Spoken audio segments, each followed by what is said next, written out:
林诗翰，你这个贱人，不得好死！一个偏仄狭小的保姆房，李毅猛然从床上坐起，浑身冒汗，青筋暴起，面目狰狞，血红的眼睛隐藏着责人而逝的恨意。是梦吗？李毅涣散的思维开始集中，打量着这个熟悉的保姆房，再看看床头柜上的日历。2064年6月18日，不是我重生了。回想起上辈子的经历，李毅有一种捶胸顿足的无尽悔意。呼，李毅大口大口地喘着粗气。本以为我不计后果的付出能够融入这个血浓于水的家，可结果呢？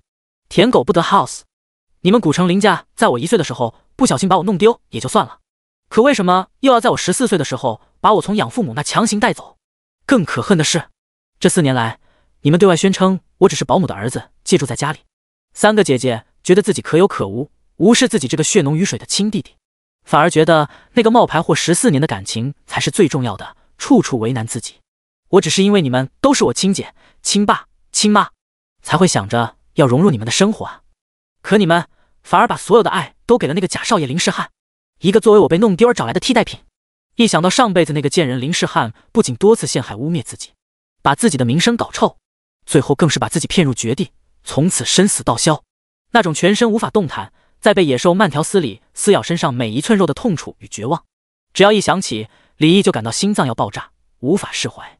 等等，头盔呢？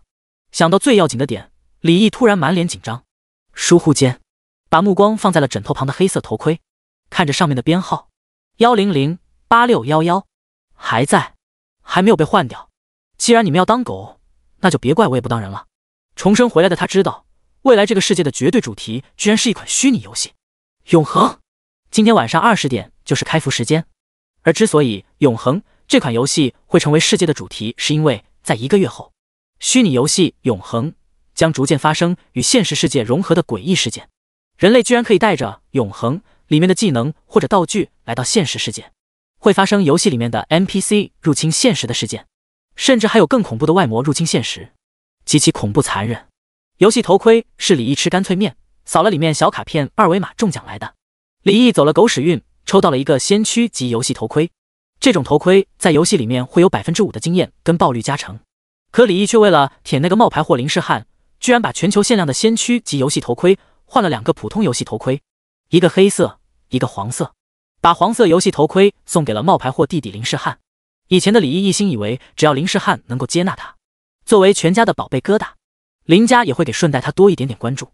可最后林诗翰看出来李毅喜欢那个黑色的游戏头盔，他喜欢的林诗翰就想得到或者毁掉，于是贱货对着李毅的亲生妈妈侯贵芬说：妈妈，我好喜欢哥哥那个黑色的头盔呢，不过哥哥也喜欢，那我会懂事的。于是侯贵芬就对李毅说：小毅，弟弟都懂事了，你作为哥哥应该更懂事，把这个头盔给弟弟啊。明明是他好心送林诗翰游戏头盔，可最后换来的下场却是自己心爱的东西被夺走。但这还没完，在他上辈子死之前，林诗翰对他说的话，还有那戏谑蔑视的眼神，他永远都不会忘记。我当初只是想着毁掉你喜欢的东西，可谁想到这垃圾头盔居然让我获得 S 级天赋。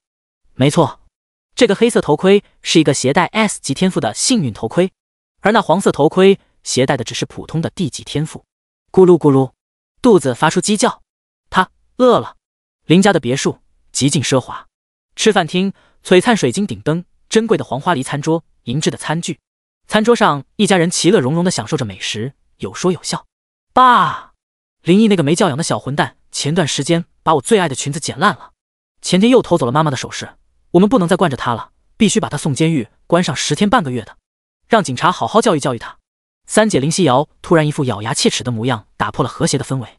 林远山皱眉，放下手中的筷子，捏了捏眉心，那个逆子怎么那么让人不省心？侯贵芬正满脸宠爱的看着儿子林诗翰大口的吃饭，听到这也是心里一阵难受。林诗翰见状，连忙拉住侯桂芳的手，关切道：妈，你不要担心，要不然让警察把我跟哥哥一起抓起来吧，这样哥哥在里面就不会孤单了。林远山听到这笑骂道：胡闹，儿子好好的抓你做神。但林远山这个时候却真的在考虑，是不是要给林一那逆子一点深刻的教训，让他从此改邪归正。侯桂芬摸着林诗翰的头，温柔地说道：乖儿子，你哥哥从小就外面接触的都是下等人，现在没教养很正常，但你不一样，你怎么能去监狱那种地方呢？而李毅此时正在一旁楼梯静静地听着家人的议论。按照事情的正常发展，5天后自己会因为推搡林世汉让他摔下楼梯，被送去监狱关了15天，而这也让他错过了永恒里面前期发育最重要的15天。但其实这一切的一切，都是那贱人恶心的男绿茶婊自导自演。本以为死过一次，再次面对这恶心的现实，心态会平和一点，但我他妈要爆啊！李毅深呼一口气，尽量平复心情。哒哒哒，刚走下楼梯，餐桌上的众人齐齐看向李毅。呀，哥哥你下来了，快来吃饭吧。林世汉一看到李毅，顿时关切地说道。三姐林夕瑶满脸嫌弃地瞄了李毅一眼，没教养的东西，连规矩都不懂了吗？在这个家有诸多规矩，但这些规矩相当于军令状，而李毅就是马谡。叫吃饭的时候，一定要第一时间在餐桌上等候长辈。林远山看着小儿子，满意的点了点头，随后看向李毅的眼神像在看一块垃圾。你说我怎么生了个你这样的混蛋玩意？刚刚你弟弟上去叫了你不止2遍了吧？李毅低着头，默默地走到餐桌旁，可林远山却越骂越凶，脸上横肉四闪，整天偷鸡摸狗的正事不做，现在还一点规矩都没有。今天饭你也别吃了，去旁边跪着，跪到我满意为止。听到这，林世汉眼睛一亮，满脸期待。而林夕瑶一边享受龙虾肉的 Q 弹，一边幸灾乐祸，是该好好管教管教，不然以后出去只会丢我们林家的脸。而母亲侯贵芬依旧满脸溺爱地看着林世汉。小易啊，要多学学你弟弟，在家规矩一点，小汉吃肉，今天的龙虾不错。李毅环视了下几人的反应，心里满满的悲哀。上辈子的自己真是弱智，可怜之人必有可恨之处。上辈子的自己认为吃亏是福，性格懦弱，随波逐流，柔优寡断，这就是自己的可恨之处。但是我可以原谅自己。至于你们这群狼心狗肺的家人，我要是原谅你们，天地共诛。没教养是吧？没规矩是吧？进监狱是吧？不给饭吃是吧？说罢，在全家人满脸震惊的注视之下，双手往餐桌边沿狠的一抓，猛地往上一掀，叮铃哐啷噼里啪啦 bang bang bang， 那他妈今天就都别吃了。第2章倒反天罡。满桌子的香气四溢的美味佳肴，就在李毅的全力一掀之下，化作一道更美丽的风景。爽！满心的憋屈如洪水一般往外倾泻。老子他妈死过一次了，现在重生了，还能让你们一群畜生耍弄吗？全家人短暂的平静，任谁也没想到，向来懦弱、逆来顺受的李毅，居然不仅不乖乖的跪着，居然还敢把餐桌掀了，这简直不可想象。林夕瑶率先尖叫：啊，林毅，你疯了！4年来，你那些下等人的粗鲁还没有丢干净吗？你这样的人就应该进监狱。而林远山则被气得嘴唇颤抖，满脸铁青。反了，反了！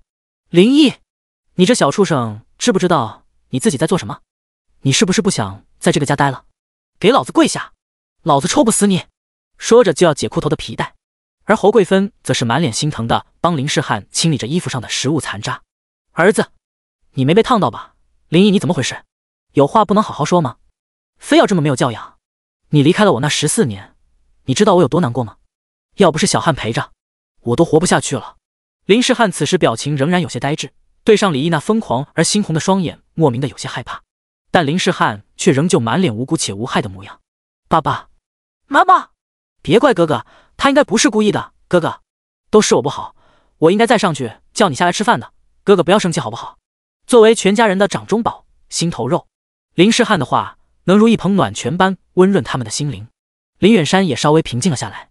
林毅毕竟也是他的儿子，他在想自己是不是真的对他过分严厉苛责了。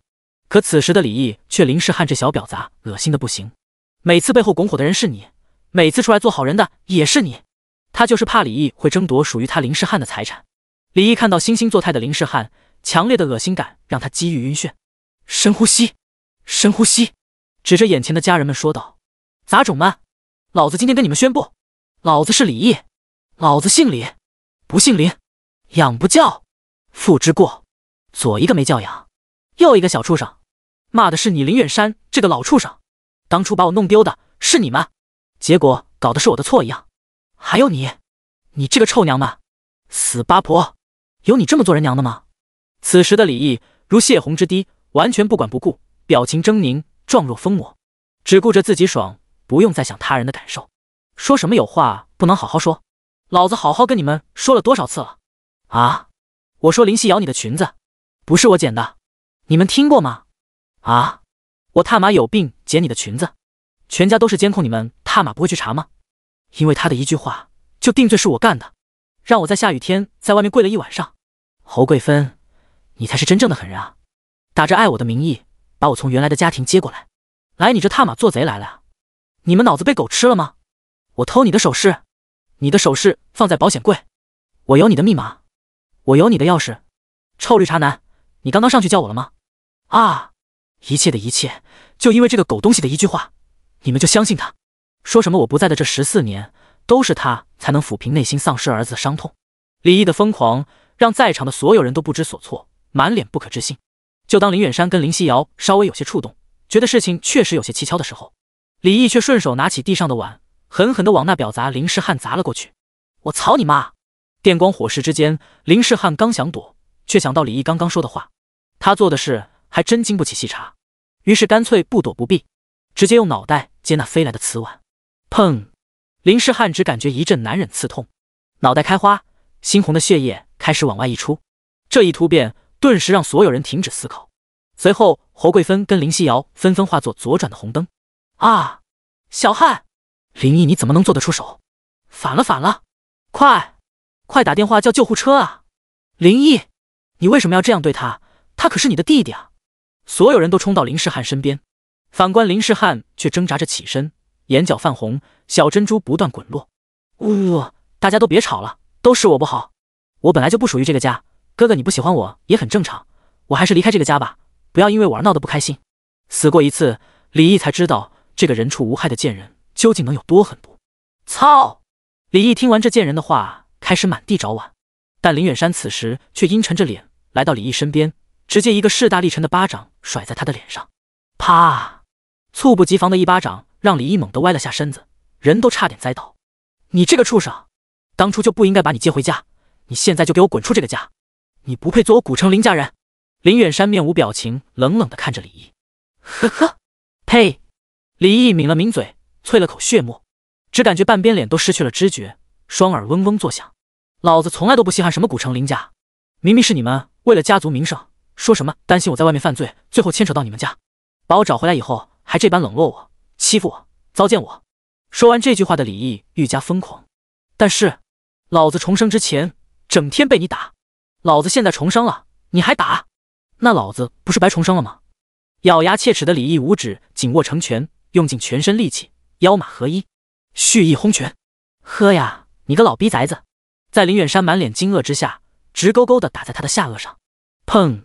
强大的力量直接让林远山栽倒在地，甚至无法动弹，也不知道是死了还是晕厥了。老公，爸！眼前的这一幕出乎所有人的意料。林毅，你这个禽兽，他可是你爸啊！你怎么连你爸都敢打？你这个大逆不道的不孝子！侯贵芬哭喊着查看林远山的情况，给他掐人中。而林夕瑶此时却是被眼前这一幕吓得不知所措了，无尽的爽感让李毅头晕目眩。李毅再次深呼吸，告诉自己头晕是正常的。发泄完以后，头脑稍微清晰一点，然后从兜里搜出一本笔记本，扔在侯贵芬面前，冷漠地说道：“侯女士，来你们林家这4年，账我都记着，你们为我花了多少钱，上面都有明细。我读的是9年义务教育，学费不需要你们出，平时学校的伙食费大部分用我自己的奖学金解决，而平时我基本上都上不了你们家的饭桌，都是保姆赵妈偷偷给我面包吃。没错，面包也是你们家的，所以我都记在账上了。住在你们家多少天我也记着，房租按照1天200块，除去学校的日子，在家住有1天算1天，剩下为数不多的就是买饮料，还有刚把我接回来那天去过一次游乐园，门票钱我也记着了，总共15283元。什么？林夕瑶震惊了，这4年来，这个弟弟居然只花了家里那么点钱吗？难怪他会偷家里东西。要知道他们几姐妹还没工作的时候，每天都有1万块零花钱，但他也不能打人啊，还打他们最敬重的父亲。侯贵芬也懵了，这是真的吗？自己忘记给林毅零花钱了？但这不是他胡乱撒泼的理由，想要钱开口说就是。我送你们宝贝儿子那个游戏头盔，市场价10万，就算折价卖2手也能有7、8万，就拿那东西抵债了。至于多出来的钱，我就当是被狗吃了。还有，我现在单方面宣布跟你们断绝关系，你们老了病了可以找我赡养，没关系，死了我也会处理后事，但是我一定会把你们养气管，然后把你们两夫妻分开埋。总之一句话，老子不陪你们玩了。说完，李毅便转身回房间，准备拿头盔走人，留下众人不知所措，方寸大乱。第3章，进入游戏。回到保姆间，这个住了4年的房间，简陋的可以用家徒四壁来形容。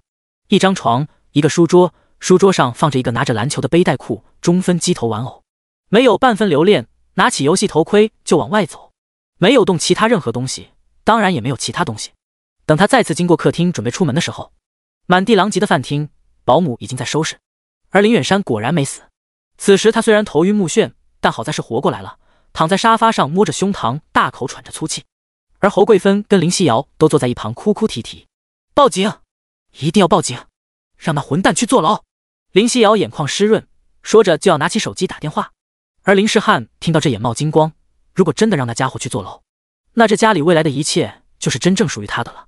但这时候林远山却连忙拦住：别报警，这是家丑，传出去了，以后我们林家的面子往哪搁？林世汉听到略微有些失望。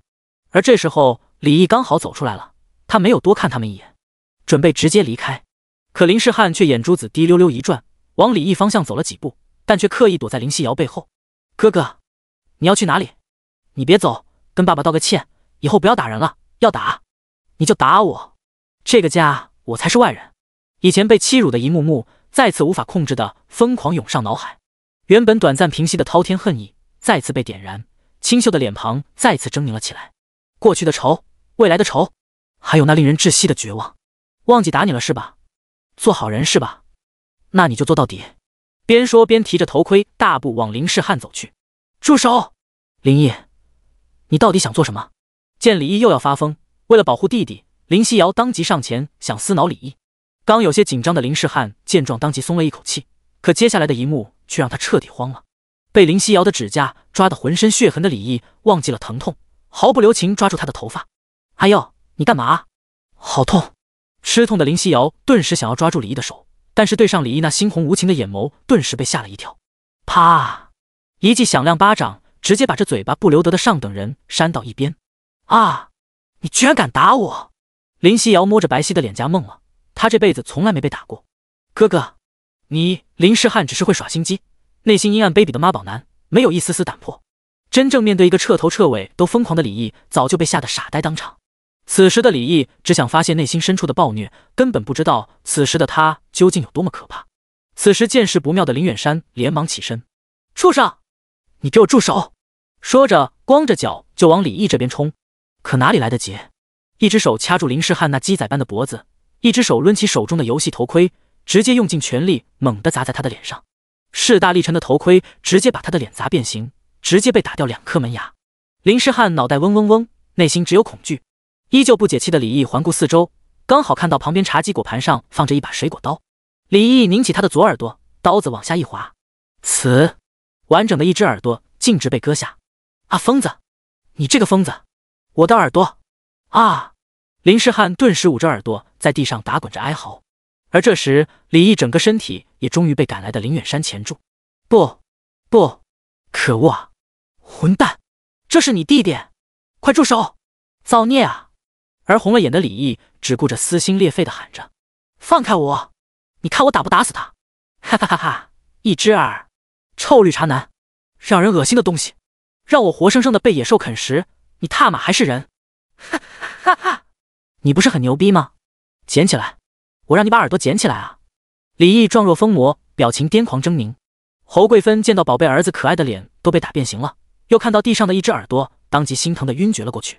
疯狂的李毅拼命挣扎，而林远山赶紧大声呼喊，叫来了2个司机。李毅独自一人挣扎着跟他们拼命，手锤脚踢。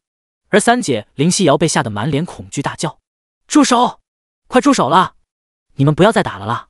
随后更是尖叫的像被惊扰的 witch 一样。林远山跟司机3个人合力，这才把李毅给控制住。而李毅挣扎了几分钟，终于感到浑身精疲力尽，用尽力气了。呼呼呼，大口喘着粗气。此时的他终于又冷静下来了，得去登录永恒游戏了，那才是改变自己命运的地方。但他依旧喘着粗气。林远山，要么你就杀了我，要么你放开我。该说的我都已经说了，从今以后我走我的阳关道，你们过你们的独木桥。谁也不要打扰谁，谁打扰我，我敢死谁！林远山看向李毅的眼神满是不解跟陌生，他无法理解自己的儿子为什么会突然变成这样，一向逆来顺受的他居然这么疯狂，难道自己真的亏待他了吗？自己只是想让他洗掉外面肮脏的贱种气息，从此敛去锋芒，恪守规矩而已，没想到他还把自己最爱的儿子的耳朵给割了。恨铁不成钢地看着李毅，好好好，你了不起，大山老孙放开他，让他滚，我就看看离开我林家你能在外面活几天，有本事这辈子都不要回来求我，快滚！李毅踉踉跄跄地走出林家的庄园式别墅。夜幕逐渐降临，晚风萧瑟，李毅形单影只地走在大街上。明明离开的是百亿豪门世家，可李毅却感到无比轻松。 I am free， 我免费了，兴奋欢欣的情绪逐渐上头。一想到那个 S 级天赋，只能说无敌了。虽然如今却身无分文且无处可去，但是李毅的眼神却格外坚定。找个地方登录游戏，无需担心任何安全问题，因为在进入游戏以后，玩家的躯体会连同头盔消失在现实世界，似乎是进入一个某个奇幻的空间。退出游戏以后才会重新回到现实世界。正是宣传片里有着诡异的一幕，才让全世界都为这个游戏而疯狂。天公不作美，开始下起毛毛细雨。饥肠辘辘的李一本打算随便在大街上进入游戏的，现在只能来到一处天桥下面等待。这里的空气散发着难闻的气味，就像那种狭小的房间放了1000只抠脚大汉的脚。在零散几个流浪汉好奇的眼神下，李毅抱着头盔捡了2张破烂的草席，然后找了个空位躺了下来，安静的等待游戏开始的时间。只要能顺利得到 S 级天赋，再加上比普通人知道更多的重要讯息，他一定能在前期就快速发育。时间1分1秒的过去，即将20点，李毅连忙戴上头盔，轰！只觉一阵天旋地转，似乎掉进一个深不见底的深渊。随后又是一阵恍惚，李毅眼前顿时出现了熟悉的一幕，一阵阵泛音连同吟唱声似乎自亘古之外传来，紧接着便是厮杀声、怒吼声、咆哮声，画面也开始出现。无垠的天空之上，有一位位身着玄色长袍的法师挥舞着法杖低声吟唱，而赤色大地之上，赤着膀子的战士，身着重铠的骑士正跟无尽的魔兽近身作战。又有一道道诡谲的阴影在战场上穿梭着，一道黑芒便是一具魔兽尸体，还有在现场四周4级射箭的弓箭手，最后则是一道道沐浴在圣光之中的牧师圣女，挥挥手便让大量皮开肉绽的伤者以肉眼可见的速度痊愈。正在进入游戏，身份识别中。第4章天赋宿命之环。正在进入游戏，身份识别成功，李毅。身份证号码44156517。虹膜校准成功，脑电波校准成功，银行卡绑定成功。恭喜来到永恒的世界，你可以在这里获得想要的一切。正在捡录头盔天赋。听到这的李毅不由得有些紧张、忐忑还有期待。在永恒里面，天赋等级分为 E、D、C、B、A、S 传说级、SS 古老级、SSS 不朽级，而 S 天赋已经是100万个头盔中才能有一位幸运儿。至于再高级的天赋，李毅是根本不敢想。如果是 SS 级天赋，只要上报国家，分分钟能有一个师的军队在现实保护你。至于 SSS 级，李毅上辈子也只听说过2个。正在李毅想入非非的时候，却听到了令他慌乱的电子提示音：数据紊乱，无匹配天赋，数据修正中，修正失败。正在重新扫描玩家，已从玩家身上提取到宿命法则，正在分析中。这是怎么回事？难道我的 S 级天赋要没了？李毅脸色变得阴晴不定了起来。重生过的人都知道，这是一种从云端坠落无尽深渊的无力感。恭喜玩家获得 RRR 永恒级天赋宿命之环。李毅懵了，啥玩意 ？RRR 级是啥玩意？天赋融合成功，请玩家确定昵称。昵称重复，请检测到玩家为至高法则持有者，已将昵称重复方账号作废。昵称设定成功，请选择容貌调整，上调10%，上调中，上调中，上调失败。检测到玩家已是帅到极点，再上调一丝就能赶上读者老爷。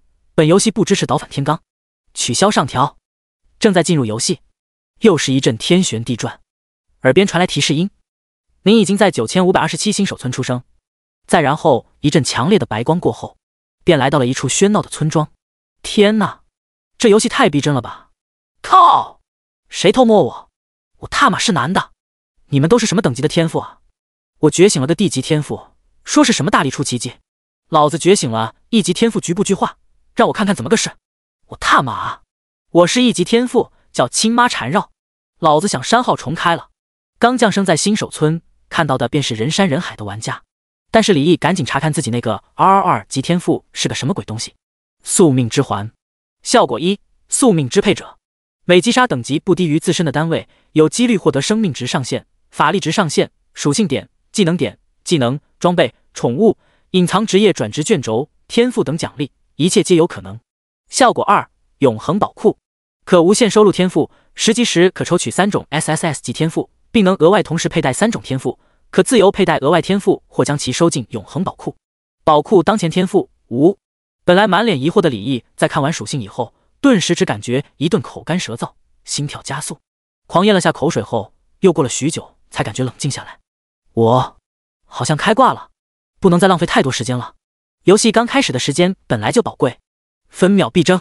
李毅先检查了下背包，有20个格子，而现在里面放着一把木剑，10个铜币。新手木剑，物理攻击1，法术攻击1，而另外一件新手装备已经穿戴在身上了。新手布甲，物理防御1，法术防御1，都是老演员了。周围的玩家已经开始人头攒动了起来，有想法的三哥们径直走出村庄，逮住小白兔就是一顿干。小五也是老演员了，还有的玩家则是在村庄四处逛，企图在村民 NPC 中获得什么任务。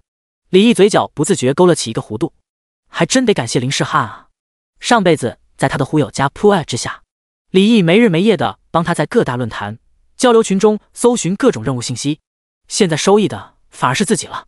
看着村口被挤成辣条的玩家们，李毅摇了摇头。现在别说打怪，就连出去都是个问题，跟彭城固戍地铁站早高峰限流似的。而且李毅也不打算第一时间打怪，他先来到村子靠北的位置。实际上，最正确的做法是找到村长进行职业选定，这样才能获得职业技能，还有职业成长属性点。永恒游戏里面有6大基础职业，分别是战士、弓箭手、骑士、牧师、法师、刺客。上辈子李毅傻傻的听从林世汉安排，选了一个他不喜欢的骑士职业，从此变成了他们的免费肉盾。原本李毅想选择刺客，因为这个职业机动性最强，而且生存能力也强，打不过就溜。但现在李毅却改变主意了，有了这个天赋，他将拥有叠加爆炸伤害的能力。他反而想选择一个远程职业，弓箭手或者法师。权衡之下，他准备选择最需要资源，但是杀伤力跟杀伤范围最大的法师职业。走过摩肩擦踵的街市，又拐了好几个小巷子，李毅这才看到了一个老者正躺在老爷椅上摇着蒲扇晒太阳。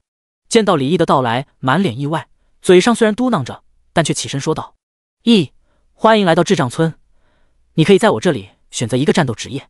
随后李毅眼前便出现6个职业的图标，李毅直接点击其中代表法师的权杖，请确认是否选择法师职业，一旦确认将无法更改。确认，恭喜玩家毅成功就职法师职业。法师职业属性加成，每提升1级额外获得1点智力属性、1点精神属性。恭喜玩家毅成为第一个就职成功的玩家，将载入永恒史册，获得奖励金币乘10本，职业随机技能书乘1，奖励已放入背包。恭喜玩家毅成为第一个就职法师的玩家，将获得奖励卓越级法杖乘1。毅，好名字，我曾经有一个好友也叫毅，不过他用的却是剑。我智障村最出名的就是法杖，这件法杖如今村子里最好的一件，现在我就代表村子把这件武器送给你，希望你不要辜负智障之名。村长递给李毅一根镶嵌着红宝石的法杖，李毅当即肃穆敬礼，必扬我智障威名，愿我智障万古流芳。查看手中法杖属性，武器智障之光，品质卓越，属性物理攻击1，法术攻击30，等级限制1，职业限制法师。就连重生归来的李毅也没有想到，这第一个就职职业居然有如此大的收获，这简直是初期的升级神器。装备品质劣质、普通、良好、卓越、稀有、史诗、传说、古老、不朽，还有那10金币跟技能书。一个30人的专业打金的职业玩家团队，要是能在1个星期积攒到10金币，那他们绝对嘴巴都笑歪。永恒里面是可以直接将金币体现成 RMB 的，但却无法往里面充钱。100万铜币等于1000银币等于1金币等于1000 RMB， 千进制，这是官方汇率，但实际上基本没人会直接体现。再看看奖励的是什么技能书。第5章轻车熟路，法术火弹术，等级青铜1/5。效果：吟唱 ES 后释放一枚火弹攻击敌人，对敌人造成130%的法术伤害，消耗法力值10点，冷却时间5s，攻击范围15米。学习条件：法师职业，等级大于等于1。技能等级：黑铁、青铜、白银、黄金、地阶、天阶、王者。很好，天胡开局。火弹术的名头，他可久闻大名。一本爆率极低的前期高伤单体技能，将法杖智障之光装备上，再把技能学习了。再看看属性面板，昵称 E， 职业法师，等级10100，生命值 HP 90，基础生命值等于体质乘10，法力值 MP 100，基础法力值只等于精神乘10，物理攻击18+1，基础物攻等于力量乘2，法术攻击16+30，基础法攻等于智力乘2，物理防御9+1，基础物防等于体质乘1，法术防御10+1，基础法防等于精神乘1。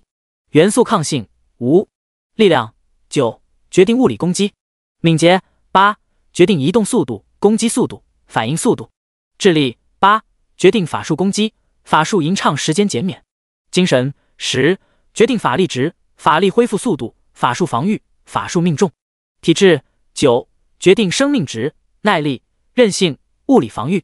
装备智障之光，新手不假。技能火弹术，青铜1/5。天赋宿命之环。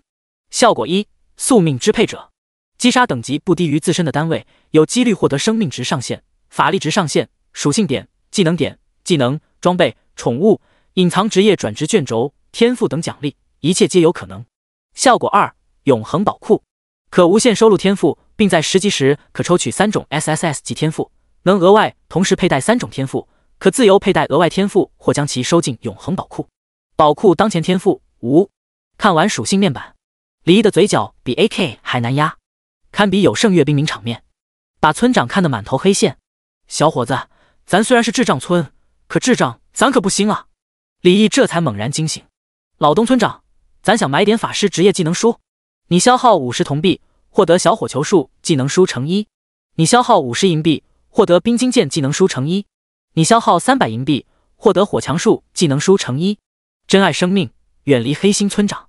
法术小火球术，等级黑铁1/5。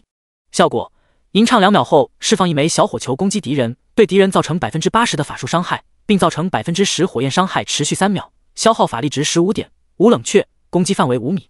学习条件：法师职业，等级大于等于1。把小火球术也学习了以后，其他2本技能书李毅收起来了，等级不够。冰晶剑需要4级，火墙术需要5级。而后李毅依旧没有去打怪练级，而是努力回忆着以前的讯息。既然现在不缺金币，而且战力大大提升，那就要重新制定一个更高效率的升级变强方案。先把村里那2个奖励丰厚5等级要求且符合自己升级地图行径的任务接了，再准备足够的药品，减少回村庄补给的次数。然后记忆中还有那个宝箱的位置，目前肯定没玩家能到达，到时候去开了。所谓磨刀不误砍柴工，就是如此。村长这里暂时还没有任务。村庄某个犄角旮旯，一个沧桑的大叔正在用木头雕刻玩偶摆件。小伙子，听说村子外面多了一批长着獠牙的野猪，你能帮我收集点野猪獠牙吗？我想尝试一下用獠牙雕刻摆件。任务名称：收集野猪獠牙。任务内容：在1天之内击杀村外的野猪，收集20颗獠牙。任务奖励：经验乘300银币乘50良好及首饰乘1。难度系数 C。 接受。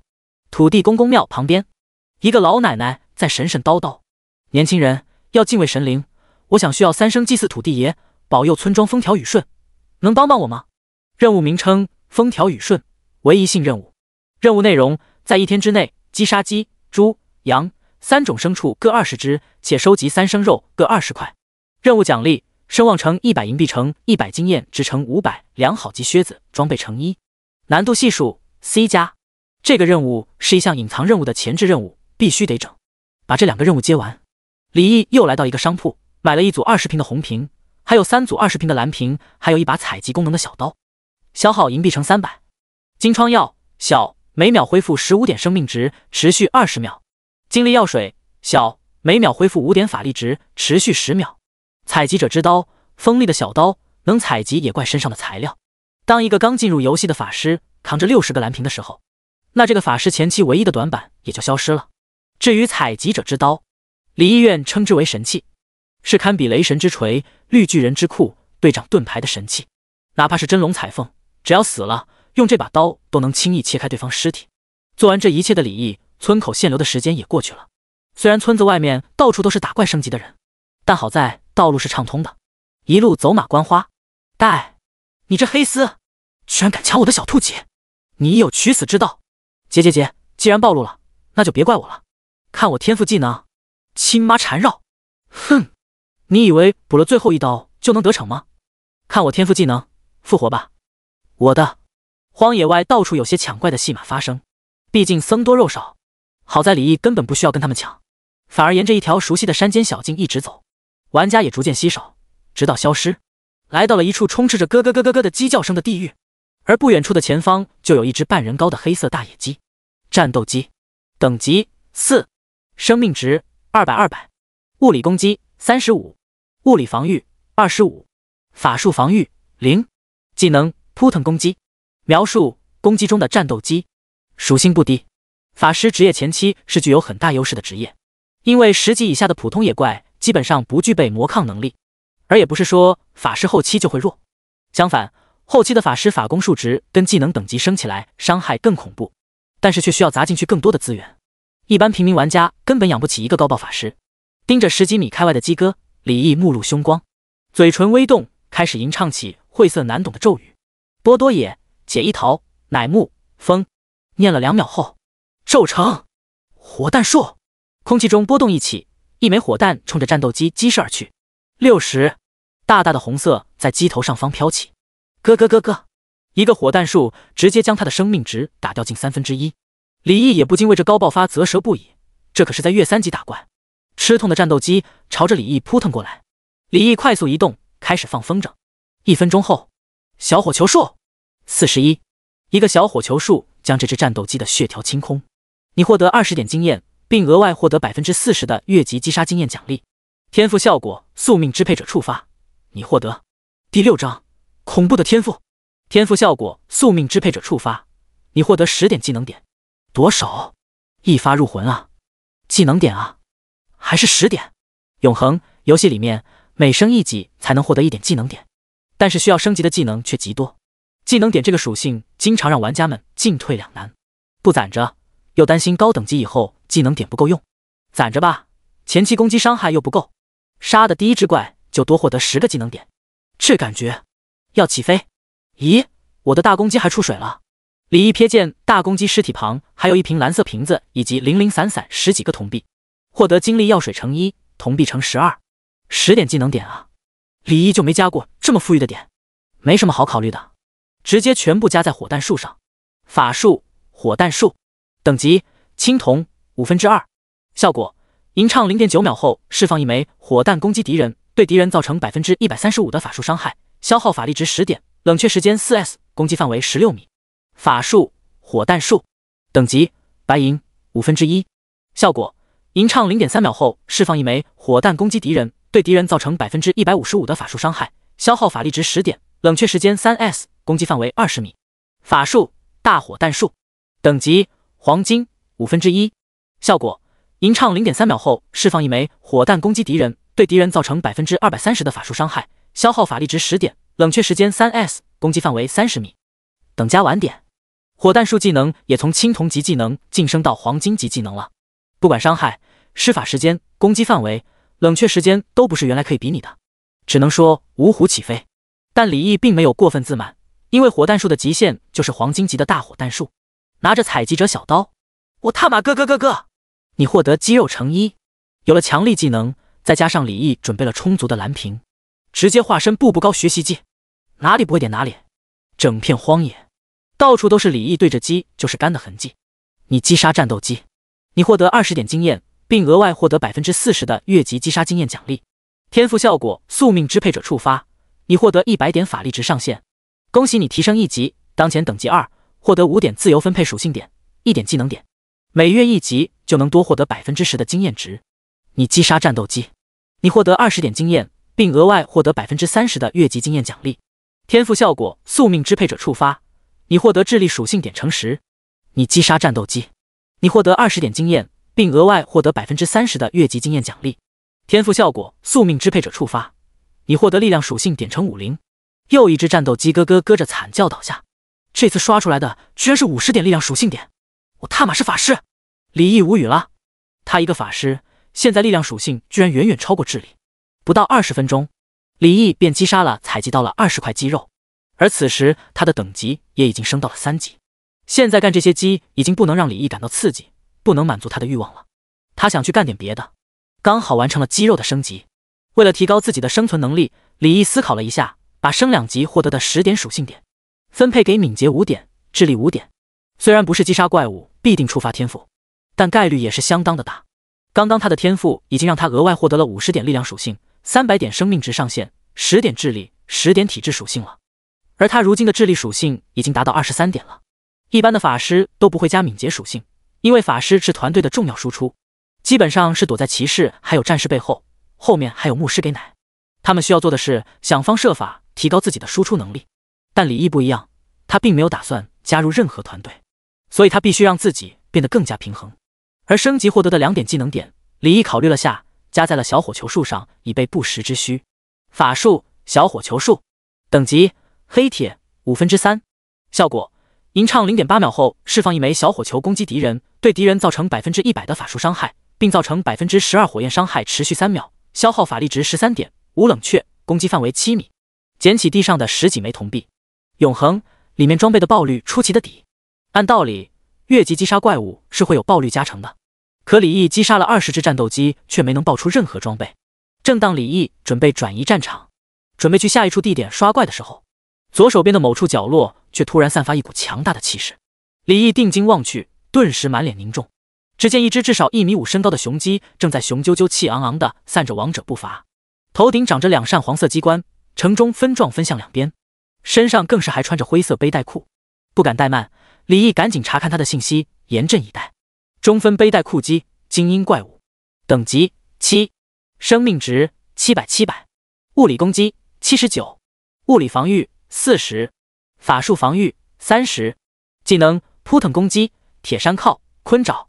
描述：喜欢唱跳中分已是无敌路，何须再借背带裤。精英怪已经开始具有法术防御了。李毅手持法杖，嘴里念念有词，开始吟唱。随后一枚璀璨的强力火弹携带着滚滚热浪往中分背带裤鸡击射而去。91，知鹰，智鹰。原本舒心漫步的背带裤鸡一双鸡眸顿时变得猩红，随后极快地往李毅这边扑腾飞来。李毅当即边跑路边吟唱，又一记大火弹术击射而去。91，好快的移动速度！眼见被激怒后的中分鸡居然即将来到身边，李毅此时在吟唱施法，肯定会被怪的攻击打断。与其被打断，不如打断对方。于是干脆紧握智障，在怪物扑腾飞起攻击李毅的时候，用尽力气挥舞法杖锤下去。砰！78，攻击伤害对比法术伤害不算高，可是力量属性所具有的打击力道却是不能忽视的。李毅惊喜地发现，这只中分鸡硬生生地被他轰飞5米开外。怪物精英似乎还因为承受了巨力而陷入短暂的眩晕跟僵直状态，而接下来事情也变简单了。大火弹术，我他妈轰轰轰！你击杀精英怪物中分背带裤鸡，你获得100点经验，并额外获得40%的越级经验奖励。天赋效果：宿命支配者触发，你获得特殊道具黄金沙漠之鹰。不错不错，居然是特殊。等等，不对劲！后里谢特，黄金沙漠之鹰。第7章，黄金沙漠之鹰。猛了！看着自己的背包格子里面确实安安静静的躺着一把黄金沙漠之鹰，假的吧？这他妈是奇幻背景的游戏，怎么现代科技产物自动武器也跑出来了？特殊道具黄金沙漠之鹰，品质史诗，可提升。属性弹匣容量25发，每一发可造成等级乘250点真实伤害，伤害下限为2500点，射速取决于你的手速。等级限制无，职业限制无，特殊限制玩家一专属。这算什么？2500真实伤害，别说玩家了，BOSS 也顶不住啊！这要是整多点子弹，开挂也没这么猛吧？李毅把沙漠之鹰拿在手里把玩着，冰冷的钢铁触感直沁心脾。上辈子自己也从未听过这种玩意出现在游戏里，倒是游戏宣传片里面曾经出现过地精种族的画面，他们似乎就有一种火铳的近代武器，把沙漠之鹰重新收进背包。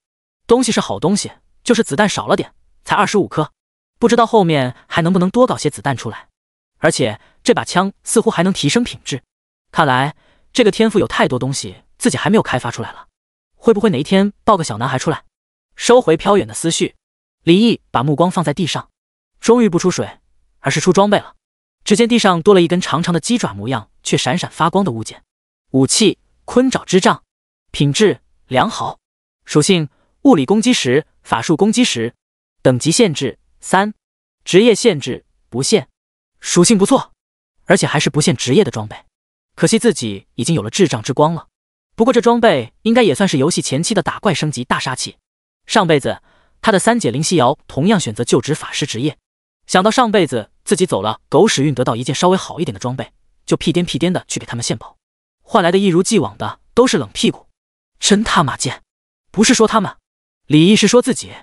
考虑到如今自己在现实中十分缺钱，李毅没有任何犹豫，直接打开游戏的商城托管挂售功能，请选择客户受众范围，随机10个新手村需50铜币，随机1000个新手村需5银币，本国挂售需50银币。游戏系统就是黑，一个商城挂售功能还是收费的。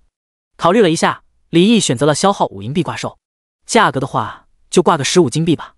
经过升级以后，李毅如今的属性大变，昵称 E， 职业法师，等级3375500，生命值 HP 190加300，基础生命值等于体质乘10，法力值 MP 120加100，基础法力值等于精神乘10，物理攻击118加1，基础物攻等于力量乘2，法术攻击46加30，基础法攻等于智力乘2，物理防御19加1，基础物防等于体质乘1，法术防御12加1，基础法防等于精神乘1，元素抗性无，力量59，决定物理攻击、力气，敏捷13，决定移动速度、攻击速度、反应速度，智力23，决定法术攻击、法术吟唱时间，精神12，决定法力值、法力恢复速度、法术防御，体质19，决定生命值、耐力、韧性、物理防御，装备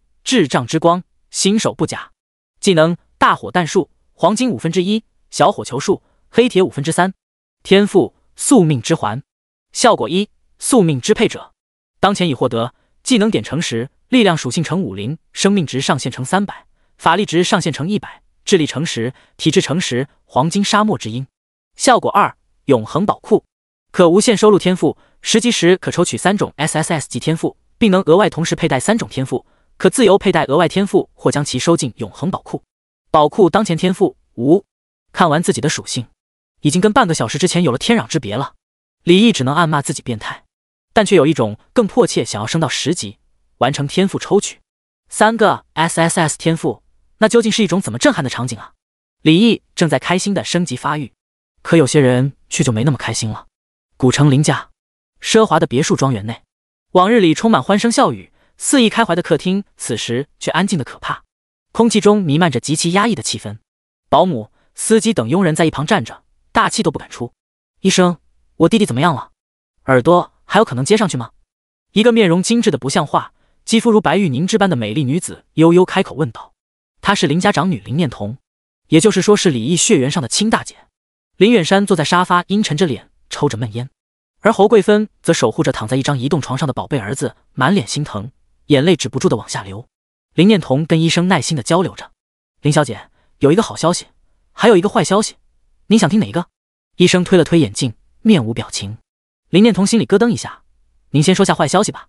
医生点了点头，坏消息就是耳朵接不上了，未来听力会受到一定的影响。林念童看着一旁躺在床上无辜的弟弟，心里顿时怒火滔天，对那个半路捡回来的弟弟林毅恨意浓郁到了极点。对了，还有好消息，小诗涵那么可爱，那么无辜，一定能转危为安的。林念童收敛了下情绪，期待着问道：医生，那好消息是什么？医生嘴角噙着笑意，似乎想到很开心的事情，这不禁林念童内心的期望升级。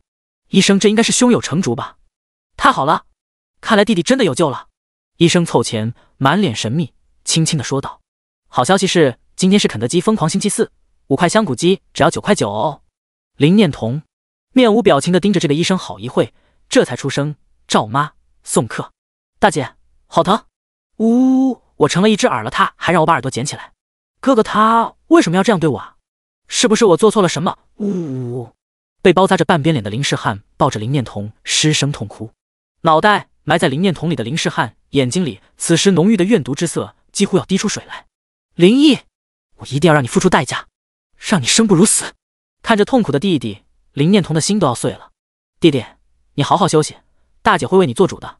他做错了事，不可能这么一走了之就算了的。随后又安抚了下弟弟以后，林念童轻移莲步跟父母了解情况，然后又把正在发呆出神的林西瑶叫进了房间。西瑶，今天到底发生了什么事？为什么会闹到这个地步？还有林毅他人呢？林念童直接一个疑问三连。林西瑶没有回答他的问题，反而说了一件另外的事情。大姐，我们有没有可能冤枉了林毅？今天我查了一下家里的监控，我的裙子被剪，还有妈妈的首饰丢失的那一段监控居然都离奇消失了。林念童先去为主，斩钉截铁，那应该是那小混蛋怕事情败露，然后把监控删掉的吧。可林西瑶却摇头，神情有些古怪，似乎有些伤感。不，姐，这不是关键，我给你看，不洗白都得死。林西瑶点击手机的全息投屏功能，眼前顿时出现了立体的头像音频。只见一个狭窄不到8平方的房间里面，李毅手里拿着一堆羽毛状的物件，搭配手上的针线的在缝制什么的模样。笨手笨脚的李毅似乎还被针戳了好几下，疼得龇牙咧嘴，这让林念童有些震撼了。难道林毅这几年都住在这么一个狭小的保姆房？天啊！身为大姐的她居然从来没有关心过林毅这个弟弟。不过现在看来，这个所谓的亲弟弟也确实只配住这样的房间。作案现场的监控片段虽然丢失了，但是林毅房间的监控却还在。事情发生的时候，他一直在房间制作。林西瑶说着说着，眼眶就红了，泪水在眼眶中打转。他在制作羽毛球，我才想起来，之前我生日，他送了我一桶羽毛球，但是我没有打开看过，里面还有一封信。我刚刚打开来看了，真的好漂亮，你看。说着说着，林西瑶拿出一个精致小巧、颜色搭配的协调极了的羽毛球，然后开始啜泣起来了。但是我却冤枉他，说他剪坏我的裙子，还让他在下着雨的天去外面跪着。我是不是很坏，大姐？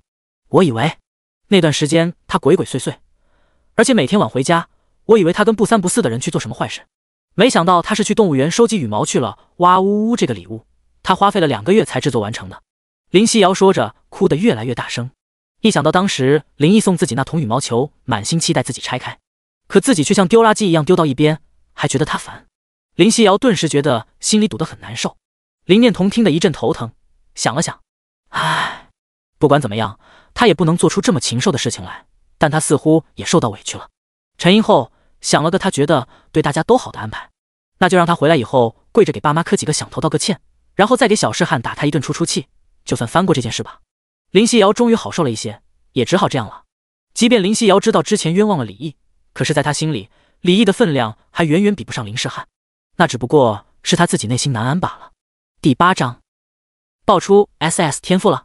林念童安慰了下伤心的妹妹后，决定后面慢慢调查事情的真相，于是想让他先上游戏。西瑶，你先上线永恒吧，现在已经开服快2个小时了，你创好角色以后跟我说一声在哪个新手村，我让人带你先练级，就当散散心去。林家的资产做得很大，涉及到医疗器械、悬浮汽车、智能 AI 等多个领域，资产估值超过500亿。但自近2年来，号称第2人间的虚拟游戏大行其道，而林远山的商业嗅觉极其敏锐，在意识到这个新风口以后，投资大量资金进入虚拟游戏。市面上出名的虚拟游戏，一说起古城林氏，基本上都能知道这个名号。而林念童的商业头脑不输林远山，林氏集团虚拟游戏板块的业务全部由林念童负责。在永恒刚出宣传片的时候，全世界都疯了，而林念童也是极其果断的将其余虚拟游戏的业务全部抛售，并重新组织了3000多个工作室，5万多人进驻永恒。如果不是他最心疼的弟弟出事了，此时他早就在游戏里指点江山了。而这个时候，他的手机突然狂响。林念童疑惑，他明明跟助手说了，没有重要的事情不要打扰自己，他要处理家里的事情。林总，快看群里的截图，快呀，晚了就来不及了，绝对的好东西，堪称前期的打怪神器。一接通电话，便听到了几声急切的声音。好，冷冰冰的回了一声，有几分不悦，多半是有装备在挂售吧，不过这个时候能有什么好装备？这心态还是需要磨练啊。漫不经心地点开图片，但顿时惊得猛地站起身子，满脸不可置信。卧槽！卧槽！卧槽！这才不到2个小时，就出现了攻击力这么逆天的武器了，而且还是良好品质的。更难得的是，这居然是全职业通用的，也难怪林念童会如此震惊。要知道，他现在手下的人最高的才堪堪升到2级，主要是所有新手村现在都是爆满的状态，每一只兔子都4、5个人抢。3级的良好品质，难道有人现在已经能够击杀5级的精英怪了吗？不可能是团队爆出来的，不然不可能放出来挂售。散人高手，喂，林总，您还在听吗？这件装备我们要购入吗？直到助手再次出声，林念童这才猛然惊醒。购入？等等，对方要15金币，目前没有任何团队能拿得出这么大笔的金币，联系算了，这件事我亲自上线去处理。能这么快击杀精英怪物的散人，应该是个高手，值得他去亲自接触一下，看能不能争取到自己的工会。而此时的李毅正在一处荒山野岭的峭壁旁攀岩呢。之所以来这里，是因为这峭壁下3米左右的地方有一处山洞，而李毅根据前世的记忆，知晓这个山洞里面有一个宝箱，找了一条坚实的藤蔓绑在一处石头上，李毅就直接往下爬了几米，很快就找到洞穴。洞穴出极狭，才通人，复行数10步。御夷大蛇要吃人！卧槽，怎么还有怪？那帖子可没说这事。日了，贪吃蟒蛇，精英怪物，等级9，生命值1500，1500，物理攻击95，物理防御60，法术防御40，技能甩尾绞杀。描述：不要被他缠住，不然比前女友还难甩。猛然在洞里面见到还有一大蛇的李毅被吓了一跳，但是他也没有过分慌张，粗略计算了一下，破他的防御绰绰有余。而且这洞穴狭窄，按道理来说是对那蟒蛇有利。法师一旦遇到这种情况的遭遇战，基本上9死1生了。但李毅可是一个力量属性达到59的暴躁法师，跟甘道夫有得一拼。眼前简单且狭窄的地势反倒成为了他的优势，一夫当关。于是李毅丝毫不畏惧，直接吟唱。随后波动一起，一枚大火弹树便径直向大蛇击射而去。轰！82！大蛇显然没想到眼前这人类居然真的敢攻击自己，于是张开血盆大口，吐着蛇信向李毅划去。李毅智障在手，丝毫不惧。又是一大火弹树。82！等硕大的蛇头几乎来到李毅眼前，腥臭腐朽气息扑面而来的时候，李毅举起智障猛地敲在蛇头上，蟒蛇只觉一顿头晕目眩，随后便被李毅一脚踢回原地。贪吃蟒蛇啊！大火弹兽，蛇我呀，这辈子都没这么无语过。你他喵的！随着贪吃蟒蛇被乾坤大挪移了7、8次，终于在一击大火弹树下身死道消。你击杀精英怪物贪吃蟒蛇，你获得300点经验，并额外获得60%的越级经验奖励。天赋效果：宿命支配者触发，你获得 SS 级天赋不灭之握，已被天赋永恒宝库收录。恭喜你提升1级，当前等级4，获得5点自由分配属性点，1点技能点。本身精英怪物所产生的高额经验，再加上还有经验加成，顿时让李毅升了1级，而且升5级的经验也走了近一半了。咦，又出货了，居然还是件首饰。等等，眼尖的李毅一下子就看到了地上泛着青光的装备，可马上就注意到了提示：天赋，出天赋了！卧槽，还是 SS 级的不灭之握。效果：每战斗5秒钟后的下一次普攻可造成当前自身生命值1%的物理伤害，并永久性提高10点生命值，且恢复已损失生命值的5%。这居然是一个完美符合战士象性的大后期发育天赋啊！可自己踏马是个法师啊，好在自己的永恒宝库终于不是空荡荡的了，终于有一个天赋在里面了。突然，李毅有个大胆的想法，觉得可行，先把这里的事情搞定先。拾取地上的戒指。讲道理，这越级击杀的隐藏爆率加成还真不是赖的。饰品：青蟒戒指，品质：卓越，属性：敏捷+3，力量+5，智力+3，附加属性：韧性正5%，等级限制：大于等于5，职业限制：不限，特殊限制：力量大于等于20。又是一件极品装备，不过李毅还差1级才能装备上。这条大蟒蛇的材料也不能浪费。我他妈哥，你获得蟒蛇皮乘1，蟒蛇胆乘1，拦路虎已经被消灭。继续往里走，一个10平不过的空间，石壁上插了一把已经熄灭的火把，一张石床上躺着一具尸骸，而尸骸旁边放着一口50厘米见方的箱子。看吧，不点火把，家里进蛇了喽！爆香！我他妈开！你获得技能书抗拒火环，速效救生完成时，运气不错。抗拒火环是法师前期仅有的几个保命技能之一。法术抗拒火环，等级青铜1/5，效果吟唱0.1秒后，自身体向外释放一道火焰巨环，对方圆3米内的敌人造成80%的法术伤害，并将对方击飞。对野怪会产生1秒的眩晕效果，消耗法力值30点，冷却时间 120s。学习条件法师职业，等级大于等于3，符合学习条件。李毅没有犹豫，直接学习。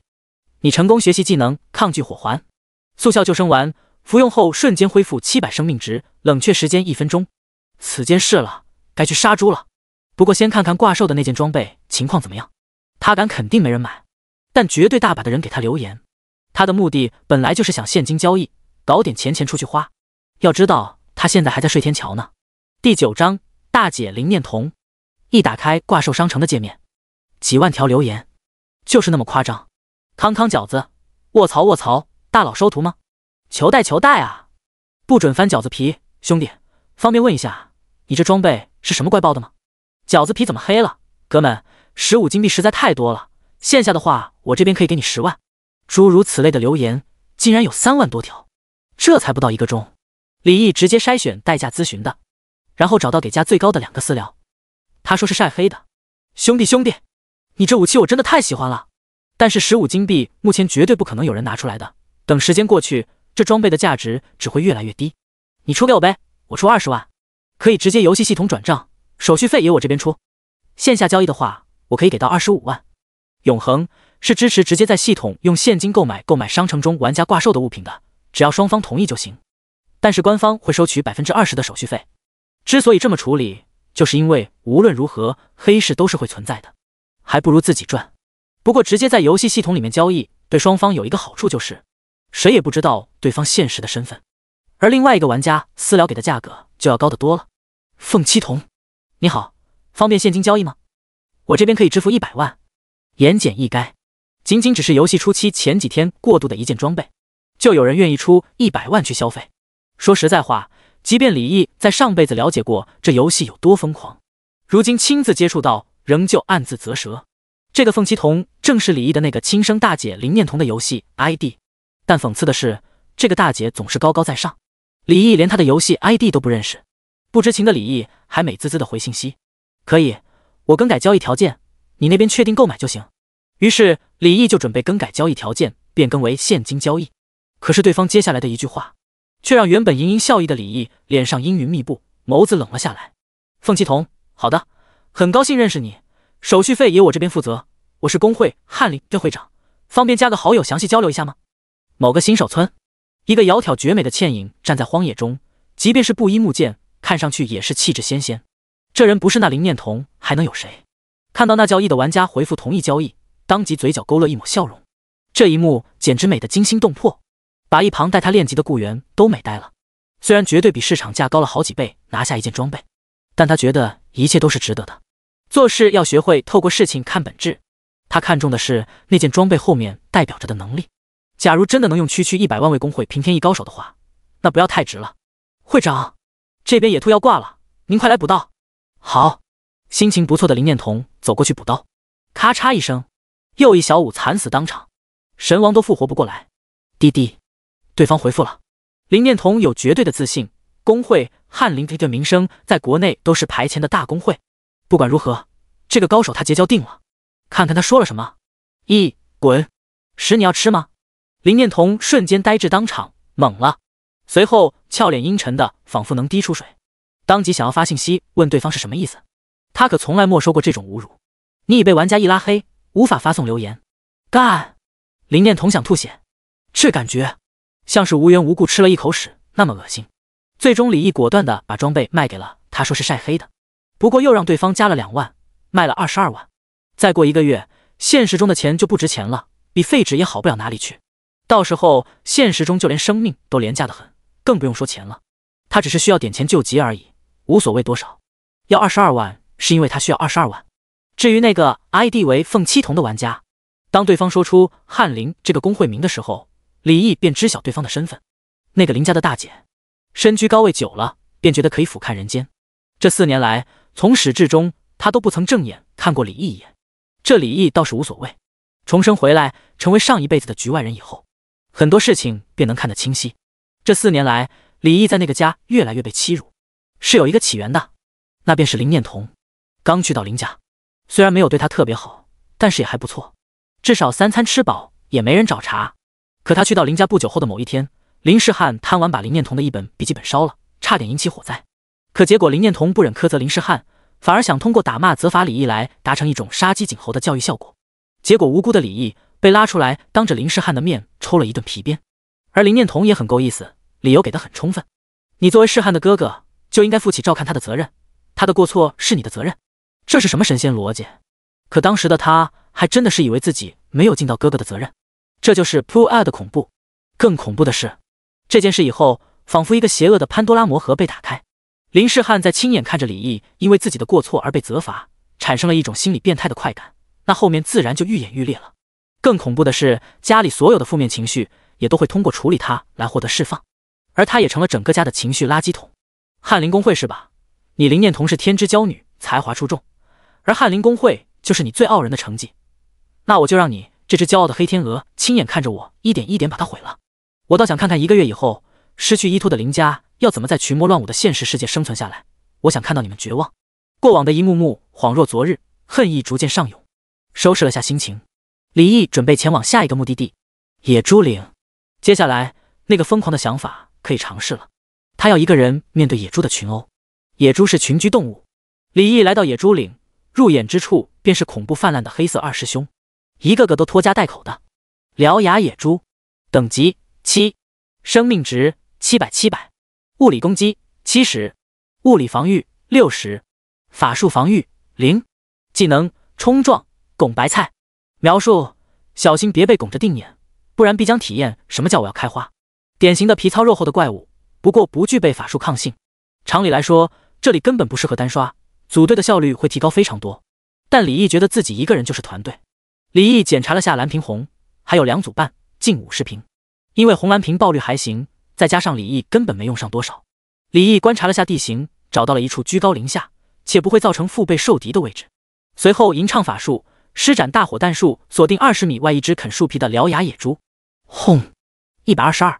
被激怒的獠牙野猪连同周围几只野猪纷纷往李毅这边冲来。李毅很淡定，继续吟唱大火弹术，发动攻击。122！2发大火弹术，一只野猪的血条已经去掉1/3，达到黄金级的大火弹术吟唱时间只需要0.5秒钟而已。这就是李毅的优势，而且这个技能还是首个就职的奖励，本身比起小火球术就强出不少。又升级了10次，再加上一把30法攻的法杖，越级杀怪不要太轻松。总共有4只野猪被吸引到仇恨了。通过大火弹术的高爆伤害击杀一只后，3只獠牙野猪也来到了近前。冰晶剑释放，法术冰晶剑，等级黑铁2/5，效果吟唱0.5秒后释放一枚冰晶剑攻击敌人，对敌人造成50%的法术伤害，并迟缓目标50%的移动速度，持续5秒。消耗法力值20点，冷却时间19s， 攻击范围6米。升到4级以后，李毅就学习了这个早就购买好的技能书，并给他加了个点。如今正是用到它的时候，将一只獠牙野猪迟缓以后，他就暂时不足为惧。李毅便又化身甘道夫，法杖猛地敲向另外一只獠牙野猪。67-7，强大的力道直接击退并打懵一只獠牙野猪，还触发了不灭之握。天赋不灭之握触发，你的生命值永久性加10。接下来几个走位躲避着野猪的攻击，虽然偶尔会挂彩，但是不灭之握提高了可观的恢复生命值能力，每次触发都可以恢复已损失生命值的5%，不灭之名，实至名归。4只獠牙野猪很快被消灭，而收获也喜人。第10章翰林公会，你击杀獠牙野猪，你获得45点经验，并额外获得30%的越级经验奖励。天赋效果宿命支配者触发，你获得力量属性点乘30。天赋效果宿命支配者触发，你获得力量属性点乘30。天赋效果宿命支配者触发，你获得技能点乘5。天赋效果宿命支配者触发，你获得体质属性点乘30。4只獠牙野猪除了给李毅提供了丰厚的经验以外，还给他贡献了大量的属性点。不灭之握也触发了8次，给他提供了80点永久性生命值上限。唯一有些无语的是，又刷出来了30点力量属性，他想要的智力属性是一点也不给。至于掉落，只有一些铜币而已。然后李毅便又拿出采集刀，我他妈哥！你获得野猪肉乘1，你获得野猪宝乘1，你获得野猪皮乘1，你获得野猪獠牙乘2，都是一些材料。若是一般人，估计得回到村里摸索很久才能找到这些材料的用途。可李毅却一清二楚。一轮击杀后，李毅的实力如雨后春笋般蹭往上冒。接下来的他便彻底疯狂，开启猎杀时刻。后面更是独自一人面对6只、8只、10只獠牙野猪的进攻。7级的野怪宛若被割麦子般的收割生命。相比起如今的玩家还在村门口抢兔子，李毅的升级速度宛如坐火箭。在击杀了至少40只獠牙野猪后，他的等级也来到了6级，足足提升了2级。除了升级获得的10点自由分配属性点、2点技能点以外，天赋不灭之握让他获得了350点生命值上限，而天赋宿命之环的宿命支配者让他总共额外获得了力量属性乘130，精神属性乘80，敏捷属性乘70，技能点乘70，体质乘30，智力乘20，法力值上限乘1000，生命值上限乘1500。自由分配属性点自然给了智力。他一个法师，智力居然是他的短板。唯一遗憾的是，这么多野怪居然一件装备也不爆，这可是在越级爆率加成的情况下，如此可见普通玩家更为凄惨。升到6级以后，技能书火强术的学习条件也达到了。学会以后，不仅将其直接等级拉满，更是将其他技能也都拉到极限。法术大火弹术，等级黄金 Max， 效果吟唱 0.3 秒后释放一枚火弹攻击敌人，对敌人造成 300% 的法术伤害，消耗法力值10点，冷却时间 3s， 攻击范围30米。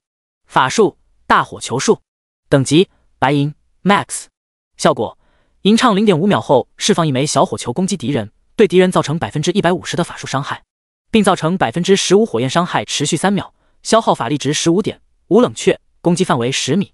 法术冰晶剑，等级白银 Max， 效果吟唱 0.1 秒后释放一枚冰晶剑攻击敌人，对敌人造成 80% 的法术伤害，并迟缓目标 70% 的移动速度，持续5秒，消耗法力值20点，冷却时间 15s， 攻击范围10米。法术抗拒火环，等级黄金 Max， 效果吟唱 0.1 秒后自身体向外释放一道火焰巨环，对方圆10米内的敌人造成 140% 的法术伤害，并将对方击飞。对野怪会产生 1.5 秒的眩晕效果，消耗法力值30点，冷却时间 100s。 法术火强术 Max， 等级黄金 Max， 效果吟唱1秒后对目的地释放一道范围为5米乘5米火墙，对火墙内的敌人造成 150% 的法术伤害每秒，持续10秒。敌人在火墙内停留超过3秒，将叠加80点每秒的真实伤害，消耗法力值50点，冷却时间 40s。 所有的技能等级都被拉满，要是被其他玩家知道，绝对会被惊掉下巴。这么多技能，火强术是一项即使到了游戏中期也能颇为核心的技能。后面能找到技能升华的材料，能在技能失效之前再次释放，就能制造一片滔天火海，其能产生的真实伤害简直是刺客战士这种近身战斗职业者的噩梦，更是法师职业升级速度快的真实原因。范围伤害击杀效率拉满，如今背包的格子只剩下区几格。李毅准备前往任务要求收集的最后的材料羊肉。山羊岭，生命值 HP 490，基础加350，不灭加1800，宿命。法力值 MP 900加1000，物理攻击388加1，基础物攻等于力量乘2，法术攻击92加30，基础法攻等于智力乘2。这是如今李毅的部分属性。再看看远处一群正在安静吃草的野山羊。野山羊，等级8，生命值800，物理攻击95，物理防御65，法术防御0，技能绞杀、冲撞。描述肉质鲜美不柴。所有，到底谁才是怪物啊？比 BOSS 还要高的属性。释放一个火强术在羊群里面，然后去狼入羊群，疯狂猎杀，一棒子伤害几乎比得上他爆发最高的大火弹术，而不灭之握的恢复效果几乎让他不用吃血药就能硬抗野怪的伤害。只要利用冰晶剑还有抗拒火环的控制效果，再加上他手动控制，一套完美的控制让他根本不惧围攻。不到15分钟击杀50只山羊，然后顺利将等级提升到了7级。不灭之握又叠了25层，如今达到了60层，而宿命支配者则让他又获得力量乘100，敏捷乘80，智力乘40，生命值乘1200。看着一直飙升的力量属性，以及那高达589的物理攻击力，李毅陷入了久久的沉思跟自我怀疑。难道自己应该选择的是战士职业？依旧没有爆出任何装备，这让李毅开始怀疑自己是不是隐藏幸运属性太低了。不过没关系，回去把任务结算以后就能获得2件装备。实际上，如今能获得的装备对他那夸张的属性来说，连锦上添花都算不上，都够不上零头。但玩游戏嘛，获得装备是一种执着的信仰，所以该要还是得要的。在返回新手村的途中，经过了战斗机的区域，已经开始有玩家开始涉足这片危险的区域了。映入眼帘的是，近70位玩家组团配合进攻4-5只战斗机。令人颇为意外的是，他们居然全部都已经完成了职业选定，而且配合的也很好。骑士、战士靠前顶住，法师在后方释放小火球术进行攻击，但时不时的会有战士顶不住战斗机的高额伤害，化成白光被秒回城。李毅一眼就看出来，这是一支经过磨合的队伍，显然是某个工会的人，不由得感叹他们的效率。看来也不能小看任何人。而这群玩家在看到风尘仆仆走来的李毅，有些意外，但顿时有个战士玩家一阵小跑过来：“兄弟，我们是望舒工会的，咱行个方便，现在这里人还很少，这一片区域先让给我们呗。”来人说话很有分寸，并没有得罪人的意思。游戏也不单单是打打杀杀，更多的是人情世故。这个叫望舒的工会在李毅的印象中是排名前100的工会，实力还行。除了实力能够镇压寰宇的超级工会，没有什么工会愿意得罪数量最多的平民。要是惹上某个小仙女，等下他们就发小作文，到时候影响可大了。没事，我只是路过。李毅摆摆手，并不介意对方这种表面客气实际霸道的行为，因为这没有触及到他的利益，战斗机早已经是被他淘汰了的。那就好，兄弟有什么收获没？有装备什么的话，我们望舒能高价收购。战士玩家见李毅明显是从更高级的区域过来的，有些怀疑李毅是个高手。暂时没有，爆率太低了。李毅摇了摇头。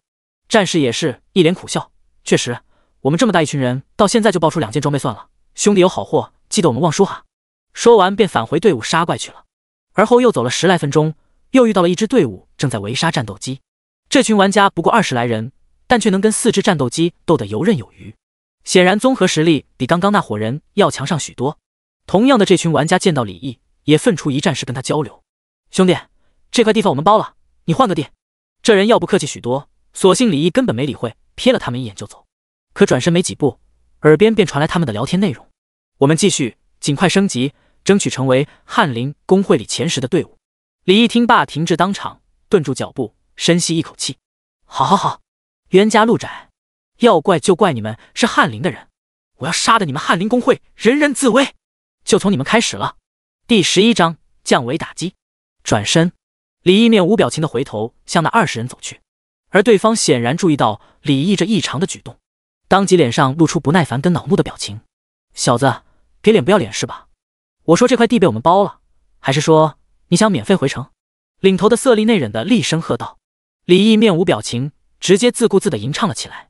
对方显然也是经验老道的玩家，一眼就看出来了李毅想要攻击他们，当即像看傻子一样看着李毅。这掉毛脑袋被门挤了吗？一个人居然敢主动攻击我们，正好，连红名都不会了，大家准备把他爆了。嘿嘿，那感情好，他的法杖看着不错，把他爆了。一群人顿时气势汹汹的往李毅这边冲来。疏忽间，李毅已经完成法术吟唱，眼前空间顿时波动一起，一道炙热无比的火焰墙顿时在那20名玩家脚下烈烈燃烧，滔天的热浪将他们笼罩。-250，-220，-190，-180，火墙燃烧起来的一瞬间，这20个玩家顿时血条被清空，化作一道道白光，瞬间被秒杀。那参差不齐的伤害是代表着这些玩家血量总量。火墙术每秒150%的法术加成，而李毅此时的法术攻击高达210。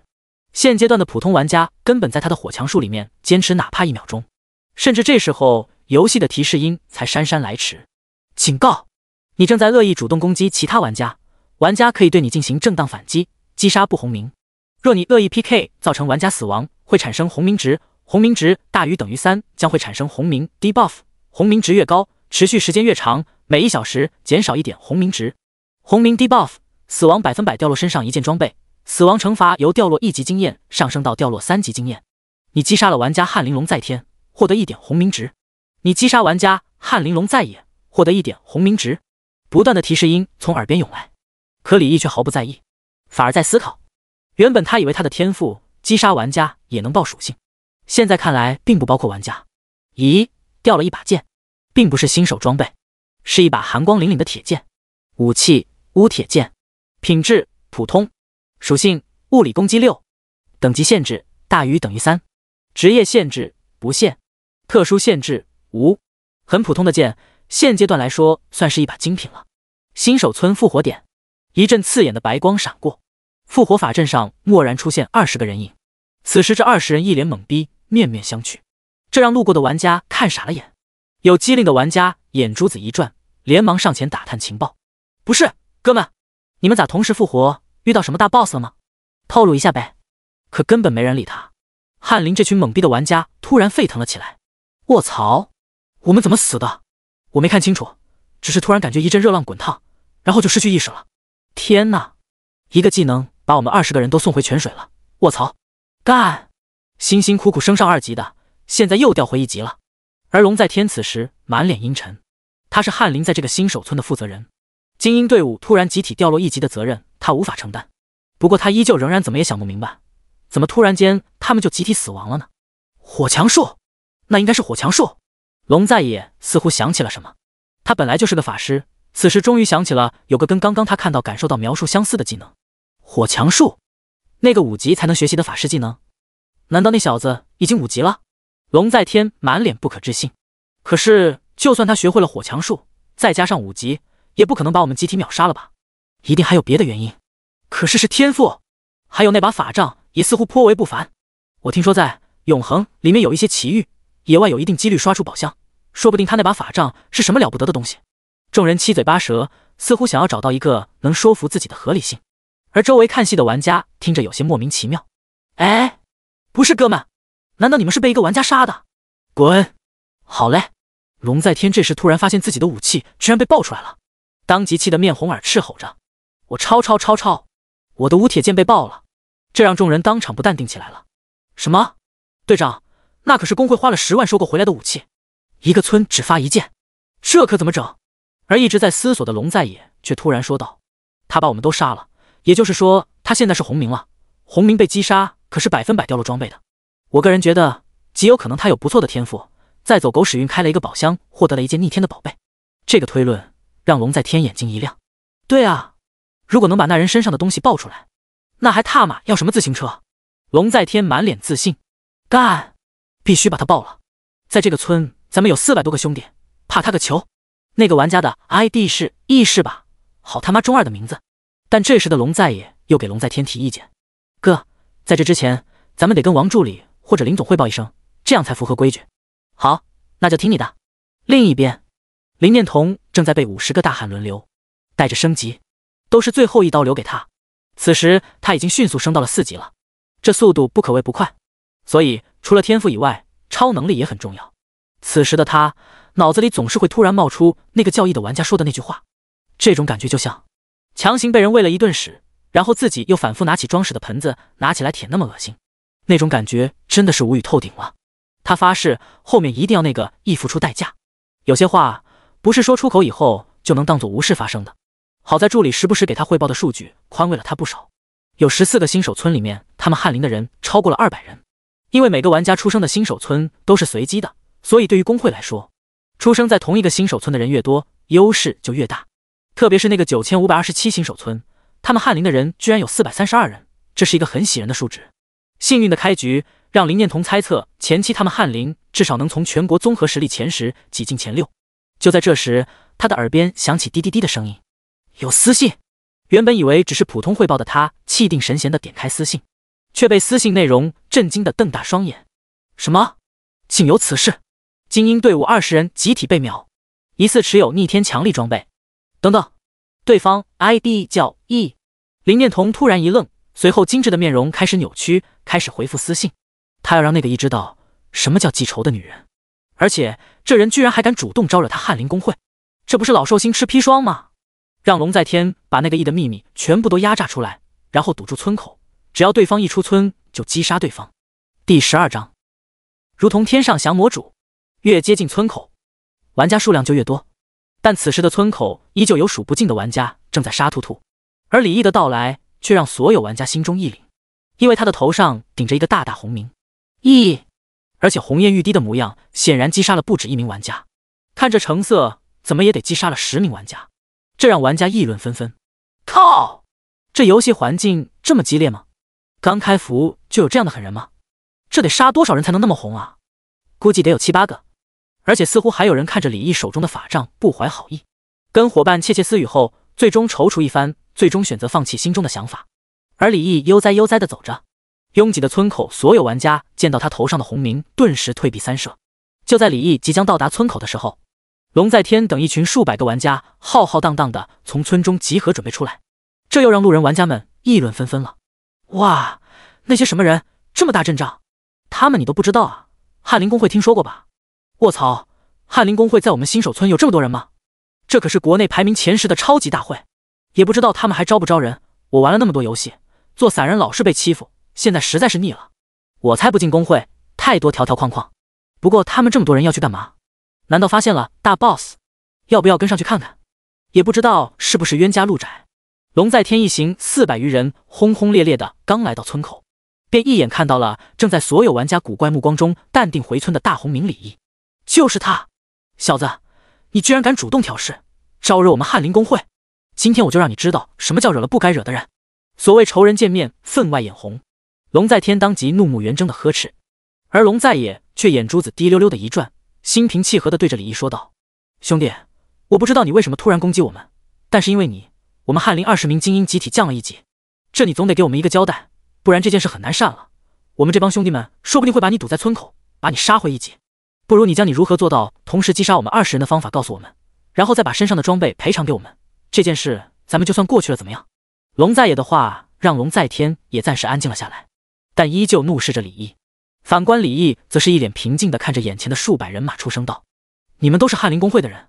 龙在野心中一喜，还以为自己的交涉奏效，对方服软了，只要把对方秘密先炸出来，到时候再堵对方还不迟。对，不过你也无需害怕，只要你按照我说的做，我保爱娥嫡娘啊！快上，打断他！龙在野仍在侃侃而谈的时候，却见李毅已经开始吟唱诗法了，顿时大惊失色，他可不想再掉1级。一群人顿时轰轰烈烈地冲向李毅，而这难见的一幕顿时让有心人开始点开视频录制功能了。标题他都想好了，到时候再掐头去尾，就叫翰林公会无耻之徒，欺负弱小，数百玩家围攻1人。可接下来的一幕却让所有人都呆若木鸡，陷入了深深的怀疑人生。村口虽然不小，可是400余人的队伍依旧显得有些拥挤。李毅一个火墙术5米乘5米的范围，空气猛然变得炽热了起来。一瞬间，滚滚火焰将一大片翰林公会的玩家直接血条清空，化作一道白光回到新手村去了。卧槽！卧槽！卧槽！我没看错吧？恐怖如斯！恐怖如斯！这是什么技能？瞬间挂了翰林50、60人。可惜了，对方人太多了，这叫义的大佬惹翰林真的太不理智了。是啊，毕竟再牛的技能也有冷却不是？整个村口外围挤满了玩家在看热闹。可接下来的一幕将再次刷新所有人的世界观。按道理来说，李毅这个时候只要第一时间进入火墙术的范围，那至少在技能效果结束之前都能安全，毕竟无人敢进入火海。可李毅却不为所动，静静的在原地等待着。妈的，快杀了他！先围住他，别让他跑了。他红名，只要杀了他，他的装备必爆的。龙在天疯狂的呐喊着，数百玩家将李毅团团围住，围得水泄不通。李毅嘴角挂了一丝讥讽，眼见时机差不多了，嘴里便开始念念有词的吟唱了起来。我上早八上，早八上早八，抗拒火环。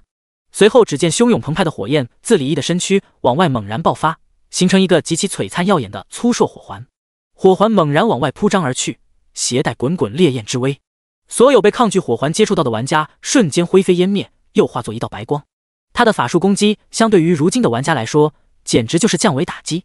而这一个法术瞬间让翰林公会直接损失了近200人，因为对方围得太紧了，生怕捡不到李毅即将被爆出来的装备，包括为首的龙在天、龙在野等人都被击杀。天哪，我到底看到了什么？他这是开挂了吧？官方都说不可能有挂喽，官方说没开，那就是没开。难道他不是玩家，而是一名 NPC？ 不然现阶段怎么可能有这么可怕的玩家？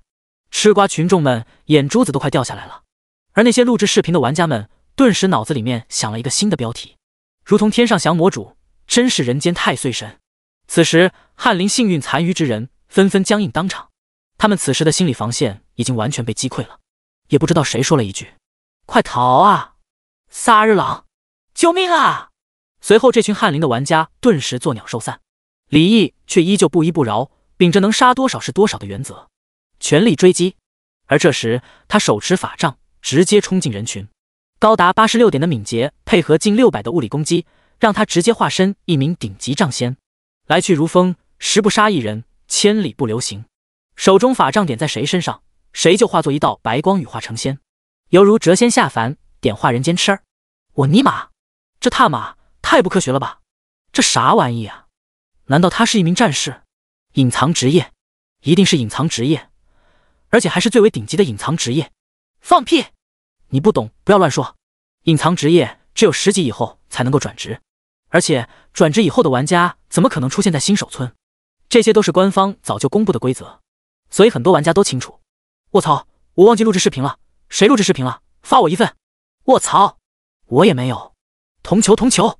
在9527新手村数万名玩家敬畏且叹服的目光下，李毅云淡风轻的继续往村庄里面走着，仿佛刚刚什么事都没发生一般，但心里却冷笑连连。这才哪到哪？等出了新手村，那时候死亡惩罚将呈现指数性增加，到时候将无人敢入翰林公会之门。不过那几个姓林的才是重点。等出了新手村，到时候他将亲手覆灭那些令人作呕的回忆，只有那样，他才算是真正的重新开始，才是真正的重获新生。不然他的念头不通达，这辈子都不会开心。第13章，法术跟着我来到现实了。回到新手村，交付任务。小伙子，没想到你还真的能帮我弄来这么多野猪獠牙，这些东西是感谢你的，小小意思不成敬意。嘻嘻。雕刻大叔满脸喜色。你获得经验值乘300，银币乘50，乌木手镯乘1。饰品：乌木手镯。品质：良好。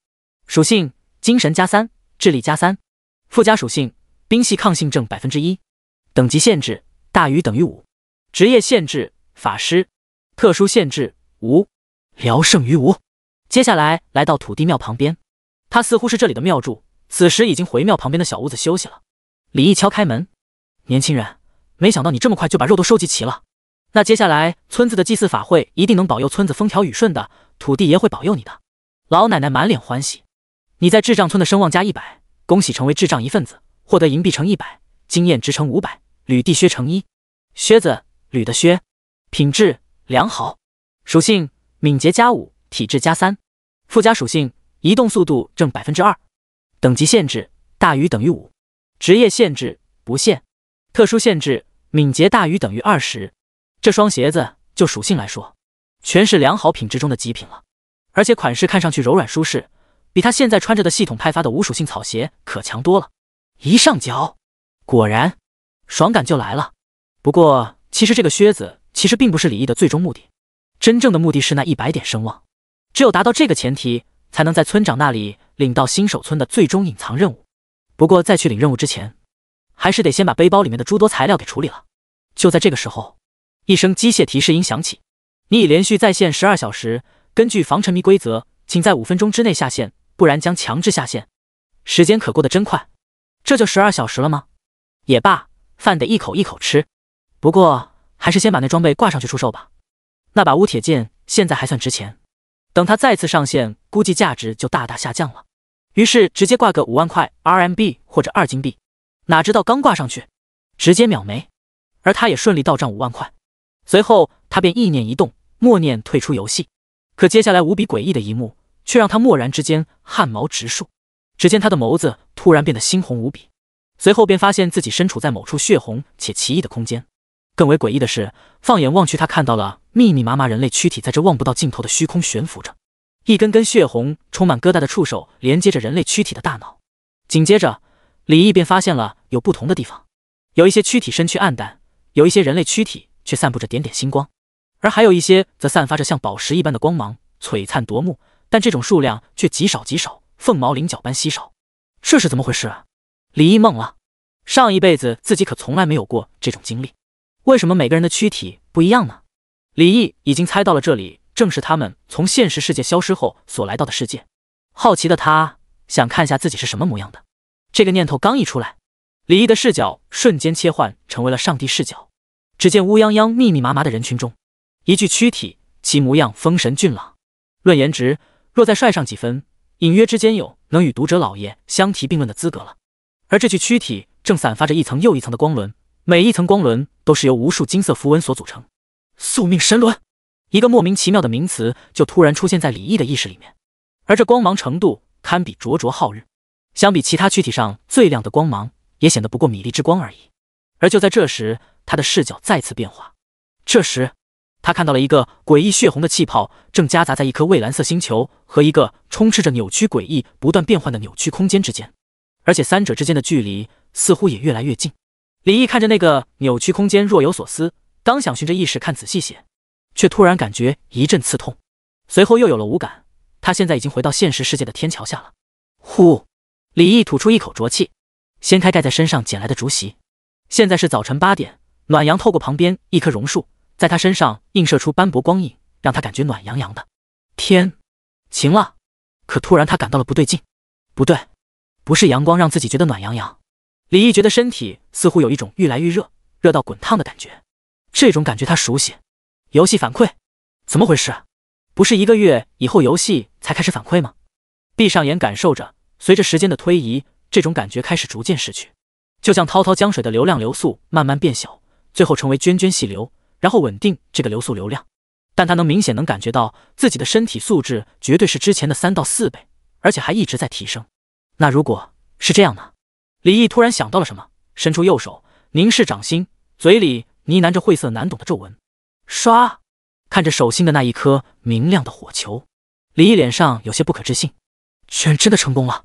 这是火弹术，而且自己第一天就能做到成功释放技能。要知道上辈子的自己可是开始反馈以后的3个月后才顺利施展出骑士职业的一个基础技能。这火弹术的火，这可跟普通打火机的火不一样，这种火是蕴含着某种玄奇力量的火焰，这种玄奇的力量在后来被称为超凡之力，普通人只要一沾上，那就是灰飞烟灭。随后心念一动，这棵火弹树便消失不见。虽然不知道为什么自己这么快得到了游戏反馈，但这肯定是好事，而不是坏事。浑身黏黏的，而且饥肠辘辘，饿了一整天了。再加上游戏反馈后，他的身体急需补充能量，所以他想先去找个酒店洗澡吃饭，换身干净的衣服。他拿起头盔，刚准备起身离开，可一旁有3个衣衫褴褛的流浪汉，自从看到他以后就一直在窃窃私语，不知道在说些什么。见李毅准备走，那几个流浪汉表情有些焦急，随后便果断地围了上来。这情况李毅自然注意到了，这3个流浪汉看着都正值壮年，若是没有游戏反馈，李毅肯定拔腿就跑。可如今实力有了，他倒想看看对方想干嘛了。小子，你早上什么时候回来的？一个流浪汉走近前说着，可眼睛却直盯盯地看着李毅手中的头盔。刚回来。李毅随口答道，我是这边的老大，想要留在这天桥下的话，必须听我的。那流浪汉又说道，他已经认出来了，李毅手中的头盔正是那满街宣传的游戏头盔，听说很值钱，可他们根本不知道这玩意绑定以后就无法再绑定了，所以根本无法转手。哦，这样，那行，我走。李毅觉得有些无聊。慢着，你想走可以，把手中的东西留下。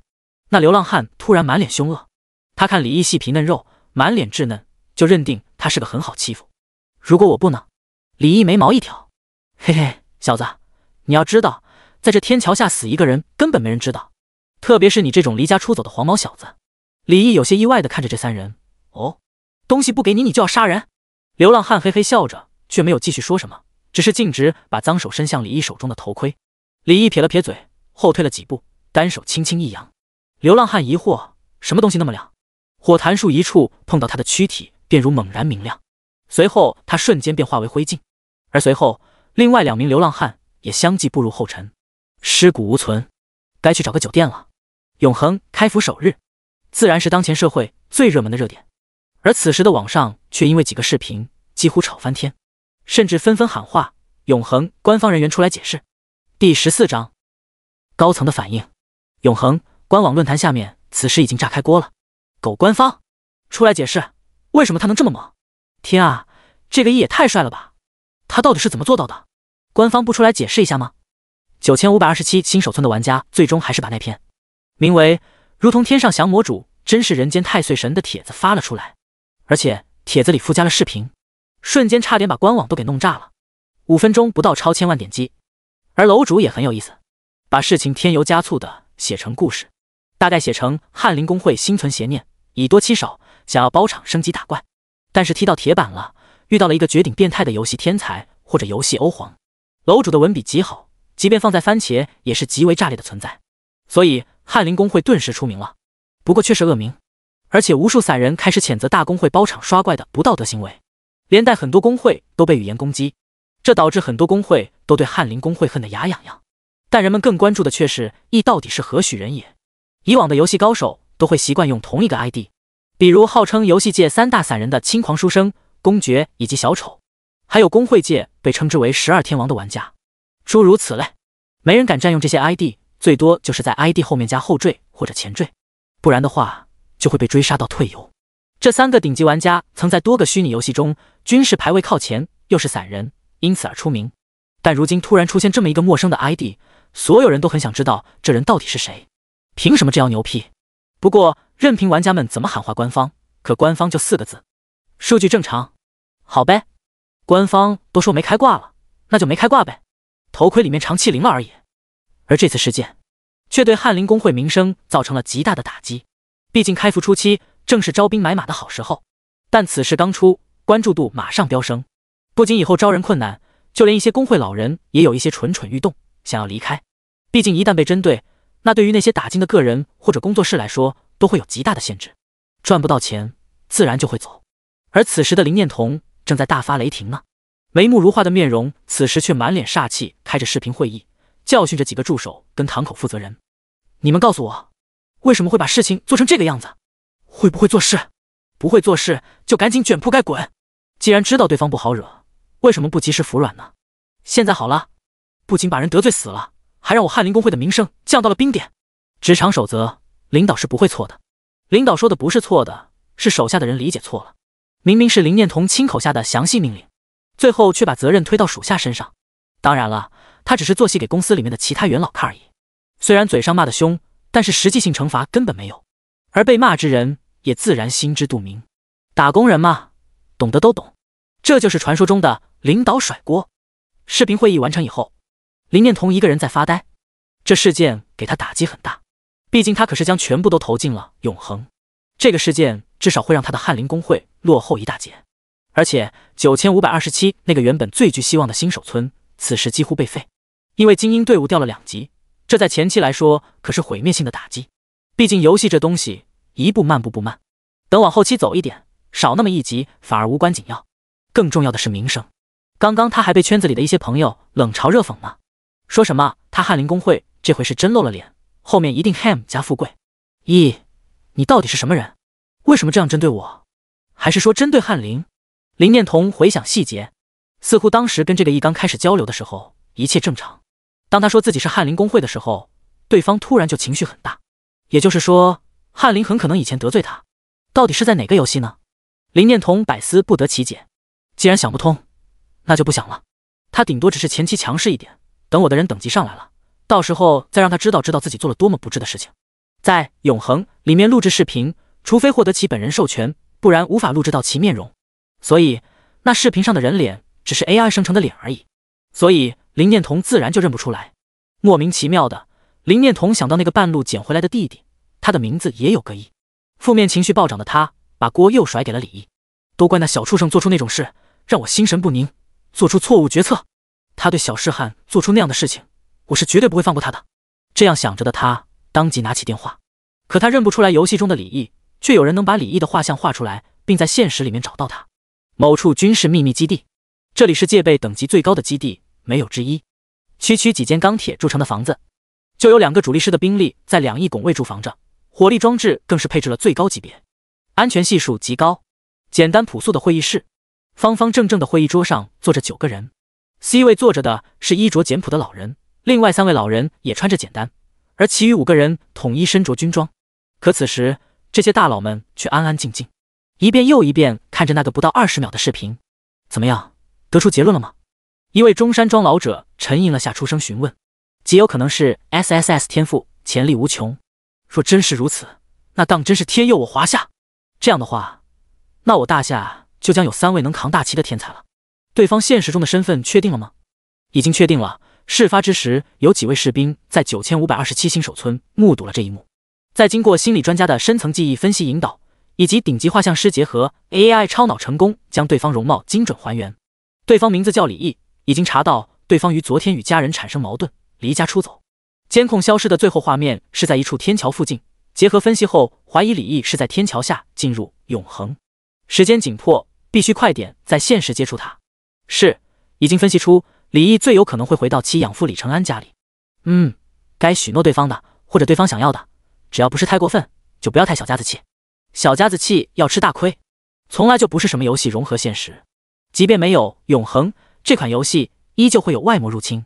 永恒游戏来自三星堆里面远古不知名文明，全球最顶尖的科研、宗教、人文等专家团队共同破译出来的。游戏进程根本无法掌控，只能做了一个货币接口，能够轻微的影响一点游戏。这是全世界各国第一次如此齐心协力面对一件事情。因为1个月后会有未知且恐怖的敌人侵略整个世界这件事，早在40年前的2024年就已经被知晓，只是当时所有人都不相信。直到那西方的预言之书、东方的推背图、玛雅文明的符号石板，在40年前的某一天，诡异的全部出现在最引人注目的地方。上面所有的预言都一一成真，比如樱花国海啸死亡200多万人，樱花国地震又死500万人。本应该挂在老鹰国的超强飓风，却被某种力量影响，穿越空间的限制，来到了樱花国，再弄死樱花国1000万人。世界承认大夏为世界综合实力第1的具体时间，全都一一对上。而在预言的引导下，在三星堆找到了远古文明遗迹，未知的恐怖敌人即将荼毒全球，而唯一的救赎之道就在永恒。掌握超凡之力，只有超凡才能应对超凡。而所谓的先驱及头盔，实际上就是专供大夏部队军人的游戏头盔。大夏所有军人全部进入永恒，只为抵御那未知的敌人。知道预言却没有公开，第一是怕引起恐慌，第二是头盔生产速度还跟不上，无法让每一个大夏公民都拥有。而此时的李毅刚来到一处豪华的餐厅，大快朵颐着。第15章，我问你，在狗叫什么？从天桥下出来以后，李毅先是去买了个合适的背包，将头盔放进去，然后又买了好几身新衣服，最后在一家5星级酒店洗了个热水澡澡，这才来到这里的餐厅，享受着美味的食物。这辈子他绝对不允许自己吃苦。头盘是牛油大虾海贝夹心，油而不腻，入口嫩滑。本应用调羹细细品尝的榛果南瓜汤，李毅却直接豪饮。主菜是一道慢煮汁烧牛小排配蘑菇。身体素质的提升让他此时对食物有些迫切的需求。这已经是李毅点了的第3份了，可依旧大快朵颐，似乎永远吃不饱一般。直看得一旁的服务员目瞪口呆，咽了咽口水。不过毕竟是5星级的餐厅，服务员的素质很顶。尽管心中怀疑这货怕不是恶鬼投胎，可表面却依旧客气。就在李毅准备再招呼服务员再上一份的时候，一伙人气势凛然地走进餐厅，4、5个戴着墨镜的大汉，似乎是保镖模样的角色，为首的却是一个身材窈窕、眉目如画的美人。只不过这美人此时脸上布满了寒霜，此人正是林念童。餐厅经理见对方来者不善的模样，连忙上前交涉，可林念童旁边居然还有一位穿着警察叔叔制服的男人。林念童依旧一副高冷模样，而叔叔掏出证件跟经理说了2句话后，经理便无奈的不再理会。随后满脸煞气的林念童便开始巡视起了餐厅。餐厅虽然挺大，可仅仅一会他还是找到了想要找的人。此时李毅的身体素质提升是全面的提升，包括如今他的五感也是普通人的3、4倍，自然感觉到一伙来者不善的家伙。但李毅只是抬头看了一眼，眉毛一挑，先是有些诧异，随后便又释然。既然林念童带着 JC， 那自然能查到自己2个小时前在这里有开房记录，那就不是一件奇怪的事情。好啊，林毅你这小畜生果然在这，还吃上5星级了，哪里来的钱？亏你3姐还说你不是小偷，看来还真没冤枉你，即便不是你亲自干的，也跟你脱不了干系。林念童来到李毅的餐桌，毫不客气地坐在他的对面，上来就是小畜生的问候。李毅听完，不紧不慢地拿着桌上的丝巾擦了擦嘴，随后便抿了一口白水漱了漱口。林念童当即气得不行，刚想示意一旁的 JC 叔叔说些什么，噗，却见李毅先一步直接一口漱口水，直接喷在林念童精致的面容之上。被喷一脸的林念童阴唇微张，愣在当场，他甚至能感受到这水的余温。而旁边的保镖跟叔叔也都神情呆滞了。林念童，你狗叫什么？我问你在狗叫什么？李毅垂起冰冷的眸子，不带丝毫感情地看着他。呆滞的林念童对上李毅那漆黑的瞳孔，心里莫名一紧，但紧接着就恼羞成怒，连忙抽出纸巾擦了擦脸。林毅，你知不知道你在做什么？也不知道爸妈怎么想的，你根本不配做我林家的人。今天我给你2个选择，要么跟我回家接受惩罚，回去给爸妈磕头道歉，再给诗涵出气，这事就那么过去了。不然的话，就凭你做的那些事情，我可以让你一辈子都待在监狱，你信不信？林家作为古城的地头蛇，有点关系什么的，再正常不过了。但林念童实际上只是吓一吓这个弟弟而已。在他觉得，不管李毅再怎么疯狂，内心深处的懦弱是不会改变的。李毅看向林念童的眼神满是讥讽，并没有接他的话，反而说了一句让林念童愣住的话：杀你9527新手村那些人，只是刚开始，希望你慢慢欣赏你的翰林公会是怎么慢慢的崩溃。既然游戏已经开始反馈了，那还隐藏个急冒？他知道这事就是他做了，那又怎样？他更想欣赏这位大姐多年经营的心血，居然被他自始至终看不上眼的弟弟毁掉的绝望跟无力。林念童听到这话，脸上有些惊疑不定地看着李毅：你在说什么？你的意思是那个义就是你？但转念一想，便冷笑地看着这个说大话的弟弟。虽然一直没关注这个弟弟，但是这个弟弟从来没有玩过虚拟游戏。而那个高手的 PK 视频虽然很短，可是出手很辣且果断，而且对游戏操作显然极其熟悉。这种玩家怎么可能是一个游戏新手呢？李毅无意给他证明什么，只是拿起背包便准备离开。林念童又怎么可能让他这么简单的离开？给了那几个黑衣大汉一个示意的眼神，那几人当即会意，便准备上前制服李毅。有 JC 叔叔在场，将不会有任何人理会大白天当街掳走一个大活人。可是以前是以前，卸载是卸载。李毅此时的身手早已不同以往，他的动作迅捷如风，在所有人都没反应过来的时候，瞬间单手掐住林念童那宛如艺术品般娇嫩的脖颈，并像踢小鸡一般单手将他悬在半空，双脚离地。这一幕是所有人都没有意料到的。几名保镖跟叔叔顿时脸色大变：住手！停！放开林总！你这是在犯罪！有话好好说！几人方寸大乱，而且满眼不可思议。这个看起来模样稚嫩还有些消瘦的小男生，居然有这么恐怖的力量。虽然林总并不重，可是看李毅的模样，根本就是举重若轻的模样。而此时的林念童满脸恐惧，无法顺畅呼吸，让他白皙的脸蛋涨红一片，强烈窒息感更是让他似乎看到了死亡正在降临。这顿时让他第一次对自己这个弟弟产生了恐惧的念头。想他死的话，你们尽管动手。李毅此时镇定的过分，甚至脸上写满了冰冷无情。而叔叔此时已经是冷汗直流了。别，小兄弟，她可是你亲姐姐，你先放开她，她要窒息了。哦，是吗？李毅看着嘴唇开始发青的林念童，却撇了撇嘴，但还是将手松开一点，让他呼上2口新鲜空气。记不记得我16岁那年，你把我头按在水池里，窒息的感觉好不好受？李毅咧着嘴笑着问道。你我是你怎么敢？林念童声音断断续续后猛地戛然而止，但一如既往的让人讨厌。李毅听得脑壳疼，便又掐紧不给他说话。我姐想跟我换个地方单独说说话，她不想你们跟过来。李毅像在说什么微不足道的小事一般。可就在李毅准备离开的时候，他却神情一动，有些疑惑地看向餐厅大门。只见突然一对荷枪实弹、身着 X 装、头戴钢盔的 X 突然闯了进来，将众人团团围住。而叔叔虽然不清楚发生了什么，但下意识将这群 J2 当成支援了，随即马上拔出配枪指着李毅：年轻人，你走不了的，先放下林总，趁事情还没到不可挽回的地步。这名歹徒，叔叔刚想对兵哥哥们解释一下情况，可下一秒却有一把乌漆麻黑的枪口顶住了他的太阳穴，而后耳边传来一声略显沙哑的低沉声音：在事情还没到不可挽回的地步之前，你最好把枪放下。这是什么情况？所有人都懵了，这一幕怎么这么让人难以理解呢？包括李毅也是，看着这对人身上扛着的步枪，再加上对方似乎在帮他，而且重生回来的李毅对很多事情都看淡了很多，但是对大夏军队的敬重却从来没淡过。1个月后灾变的第一时间，牺牲的最多的不是手无寸铁的平民，而是前仆后继、悍不畏死的大夏军队。他们在用血肉做的躯体挡住了敌人最凶猛的攻击，就是为了守护已经守护了一辈子的大夏子民。李毅最终还是选择放下林念童。看看什么个事先。第16章军方的橄榄枝。事情的一次次反转让人懵了又懵。此时最慌的自然是被枪顶着脑袋的叔叔。他连忙将手中家伙举过头顶。他也是听从领导安排，想着过来走个过场而已。几千块工资，难道还真的让他玩命面？同志，咱都冷静，有话好说。而那名黑瘦干练的中年军人理所当然地将叔叔的配枪收缴了起来。配枪我会让人送回你们局里，小孙去跟餐厅交涉一下，删掉监控。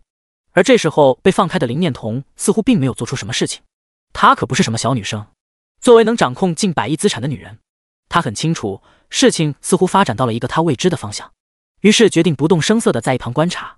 而且她发现那名军人肩上扛着的居然是 X 星。李毅先生，我们找您有些事情想要了解一下，不知道您有没有时间？中年军人异常客气，甚至把姿态放得极低。不过他看向李毅的眼神却颇为古怪。李毅有些愕然，但随后他便有了一点猜测，绝对是因为永恒游戏里面的事情。难道说官方实际上是已经提前预知了1个月后的事情？您客气了，我的时间虽然不多，但是跟您交谈是十分愿意的。人敬我1尺，我敬人1丈。前面半句是嘲讽林念童浪费他时间。中年军人十分高兴，当即做了一个请的手势。随后众人便离去。而在军人来了以后，所有人都被几十名荷枪实弹的士兵镇住了。现在还有哪个敢拦？至于林念童，李毅离去的时候看都没有多看他一眼。倒是林念童此时看向这个弟弟的表情十分复杂，他似乎真的变了，而且他身上好像多了什么秘密。为什么会有降级军衔的人物找他，而且还这般客气？还有弟弟说的那个 ID 教义的玩家就是他，难道是真的？不行，必须得找人核实一下。林念童呆呆坐在椅子上，表情阴晴不定。随后马上在手机上想要寻找李毅的照片发给龙在天他们几个辨认一下，但随后他无语地发现他的手机上保存着的全部都是林世汉的照片，连一张李毅的都没有。李毅跟着中年军人来到餐厅外的一辆 X 用大卡，士兵们都留在外面，只有中年跟李毅2人进了卡车。李毅先生，我是丁伟，很高兴认识您。丁将军您好，叫我李毅就行，不知您这边找我是？面对眼前这将军的客气，李毅也不敢托大。好，李毅，我这边就开门见山了，到底是军人，没那么多弯弯绕绕。李毅，我们找你是想确认一下，你是否在永恒里面觉醒了 SSS 级天赋？丁伟一脸严肃。当然了，我们并不会打探你具体的天赋内容。之所以找你确认，是因为 SSS 级天赋在未来对大夏以及人民来说都具有重大意义。李毅沉吟了一下，他既然做事都那么高调了，自然不想搞什么隐藏的那一套了。而且如果可以的话，或许能从他们那套出点什么信息。当然了，他也不想全盘托出。是的，我确实在永恒里面获得了 SSS 级游戏天赋。丁伟听罢，原本严肃的表情瞬间笑了起来。很好，其实看完那段视频，我们就觉得十拿九稳了。刚刚看到你单臂抓起一个成年人，我就基本确定，若不是得到游戏反馈，你又如何能做到？李毅假装懵懂。游戏反馈？丁伟点了点头。对，游戏反馈只有 SSS 级游戏天赋者才可能在第一天就获得游戏反馈。李毅，今天我对你说的事情属于国家机密，切记不可外传，哪怕是最亲近的人，你能做到吗？李毅点了点头。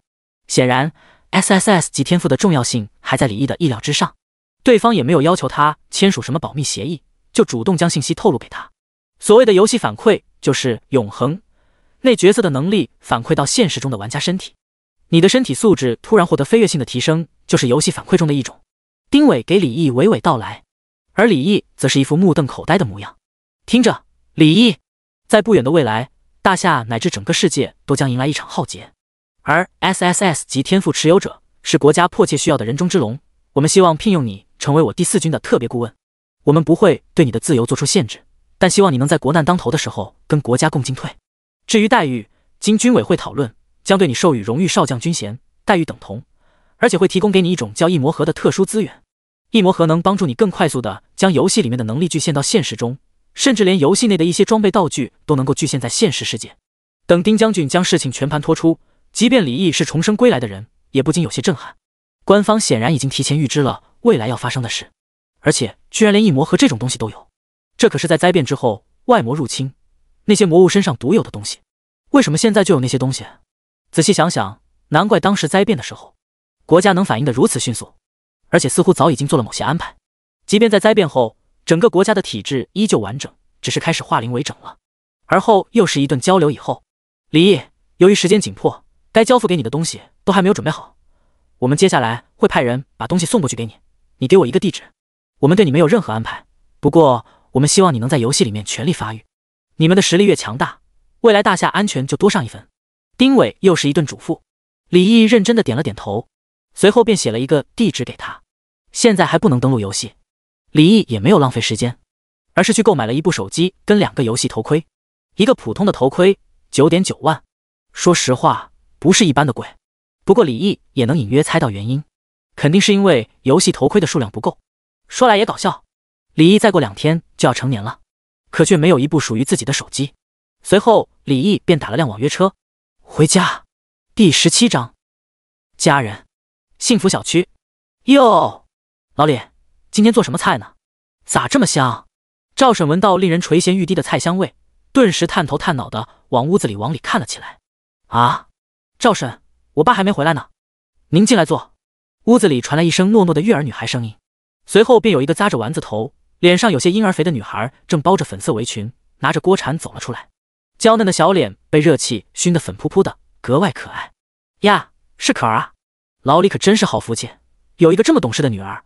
赵婶也不客气，边进来边说道，还瞄了瞄桌上色香俱全的2样菜，习惯性的咽了咽口水。哪有，赵婶您先坐，我锅上菜正烧着呢。丸子头女孩突然想起了什么，连忙咋咋呼呼跑向厨房。赵婶见状笑着摇了摇头，我说可儿，你继续弄，我也得回去给那爷俩做饭去了。厨房里又传来了声音，哎，好。赵婶常来坐。赵婶离开的时候看着墙上的一张全家福，却有些怜悯的摇了摇头。这老李以前那个儿子还真是白眼狼，养了14年，被亲生父母带走以后就少有回来看过这边的家人。而在赵婶走后没2分钟呢，便有一个模样普通、皮肤略微黝黑的中年男人回到了房子。哟，闺女，咱今天做什么菜呢？咋这么香？今天吃鲤鱼背面、红烧把子肉、大肘子，还有酸辣大白菜捏。哟呵，这么丰盛，吃得完吗？那爸今天高低的整2口了，我也不知道咋回事，今天就想多做2道菜，好奇怪。李承安是一名国企小干部，老婆10年前就因病去世，有2个孩子，一个叫李毅，一个叫李可儿，非带妹流，一直独狼。爸，过2天就是哥生日了，你说他回不回来？李可儿咬着筷子。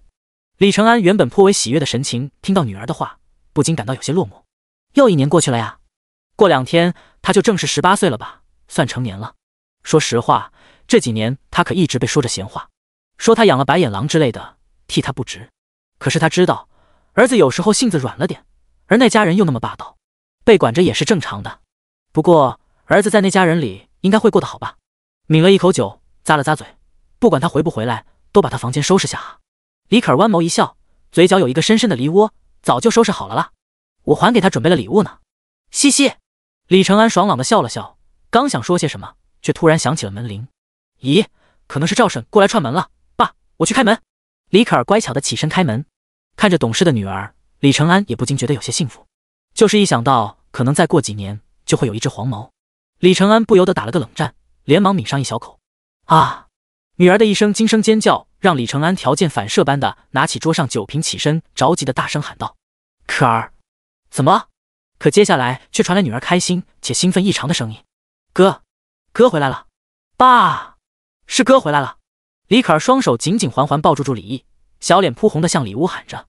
而此时的李毅心里五味杂陈，记忆中妹妹还是他12岁的时候，如今的他已经亭亭玉立了。每次林家所谓的每年安排见面，就是把李承安请过去，在林家的监视下聊上一小会而已。丫头都长那么大了。李毅揉了揉他的脑袋，哥，你为什么这么多年都不回来看我？呜！李可儿把头埋在他的胸膛上，眼泪不争气的往外冒。李毅无言，不知道怎么回应。他觉得自己最对不起的就是这2个最亲最爱的人。如果他知道赵婶对他白眼狼的评价，肯定会恭恭敬敬应承着。他甚至怀疑自己上辈子患上了斯德哥尔摩综合症，才会对林家这般甜。亦或者他已经被 Puai 丧失了理智。还记得他曾经看过抖音上说，有一个清华大学被男朋友 Puai 给将身体的生育器官切下来送给男朋友当收藏品。由此可见 Puai 是有多恐怖的东西。好在李毅不知所措的时候，李爸走了出来，拿着酒瓶的手微微颤抖着，显然是激动无比。可他却强装镇定，装得满脸平静。回来了，快去洗手吧，刚好在吃饭呢。李可儿这会也反应过来了，连忙拉着李毅的手走进房子。哥，我帮你拎东西，好重啊！你快去洗手，你还没吃过我做的菜呢。李毅又一次感觉到家的温暖。而今天晚上，李毅吃了一顿这辈子吃过的最好吃的饭。小易，这次回来可以住多久？李承安随意的问道，可实际上心里挠心的很。爸，这次我想多住一段时间。李毅不打算告诉家人那些破事。那他们李承安明显一喜，可很快又收敛起来了。爸，我已经18岁了，他们已经不算我的监护人了，所以你也不用担心他们会拿什么律法来威胁你啊。还有，我跟他们关系处得很好，掏心掏肺的那种，所以回来多住段时间没关系的。李毅没有表现的一丝说谎的痕迹。耶，太好了，哥，每天打扫卫生我可是都会打扫你的房间呢。躲在一旁听着的李可儿顿时雀跃欢呼，这游戏真的能钓鱼？李承安有些半信半疑。真的，而且里面钓鱼的乐趣比现实中可要好太多，而且环境也比现实壮阔秀丽，您就当进去旅游。李毅斩钉截铁，说不定你还能钓只龙王爷出来呢，而且在游戏中相当于深度睡眠，还能解决您偶尔失眠的问题。可儿也要玩吗？会不会影响他的学习？李承安又有些迟疑。爸，现在是放暑假，我的同学很多都有玩，我不管，我就要玩。乖巧的可儿开始反抗。爸，放心，这游戏对人只会有天大的好处，尽早进入游戏对身体有好处。李毅并不是要他们俩以后要多强，他这辈子不会再让家人直面危险，他将紧紧地将家人护在身后。做完这些的李毅，终于等到了可以上线的时间。重新登录游戏，戴上头盔以后，目光一闪，直接来到了9527新手村。刚上线，村里的玩家看到他以后表情各异，有的畏惧，有的佩服，有的憧憬，有的嫉妒。他头顶上的名字此时红得发黑，异神这个名称已经闻名于整个永恒玩家圈，以一破400之众还是摧枯拉朽般，谁人不闻风丧胆。如今还是先去把背包那些没来得及处理的材料处理了先。查看了下属性面板，正文字数是足够的，不喜欢看属性的朋友直接翻页就行。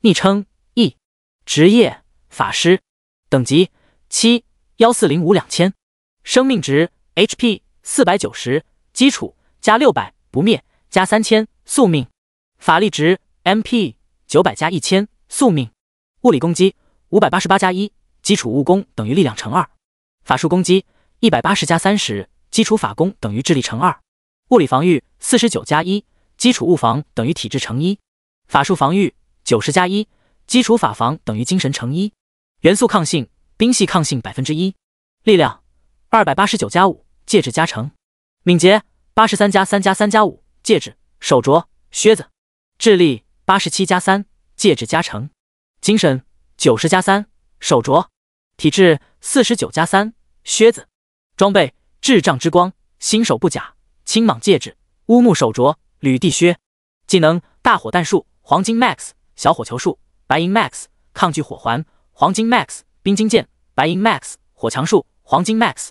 天赋宿命之环，效果1，宿命支配者，每击杀一个等级不低于自身单位，有几率获得生命值上限、法力值上限、属性点、技能点、技能、装备、宠物、隐藏职业转职卷轴、天赋等奖励，一切皆有可能。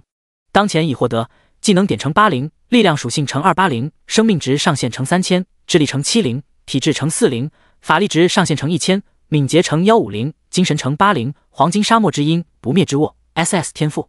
效果2，永恒宝库，无限收录天赋，10级时可抽取3种 SSS 级天赋，并能额外同时佩戴3种天赋，可自由佩戴额外天赋或将其收进永恒宝库。宝库当前上阵天赋不灭之握60层，很好，还是熟悉的牛批，得赶紧升10级了。3个 SSS 级天赋还在等待着自己呢。第18章 SSS 级隐藏任务。咦，小伙子，你的实力？村长看着不过1天不见的李毅，表情有些惊疑不定。他似乎具有看穿玩家实力的能力，但具体能看到什么程度，谁也不知道。现在的村长依旧悠哉在摇蒲扇，确定职业的工作给几个村民主持。但紧接着村长便一脸感激，原来是你帮村里解决了祭祀需要的祭品，真是感谢你全家啊！这便是声望值的作用了，明明可以感谢你一个人，非要感谢你全家。李毅也大义凛然，村子是我家，爱护靠大家，村长我也爱你全家。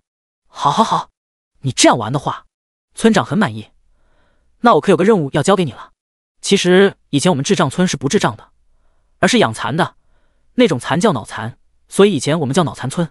脑蚕吐出来的丝制成的法袍衣甲，不仅能蕴养精神力，提高智力，而且水火不侵，不惧魔力的腐蚀。所以我们村子虽说不会一穷二白，那也是富甲一方。可后来有一天，我们村的脑残们被一种诡异的邪能污染了，变得嗜血且残忍，能够钻进村民的大脑，将村民变成行尸走肉的存在。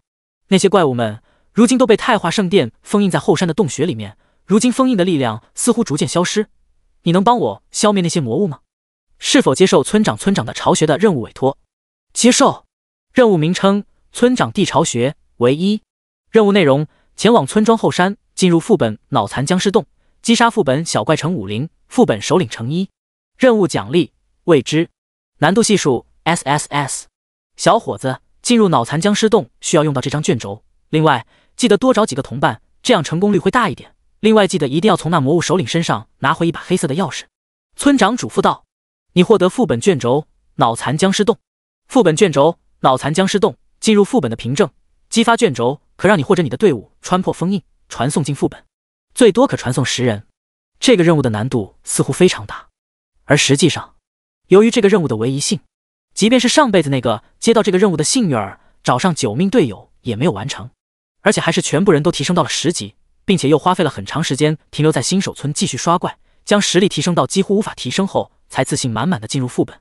可结果依旧是团灭，而这个唯一任务也从此消失。谁也不知道这个任务的奖励是什么。李毅估计了下自己的实力，感觉成功率应该只有9成8，于是决定把成功率补满。村庄裁缝店，老板娘是一个丰乳肥臀的性感美妇，见到李毅的瞬间看呆了，随后激动的胸前颤颤巍巍的雪白抖动不停。好俊的小伙，要来我家坐坐吗？我家的床又大又软哟。李毅顿时兴致大涨，可随后想到 SSS 级天赋还在等他的时候，顿时正义泯然拒绝道：我晚上再来。随后便被背包取出一大摞皮革出来。小姐姐，我收获了这些皮革，一时之间不知道怎么处理。美妇一听到李毅的拒绝之语，顿时兴奋地扬起来了，又听见李毅称呼她小姐姐，顿时容光焕发。可当她看向地上的皮革的时候，却突然神色一变，满脸震惊。我的冤家哟，这都是上等的好皮，山羊皮、獠牙野猪皮，天哪，这难道是那只传说的贪吃蟒蛇的皮吗？我小时候还在山上看过它呢，那大蛇的腰会这样扭吗？说着在李毅面前扭起曼妙的水蛇腰肢。李毅表示好看爱看。一番交流后，美妇用本来给她老公保命用的护甲跟李毅交易，你获得荒野者之甲乘1，衣甲荒野者之甲，品质卓越，属性物理防御30，法术防御30，附加属性能抵御普通怪物 20% 的普攻攻击伤害，等级限制大于等于5，职业限制不限，特殊限制力量大于等于20，体质大于等于25。看了装备属性以后，李毅还颇为意外。他记得在这里能得到的装备最多只有良好的品质，而多的皮革老板娘只会用钱币收购。也许问题是出现在那100声望吧，总不会因为他的等级吧。又来到村庄药店，用珠宝、羊宝什么的换了一瓶初级解毒丹跟300银币。还有那蟒蛇胆的出现，直接让药店老板直呼暴殄天物，说什么再等2年那蟒蛇就能化蟒成蛟了，让李毅颇为无语。本来药店想用一个金币收购的，不过李毅却要求更换交易条件，想用蟒蛇胆交易一瓶理智药水，这种药水还无法购买。再补充了一下红蓝药瓶。初级解毒丹服用后能够一定程度解除常见的毒性 debuff， 并在接下来10分钟免疫该毒性。理智药水服用后能在3个小时之内提高一定的思维混乱咒、幻术类等术法免疫能力。论提前知道关键信息的重要性，上辈子那个帖子李毅印象还是很深的。楼主当年说他们10人小队进去以后，别说 BOSS 了，就连小怪都还没有遇见，在见到一个发布任务的 NPC 后就集体团灭了。他们死于自相残杀以及自杀。根据他们回忆，进入副本以后，所有的队友都被分开了，明明看到了怪物并击杀了怪物，可却偏偏没有任何提示。还有3人是死于自杀，而且是从游戏提示中得知的，那段自杀的记忆丢失了。等到后来咒法师的出现，人们才终于意识到他们应该中了某种思维混乱的幻术咒法。等这一切都准备完毕以后，李毅总算觉得自己的成功率稍微提高了 0.2 成了。来到智障村的后山，有2名手持大刀、身着甲胄的大汉 NPC 把守着。再讲明来意，并出示卷轴后，才得以放行。随后便来到了一处矿山般的废弃山脉，而一处洞穴十分显眼。李毅看到副本卷轴开始散发柔和的光芒，你已经服用理智药水，便没有犹豫，轻轻一扯就将卷轴撕烂。休刷啊！李毅被瞬间传送到山洞内部。咦，映入眼帘的居然是一处大堂，墙壁上挂着不知名魔法灯，还有一些古怪的人形雕塑，墙壁上描绘着神秘的壁画。20年了，终于来人了，尊敬的大人，请问您是太华圣殿派遣过来消灭魔物的吗？大堂的尽头，一个衣着几乎腐朽的法师长袍老妪踉踉跄跄地走上前来，激动又尊敬地说道。李毅定睛一看，这才发现这老妪满脸皱纹，看上去已经有80-90岁，而且拄着拐杖，腿脚十分不利索。仔细一看，这才发现她的2条腿，一条正常，一条极短，跟没有似的。对的，我是来消灭魔物的。据说这 NPC 有任务，那就康康。老妪听完顿时更激动，随即还躬身行礼。那太好了，上使大人，您能帮我一个忙吗？这么多年来，老身一直在研究傀儡假肢的法术，如今小有所成。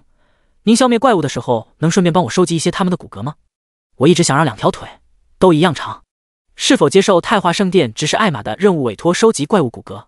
李毅略微思考了一下，接受。老妪顿时大喜，可紧接着李毅却拿出一把神器小刀，在老妪不可置信的眼神中，以迅雷不及掩耳之势，直接将她那正常的腿割断，这样就一样长了。使者大人，你这是在做什么？你，好痛，我的腿！老妪惨叫尖叫，哀嚎着，可李毅却不为所动，眼神冰冷。哼，我早就看出来你不是人。第19章超高经验连升2级。哼，我早就看出来了，你不是人。冰冷的言语之下，老妪尖叫哀嚎声戛然而止，转而变成凄厉可怖的魂殿长老特有音效。结，不愧是那老鬼找来的人，果然不简单。不过你是如何发现的？老妪居然瞬间恢复成原来的身体，虽然依旧残缺。李毅没有理会他的问题，本来他就怀疑是不是问题出现在这个 NPC 上。进来之后，他果然发现了端倪。虽然大堂一切正常，没有怪物的痕迹，他服用了理智药水，不会受到思维混乱的法术导致他五感紊乱。他明显闻到了一股腐朽的味道，而在老妪接近的时候就愈加明显。而且他每次说话虽然看着低下头，但李毅仍能感受到他那浑浊的瞳孔下深深的恶意，似乎对他的这具躯体格外贪婪。李毅没有回答怪物问题的习惯，直接开始吟唱法术。欧玛哩玛哩轰，火强术，天灵灵地灵灵，大火弹术。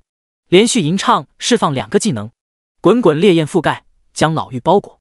可他的表情却没有丝毫痛苦，而大火弹术也直接从他的身体穿透而过，他的身体就像一个影像一般突然碎裂。果然是幻术。而这时，整个大堂的环境也猛然变换了起来，原本颇为规整的大堂突然变成了充斥着破旧与腐朽气息的地下陵墓一般，四处都是奇形怪状的雕塑，整个空间内还飘荡着那老妪那吃了魂殿长老般的声音。结，既然你不想说，那就先享受一下他们的招待吧。结。话音刚落，这些雕塑忽然自己动弹了起来，身上泥沙滚落。好吧，小怪出来了呗，让我看看什么个事。脑残爬行者，等级14，生命值1200，物理攻击90，物理防御100，法术防御50，技能攀爬、爪击、污染。描述：被邪能脑残吸干精气神的人类，因此法术防御极低，是彻底被邪能腐蚀意识的可怜虫，但仍旧需要小心，它速度快且力量大。脑残舔舐者，等级13，生命值1000，物理攻击80，物理防御90，法术防御30，技能爪击、污染、舔舐、急速。描述：被邪能脑残吸干精气神的生前舔狗，因此法术防御极低，是彻底被邪能腐蚀意识的可怜虫，但仍旧需要小心，它爱舔人，还舔得很快。眼见密密麻麻的怪物苏醒过来，李毅顿时有一种密集恐惧症的烦闷感。这些怪属性有些奇特，等级很高，一下子被这么一大群近30-40个怪物围堵过来，估计之前那10人小队即便通过了第1个考验，也会瞬间减员过半。可李毅却乐坏了。我爱说实话，铁，我的数值可能你的 BOSS 拍马都赶不上，这里简直是李毅的升级圣地啊！复数的法术防御，成群的怪物。李毅不紧不慢轻摇法杖，低声吟唱：火强术，刷！熊熊烈火瞬间将整个昏暗的地下陵墓照得白亮一堂。而被火焰沾染上的脑残僵尸们瞬间发出极为痛苦的哀嚎。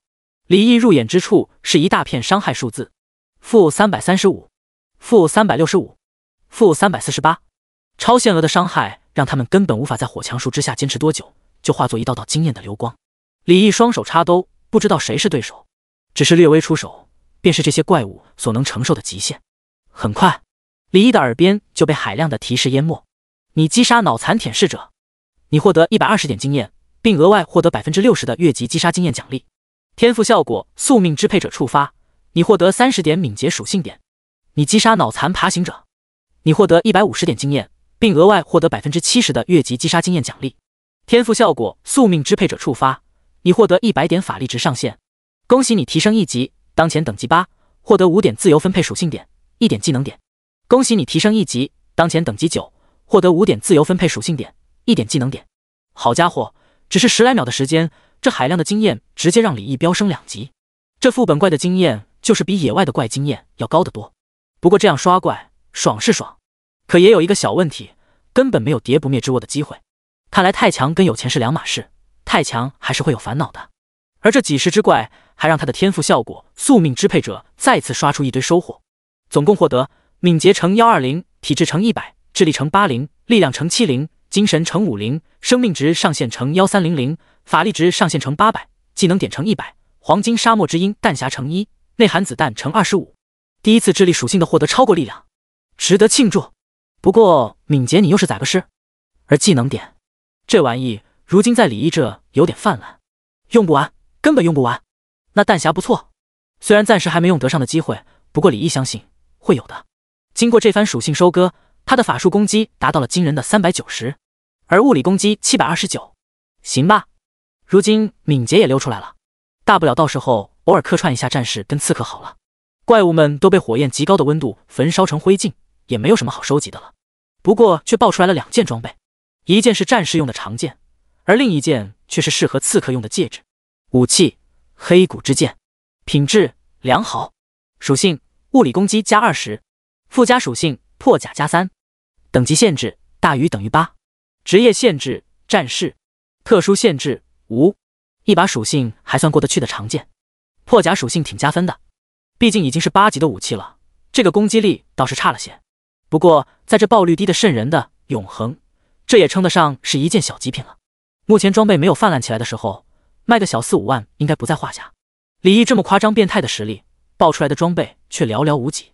如今这批怪爆出2件装备，估计是因为他越6-7级杀怪而产生的隐藏爆率加成导致的。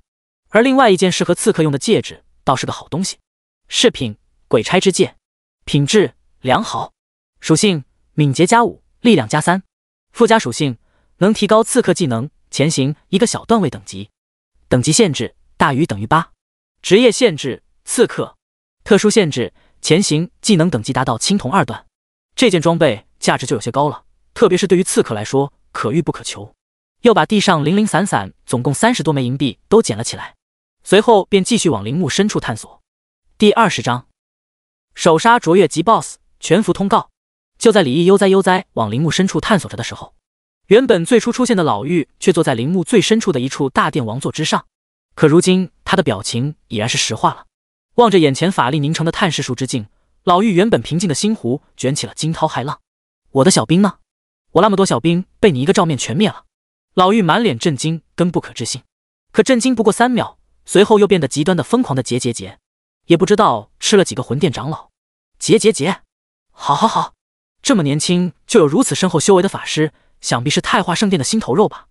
如果是一个战士或者是刺客，或许还忌惮你几分，可惜你是个法师。说着，老妪打了个哈欠，一副乏了的模样，随后竟然闭上眼睛假寐了起来。李毅一边往里走，一边观察着四周，也是奇怪，有些地方像陵墓，可有些地方又更像矿洞，甚至他还能看到一些已经腐朽生锈的矿产跟锄头。而那一大群的小怪被消灭以后，就只剩下一些零零散散的小怪了，随便2记法术便能让他们灰了之。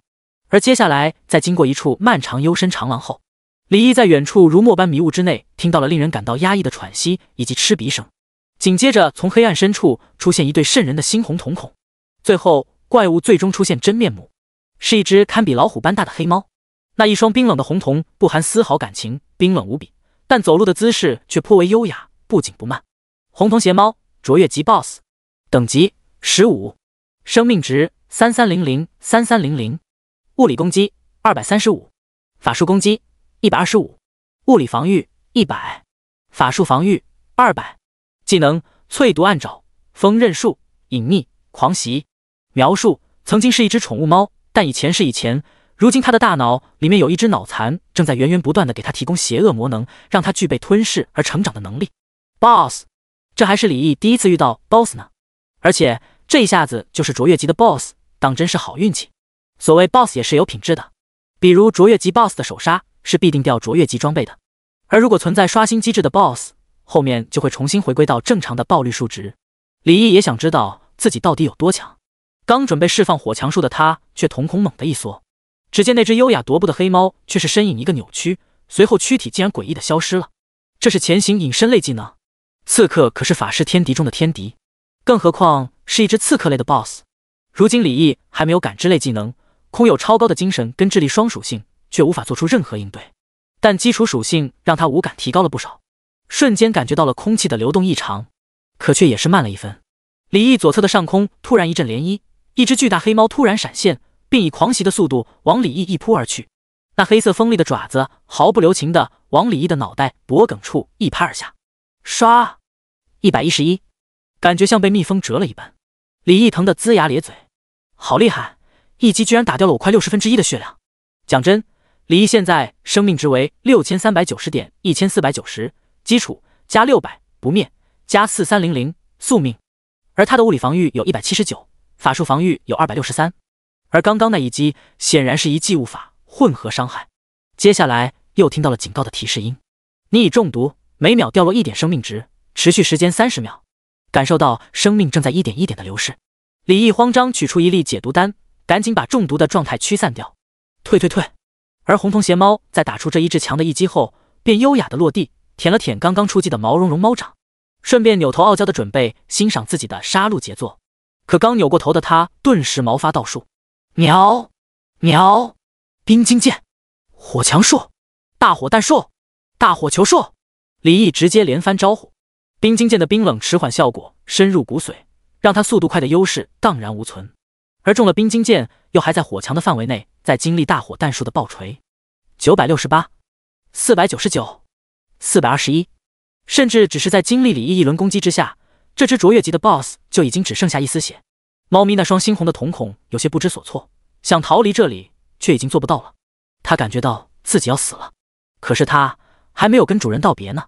艰难地挣扎着躯体，他让自己调转了下躯体，面向自己主人的方向。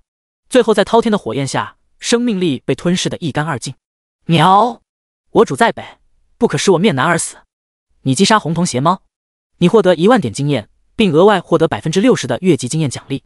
天赋效果：宿命支配者触发，你获得技能书光盾术乘1，恭喜你提升1级。当前等级时获得5点自由分配属性点，1点技能点。由于你仍处于新手村且尚未转职，无法继续升级，总共溢出12000点经验将在你转职成功后发放。你的等级已经达到10级，天赋永恒宝库触发，你获得3次随机抽取 SSS 级天赋的机会。你成功击杀卓越级 BOSS， 成为全服第1位击杀卓越级 BOSS 的玩家，获得奖励：本职业高级技能书乘1，挑战者勋章乘1，声望乘1000，并将进行全服通告。请问是否隐藏昵称？否，不隐藏。恭喜玩家已成为首个击杀15级卓越 BOSS 的玩家，将获得特殊奖励，特此全服通告。一连三响，这个通告宛如的威力，犹如在平静的湖面上抛下一颗原子弹，举国上下，全国震动。0000001新手村，这是一个极其特殊的新手村。准确的来说，01到100号新手村都很特殊。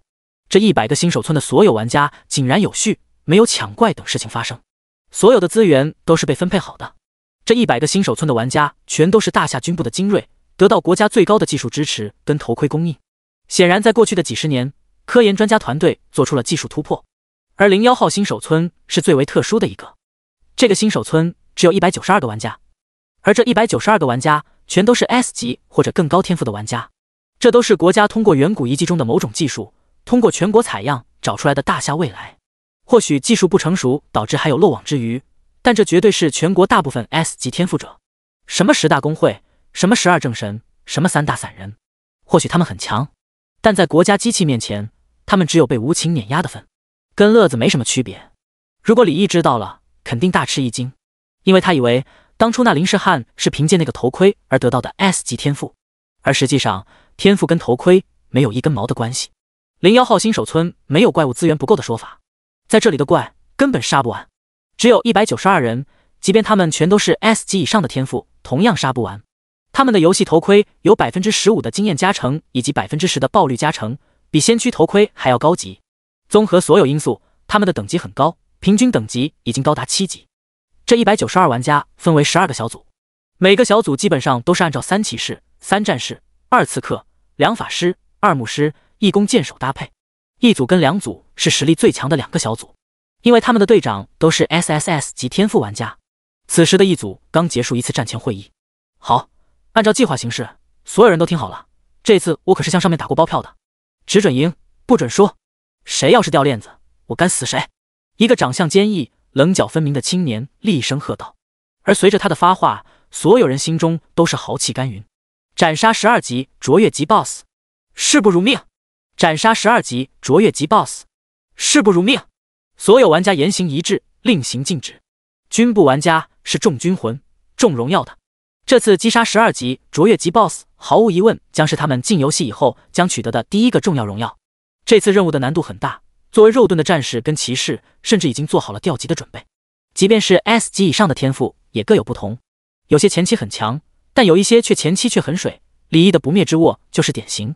厉飞羽作为队长，见士气可用，不由得咧嘴一笑，张嘴刚想说些什么，却突然如同被鱼骨卡住喉咙般说不出话。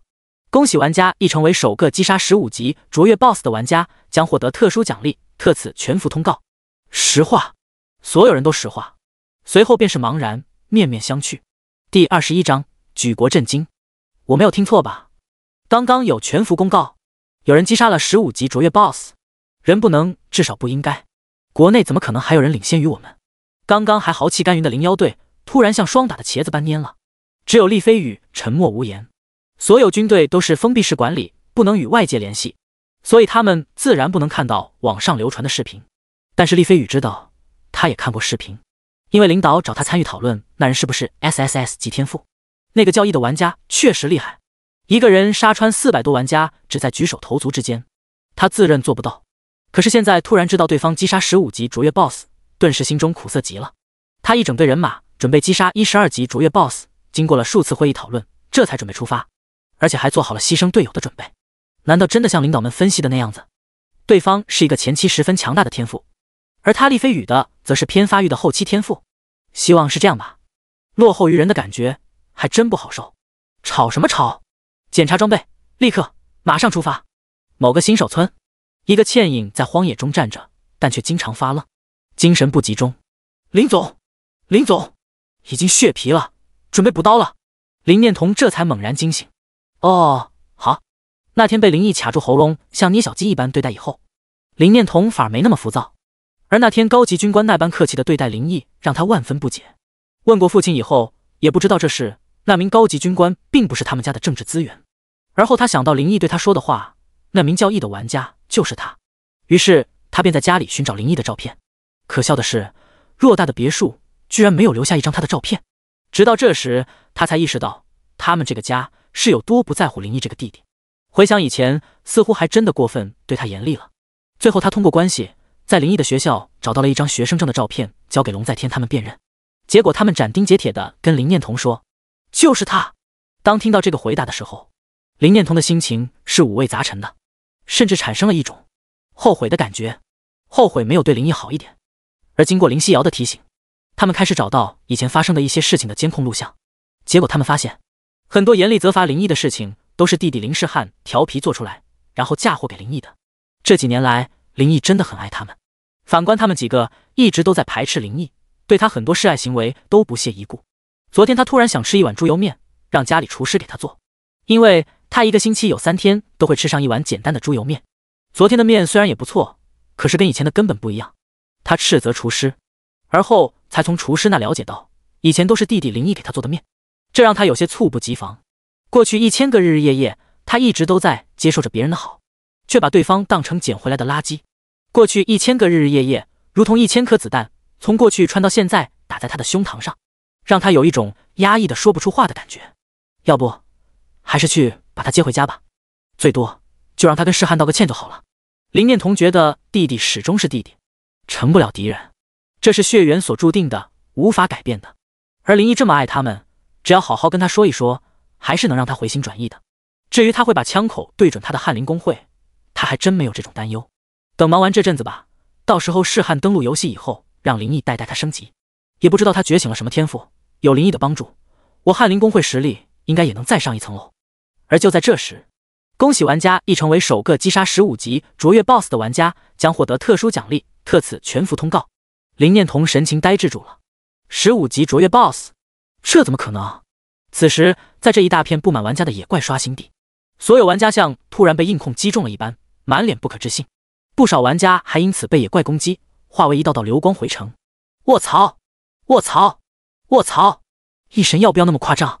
我刚准备升3级，你跟我说你把15级的 BOSS 给刷了，还是卓越级的 BOSS？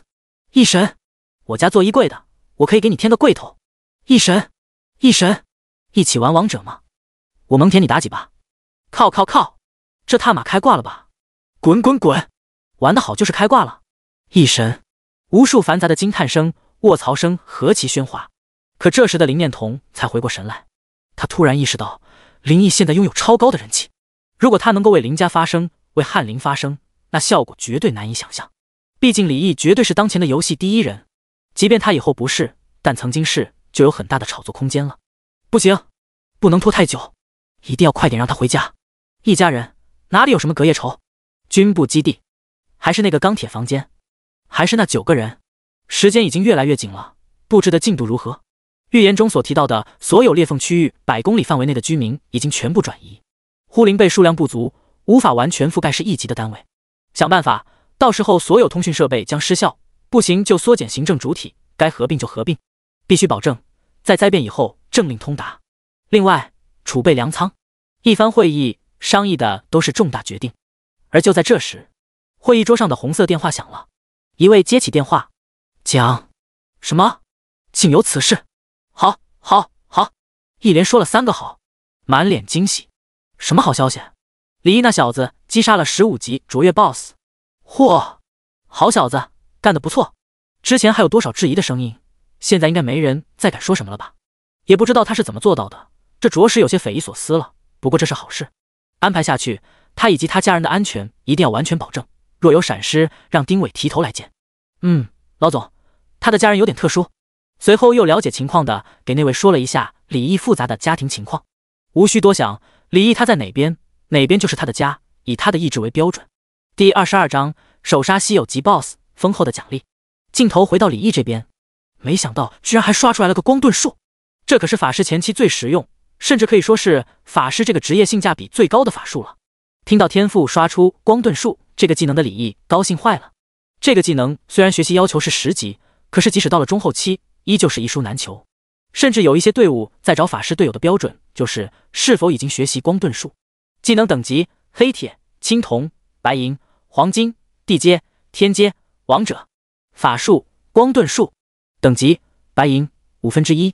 效果：吟唱 1.5 秒后凝聚一道魔法光盾保护自身，持续时间15秒，技能持续期间获得 20% 的战斗减伤，每秒消耗10点法力值，冷却时间 120s。 学习限制大于等于10级。法师学习，你成功学习技能光盾术。加点：是否消耗2点技能点提升技能光盾术等级？我他妈加，直接拉满。法术：光盾术。等级：地阶 Max。 效果：吟唱 0.5 秒后凝聚一道魔法光盾保护自身，持续时间60秒，技能持续期间获得 45% 的战斗减伤，每秒消耗10点法力值，冷却时间 70s。 加完点以后，李毅的技能点已经只剩下不到100点了。光盾术甚至号称全服性价比最高的技能，如果后面能得到一种叫法术粉尘的道具来升华技能，可以让这个技能的冷却时间跟技能持续时间一样。也就是说，那个时候只要法力值充足，就可以一直躲在乌龟壳里面。看看第一个击杀 BOSS 的奖励是什么先。高级技能书地刺囚笼，地阶，学习等级要求大于等于15。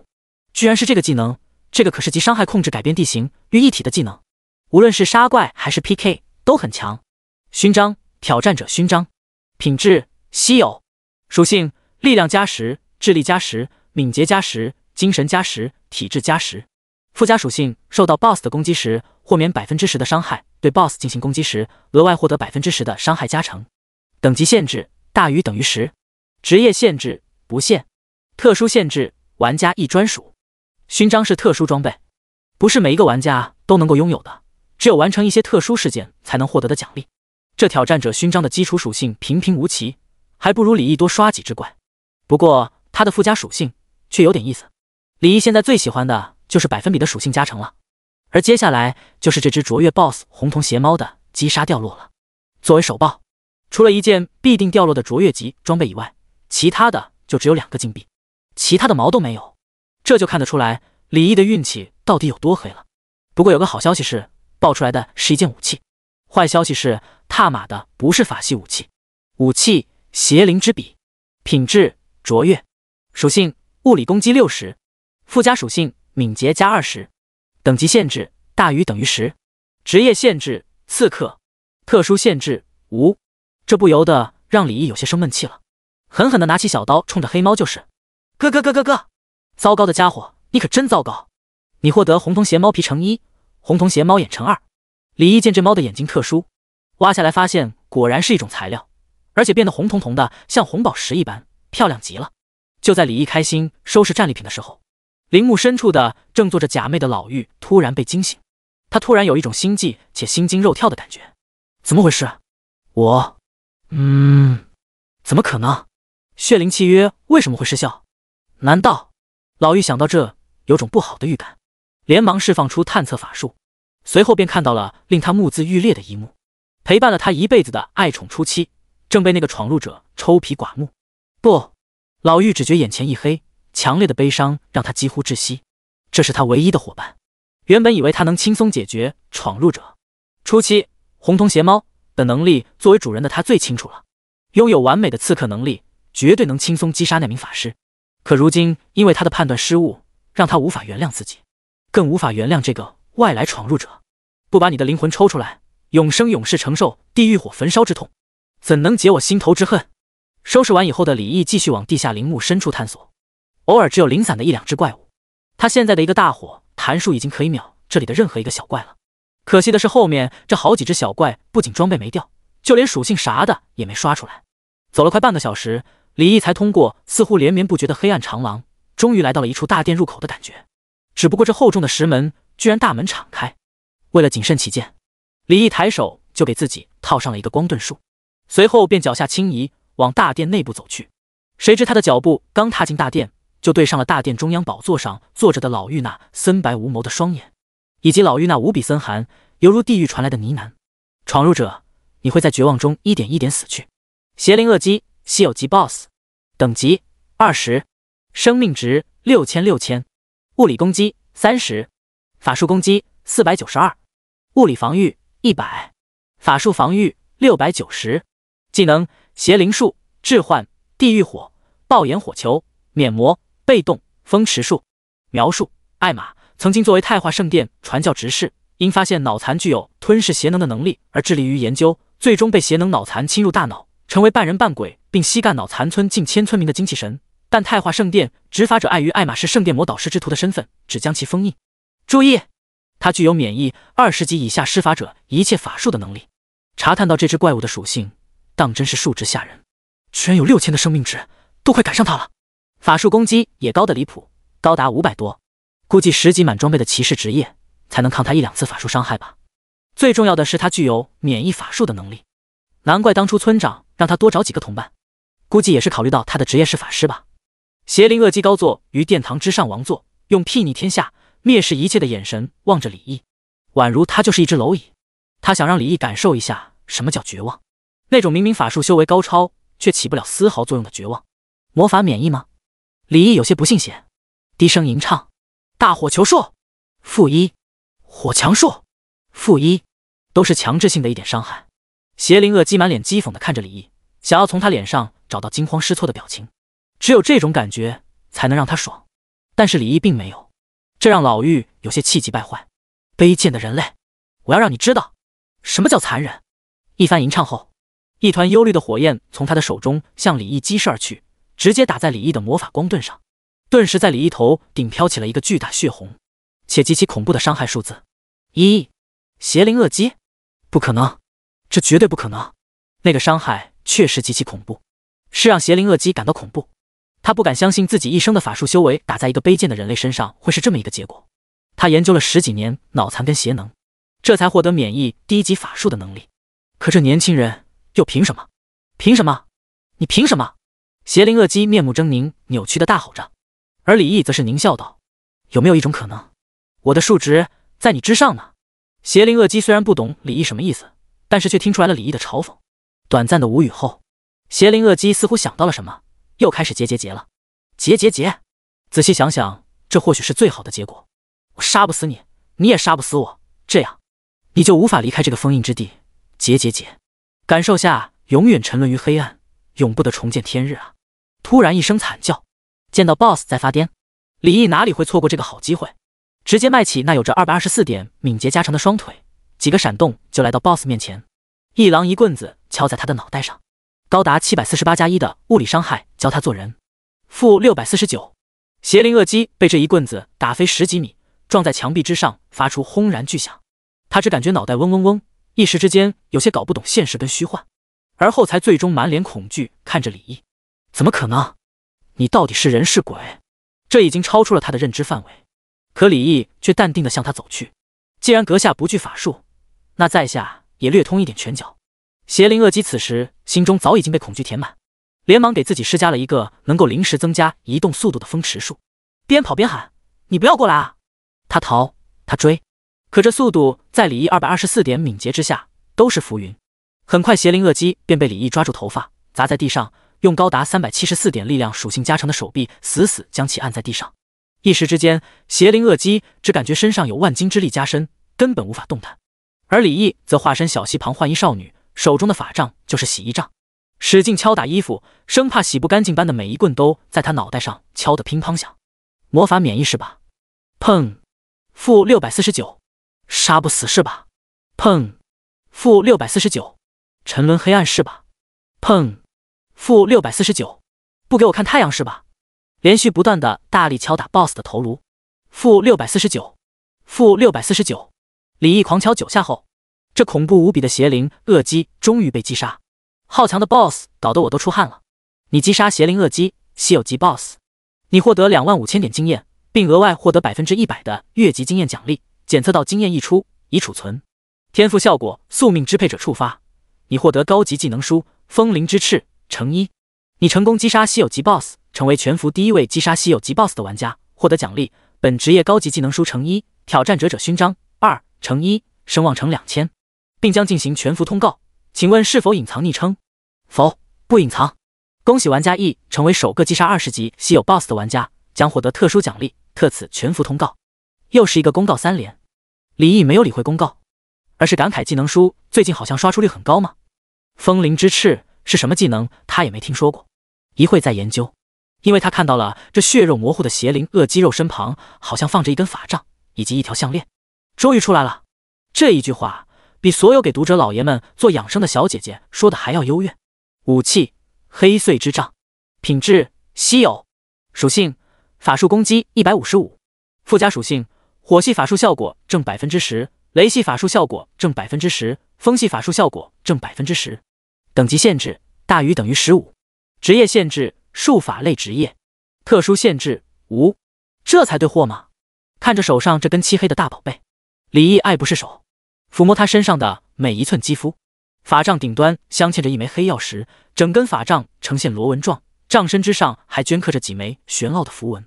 还有一件项链，李毅脖子上还没戴项链呢，不由得有些期待。饰品：聆听之链，品质：卓越，属性：智力加15，精神加15，附加属性：治愈或祝福类技能效果正10%。等级限制：大于等于10。职业限制：牧师。特殊限制：无。全是牧师的项链，不过论属性，居然还是个极品属性，有10%的增益加成，无论在前期还是中期都很重要。毕竟不是所有玩家都像李毅这般牛皮哄哄的。前期的骑士很容易因为奶妈的奶量就差那么一点就可以平衡住怪的伤害，不是法师的装备，虽然有些失望，但也还好，自己用不了那就留给妹妹可儿。以她乖巧的性格，应该会选择牧师吧。等出去以后就联系一下他们俩，看他们玩的怎么样。他老爹的话，选什么职业都行，反正他也只是想进来钓钓鱼、养养生什么的。尽管心中挂念着他们两个，可李毅却没有丝毫想带他们俩练级升级的想法。并不是他薄情寡义，而是只有他自己强大起来，才能保护好家人。不过有什么好东西就往他们那里甩就好了，而且他也绝不可能让家人直面未来的危险，毕竟溺死的大多都是会游泳的。接下来就是那本天赋刷出来的技能书了。风灵之翅，学习条件大于等于15，飞翔类技能，D 级，最高可升级到王者级。李毅懵了，这有点扯了吧？这合理吗？所有职业在60级会开放翅膀功能，而在60级之前，他还从来没有听说过哪个人能飞。这不就相当于炎帝在斗者的时候搞了个翅膀吗？收起来！现在该看看手杀稀有 BOSS 的奖励了。冰霜咆哮，学习条件大于等于20，黄金级技能，最高可升级到D阶。技能等级：黑铁、青铜、白银、黄金、D阶、天阶、王者。勋章：挑战者勋章2。品质：稀有。属性：力量加20，智力加20，敏捷加20，精神加20，体质加20。附加属性：受到 BOSS 的攻击时，豁免 15% 的伤害，对 BOSS 进行攻击时，额外获得 15% 的伤害加成。等级限制：大于等于20。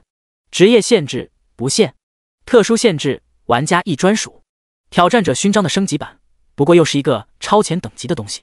对了，还有钥匙，李毅差点忘记了，那可是重要的任务物品。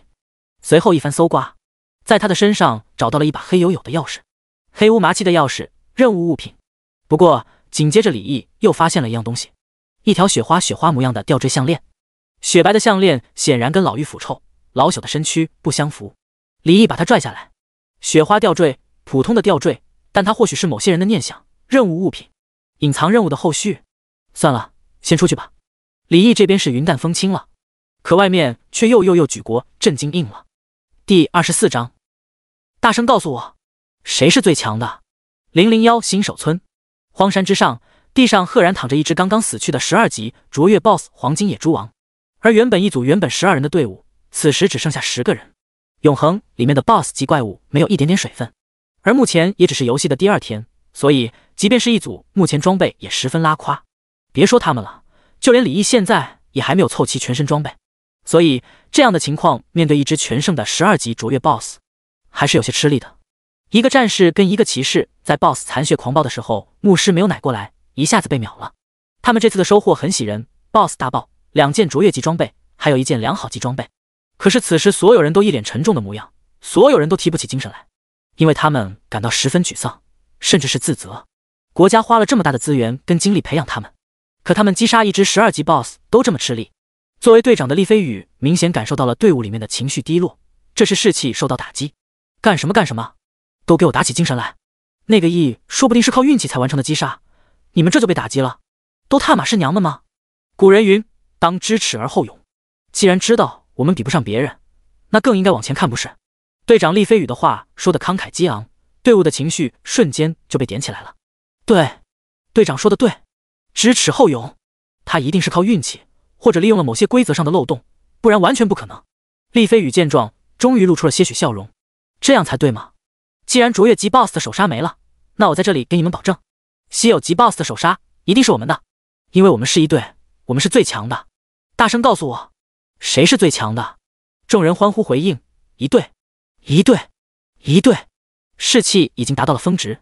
而厉飞羽摆了摆手，示意所有人安静，随后便满脸严肃。我厉飞羽在这里向大家立下军令状，若不能带领大家拿下稀有级 BOSS 手杀，我向上面引咎辞职，换一个人来带领你们。这般发言顿时让所有队员动容。此时整个一队拧成一条绳，只有一个目标。从今天开始，我们的目标只有一个，拿下稀。恭喜玩家已成为首个击杀20级稀有 BOSS 的玩家，将获得特殊奖励，特此全服通告。突如其来的3声全服通告，让厉飞羽那慷慨激昂的脸瞬间拉得老长。这通告的每一个字都宛如一把利刃插在所有队员的心里。这所有人面面相觑，不知所措。队长，你还辞？其他队友只是受挫，而厉飞宇此时则是到心崩溃了。实际上，厉飞宇才是内心最受创的一个。他转身就走了，像是下了某种决心。好好好，你这么玩是吧？活呗，谁能活得过你啊？我这边刚把狠话撂下去，你那边就嘎嘎乱杀，真他妈是小母牛玩劈叉，某某裂开了。我要去找领导，让他来带一队，反正我不带了，谁爱带谁带去，没这么欺负人的。还他妈20级稀有级 BOSS， 你他妈这是小母牛做热气球，还是那个钢铁房子？自3个月前开始，这9位就一直留在这，夙兴夜寐，呕心沥血。他们只为将损失降到最小化，更为了民族的命运。目前还不能把所有事情宣布出来，一旦让公众提前了解真相，必将引发会引发一系列矛盾与冲突。按照李毅知道的，他上辈子是在外魔入侵之前的1个星期知道这件事情的。那时候大夏已经完全做好了部署，而效果也很成功。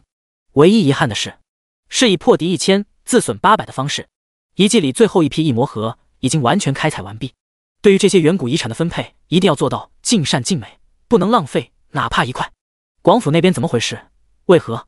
在这里有着看不完的材料文件，哪怕文件是以最简单简练的文字阐述，能用3个字表达就不会用4个字表达，但依旧看不完。还有开不完的会议，一旦遇到有分歧的意见，众人就要经历一场投票。而就在这时，放在桌子中央的红色电话又响了，众人默契地停了下来。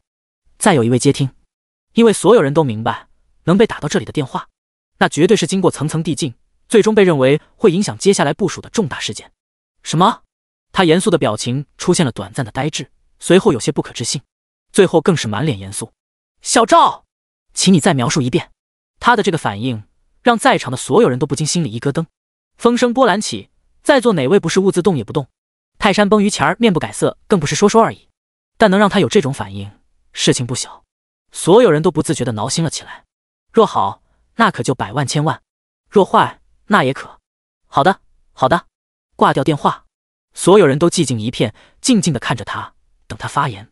李毅，他刚刚击杀了20级稀有级 BOSS。此话一出，所有人心里沉甸甸的石头都落地了。好事，大好事！好，好，好！本来以为是一把破敌利刃，却没想到是一口镇海神针。一位乐呵着道：“虽然很不可置信，但事实既然已经摆出来，那我们除了笑，实在不知道该说什么。既然如此，那接下来的部署可要有些变化了。”有一位负责游戏内部部署的说道：“目前来看，李毅的天赋应该一个前期极为霸道的 SSS 级天赋。这种天赋往往前期极强，而后期会急速衰弱乏力。可能李毅未来在所有事情明朗以后，实力会不如其他2位。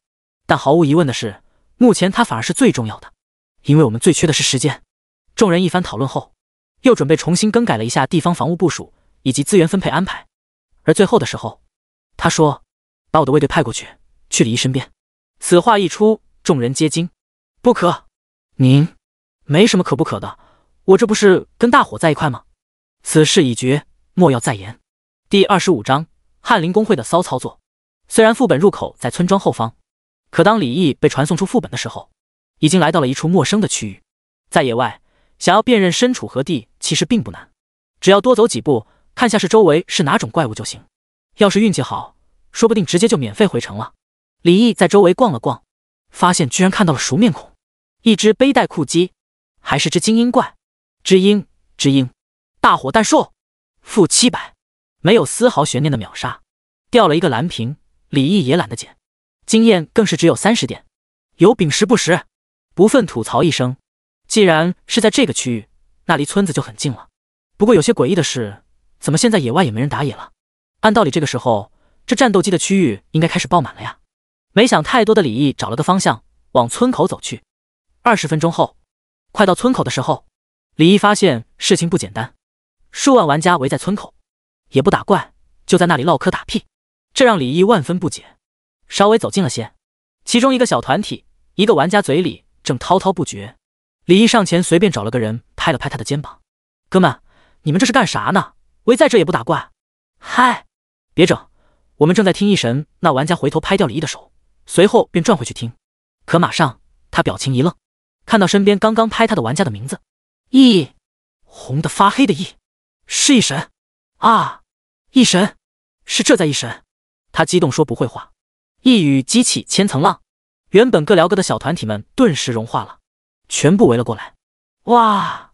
异神，我能要你一张签名吗？异神，不飘零半生，未遇民主，若民公不弃，愿拜为义父。异神，你是怎么做到的啊？我们刚3级，你就砍20级 BOSS 去了呀？还是稀有的？对啊，那种怪物就算在10天后也要一个100人团才能击杀吧。若是眼前这数万人集体围攻他，李毅还真没有太害怕。可是如今这一个个疯狂追星般的模样，当真的恐怖至极呀！李毅赶紧开溜，后面还有人在追，还好他属性高。可就在这时，李毅却停下脚步，眼睛微眯，煞气瞬间凛然而出。村口入门处，龙在天、龙在野等数百翰林公会的人正在集体在村口聚集着，后面正在追赶的玩家们见状也顿住脚步，而李毅二话不说开始吟唱。对面几百人瞬间慌了，连忙齐声大呼：“恭迎少爷回村！”震耳欲聋的呼喊声让李毅一愣，连咒语都忘记吟唱了，技能被打断了。可随即李毅就瞬间反应过来了，回头看了看狂热的玩家们，他清楚像他这样做出常人万万不可能完成的事情，会有多少玩家追捧。也就是说，林家想靠他来拉人气。而这一出好戏更是一场大型道德绑架铺外现场，公布他与林家还有翰林公会的关系。果然这一招很高明，好一招阳谋。后面以为又会有一场屠杀的数万观众们惊呆了，怎么回事？翰林公会的人在叫一神少爷，难道他们还有什么特殊关系吗？可是他们不是刚发生了一场大型冲突吗？吃瓜玩家们万分不解，纷纷掏出瓜子开始追上剧了。对，大家猜的没错，易公子是我翰林公会会长的弟弟。今天9527新手村全体翰林成员向公子问好，更为昨天冒犯之过前来请罪。说话的是龙在野，姿态放低倒在地上，表情更是谦卑无比。老天爷啊，异神居然是翰林公会的人！天啊，我的心碎了，还以为散人也能成神，要变天了，翰林公会该崛起了。可奇怪，异神为什么杀自己人呢？龙在天的言论顿时掀起轩然大波，若是没处理好，说不定就会名声尽失。可李毅是谁？死过一次的人还在乎名声？道德绑架？他只知道没有道德就不会被绑架。既然他们做局请君入瓮，想要拿捏自己，那我就借你们搭的台子把戏给唱了，把台拆了，再把桌掀了，最后再把锅砸了。李毅没有理会翰林公会的人，反而转身面对眼前的数万玩家。朋友们，把录屏开起来，我将进行容貌授权，你们可以发布我本人容貌的游戏内部视频。我姓李，名义，确实是翰林公会会长血缘上的弟弟，但是我4年来吃他林家的每一口饭都加倍还回去了。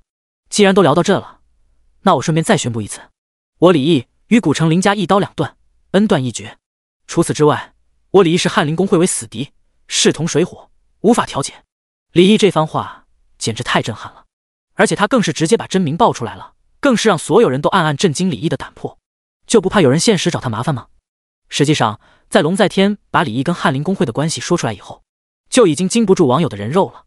林念童在游戏圈里名头也算响当当，他现实中的身份也是公开的，既然迟早要爆，还不如大大方方。至于安全，哼哼，李毅只能说，从他的天赋进入国家的视线以后，但凡有想对他以及他家人不利的，有一个算一个，全都得死。没人比他更清楚国家对于未来那场灾难的重视，而得到游戏反馈到他也不是吃素的，或被他烧死，或被请吃花生米。李毅的这番话信息量很大，有些聪明的已经意识到了，李毅或许并不是从小就在古城林家长大。最后，我与翰林公会将不死不休。所有翰林公会的玩家们，我给你们一个新手村的时间退出翰林公会。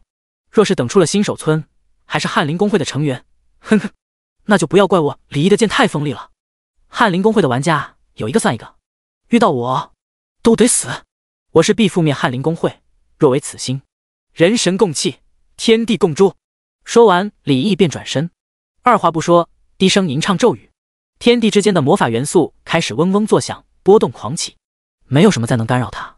龙在天、龙在野等人也是满脸震撼，好霸气的发言，甚至让他们都有点想跟从的想法。可见到李毅又开始吟唱的时候，顿时慌的一批。萨日朗，快跑啊！所有翰林公会的玩家都被吓得作鸟兽散，滔天的火焰翻滚着，卷起炙热的气浪，熊熊燃起，无差别的对着翰林公会的玩家席卷而去。他们全部往村子里面的安全区跑去，但还是有10几个倒霉的家伙被火墙术沾到了些许，瞬间血条清空，化为白光，快速回城。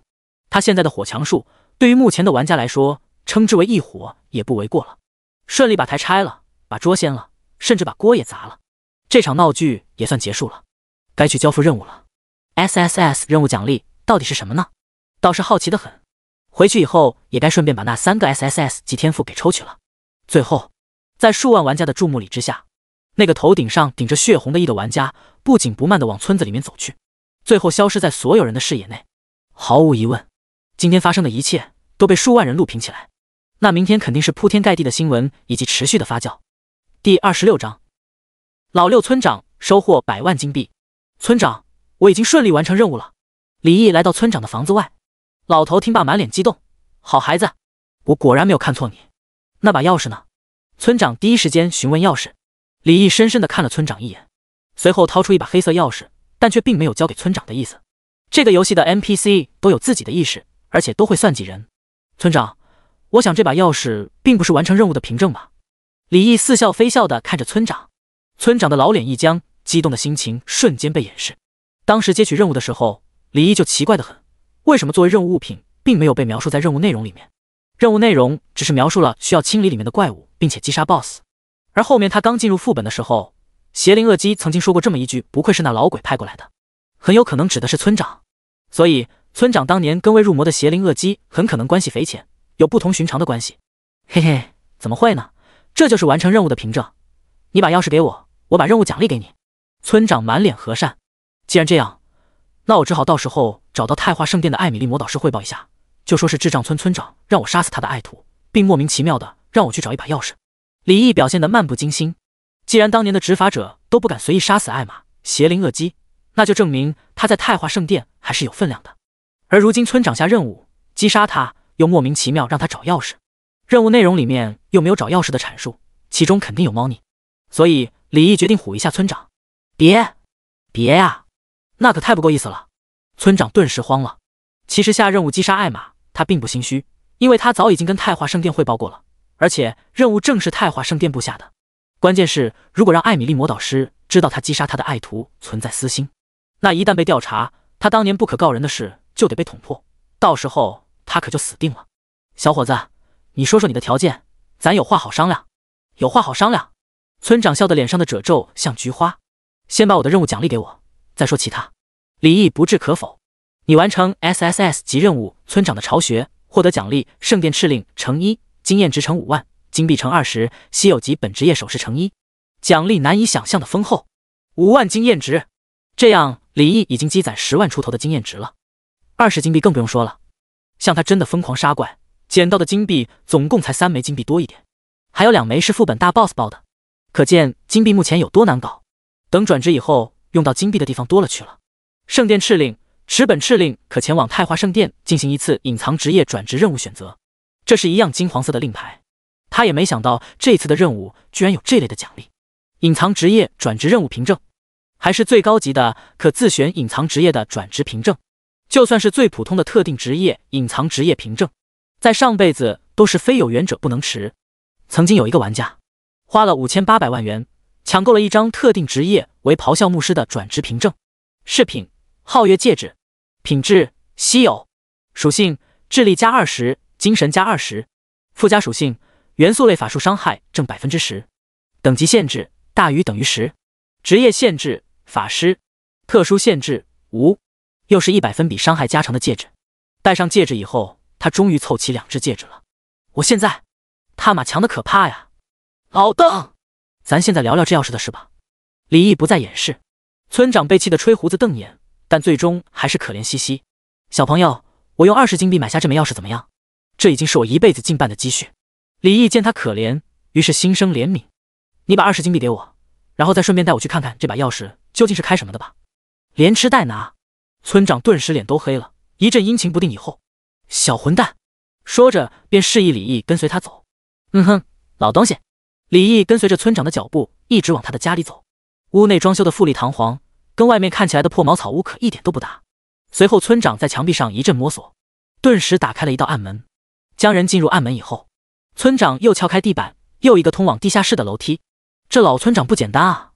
不仅内有暗室，暗室里面还内藏玄机。一起通过楼梯走下地下室以后，老村长点燃油灯，地上赫然是3副早已腐朽的白骨。见李毅诧异的表情，村长阴恻恻解释道：“这是当年帮我改造房子的工匠。”随后，村长居然又掏出一把跟李毅那把一模一样的钥匙。从现在开始，你跟我就是一条船上的共犯的。那里面的东西82分，我8你2。村长指着一副墙壁说道。李毅这才注意到，这里的一堵墙上居然有2个钥匙孔。嘿嘿，55分，不然你就等着升殿的制裁吧。李毅虽然想全都要，但这里是安全区域，目前还无法在安全区域做出攻击举动。要是要得多了，这老东西费尽心机守了几10年的秘密，肯定不愿意。干脆21天做5，来个55分成。你好，小畜生，我给你5成。把钥匙拿来。村长骂骂咧咧。李毅见状没有听他的，反而来到墙壁，把钥匙对进钥匙孔。村长见他不信任的模样，反倒有些轻蔑，同样来到墙边，把钥匙对进钥匙孔。而这时，那堵钢铁墙壁居然嗡嗡作响，随后有机械齿轮的启动声音，紧接着轰然一声巨响，似乎有什么东西断裂的声音。最后，这堵钢铁墙壁竟然宛如2扇门那般向外侧打开。这是储藏宝库。金灿灿的光芒几乎亮瞎李毅的双眼，此时的他早已经目瞪口呆，惊得下巴都要掉下来。宝库里堆满了金灿灿的金币，没见过世面的小子，这里有200万金币，是当年的脑残村兜售脑残丝织袍的收入，足够你跟你的5代子孙都过上锦衣玉食的日子。拿着属于你的那份，赶紧滚！村长越想越气，呼吸都有些不顺畅，吓得李毅赶紧期待地看着村长，看他会不会被气死。但令人失望，这老东西一时半会死不了。你获得金币乘1000000，好处已经到手，你还不快滚！村长见李毅还赖着不走，杨巅峰都要被气出来了。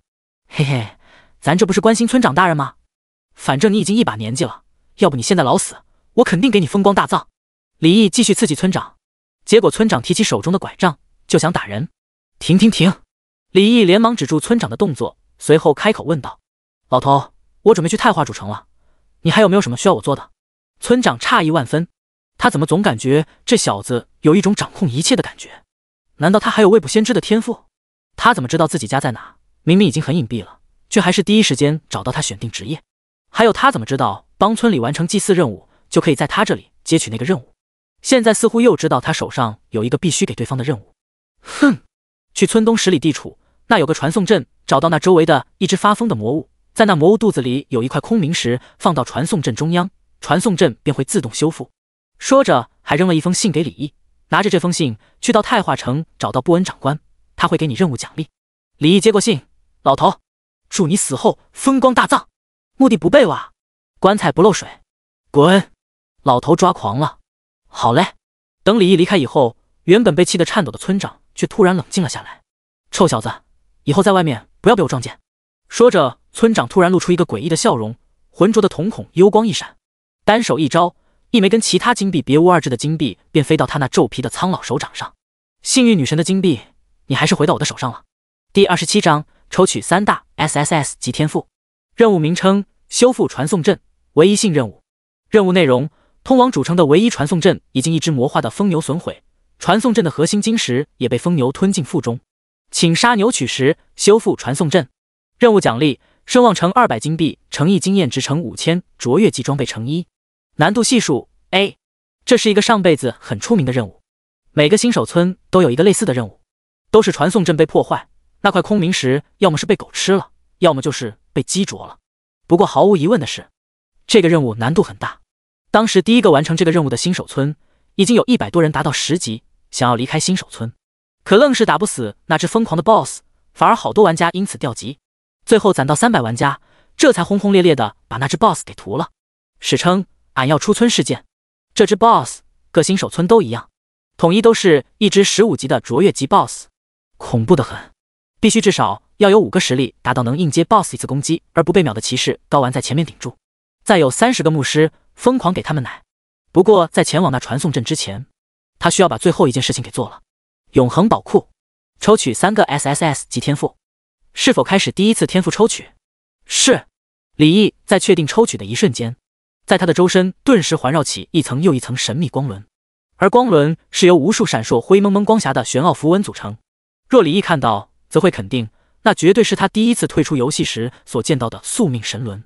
光轮只是一闪而逝，紧接着在李毅的正上空，无数彩霞涌动翻腾，而空气中的元素更是瞬间变得狂暴无比。倏忽间，天空中出现了无数神秘强大的虚影，真龙、彩凤、游天鲲鹏、五色孔雀、山岳巨猿、九首枭、莫麒麟，这些都是传说中的存在。那些所谓的巨龙，在这些存在面前根本不值一提。这些远古真灵虚影，一个个身躯都超过万丈高，用遮天蔽日来形容一点也不为过。一时之间，9527的所有玩家都被眼前这一幕给深深震撼住了。天哪，这是什么？这是什么 CG？ 难道有隐藏剧情？而此时正在房子下，正悠哉装着金币的村长却猛然神色大变，一个闪现便来到房子上。村长那苍老的脸庞看着漫天虚影，满脸恐惧。这不可能，不可能！这是远古真灵之影，他们不是早都已经不存在这一界了吗？仅仅一瞬，那虚影又消失不见。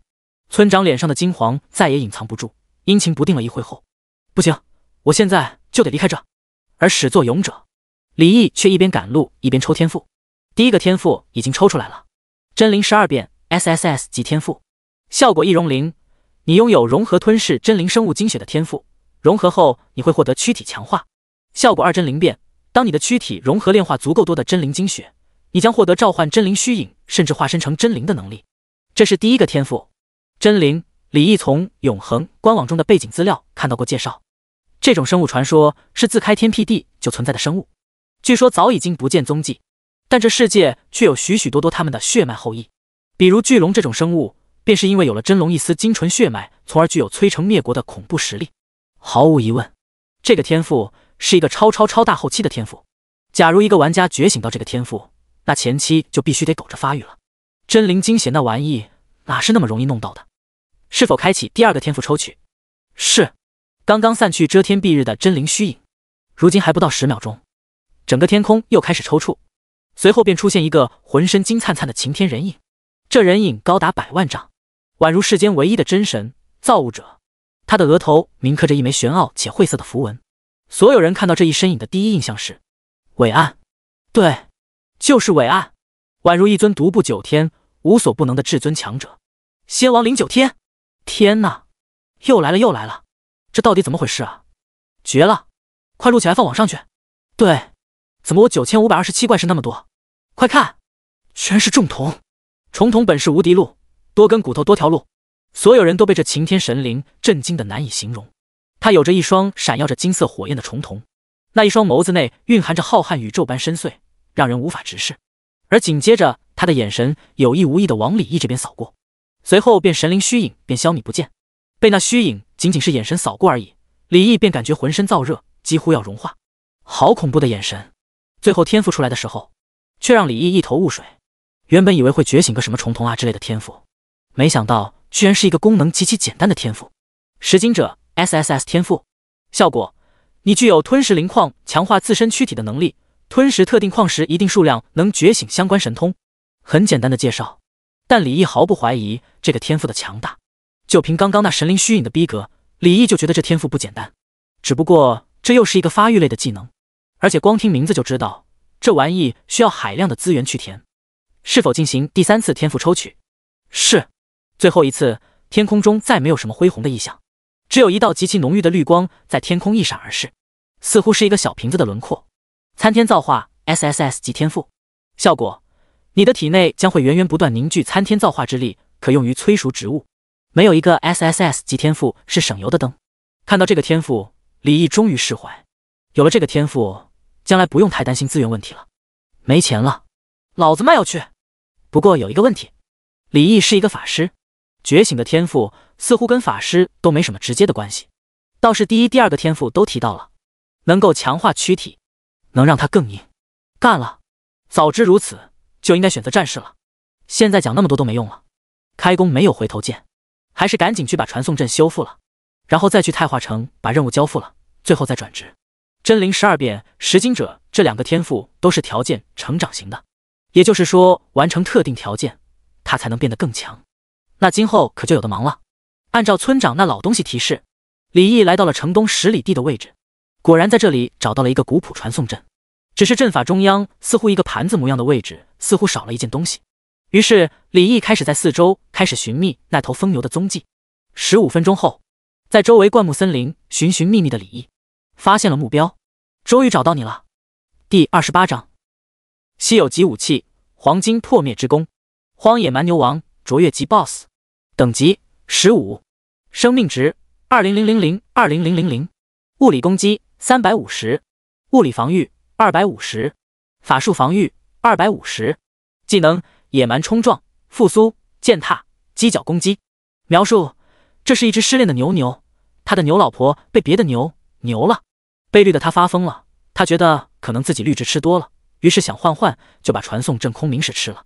看着不远处正在一块石壁下用石头磨脚的蛮牛，身长近丈，身高也有快2米了，看着威武霸气。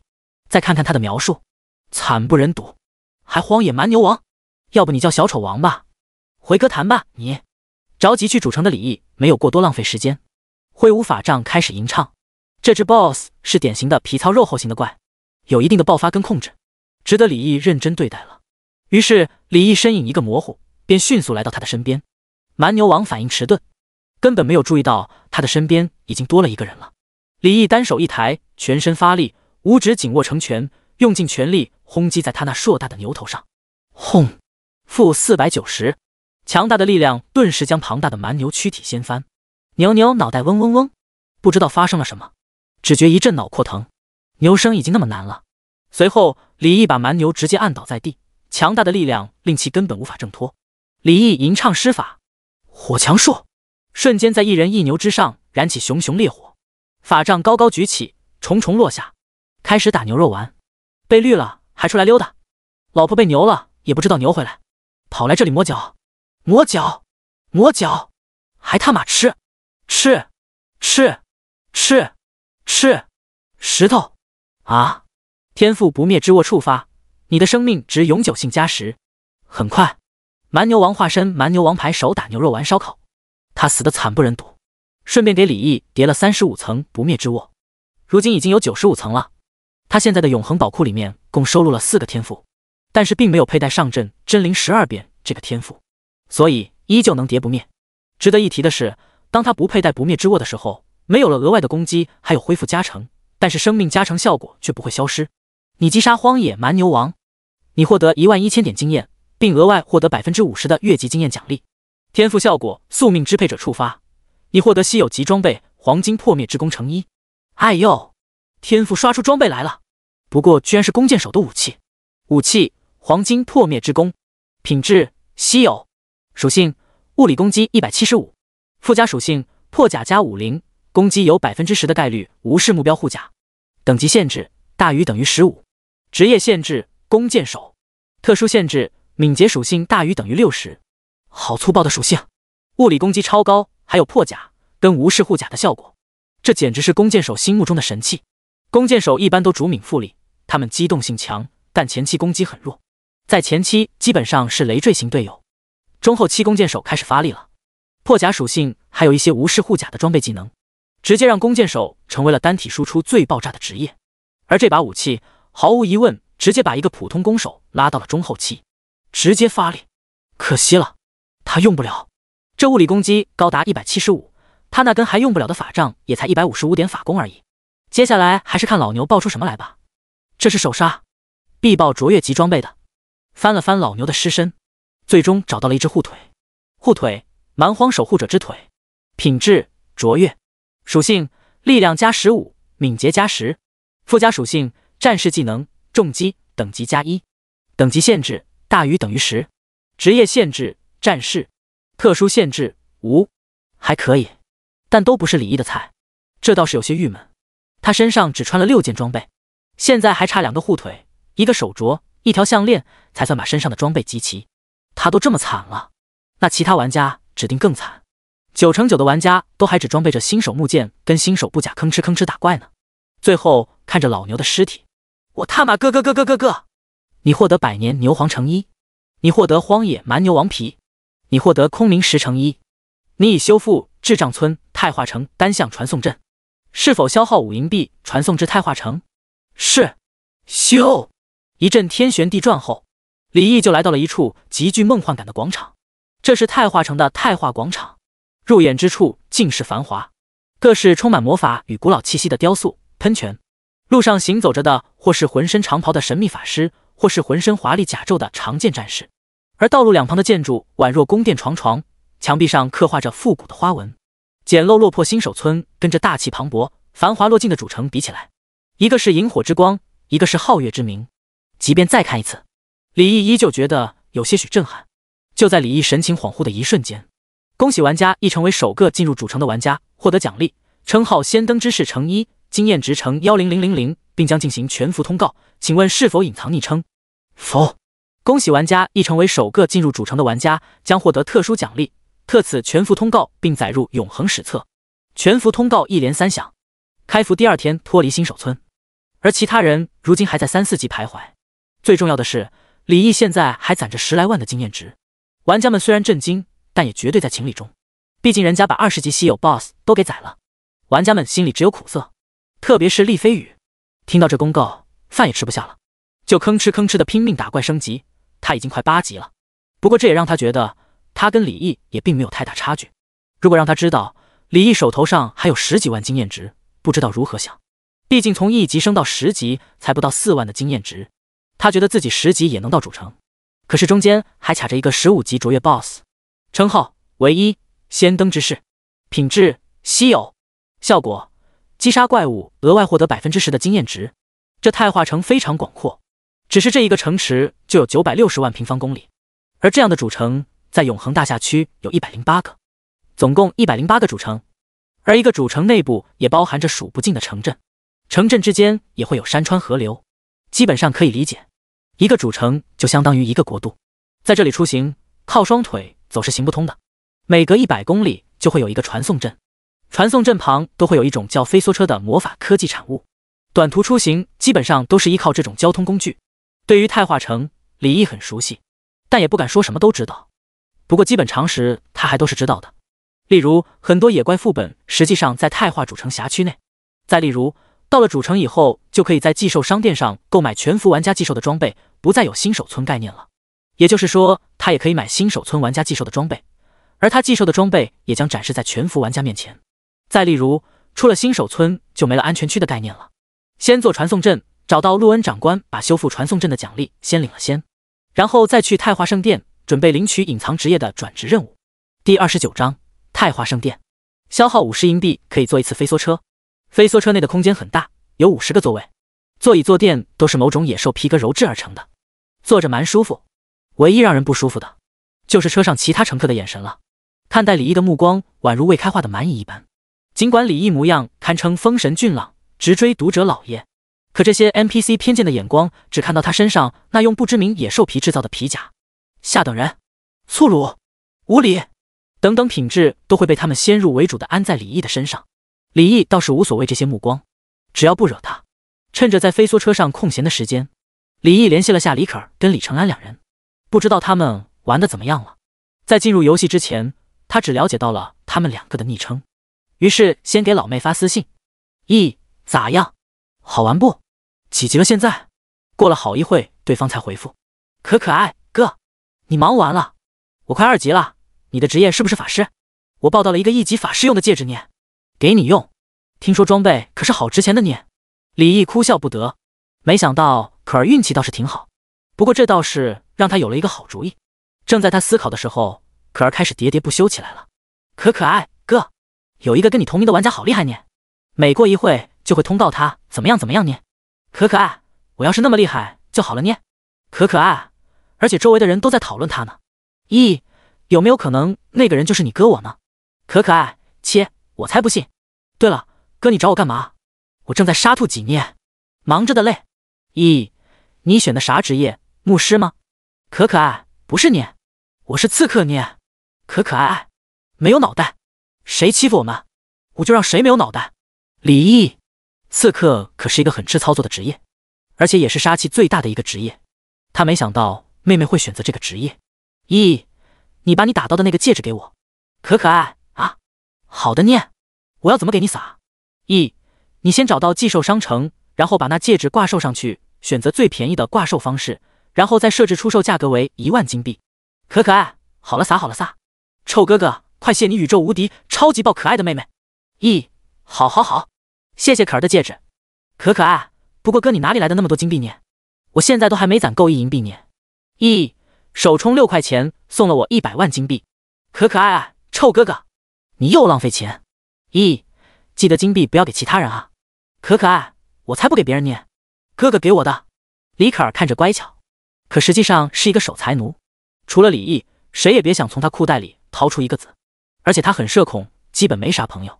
最后，李毅让他在寄售商城上，只要看到能用的装备就买。如果告诉他1枚金币的官方兑换规矩为1金币等于1000 RMB，估计他得被吓死，肯定不敢花。实际上，现在1金币的市场价起码还要比官价高几10倍。给可儿报了点金币以后，他又把手中的刺客装备全都给了可儿，还有那一组瞬间回血700点的速效救生丸，这些对李毅都没太大用。随后，李毅又联系了下李承安。爸，咋样？好玩不？有去河边钓鱼没？没想到的是，他秒回：爱钓翘嘴，儿咋？你爹我忙着呢。先不说，打怪呢，我先给队友奶，不然他都死了。怎么？这画风有些不对。奶什么？他不会选了个牧师吧？李毅直接就是目瞪口呆。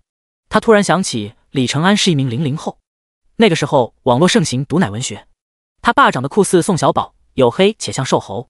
可为什么他脑海里会跳出来他爹穿着牧师黑白女仆装，大腿上缠着白丝，手上拿着牧师仙女棒，遮不住的腿毛往外跑的形象？不寒而栗，打了个冷战。洛恩长官，这里有一封给你的信。经过近1个小时的跋涉，李毅这才按照提示找到了陆恩。他是一名村镇联络官，在太化城管理枢纽区域工作。陆恩留着2边小胡子，戴着副小小的老花镜。接过李毅的信件，看完以后不由得恍然大悟，原来如此，都是因为传送阵遭到破坏才会失去联系。太化城是一座有功必赏的城池，小伙子，这是给你的奖励。你完成任务修复传送阵，获得任务奖励声望乘200，金币乘1，经验值乘5000，卓越级装备明华法袍乘1。法袍，好，想啥来啥。衣服明华法袍，品质卓越，属性法术防御50，物理防御50，附加属性全元素抗性症 2%， 等级限制大于等于10，职业限制法师，特殊限制无。一件黑色的法师长袍，胸口处刺绣着金色花纹，袖口处有蓝红宝石点缀，把身上那裁缝店老板娘送的荒野者之甲换了下来，瞬间完成了变身，气质完美拿捏。这下子他不再是粗鲁未开化的下等人了，而成为了普通人难以触摸到的高贵魔法师大人。走在大街上，所有姑娘都看过来，都被李毅那堪比读者老爷的容颜折服。他们抛媚眼，捂嘴娇羞，更有甚者两腿瑟瑟发抖，直呼一库与达咩。太化圣殿坐落于太化城正中央，是整个太化主城所有居民心目中最圣洁的圣地。它在太化城的地位无人能及，因为有太化圣殿后才有太化城，即便是太化城主前来也要把姿态放低。同时，太化圣殿也是永恒大陆上为数不多的不信仰神灵的圣殿，这里包含了各种职业的修行者，他们信仰的是自我，坚信我即是世界。圣殿之外，数十个圣殿卫士身着甲胄，威风凛凛地笔直站立着。别看他们似乎只是护卫，似乎地位很低的模样，但实际上圣殿卫士是极其出名的一种隐藏职业，而他们同时也是圣殿重要的战力组成。3000卫士，少有能敌之辈，不知阁下来此有何要事？见李毅仪表不凡，马上有卫士前来询问。李毅取出一金色令牌，特来完成圣殿考核。卫士见到令牌神情一变，竟然是圣殿敕令，可否与我验证一番？李毅点头，可。卫士接过以后，嘴上念念有词后，金色令牌竟然突然金光闪烁，随后又恢复原状。卫士恭敬的递归，是艾米丽大魔导师颁发的圣殿敕令没错，阁下在此稍后，我刚刚已经激发敕令，大魔导师已经知晓，会派人前来接引。李毅上辈子并不知道什么艾米丽，但听到大魔导师，心中还是一惊。记得当时那艾玛邪灵恶姬的信息介绍描述的艾米丽，当时只是一名魔导师，如今竟然已经晋升大魔导师了。看来这个艾米丽还真不是不简单。大魔导师是已经能够观想世界符文，有能从其中领悟到禁咒的可能的存在，这类人几乎快达到世界顶峰。按李毅的记忆，这太华圣殿应该有100多位魔导师，但是大魔导师只有3位。看来这位艾米丽就是其中之一。不多时，就有一位身着蓝色法师长袍、身材修长的女子往李毅这边走来。她看着有27、8岁，肤如凝脂，正是女人最性感魅力的年龄。阁下就是前来接受考核之人。第30章，林家的反应。反了，反了天了！那小兔崽子居然敢这样做，气死我了！忘恩负义的小崽子！侯贵芬啊，侯贵芬，这就是你生的娃，生了个这么没良心的东西！林家别墅大厅，林远山被气得满脸铁青，胸膛剧烈起伏，杯子被打碎了一地。他是一个爱惜自己羽毛之人。李毅当众宣判断绝关系，就相当于直接啪啪啪啪的打他老林家的脸，而且妻儿遗失这个丑闻也将被公之于众。当年不小心把小时候的李毅弄丢以后，他们甚至没有花什么时间去寻找，因为当时的林远山正处于公司上市的关键时刻，一旦被曝这种丑闻，必定会受到影响。而如今李毅当着全国的面，直接把这层遮羞布给掀开了。更恐怖的是，因为李毅的一番言论，翰林工会直接有20%的玩家退出工会。这还只是第一天。翰林工会是林氏集团直接控股的，因为这件事，翰林工会目前是林氏集团旗下最大的投资项目。因此，因为李毅拆台子掀桌子的行为，他家股价直接下跌近10个点，蒸发近50亿资产。别看林远图骂得这么凶，可现在的他却没说什么那李毅不配再做林家人的话。能做一家上市的话事人，他可不傻。如今李毅具有战略价值，他是如今永恒最火最热门的话题人物。只要他能回来林家，那他们家的股价就会迅速封顶，而他只需要在股价顶峰时套现一部分，等李毅的热度过去再买回股份，几乎是空手套白狼。念童，去，你带人去把那小崽子带回来。他不愿意就强行带回来，他身上流着的是我林家的血，想和我们断绝关系没那么容易。林远山冷静下来以后，对着林念童发号施令。林念童此时脸色也难看得很，翰林是他的心血，如今被李毅这么一闹，他将损失前期最珍贵的发育扩招机遇。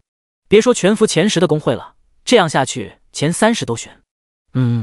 我会亲自再去找他一趟，他肯定偷偷回他的养父母家了。不过林毅如今不同往日的，而且我们以前还真的亏待他了，等他回来以后就对他好点吧。林念童每每想起那天发生的事，就心有余悸。爸姐，都是我不好，以前我只是想着跟哥哥玩，没想到事情会变成这个样子。要不我还是离开这个家吧，可能哥哥就愿意回来了。林诗翰一副可怜巴巴的模样。儿子，你还在这添什么乱？快上去玩你的游戏去，知错能改就行，以后别调皮了。林远山现在自然也知道，过去4年每次责罚李毅都是因为小儿子在调皮，贪玩是小孩子的天性，这没什么。再说人家这不是认错了吗？还想怎样？不过林远山说这话的时候，语气明显比平时重了些。林诗翰顿时就对李毅的恨又多了一层了。他此时心中满满的危机感，一旦李毅真的回来，那他的地位很可能就要受到威胁。老公，你说话那么大声做什么？儿子还受着伤呢。再说了，他错哪了？他没错。这时候霍尔狂魔侯贵芬出来说话了，他满脸心疼的看着儿子，都是母子心连心。他能感受到刚刚老公呵斥儿子时候，儿子那脸上的委屈。错的是林毅，还有他那个养父，都说报警把他的养父抓起来，他肯定是当年拐走我们儿子的人。侯贵芬继续说道。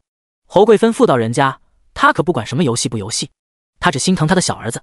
林远山皱眉，他依稀记得那个老实巴交、面容黝黑跟瘦猴般的中年男人，潜意识里他不觉得对方是拐走他儿子的人，而且当年监控也说明了，当时是他们夫妻俩大意之下，让刚学会走路的儿子追着一只狗跑了。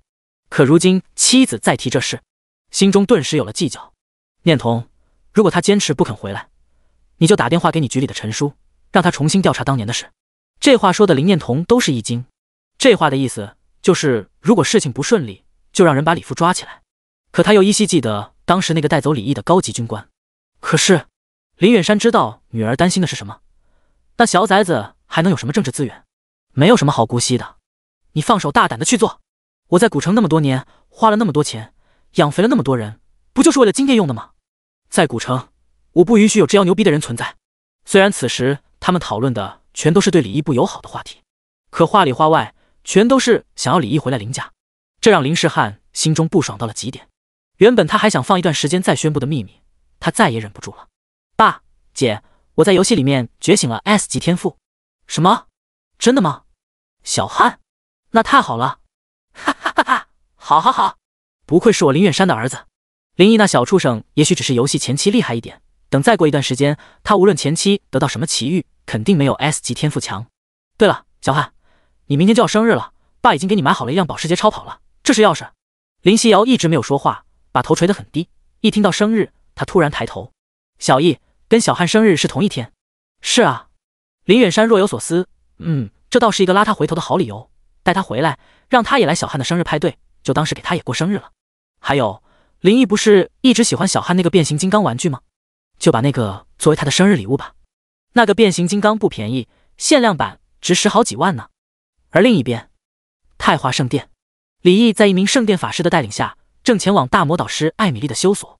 看着前面这成熟且具有韵味的圣殿法师，李毅的眼珠子跟着那勾勒出完美臀部曲线晃动着，左一下，右一下，爱美之心，人之常情嘛。望阁下自重，这是太华圣殿。圣殿法师伊芙厉声斥责道。作为一名圣殿法师，更作为大魔导师艾米丽的弟子，他的精神跟智力属性都已经修行到了很高的层次，这让他拥有异于常人的感知。他能感受到后面那年轻人正紧盯着自己那羞羞的地方。啊，我知道这里是太华圣殿，请放宽心，在下自重的很。李毅大义凛然，说完继续欣赏那道浑圆如月的美妙曲线。伊芙被气得不行，在圣殿还从没有人敢这么对他无礼过，但他又羞于启齿，直接被无语了一路的他，终于把李毅带到了一处简陋的修所。伊芙转过身，发现李毅要得更多了，一个浑圆还不够看，另外2个浑圆也不放过，顿时当场破防。你给我滚进去！第31章大魔导师艾米丽。暴怒的伊芙并没有跟着李毅一起进入这个简陋的修所。这个修所挺宽敞，可就是简陋的过分，除了一些必要的家具以外，什么装饰品都没有。走着走着，李毅就发现了一个小女孩，15、16岁的模样，脸上粉嘟嘟的，皮肤白皙滑嫩，再加上精致的五官，活脱脱的一个瓷娃娃。脚下踩着一双高筒靴，圆润而又白洁的小腿上套着一双过膝直筒白色丝袜，高高的魔法帽下压着2条双马尾。不过这小孩发育可真好，童颜巨 X 都快形容不住他了。死小鬼，你好呀，我找艾米丽大魔导师。李毅没见到艾米丽大魔导师，便想着问问这萌妹，说着还捏了下她那婴儿肥粉嫩的脸蛋。萝莉瞪大着眼睛，我就是艾米丽。李毅不淡定了，但又有些质疑。啊，你是艾米丽大魔导师？萝莉没有理会李毅的疑问，娇嫩白皙的手臂往前一抬，轻轻一招，李毅手中的圣殿敕令便瞬间挣脱手掌，直接落到萝莉的手里，这让李毅顿时有些慌了。圣殿法师衣服都已经快像一颗熟透流汁的水蜜桃了，谁能想到他的导师居然是一个小萝莉？他刚刚捏了身为永恒大陆巅峰强者的大魔导师的脸蛋，不过好在艾米丽并没有计较的意思，不然他要是发飙，一个劲骤下来，方圆百里都能烧成灰烬。艾米丽拿着敕令，可思绪似乎飘向远方。艾玛曾经是我最器重的弟子，他很有创造性，经常能开创新的法术模型。可惜天不遂人愿，他为了心中的理想，居然甘愿与邪修为伍。脑残本来就是被特定培育出来的，而后他们利用脑残丝制作的法师长袍售得高价。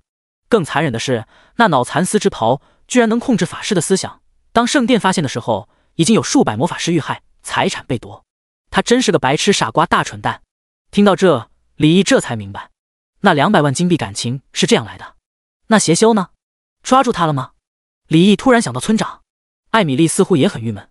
没有，我派人把整个太化城翻了个底朝天，又在大陆上下发太化绞杀令，可惜再也没有那人的讯息。李毅眼珠子一转，那人究竟是谁？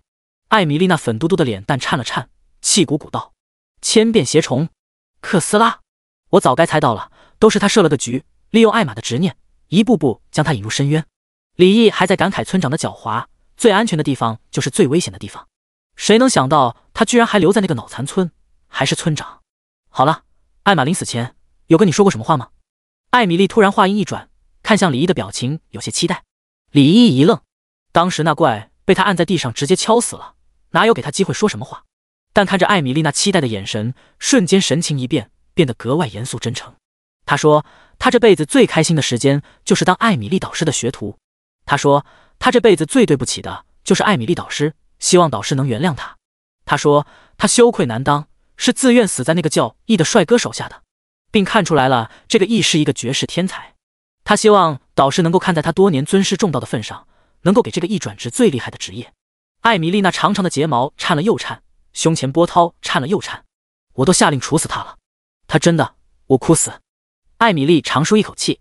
好了，既然艾玛都这么说了，那就先测试一下天赋吧，把手放上去。他单手一伸，一颗透明的水晶球就出现在他粉嘟嘟的小手上。李毅照做，水晶球一阵发烫，随后便没反应了。艾米丽睁大眼睛，满脸疑惑，怎么回事？难道坏了？随后他把自己的手放了上去，轰，五彩斑斓，亮瞎眼的幻彩天赋。而这时艾米丽这才满脸震惊地看着李毅，你居然一点法师天赋都没有？李毅愣住了，刚想反驳，可却转念一想，他真的一样法师类天赋都没有。他知道隐藏职业必定会有一些隐藏要求的，连忙为自己证明。那个，艾米丽阁下，我会法术，我法术强度很高，你不信的话试试。艾米丽却是一点都不信，连法术天赋都没有，凭什么？但一想到对方拿着自己亲自颁发的敕令过来，还带来了他等了多年的艾玛迟到的道歉与忏悔，那你试试，但先说好，不准再对我做奇怪的事情，绝对不可以，绝对。李毅点头，吟唱，大火弹术，一气呵成，好高的法术熟练度。眼见李毅几乎瞬发，艾米丽当即点头称赞了一下。此刻的她已经颇为认可李毅了，毕竟能把一个火弹术修炼到这种程度，已经难能可贵了。面对向他飞来的火弹，他随意的伸手轻轻一拍，想把这火弹术拍飞。轰，嘣！猝不及防的艾米丽直接被火道术强烈的爆炸气浪炸飞。你的法术威力为何这么大？艾米丽被原本笔直的双马尾被炸成波浪卷，她自然不可能被李毅伤到，但是这有些不符合常理，一个还未转职成功的魔法学徒，为何释放的法术威力已经不亚于一名高级魔法师了？百思不得其解。艾米丽的小指头轻轻一划，她的模样瞬间恢复原样，连带着将空气中狂暴的魔法元素也平息了下来。既然这样的话，那我便同意给你下发考核。这里有3个方向的修行方向供你选择，每个选择都有不同的考核任务。终于过了艾米丽这关。雷霆掌控者，雷系专修法师，转职成功后，雷系法术效果正 150%， 雷元素抗性正 50%， 其他系法术效果负 50%， 等级每提升1，获得额外智力加5，精神加3。狂焰掌控者，火系专修法师，转职成功后，火系法术效果正 150%， 火元素抗性正 50%， 其他系法术效果负 50%， 等级每提升1，获得额外智力加5，精神加3。元素掌控者，全修法师，转职成功后，全元素法术效果正 50%， 全元素抗性正 10%， 等级每提升1，获得额外智力加4，精神加4。这就是隐藏职业的恐怖之处，很不公平，很直接的提升一个玩家的综合实力。上辈子流传着一句话，天赋天注定，隐藏职业逆天改命。而且隐藏职业除了基础职业的技能可以学习以外，还有自己的专属技能，只不过专属技能得看运气了。虽然李毅很眼红狂焰掌控者还有雷霆掌控者这2种天赋那高达 150% 的加成，但李毅最终还是选择了元素支配者这个选项。估计若是换一个普通人，绝对会选择前面2个，因为他们没有足够的资源去把自己打造成一个完美的存在。可李毅有外挂天赋，而且李毅注定这一辈子都会遥遥领先所有人，所以他不可能存在真正意义上的队友，所以必须要保证自己的均衡发展，一个人也能独当一面。而前面2个很暴力，可短板也很突出，一旦敌人找出克制的装备或者道具，那直接玩完。他这里说的敌人指的是未来现实中的异魔。我选择元素掌控者。艾米丽导师满脸严肃。好，我尊重你的选择。那么在给你颁布任务之前，我想问问，什么是雌小鬼？第32章生日礼物。在承诺了有机会的话，一定会带家乡的泡芙跟旺旺雪饼给艾米丽尝尝以后，他也终于给李毅颁发了转职试炼任务。任务名称：莫桑德小镇危机转职任务。任务内容：距离太化广场600公里处的莫桑德小镇突然出现大量魔物伤人事件，圣殿已查明是邪修阿托释放死亡矿洞的魔物。任务目标：击杀邪修阿托，击杀死亡矿洞最终 BOSS， 重新封印死亡矿洞。任务奖励：元素掌控者。难度系数 SS， 可参与人数10， SS 级的难度系数。死亡矿洞这个副本李毅有印象，是一个布满毒物怪的副本。在副本最终 BOSS 被击杀过一次后，便会开放成为一个正常的杀怪升级副本。把玩着一个玻璃珠子，随后丢进背包。出了太化圣殿，李毅来到传送阵。太化城的传送阵已经被建设成一个完整的系统，就像现实世界中的地铁站那样，100公里一个站，一个站10银币。也就是说，他想传到600公里外的莫桑德需要60银币。不过就在李毅刚来到莫桑德，想直接前往死亡矿洞把任务给过了的时候，却被提示的退出游戏了。退出游戏后，李毅凭空出现在床上。这一次退出游戏的时候，李毅的意识并没有再去到那个诡异的猩红空间。摘下头盔，但这次回到现实以后，李毅发现他竟然又获得了强烈的游戏反馈。意识海，自己能进入意识海了。突然意念一动，他沉浸在自己的意识海，4枚极其复杂的符文赫然出现在灰蒙蒙的意识海里面，其中3枚复杂到了极点，只要看一眼都会感觉到头晕目眩，而另外1枚则稍微简单一点，但依旧繁琐。天赋符文，没想到居然已经可以反馈到这种程度了吗？但当李毅仔细观察，马上发现其中有3枚符文呈灰色，只有1枚符文呈现绿色。李毅先尝试将心神沉浸在绿色的符文之上，随后便得到了信息：参天造化 SSS。 而这枚绿色符文上似乎极其愉悦的滴溜溜旋转个不停，像小狗一般摇曳尾巴向主人讨欢。竟然是这个天赋！李毅大喜，随后又贪心的想将心神沉浸其他3枚符文上，却发现根本得不到回应。紧接着李毅便想跟绿色符文交流交流，绿色符文滴溜溜的转个不停。可奇怪的是，李毅听懂了，他的意思是：主音，我让你以后要啥有啥。再然后他便了解到了，他一天能储存能将10株植物催熟到万年灵植程度的参天造化器。这个天赋暂时没太大用，因为目前的现实世界并没有值得催熟的植物。他想的是将游戏世界的一些特殊植物的种子具化到现实，然后以后就不用再发愁资源的问题了。随后李毅又仔细感受了一下身体的变化，身体素质已经夸张到是普通人的6倍左右，如果换算到游戏数据，他的力量大概是60点。随后便感受技能：火强术、冰晶剑、大火球术，具现了3个技能。他这种游戏反馈是没有外力的情况下自身的反馈，要是让国家的那群人知道，估计想把李毅切片的心都有。昨天进游戏的时候太匆忙，都没有好好的看看自己曾经的房间。这房间虽然不算大，只有15平方左右，可胜在温馨，被收拾得干干净净。书桌上还摆着他小时候喜欢的一些玩具。就在这时，李可儿突然腮帮子鼓鼓的跑进他的房间：哥，你干嘛骗我？看得出来，他除了生气以外，还有被吓到了。李毅也没想到这么快就被发现了。我咋骗你了？李毅轻笑着摸了揉了揉他的脑袋。本来按道理，李可儿不可能那么快发现，可是他居然也想去搞个6块钱的首充，要换做平时肯定不愿意。可这个游戏实在太好玩了，太真实了，那兔头烤着都是香的。1万金币啊，可以兑换1000万现金。你是不是想给我钱，然后又离开我们？李可儿有些害怕，说着眼眶都红了。他知道李毅的那个家很有钱，很有钱，也知道李毅回到那个家会更好，可他就是不愿意自己的哥哥离开。傻丫头，放心哈，我不走，我永远也只有这一个家哈。李毅哄着。哦。李可儿哦的一声，随后便来了一句：哥，我在游戏里面杀了好多人。这可把李毅整懵了，还以为有人欺负他。怎么？谁欺负你了吗？李毅表情严肃。没我一想到自己身上有那么多钱，有人靠近我就想捅他们。李可儿月牙弯眸，呼眨呼眨。李毅不过仔细想了想，现在李可儿在他的忽悠下买了一身刺客装备，虽然都是1级的，但一件装备给的属性怎么也抵上1级半级的，能欺负他的人还真的不多。你加油升级，争取把哥给你的那些装备都带上。李毅把打到的那几件刺客装备都给了他，虽然他现在还用不上。好，李可儿恢复了乖巧。哥，我给你煮了面，还蒸了2个鸡蛋。今天你生日，你知不知道？李可儿拉着李毅出了房门。李毅有些恍然，18岁了。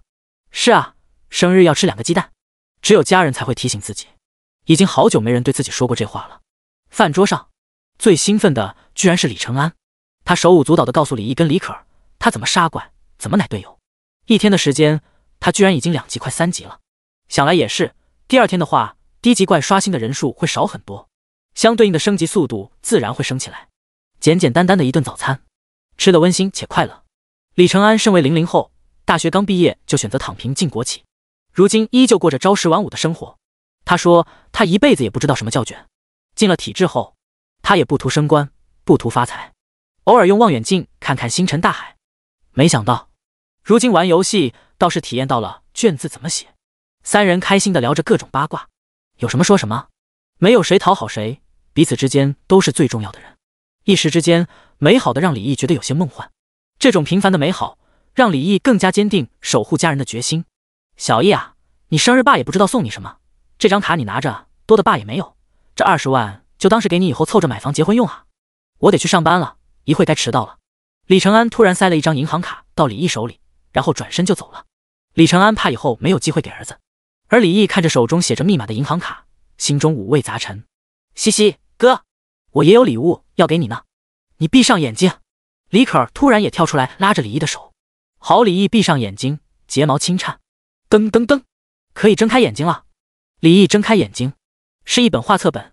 好奇的李毅打开本子，满满的一页页翻着，每翻一页，心弦就被触动一次。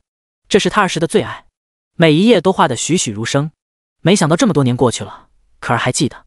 而李可儿在一旁开始喋喋不休地讲解起来：“我亲自画的哦，画了好久呢。我就知道你今年一定会回来的。这是威震天，这是大黄蜂，这是擎天柱。”看着小脸蛋红扑扑的可儿，李毅心里有些不是滋味。如果我今年还是没回来呢？那我就一直画，把霸天虎一只只都画完，画到你回来，画到你再也不认我这个妹妹。第33章威胁。每天只能登录12个小时，而那12个小时相当于深度睡眠状态。这样想起来，那这游戏相当于变相延寿。吃完早餐以后，李可儿这丫头约李毅去小区下面的露天羽毛球场打球。她觉得正好可以熟悉一下身体素质大幅度提升带来的不适应。带着羽毛球拍的两人很快就来到了羽毛球场，打得有来有回。可李可儿无论怎么打，李毅都能轻易地接到球。没一会，李可儿就累得不行了。球场旁边的长凳上坐着4、5个男女，看李毅两人打羽毛球，似乎在回忆青涩的青春。李毅时不时地瞄了他们一眼。这群人看似随意散漫，可却时时刻刻的都在观察着四周。而李毅如今不仅身体素质全面提升，五感直觉精气神都得到了提升。他能隐约感觉到对方身上携带着能威胁他的东西，那毫无疑问只有枪械。而在大夏，能拥有枪械的人不言而喻。李毅猜到了，这或许是负责保护他的人。可儿玩累了，两人就来到长板凳休息。哥，你说以后你结婚以后还会不会陪着我这样打羽毛球啊？运动以后的可儿婴儿肥的粉嫩脸蛋透红透红的，看上去像红苹果。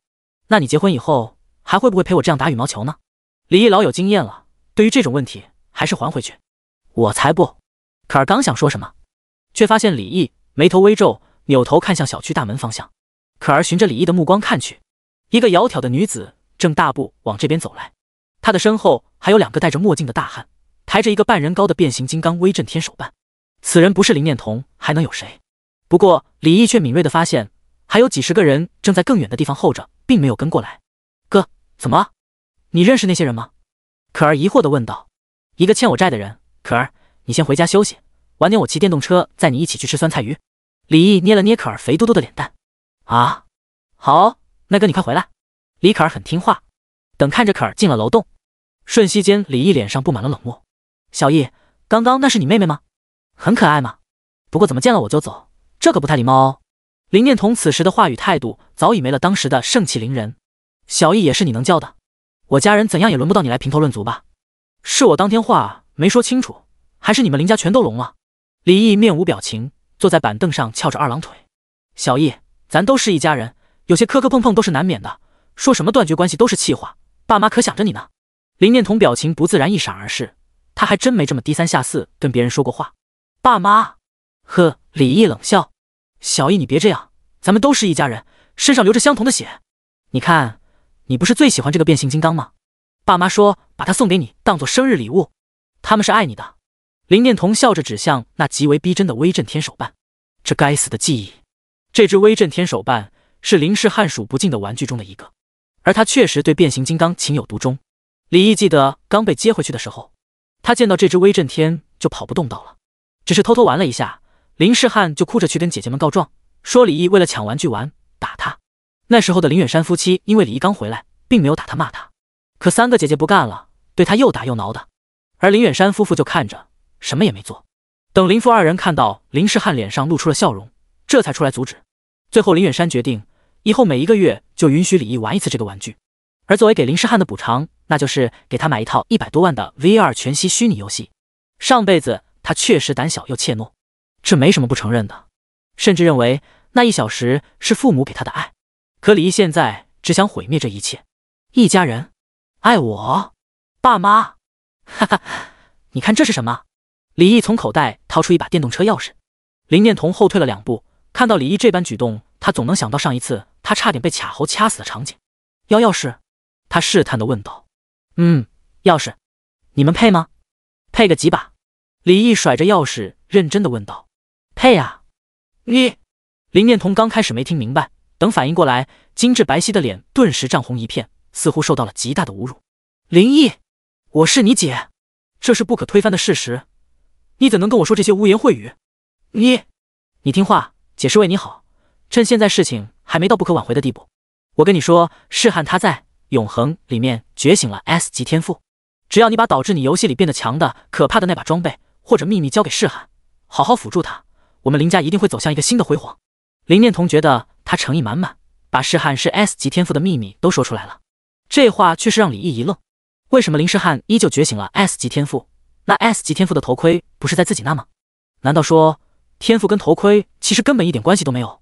永恒不存在删号重开这说法，所以根本没人验证过官方的说法，头盔自带特定天赋。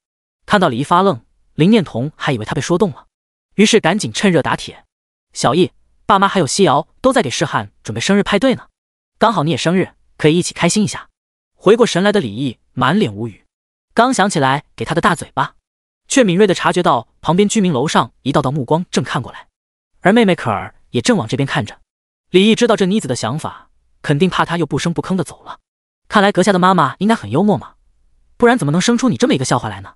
按道理说，你应该是有些智商才对的，为什么突然这么蠢了呢？你的脑子里是进屎了吧？在我把你耳朵也割下来之前，赶紧滚！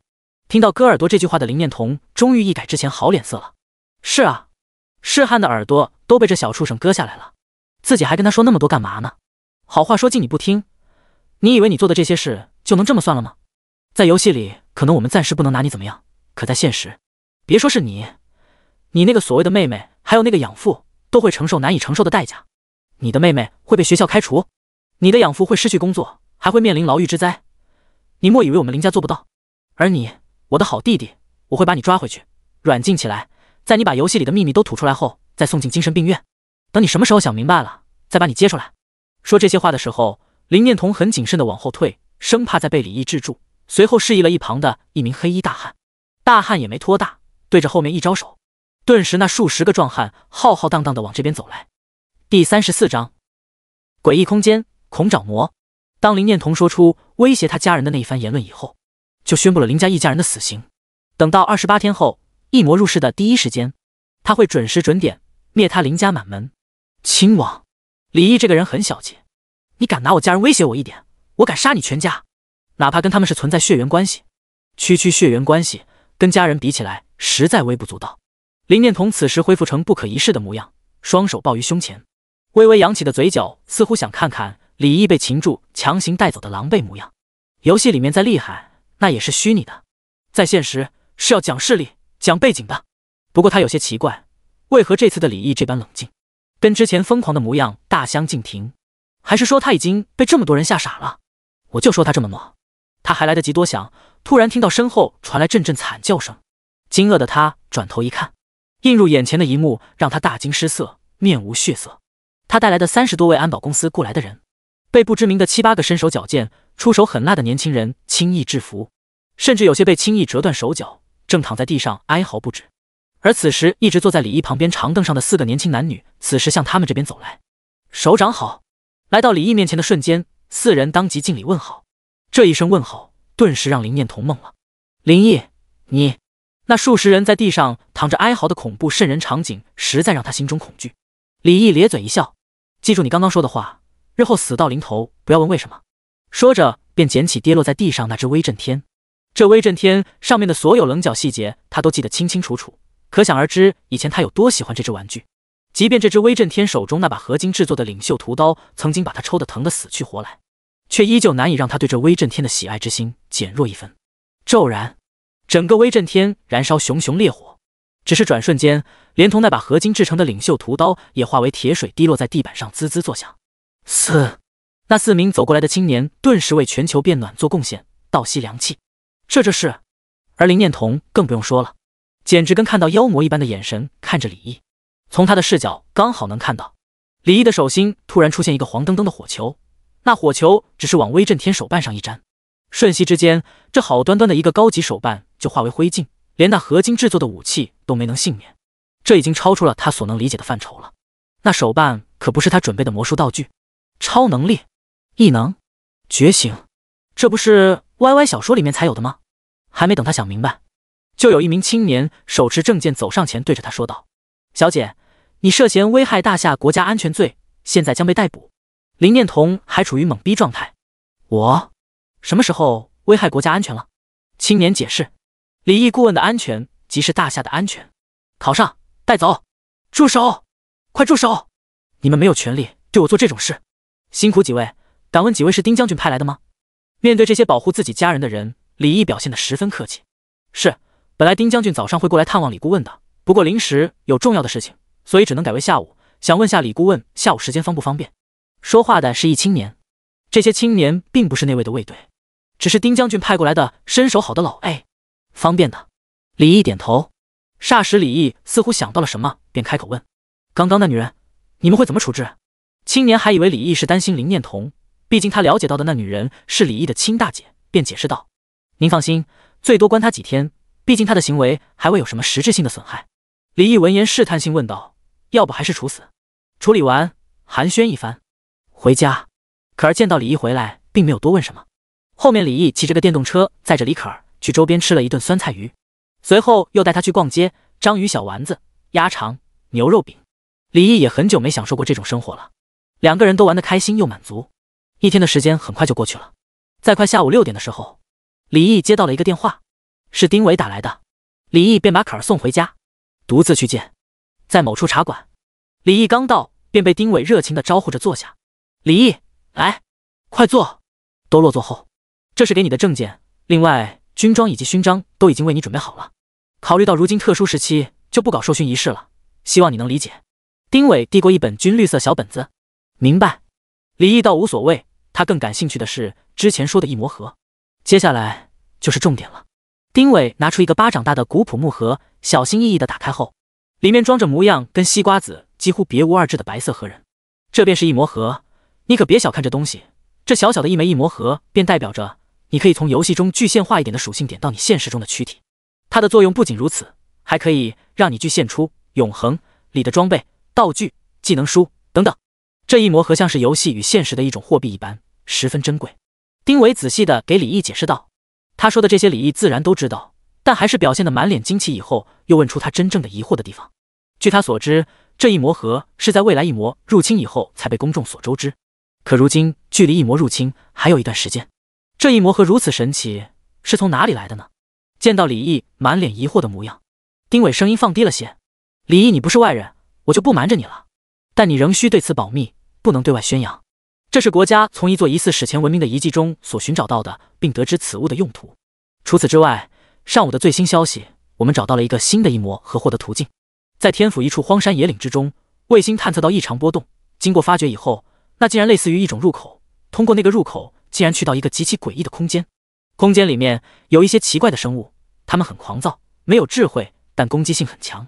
诡异的是，空间内现代自动武器无法使用，而一些纯物理力学武器如复合弩却可以使用。里面的生物被我们全都击杀了，我们从他们的尸体上得到了这种异魔盒。那个空间很小，只有数十平方公里，我们尚未对里面探索完成，不过已经收获到了数量可观的异魔盒。李毅尽可能的消化这些信息，跟上一辈子对比。随后李毅又问了一下那些怪物的实力，结果丁伟说，那些怪物虽然长相凶残，可却只有普通人1半不到的力气。而通过丁伟对其长相的描述，身高不过1.5米，头尖而腿短，躯干占身高的2/3，两条手臂极其粗壮，更有一副瘆人的跟鸡爪一样的利爪。李毅确定了那种怪物的名称：恐爪魔，异魔中数量最多的种族之一，因其浑身黝黑，长相滑稽，被称之为小黑子。但他们的实力却并不弱，上一辈子刚一出现就有普通人5倍以上的素质，对照起来，那就有唯一的可能，他们现在正处于虚弱的状态。那诡异空间很有可能是某个脱离了那正在入侵的异魔空间中的一个碎片。跟蓝星接轨以后，异魔极有可能会快速恢复实力。于是李毅变着法的提醒丁伟，说他在游戏里面也听 NPC 提到过这种怪物，然后把怪物的特别跟实力以及他的猜测都告诉对方。丁伟顿时脸色大变，这可不是小事，那空间里面还有数万探索的士兵呢。于是当着李毅的面掏出手机，便直接把信息上报。第35章前往莫桑德小镇。在丁伟那里，李毅得到了300枚异魔核。虽然不知道国家究竟有多少异魔核，但这300枚异魔核的含金量，用屁股想都能知道其价值究竟有多高。丁伟对李毅说，国家十分重视李毅，如果李毅遇到了什么困难，尽管跟他提，国家都会尽量满足李毅。李毅并没有提任何要求。即将到来的异魔入侵如同一把利剑高悬在大夏上空。值此之际，他李毅又似乎获得了不得的机遇，他想要跟大夏成为相互需要、互相成就的关系。就比如他能够在异魔入侵之前就能够得到这种能从游戏中具现物品的异魔核，而他也不白要，等后面再接触，他会援助回馈大夏一批优质的装备，不然压箱底只会让装备吃灰贬值，还不如拿来做人情，互利互惠才是最稳固的关系。而眼下这批异魔核，他并不打算具现属性点或者装备什么的，他打算在游戏里面搜寻一下特殊的植物或者种子。既然他的 SSS 级天赋参天造化已经具现，那就先把它用起来。在告别丁伟之后，回到家已经快8点半了，可儿跟李爸都没有进入游戏，而是在家里等他。餐桌上放着生日蛋糕，生日快乐！欢快的生日快乐歌响起，对所有的烦恼说拜拜，对所有的快乐说嗨嗨。老李家简单的小区房温馨且快乐，而林家偌大的奢华别墅此时却十分压抑，所有人脸上都沉着脸，阴云密布，因为林家的大小姐被妖怪被抓走了。林世汉此时心中恨到了极点，今天是他的生日，更是他18岁成年礼的生日，本来今天应该开开心心，阿爸妈妈还有姐姐们都给他送上生日礼物，还有那个该死的林毅也应该在角落羡慕嫉妒的看着他所拥有的一切，可现在被毁了，完全被毁了。大姐林念彤被神秘部门抓走调查了，现在全家人再也没有心思给她过生日了。哎，是我，启听，您这边事情打听的怎么样了？什么？我们是不是惹了不该惹的人？没有啊，我们最近本分的很，难道是哪一家商业上的竞争对手？什么？就连你也捞不出来？林远山满脸震惊，随后便听到对方挂掉电话，挂断之时还让他好自为之，实在想不通为何连这位住在山水庄园的存在都没办法，都怪那小畜生，我都说别接他回来了，你看看现在惹出这么多事出来，世汉的耳朵被割了，现在念童也被抓了。呜呜呜，侯贵芬哭的眼泪直往下掉。别吵，你知道什么？烦死了，若是念童真出什么事了，我要让那小崽子陪葬。林远山心烦意躁，直接大吼道，一如既往的把李毅当成负面情绪的宣泄口，反正什么事情不顺都怪他，什么坏事都怪他。实际上每一次他们都清楚，事情根本不是因为李毅而起，这次他们怎么也想不到。狼来了。在给李毅庆祝完生日以后，李父跟可儿都进了游戏，紧接着李毅也来到床上，戴上头盔，永恒启动，刷，李毅便消失在床上。等再睁开眼，李毅已经化身一名高贵的魔法师，时间已经越来越紧迫了，自己必须加快发育进度。如今现实中连异魔空间碎片都出现了，上辈子可能自己因为能力太低而无能知晓，但谁又能肯定这是不是因为自己重生到来而产生的蝴蝶效应呢？所以狂奔吧。目前最重要的事情是要完成隐藏职业转职任务，其次是搜集特殊种子或者植物。任务名称：莫桑德小镇危机转职任务。任务内容：距离太化广场600公里处的莫桑德小镇突然出现大量魔物伤人事件，圣殿已查明是邪修阿托释放死亡矿洞的魔物。任务目标：击杀邪修阿托，击杀死亡矿洞最终 BOSS， 重新封印死亡矿洞。任务奖励：元素掌控者。难度系数 SS， 可参与人数10。进入游戏以后，李毅已经身处莫桑德小镇内了。查看了下属性：昵称 E， 职业法师，等级10 16W5000，生命值 HP 1590，基础加950不灭加4300宿命，法力值 MP 1530加1800宿命，物理攻击748加1，基础物攻等于力量乘2，法术攻击430加30，基础法攻等于智力乘2，物理防御162加50，衣服；法术防御153加50，衣服；元素抗性全元素抗性正2%，衣服；力量359加5加10，戒指加成，勋章；敏捷203加3加3加5加10，戒指加成，手镯，靴子，勋章；智力177加3加10加20，青蟒戒指，勋章，皓月戒指；精神140加3加10，乌木手镯，勋章；体质149加3加10，靴子，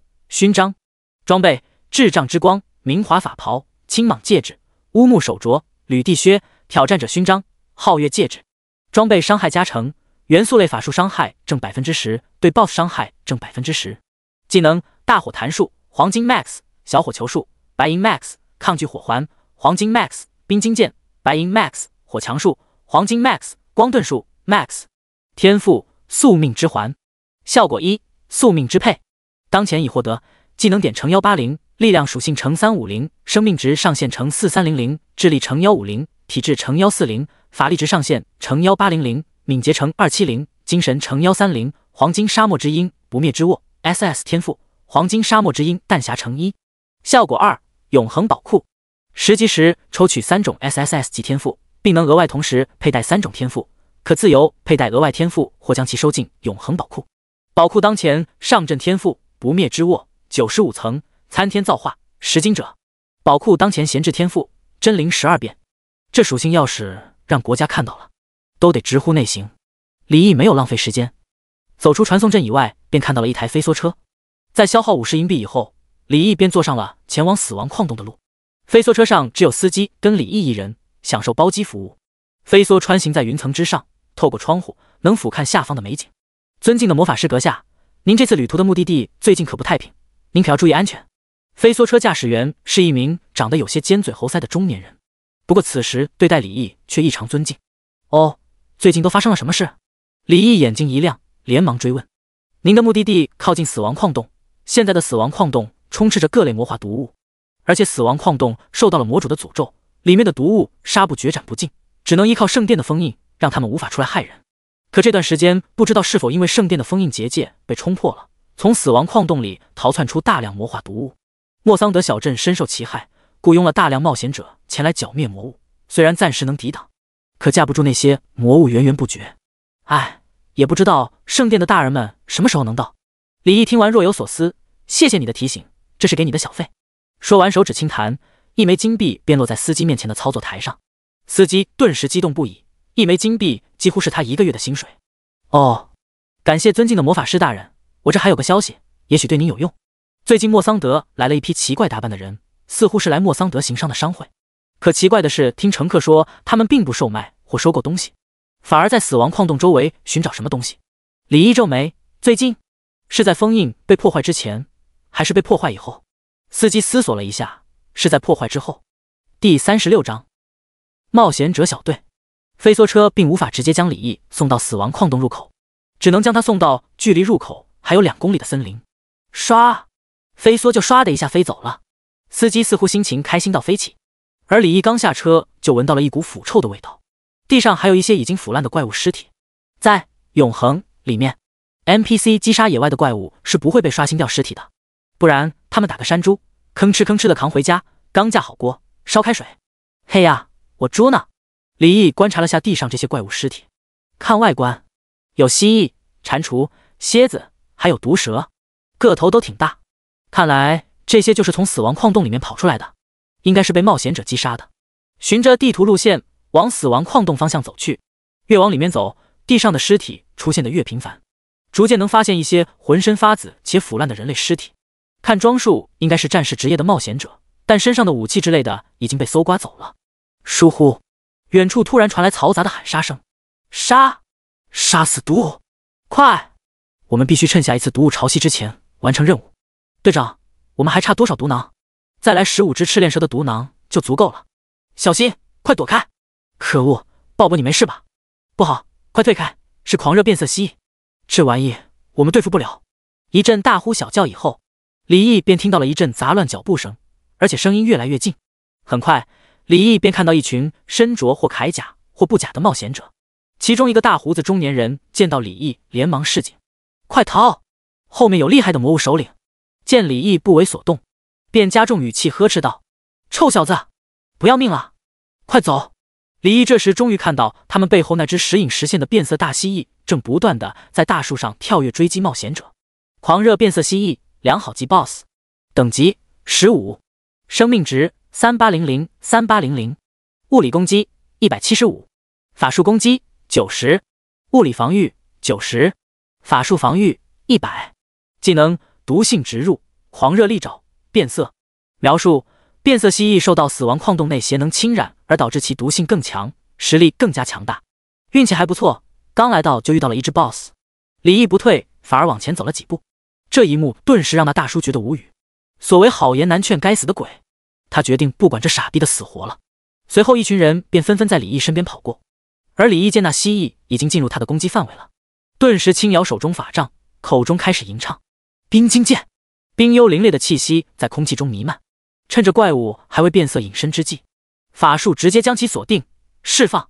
以李毅如今的精神属性，攻击这些低级 BOSS 根本不可能出现法术 miss 的情况。-368，冰晶剑只有基础法攻的 80% 伤害，但却能让对方瞬间减速 70%， 直接成为法术靶子。大火弹术，轰！璀璨夺目的脸盆大的火弹直接轰在狂热变色蜥蜴的脊背上，轰隆一声，火星四射。-1480， 300%的基础伤害直接把这狂热变异蜥蜴干懵了，血条被干掉一大半。狂热变异蜥蜴从树上掉落在地，随后只见它爪子泛着红光，似乎是某种加成技能。可惜它受到 70% 的减速 debuff， 只能无能狂怒的承受攻击。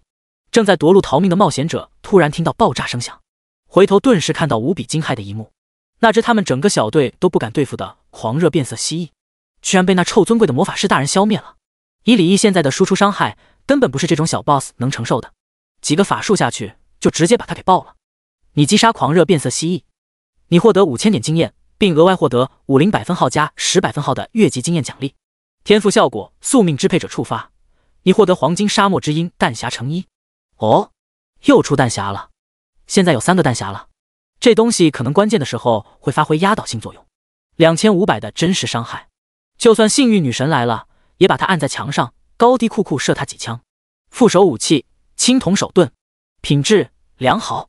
属性：物理防御20，法术防御20。附加属性：骑士技能盾击，等级+1，等级限制大于等于10。职业限制：骑士。特殊限制：无。骑士职业是唯一能装备副手武器的职业。从理论上来说，骑士比其他职业多一件装备，但是骑士职业的技能多为抗揍的技能，爆发性伤害并不高。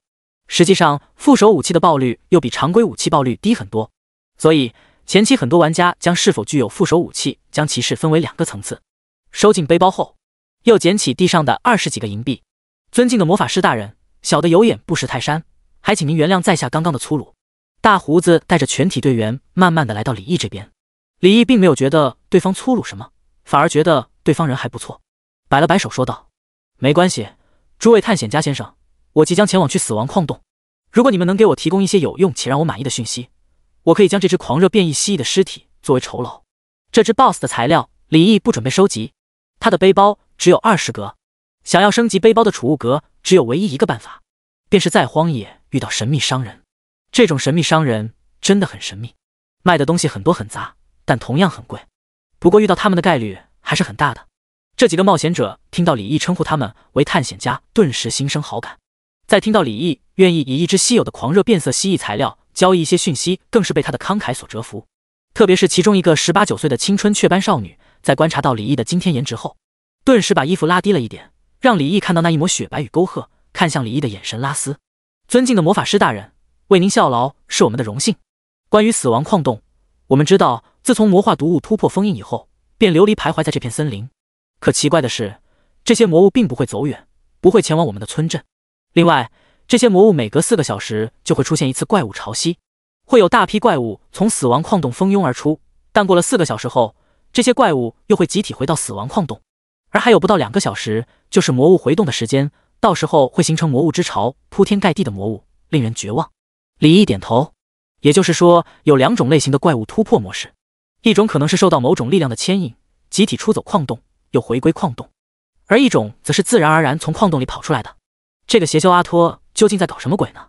另外，你们最近在森林里遇到有陌生人吗？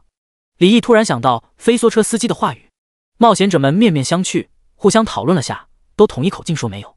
不过这时少女却突然想到了什么，那个陌生的死人算吗？第37章，我 boss 呢？少女称在一处山涧里面发现一具被毒死的尸体。在这森林，最不奇怪的死法就是被毒死。那尸体似乎死了很久，但尸体却仍未腐烂，而且并非莫桑德小镇的人。对于这一点，他斩钉截铁，因为那男人长得很俊。如果真有小镇有这样的男人，他不可能不知道。一只他不要的怪物材料，换来了一些零碎的讯息，零碎但有用，最起码得到了关于怪物潮汐这一特征。面对铺天盖地的毒物之潮席卷而来，目前的他还真的会被送回城，除非他能保证自己的火墙术永不熄灭。根据大胡子所说，还有不到2个小时后就是下次怪物潮汐回动的时候了，所以李毅必须要尽快进入死亡矿洞。里面的环境复杂，又大量可以躲避短暂的毒物之潮的环境条件，亦或者自己在2个小时之内完成死亡矿洞的探索。先进死亡矿洞看能不能找到邪修阿托，不能的话就把副本的大 boss 干掉先。没花太长时间，李毅就来到了死亡矿洞的入口处。入口的封印被破了，所以进入自然不需要副本卷轴了。封印完好的副本都必须要副本卷轴才能进入副本。随着他踏入死亡矿洞，空气中的腐臭便浓郁到了极点。李毅法杖一挥，释放光盾术，将腐臭的空气隔绝在光盾之外。矿洞内光线幽暗，只能勉强看清。李毅深入了数百米，居然没有遇到一只怪物。霎时间，一只怪物无声无息地在李毅旁边刷新，是一只半人大的蝎子。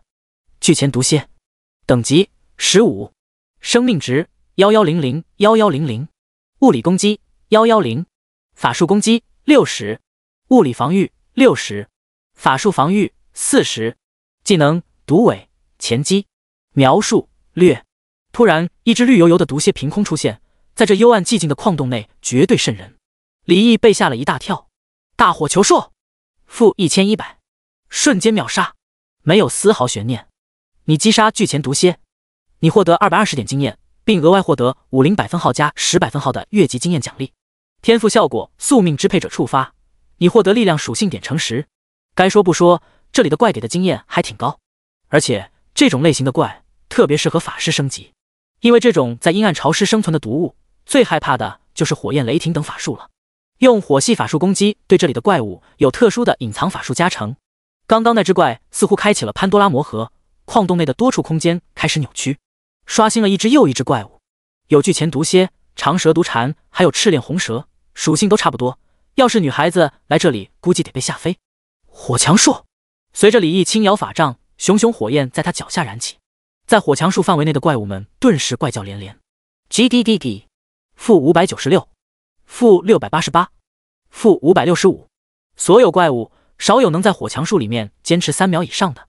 很快便清空一大片区域，可这时整个矿洞内居然持续不断的刷新怪物，怎么回事啊？李毅有些诧异。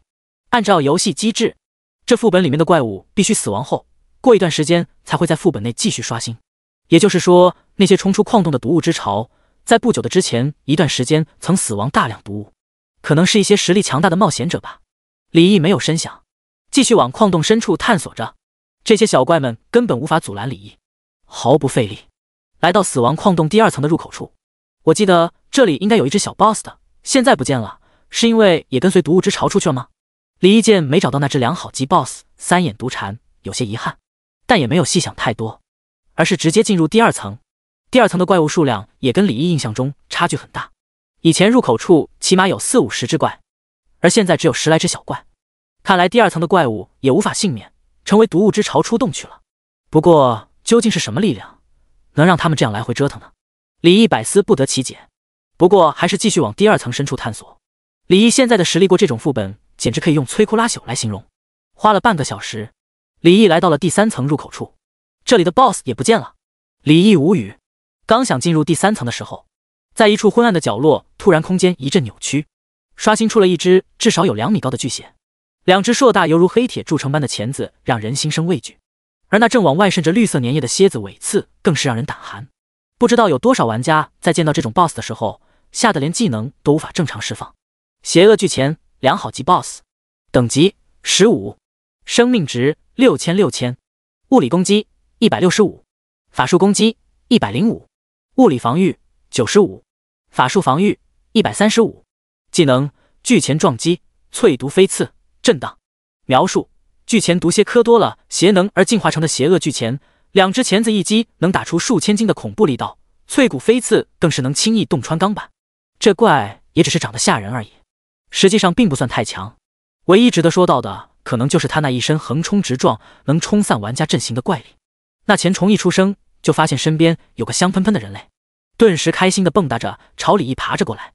李毅大喜，挥舞法杖开始吟唱：冰晶剑、火墙术、大火弹术，负558，负865，负1965。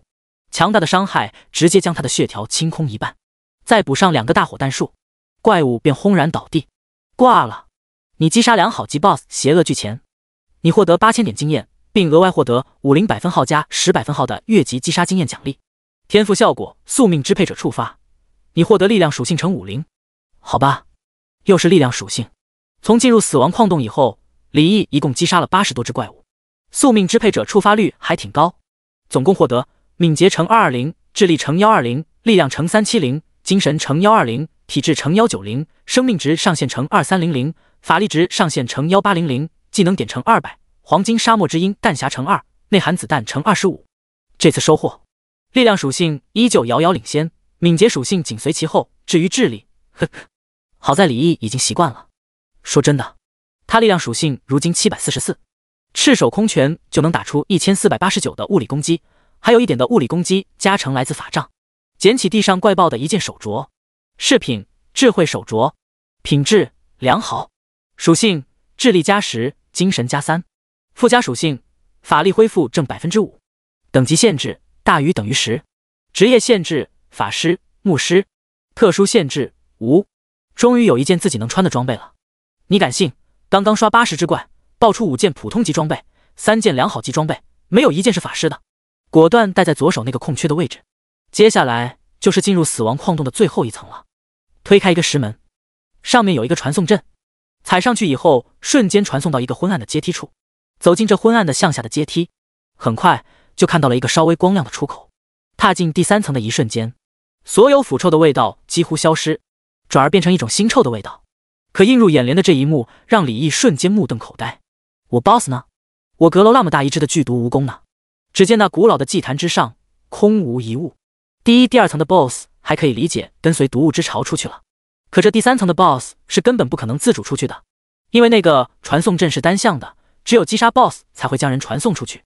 第38章萌芽组织。等等，我想想。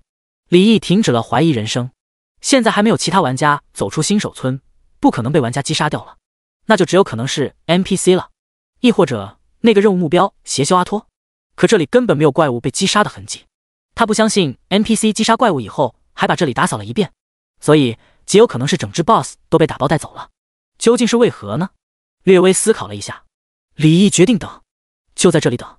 按照时间推算，现在快到毒物之潮回流的时间，而第2层的 BOSS 都刷新了，那就证明这一层的 BOSS 也要刷新了，前提是 BOSS 也死了。那就等等看。果然，不到15分钟，在祭坛中央的位置，空间一阵扭曲，一只躯体上浑身黏黏墨绿色粘液，身上长满了触手的怪物刷新了出来。这便是副本死亡矿洞最终的 BOSS， 剧毒蜈蚣卓越级 BOSS， 等级20，生命值18000，物理攻击325，法术攻击310，物理防御235，法术防御275，技能毒液喷溅，腐蚀打击，尖锐嚎叫。描述：死亡矿洞中的毒物老大，受邪能影响，愈发残暴，他浑身无一不是剧毒，阁楼般大的一只蜈蚣，那数以千计带着密密麻麻绒毛的角质，还有那锋利的口气，足以让密集恐惧者当场昏厥。它的属性很中肯，又是混合伤害型的怪物。这第3层虽然不大，可里面也有能藏身的地方。虽然 BOSS 出来了，李毅并没有着急要击杀他，反而就在原地等待。他倒要看看这桩桩件件的诡异到底是谁搞的鬼。这 BOSS 死了还能刷新，可那阿托要是找不到，那这任务可完成不了了。于是李毅屏气凝神，藏了起来，耐心的等着。整个第3层就只剩下剧毒蜈蚣的厚重的喘息声。1分钟，2分钟，3分钟，13分钟。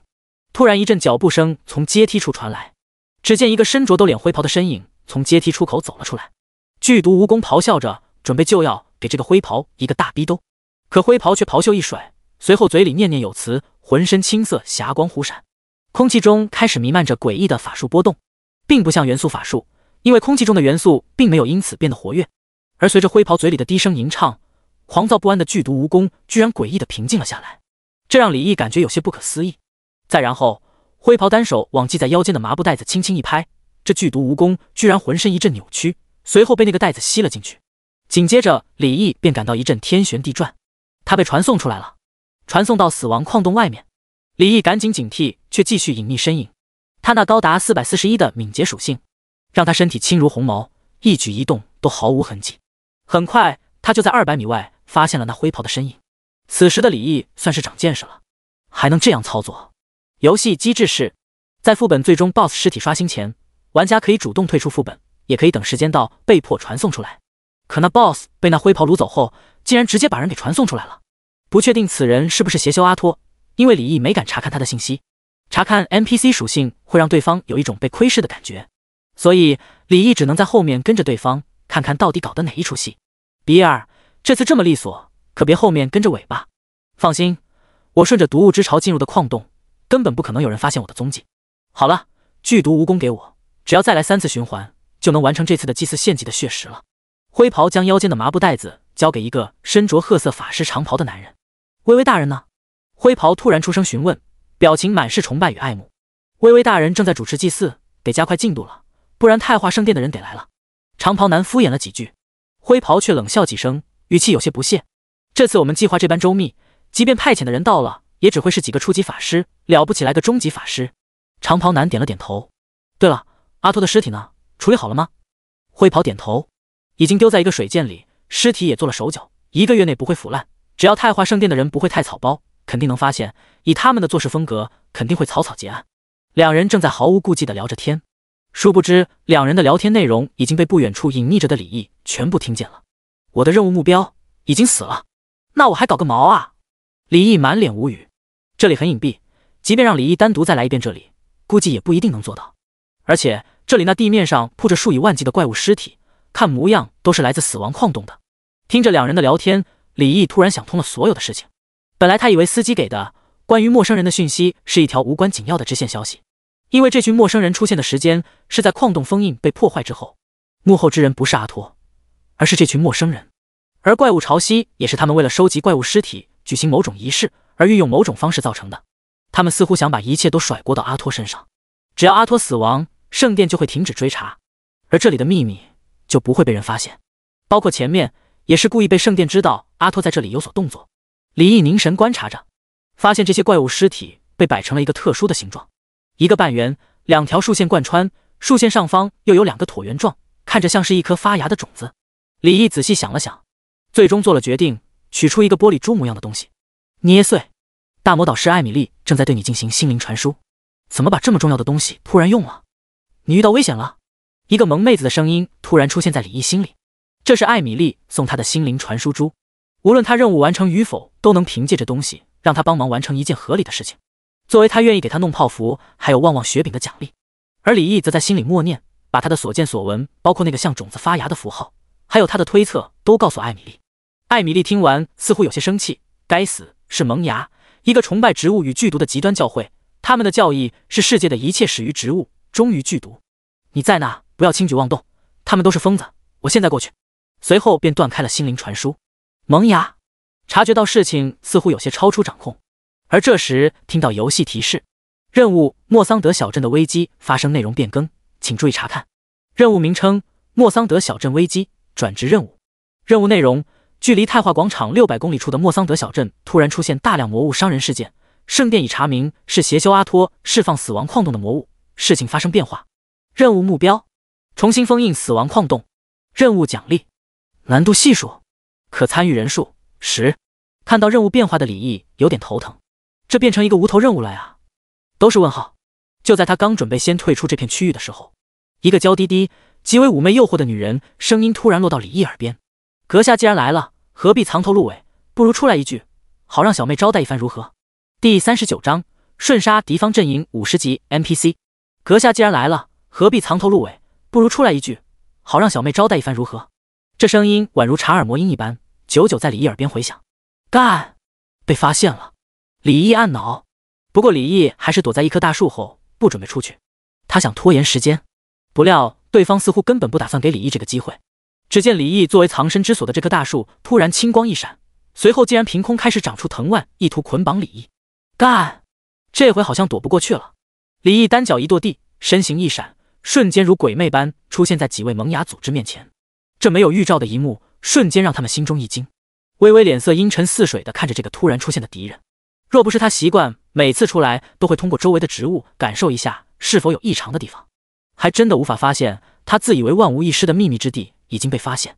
而刚刚那灰袍以及褐袍两人更是严阵以待地看着李毅，特别是那灰袍，一副咬牙切齿，想要把李毅生吃了。哥，不知阁下贵姓，来此有何贵干？微微却蓦然间娇笑着说道。被他这么一笑，李毅都有几分愣神。此女穿着一身绿色法袍，白纤如藕的手臂暴露在空气当中，面容精致，只是略施黛眉便已是容颜超绝。明明身上穿得颇为保守，可却总让人感觉到若有若无的魅惑之意。李毅刚想说些什么，却突然眉头一挑，嘴唇轻动，法杖轻轻一扬，抗拒火环！轰！璀璨夺目的火焰巨环自李毅身体开始往外扩张。在李毅左手边的一处角落，有一个阴影突然闷哼一声，顿时从隐匿状态被击落，暴露在空气中。那刺客显然有些猛，只感觉胸口一阵气血翻涌。咱就是说，你们的待客之道还挺别致。李毅突然轻笑出声，对方似乎打算将他一击致命。笑意突然一冷，左手霎时出现一物，指向那刺客，没有丝毫犹豫，扣动扳机，砰砰砰砰砰砰砰，负2500，负2500，负2500，负2500，负2500，负2500，负1900，以无与伦比的手速拔枪就射，一瞬起炮。刺客如果知道李毅手中是何物的话，绝对可以在李毅开枪之前躲开。可惜的是，他不知道，这第4位敌人还没来得及发光发热，就直接惨死在黄金沙漠之鹰之下。你击杀50级敌方阵营 NPC 弗莱，你获得5万点经验，并额外获得400百分号加10百分号的越级经验奖励。天赋效果：宿命支配者触发，你获得力量乘100，将这对自己威胁最大的刺客秒杀。李毅能极大增大自己的存活率。瞬息之间发生的事情，对方一女二男甚至根本没反应过来，他们的一个同伴就被秒杀了。此时他们看向李毅的眼神满是惊骇与恐惧，他们可太清楚刺客弗莱的实力，在他们4人中也仅次于微微而已。而李毅此时面无表情，一副高深莫测的模样。鲁莽是需要付出代价的，这是对你们的小惩大戒。实际上他慌的一批，对上这批人，他觉得自己胜率只有不到90%，一旦任务失败，就要跟隐藏职业赛古拜了。黄金沙漠之鹰是可以躲的，再加上永恒里面有一个设定，当等级超过攻击目标等级20级的话，会产生额外的10x超过等级数的真实伤害的。这个效果叫威慑，就相当于玄幻小说里面高级真气对低级真气有摧枯拉朽的效果那般。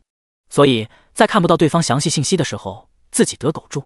对面3人明显被李毅镇住，一时之间谁也不敢动弹，气氛变得微妙起来了。但微微看向刺客的眼神明显充满悲戚。阁下这是什么法术？好狠的手段！同时看向李毅手中的沙漠之鹰，满是忌惮之色。李毅脸上出现一丝讥讽，让你们萌芽称赞手段狠，那我想这应该是我的荣幸。微微见李毅没有继续动手的意思，有些疑惑，但一听到对方直接说出自己的跟脚，顿时有些惊疑不定。这么说你果真是太华圣殿的人？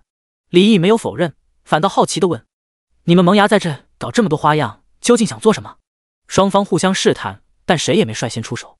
成年人的世界不全是打打杀杀，而李毅看似试探，实际上在拖延时间。哦，看来阁下似乎不是太华圣殿的人，不如我们做个交易如何？微微见李毅竟然不知道他们在做什么，显得有些惊讶。只要是太华圣殿的人，必定知道他们这一事代表着什么。而李毅不懂，显然可能并不是太华圣殿的人。这样的话，事情还有回旋的余地。就在李毅刚想说什么的时候，天空之上突然出现5色霞光涌动，随即出现一个六星芒阵，空气中的魔法元素瞬间变得极其狂躁。六星芒阵璀璨一闪，一个身影出现在光霞之中。做什么交易呢？不如跟我刺小鬼艾米丽做交易如何？天空中出现一个15、16岁的小女孩，戴着一个高高的魔法帽，扎着2个长长的马尾，骑着一根法杖，无边的气势汹涌地从天上滚落，瞬间让微微3人脸色大变，从瞳孔深处迸发出压抑不住的惊骇。不好！微微原本在跟李毅没有进一步冲突的时候，脸上已经有了几分从容，甚至开始猜测李毅是不是并不具备强大的实力。毕竟修炼到他们这一步的人，若是能够轻易击杀对手，哪里会过多废话？他这才想到对方是在拖延时间。而天空那身上法术波动堪比巨龙的女孩，她是连与之为敌的念头都没有。满脸恐惧的她直接掐碎一块水晶，连同伴都没知会一声，只是不甘又怨恨地看了李毅一眼，便准备逃命去了。只见他周围的空间突然一阵扭曲，随后白光大盛，刹那间便消失得无影无踪。可天空中却出现奶凶奶凶的声音：“哪里走？”随即便见女孩口中阿巴阿巴的念念有词。他单手一挥，虚空中猛然出现轰隆一响，随后又出现极其难听的嘎吱声。原本已经消失的微微竟然在虚空中快要硬生生的被挤出来。此时的微微脸上恐惧万分，眼见就要完全把他从空间中分离。又有一声儒雅的中年男声自四面八方传来：“艾米丽，何必跟一小辈计较什么呢？”空间中异变再起，波动滚滚，一只滔天青色大手凭空出现，一抓一挖之下，竟抓住微微，直接就准备破开空间遁去。女孩娇哼一声，眼中出现一丝狡黠：“奥尔特，你果然也在这，上次让你跑了，这次还敢来我太华城？”奥义莲华焰极，只见那只青色大手上突然出现斑斑点点火星，那火星竟然如燎原之火一般，迅速长出一片片火莲，而火莲栩栩如生，竟然是由一枚枚火焰符文组成的。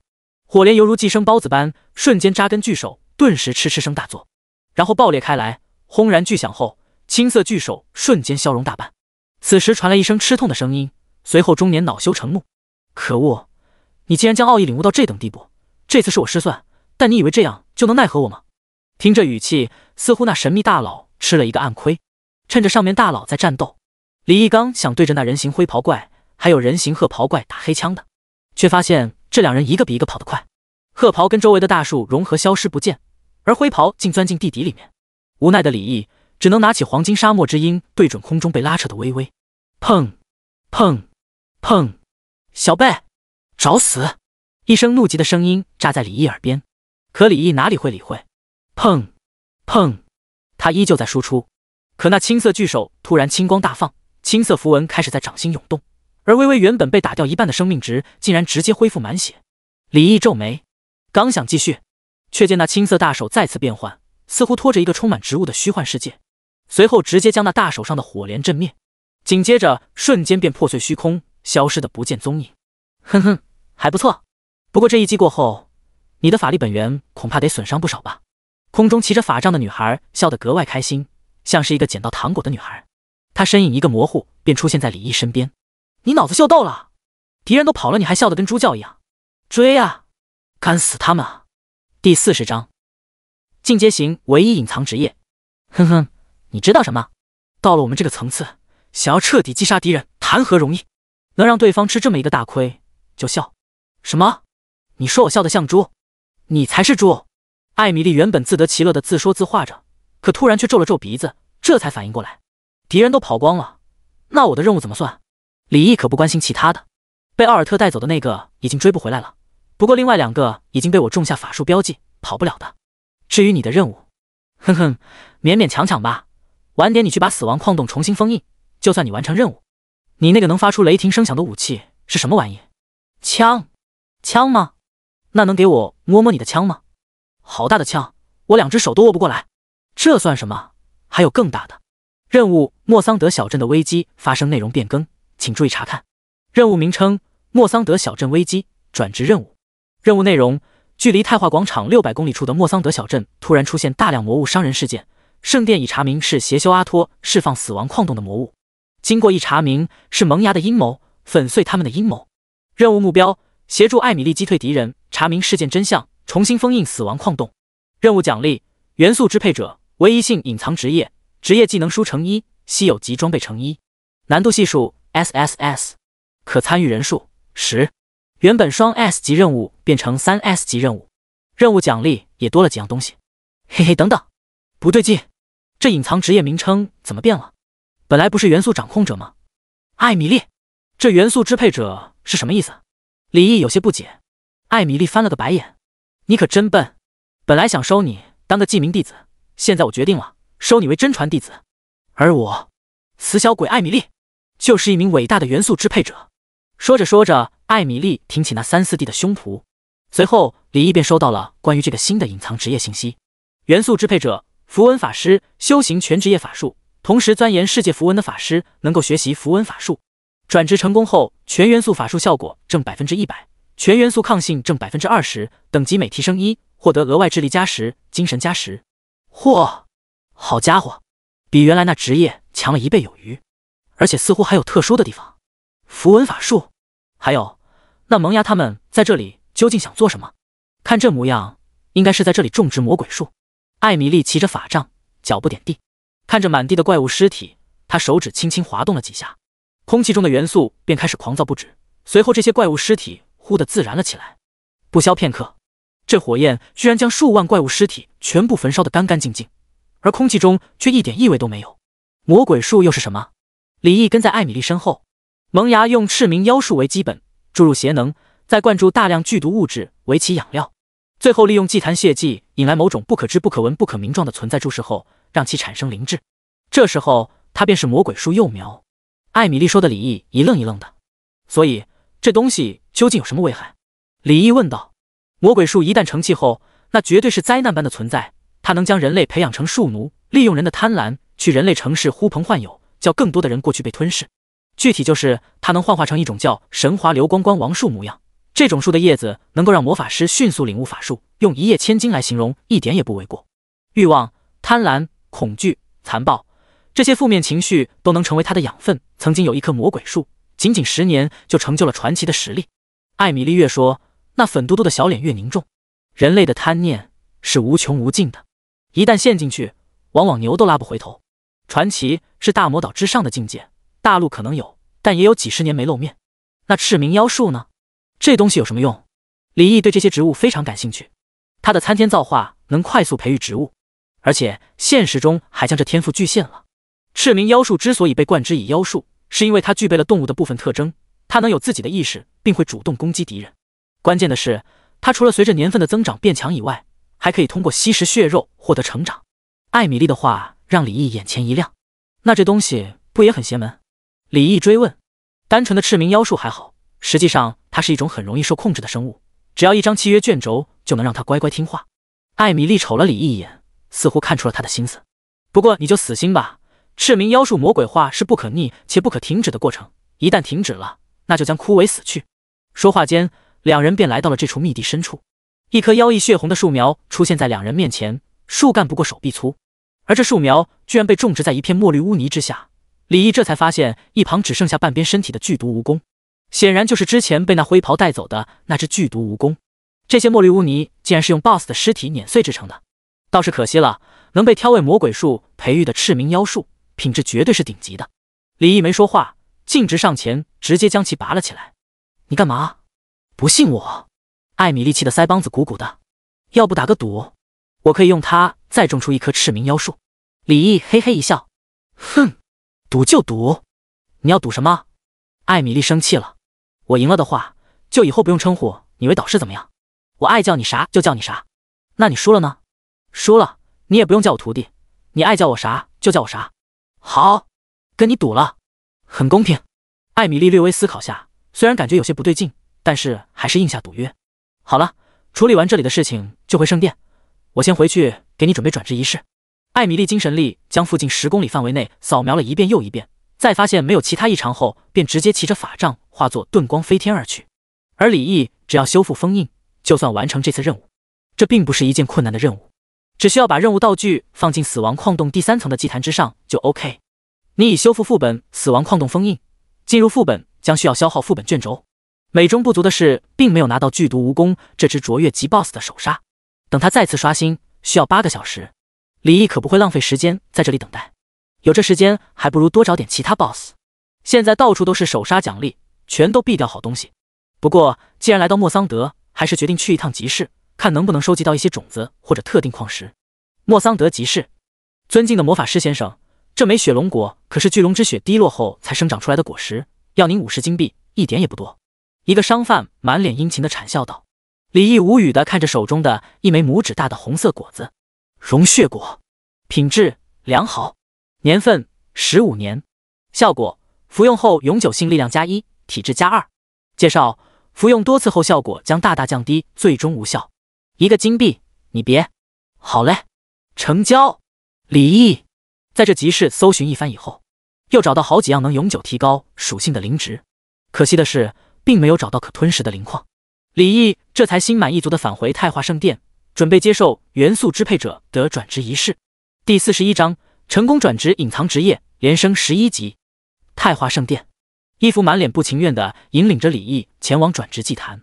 要知道，他一心一意侍奉大魔导师艾米丽，就是想着能得到他的真传。可结果，一个初来乍到的小子居然轻而易举拿到了他10几年未能获得的东西，嫉妒使人面目全非，嫉妒使人质臂分离。这混蛋居然还在看自己的屁股，真有一种脱下法袍让他看个够的冲动啊！成为老师的弟子后，你要勤勤恳恳钻研，不可辜负老师厚望。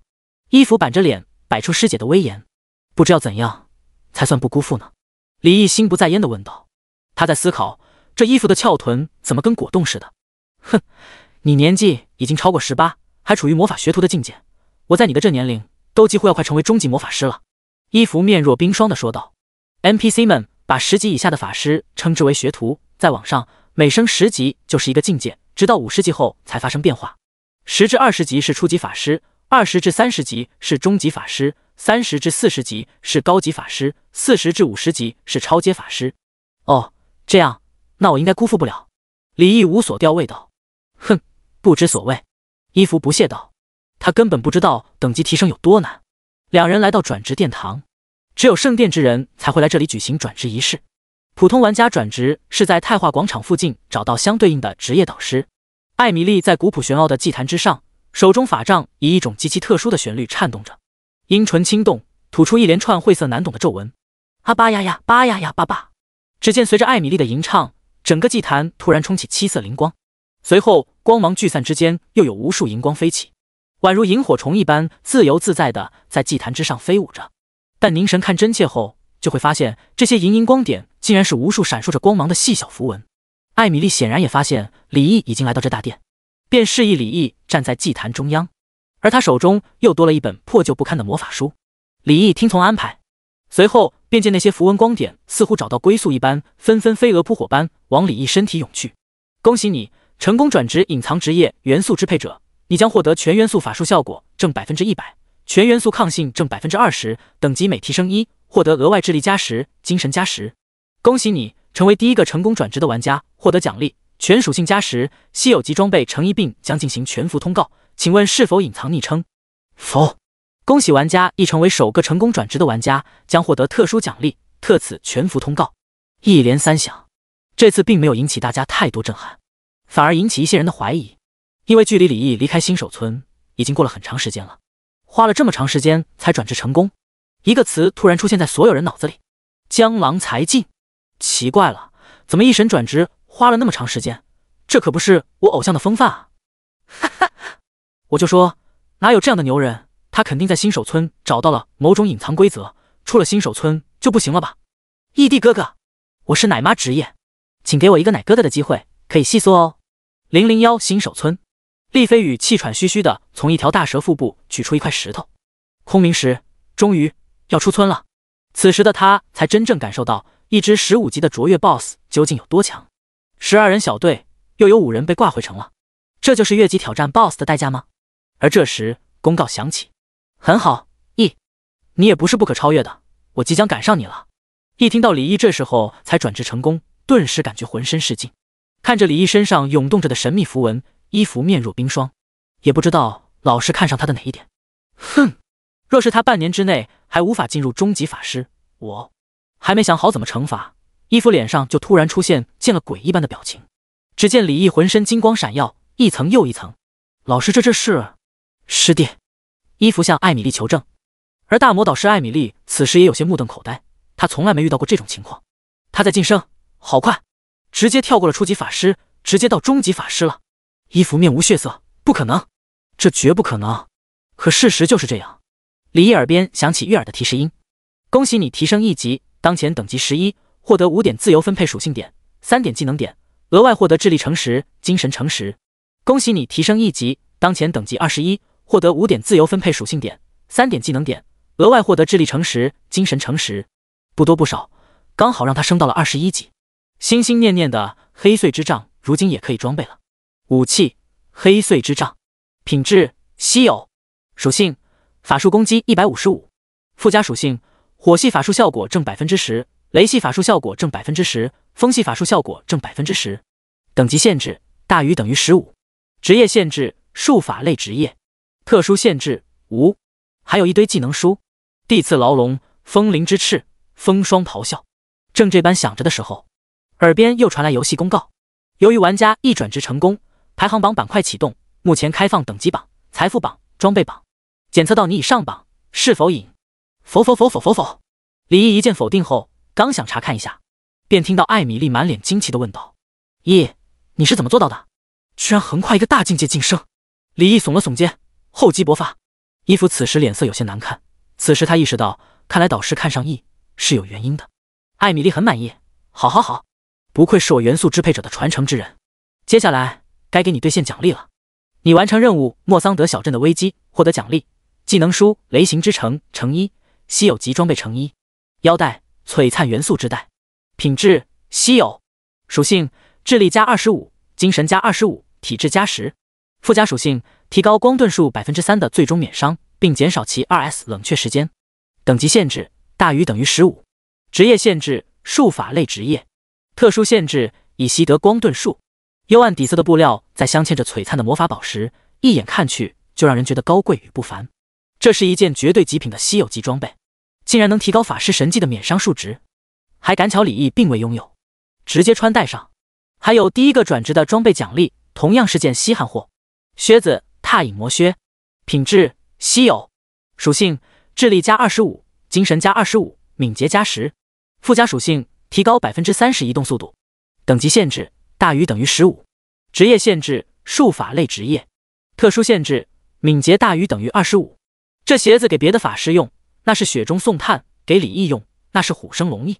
乖乖 30% 移动速度，那还不得上天？而任务奖励的技能书却是李毅这个隐藏职业的专属技能：法术雷行之城。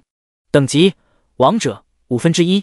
效果吟唱5秒后，召唤3道雷霆从天而降，每道雷霆对敌人完成 350% 的基础伤害，附加500点真实伤害，并造成目标麻痹 2S， 冷却时间 60S， 消耗200点法力值。学习条件元素支配者或雷霆掌控者，等级大于等于20。技能等级黑铁、青铜、白银、黄金、地阶、天阶、王者、圣堂，无以伦比的单体输出伤害。李毅看到这属性，甚至有些迫不及待的想要找几个 BOSS 给他们治疗，当一当雷电法王。可爱又漂亮的艾米丽哟，我想学习更多关于元素支配者的法术，你能不能满足一下我呀？李毅含情脉脉的看着这小萌妹，只把她盯得小脸蛋都红了。满足你，不可以会被弄坏的。技能书来源于元素之书，如果没有元素碎片的话，强行提取技能是会被弄坏的。如果你想学习更多的技能，需要收集元素符文碎片，我才能在元素之书之中帮你具现出来。艾米丽吐了吐舌头。第42章开放排行榜。刚踏上主城之路的厉飞羽，刚被眼前魔幻风格的苍雷主城给震撼住了。耳边又听到公告：由于玩家一转职成功，排行榜板块启动，目前开放等级榜、财富榜、装备榜，检测到你已经上榜，是否？咦，开放排行榜了？咦，我是跟你站在同一层次的存在，不隐藏，终于轮到我了。世人皆知意，而独不知我厉飞羽，这次总该打开排行榜的厉飞羽梦了。傻眼了，翻了又翻，绝望充斥着他那苍白无力的帅气脸庞。干！我百分号不等于既生意和踏马生羽啊！等级排行榜10级以上上榜：1 E 21级，2如履薄冰10级，3待定。装备排行榜品质卓越以上上榜：1黄金破灭之弓，稀有，持有者 E； 2. 黑穗之杖，稀有，持有者异。3. 踏影魔靴，稀有，持有者异。4. 元素璀璨之带，稀有，持有者异。5. 皓月戒指，稀有，持有者异。6. 青雷长剑，卓越，持有者如履薄冰。7. 邪灵之笔，卓越，持有者隐藏。8. 点三眼之戒，卓越，持有者如履薄冰。9. 聆听之链，卓越，持有者异。10. 蛮荒守护者之腿，卓越，持有者异。财富排行榜，10金币以上上榜。1亿99万09金币。2. 隐藏9855金币。3. 如履薄冰11金币。排行榜是对全服玩家开放的，即便是新手村的玩家也能查看。此时依旧在新手村吭哧看怪的玩家们齐齐愣住了，随后统一的全国玩家沸腾，有男玩家被打击的无能狂怒，气得扔下手中新手木剑。奶奶的，还说没开挂，这尼玛刚转职直接升到21级，还玩个嘚呀玩！别人开挂我们咋玩？官方必须给我们一个解释。你这是小母牛踩电线，牛逼带闪电啊！你这99万的金币糊弄谁呢？破防了！也有一些女玩家此时已经开始上头，看到那99万金币的那一刻，实踏马一神。这是一爹，菜就多练，不会玩就别玩。说什么开挂？我一爹能力强不行？义弟哥哥，来嘛来嘛，哥哥不用动，妹妹全自动啊！不是，你们没看到还有一个人也10级了吗？那个薄冰哥，按理说他这么快10级也算是很强了，可是总感觉他像个嘚呢。林诗翰在50个代练的帮助下，此时已经迅速来到了4级。听到系统公告，再看了看排行榜，顿时脸色阴沉下来了，但随后似乎想到了什么，竟莫名其妙笑了起来。李毅，你迟早要回林家的，你的金币装备迟早全部都属于我，而且我觉醒了 S 级天赋，这一生都将不弱于人。嫉妒已经让他失去理智。钢铁房子还是那9位，此时的他们正在安排下一步布局。又有一批游戏头盔筹备完成，目前头盔总数足够覆盖大夏1半的人口了。安排下去，各地方政府将招聘永恒生活职业玩家，一经录用，终生编制。另外，招聘吸纳社会优秀游戏人才，通告全国，月薪2万起，终生编制。面对全球性的灾难，单单依靠军队显然已经不现实，必须全民皆兵，必须要有政策的引导，让所有公民都对永恒重视起来。安全基地筹建工作要加快进度。另外，所有军中 S 级天赋以上精英的家属必须给予最安全妥善的安排，让他们没有任何后顾之忧。若有任何人胆敢在这上面做文章，绝不留情。对了，李义是必须要特别关照的，给他家人安排最安全的区域。在这会议中的任何一句话，都将决定无数人的命运。会议又持续了半个多钟，这才稍稍把诸多重要任务都布置完成。而这时，还是那台红色电话又叮铃铃的响起。众人均是神情一动，竟然有些期待。那位下了命令，凡关于李毅的消息要第一时间接进来。他昨天提供的关于孔爪魔的信息特别关键。今天凌晨在探索异域空间的时候，遭到大批孔爪魔袭击，那孔爪魔身体素质竟迅速达到了正常人的2倍不止。若没有那个消息，大意之下肯定会有大量的人员伤亡。一位乐呵呵的接起电话，对，是我。不过紧接着他乐呵的表情却收敛了下来，微微有些皱眉。好，我知道了。接收完信息，他便挂掉电话。看着期待的众人，李毅已经转职成功，不过这速度却是慢了些。听到这话，众人都是一副若有所思，但都不敢说什么。他们做的一些决策在李毅身上压了重宝。您看，是不是要跟李毅确认一下，他的天赋究竟是什么？一位看向上尉，他摆了摆手，都别着急，一时半会的数据并不能说明太多问题。一直以来，他似乎对李毅充满信心。您为什么似乎一直很看好李毅这小子？是看到一些我们看不到的层次吗？他说，也没什么特别的，就是直觉而已，我看好他。而这时电话又再次响起。我是。接电话的那人表情从严肃到发愣到不可置信，最后又微微调整，重回严肃。他看着上面坐着那位，严肃的表情突然痴痴一笑。您看人真准。随后把电话那边的信息说了出来。瞬间21级，装备榜几乎霸榜，金币更是恐怖的99万。奇迹，这是奇迹，这就是天才跟普通人的区别吗？不可思议，不可思议，他究竟是怎么做到的？这个消息太过爆炸了，以至于把这间会议室都快炸开。99万金币，他娘的，他比国家还富有！军部上呈的报告，目前所有军团近500万人共同持有的金币也才不到20万出头，这玩意不经花呀，根本攒不下来。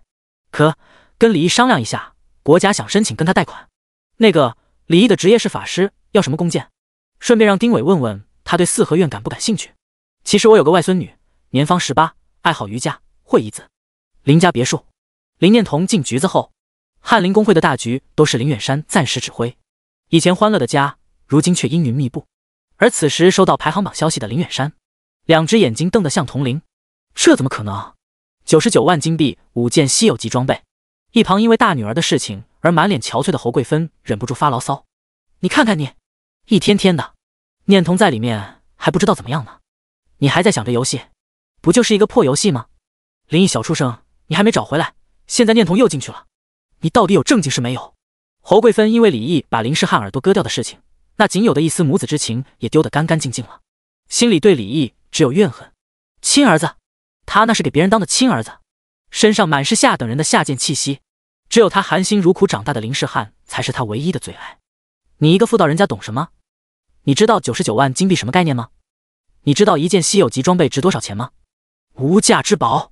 目前官方兑换是1金币1000元，99万就是将近10亿，但实际上他根本无法用价格去衡量，你懂吗？前期99万金币能铸造一个无敌工会，你懂吗？一个无敌工会一年至少能盈利数百亿，估值能达到数千亿不止，你懂不懂？林远山放纵着自己的情绪，他的瞳孔深处充斥着贪婪。这些金币是我林家的，是我林远山给你林毅生命，这一点你永远也否认不了。你搞那么多事，不就是想要我们承认你是我们儿子吗？不就是想让我们像宠世汉那样宠着你吗？那我就成全你，给你一个回归林家的机会。侯贵芬也被这一番话吓到了。真的吗？如果林毅肯将这些都交还给林家，那我就原谅他，这些本应该就属于小汉。这林家人这么奇葩，如此自信的认为能拿捏李毅，实际上跟李毅舔了他们4年，离不开关系。上辈子的李毅是局中人，看不清所以然，而这次他林家已然变成局中人，始终以为李毅做这么多只是想得到他们的认可。第43章技能批量进阶，圣堂级技能出世，太化圣殿。好了，毅，这是属于我元素一脉的徽章，象征着你从此是太化圣殿的核心成员。艾米丽边说边递过一枚徽章，李毅接过一看，徽章呈灰色，但上面却刻画着代表着土火水风雷冰光暗8种元素。元素徽章信物，并没有什么特殊的属性，倒是让李毅有些失望。后面李毅又跟艾米丽了解了下什么是符文碎片。艾米丽告诉李毅，一些强大的魔法生物体内会蕴含着规则之力的完整符文或符文碎片，例如地狱3头犬、巨龙、不死鸟、美杜莎等这类传奇生物体内便与生俱来的拥有符文。他们能驱使的魔法之所以更为强悍恐怖，正是因为有了符文中蕴含着的规则之力加成，以及其本身血脉导致的与生俱来的天赋能力。这让李毅不由得想起了自己的天赋真灵12变。这么看来，收集符文碎片跟收集真灵血脉并不冲突。李毅又跟艾米丽聊了下关于真灵后裔的事情，询问他是否知道关于这类的消息。而艾米丽先是诧异李毅居然了解真灵这种在大陆堪称隐秘跟禁忌存在的知识，但还是跟李毅做了一番解释。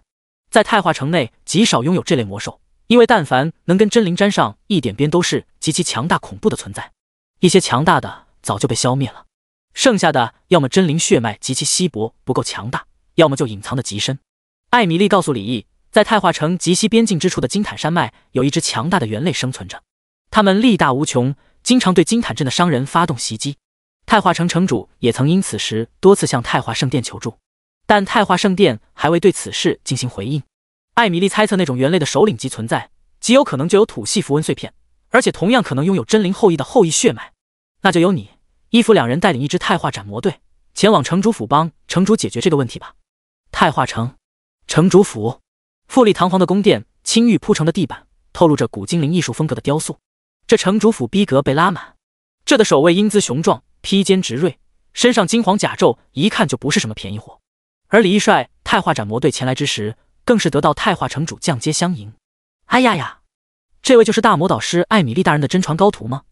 当真是风神俊朗，一表人才啊！城主身着紫色画袍，头戴青蓝之冠，留着一缕山羊胡子，倒是一副儒雅之相。这任务虽然紧要，倒也不必城主亲自前来相迎，主要是李毅的身份。这么说吧，艾米丽要是非得想换一个城主的话，对她来说只不过是一件麻烦一丢丢的事情。城主客气了，日后还需城主多多关照才是。李毅随意应承着。随后城主又热情地跟李毅寒暄好一会，这才把任务发布下来。任务名称：金坦溯源太化城阵营任务。任务内容：太化城极西之地金坦镇有魔猿为祸一方，率太化斩魔队前往金坦镇为民除害。任务目标：击杀魔猿大于等于200只，击杀魔猿首领。任务奖励：贡献点太化城。任务限制：任务期间不可死亡，且斩魔队成员不可死亡。难度系数 A+， 可参与人数6。在永恒里面，玩家接取任务以后可以选择组队完成，这样能大大提高任务成功率。而所谓的阵营，这就比较灵活了。阵营分为大阵营跟小阵营，像108个主城组成的联盟就属于同个大阵营，而这时的敌方大阵营就是所有已经损害、即将损害、正在损害联盟利益的所有组织或个体，例如像萌芽这种组织。而小阵营通常指的是某个势力、组织、城邦，例如太化城就属于小阵营。而阵营任务奖励基本上都是贡献点，贡献点可以在特定阵营仓库兑换各种资源。太化斩魔队实力有强有弱，基本上都是6人一队，法师、牧师、刺客、战士、骑士、弓箭手各1名，他们都是刚刚经过考核而成为太化斩魔队的，实力都是30至40级之间，一行8人，整装待发。师弟，好好看，好好学，不要好高骛远，这次任务你就在旁边看着。一身紫色法师长袍的衣服絮絮叨叨。对对对，你说的都对。李毅敷衍着。你天资虽是上等，可还欠缺磨练，法术修为还差得远。那雷行之城足够你钻研个3-5年之久。继续絮叨。哦，对，技能还没学习，是否消耗5点技能点学习技能雷行之城？学习。是否消耗4点技能点学习技能风灵之翅地阶王者？是否消耗3点技能点学习技能地刺囚笼地阶天阶？是否消耗2点技能点学习技能冰霜咆哮黄金地阶？技能等级：黑铁、青铜、白银、黄金、地阶、天阶、王者、圣堂。高级技能不仅升级需要技能点，学习也需要技能点，而且等级越高的技能，升级所需要的技能点也就越多。技能等级小于等于黄金级时，升级技能所需技能点均为1。技能等级大于等于地阶之时，就发生变化了。地阶需要2点，天阶需要3点，王者级需要4点，圣堂需要5点。而普通职业在转职成功，也就是10级以后，每升1级能获得3点技能点。当然了，他们也有可能得到一些能获得技能点的一次性道具。所以普通职业在学习技能的时候都会考虑技能搭配，甚至到后面还有可能消耗不菲的代价去弄到遗忘药水，把某些技能遗忘，回收技能点。而李毅统统都给我拉满，消耗45点技能点。雷行之城王者1/5，雷行之城圣堂 Max 消耗45点技能点。风灵之翅地阶1/5，风灵之翅王者 Max 消耗25点技能点。地刺囚笼地阶1/5，地刺囚笼天阶 Max 消耗15点技能点。冰霜咆哮黄金1/5，冰霜咆哮地阶 Max。 这一番提升技能以后，李毅的技能点已经被严重消耗，只剩下不到200点。法术风灵之翅，等级王者 Max， 效果吟唱252秒后，在施法者背上凝聚风元素之翅，获得飞翔的能力，飞翔速度与法术攻击正相关，每秒消耗时30点法力值，无冷却。法术地刺囚笼，等级天阶 Max， 效果吟唱141秒后，在5米乘5米 2mx2m 5mx5m 区域内召唤15道地刺，每道地刺可造成 250% 基础法术伤害，冷却时间10s 40s 10s， 消耗100点法力值。法术冰霜咆哮，等级地阶 Max， 效果吟唱151秒后，召唤一道冰霜龙卷，对4米乘4米 2mx2m 20mx 20m 范围内造成 200% 基础法术伤害，并对范围内目标造成 50%、20百分号、50百分号，减速迟缓效果，持续时间5秒，冷却时间5s 20s 5s， 消耗30点法力值。法术雷行之城，等级圣堂 Max， 效果吟唱252秒后，召唤939道雷霆从天而降，每道雷霆对敌人完成 550%、350百分号、550百分号的基础伤害，附加1200、5001200点真实伤害，并造成目标麻痹 2s， 冷却时间60s， 消耗200点法力值。第44章斩魔小队。金坦山脉，这里是太化城内大型山脉之一，连绵数十公里。山脉里面资源丰富，有诸多魔兽、灵植、矿产等资源。而金坦镇也是太化城最为富庶的镇子之一，诸多资本商人压榨着打工族。郁郁葱葱的大山之中，一支8人的队伍在前往大山深处。易少爷，一旦遇到凶猛的魔兽，一定要躲在我的身后。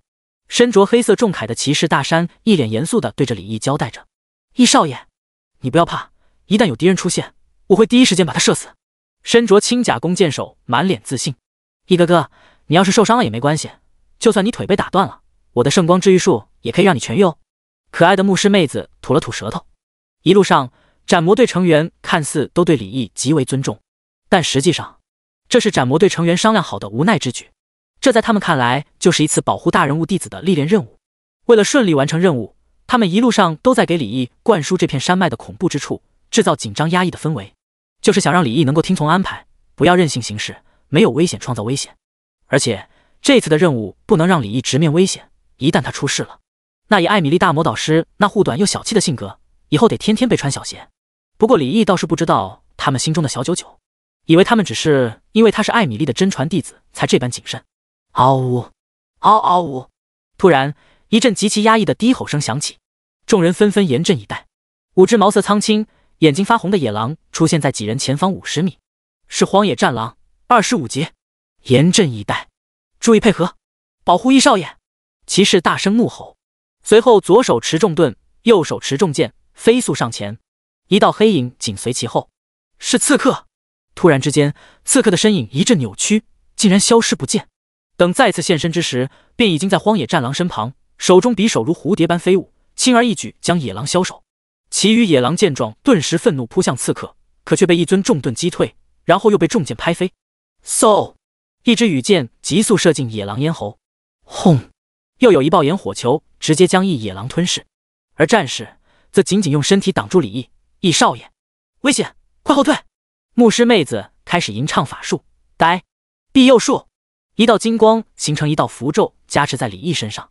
你受到庇佑术加持，物理防御加100，法术防御加100，持续时间60s。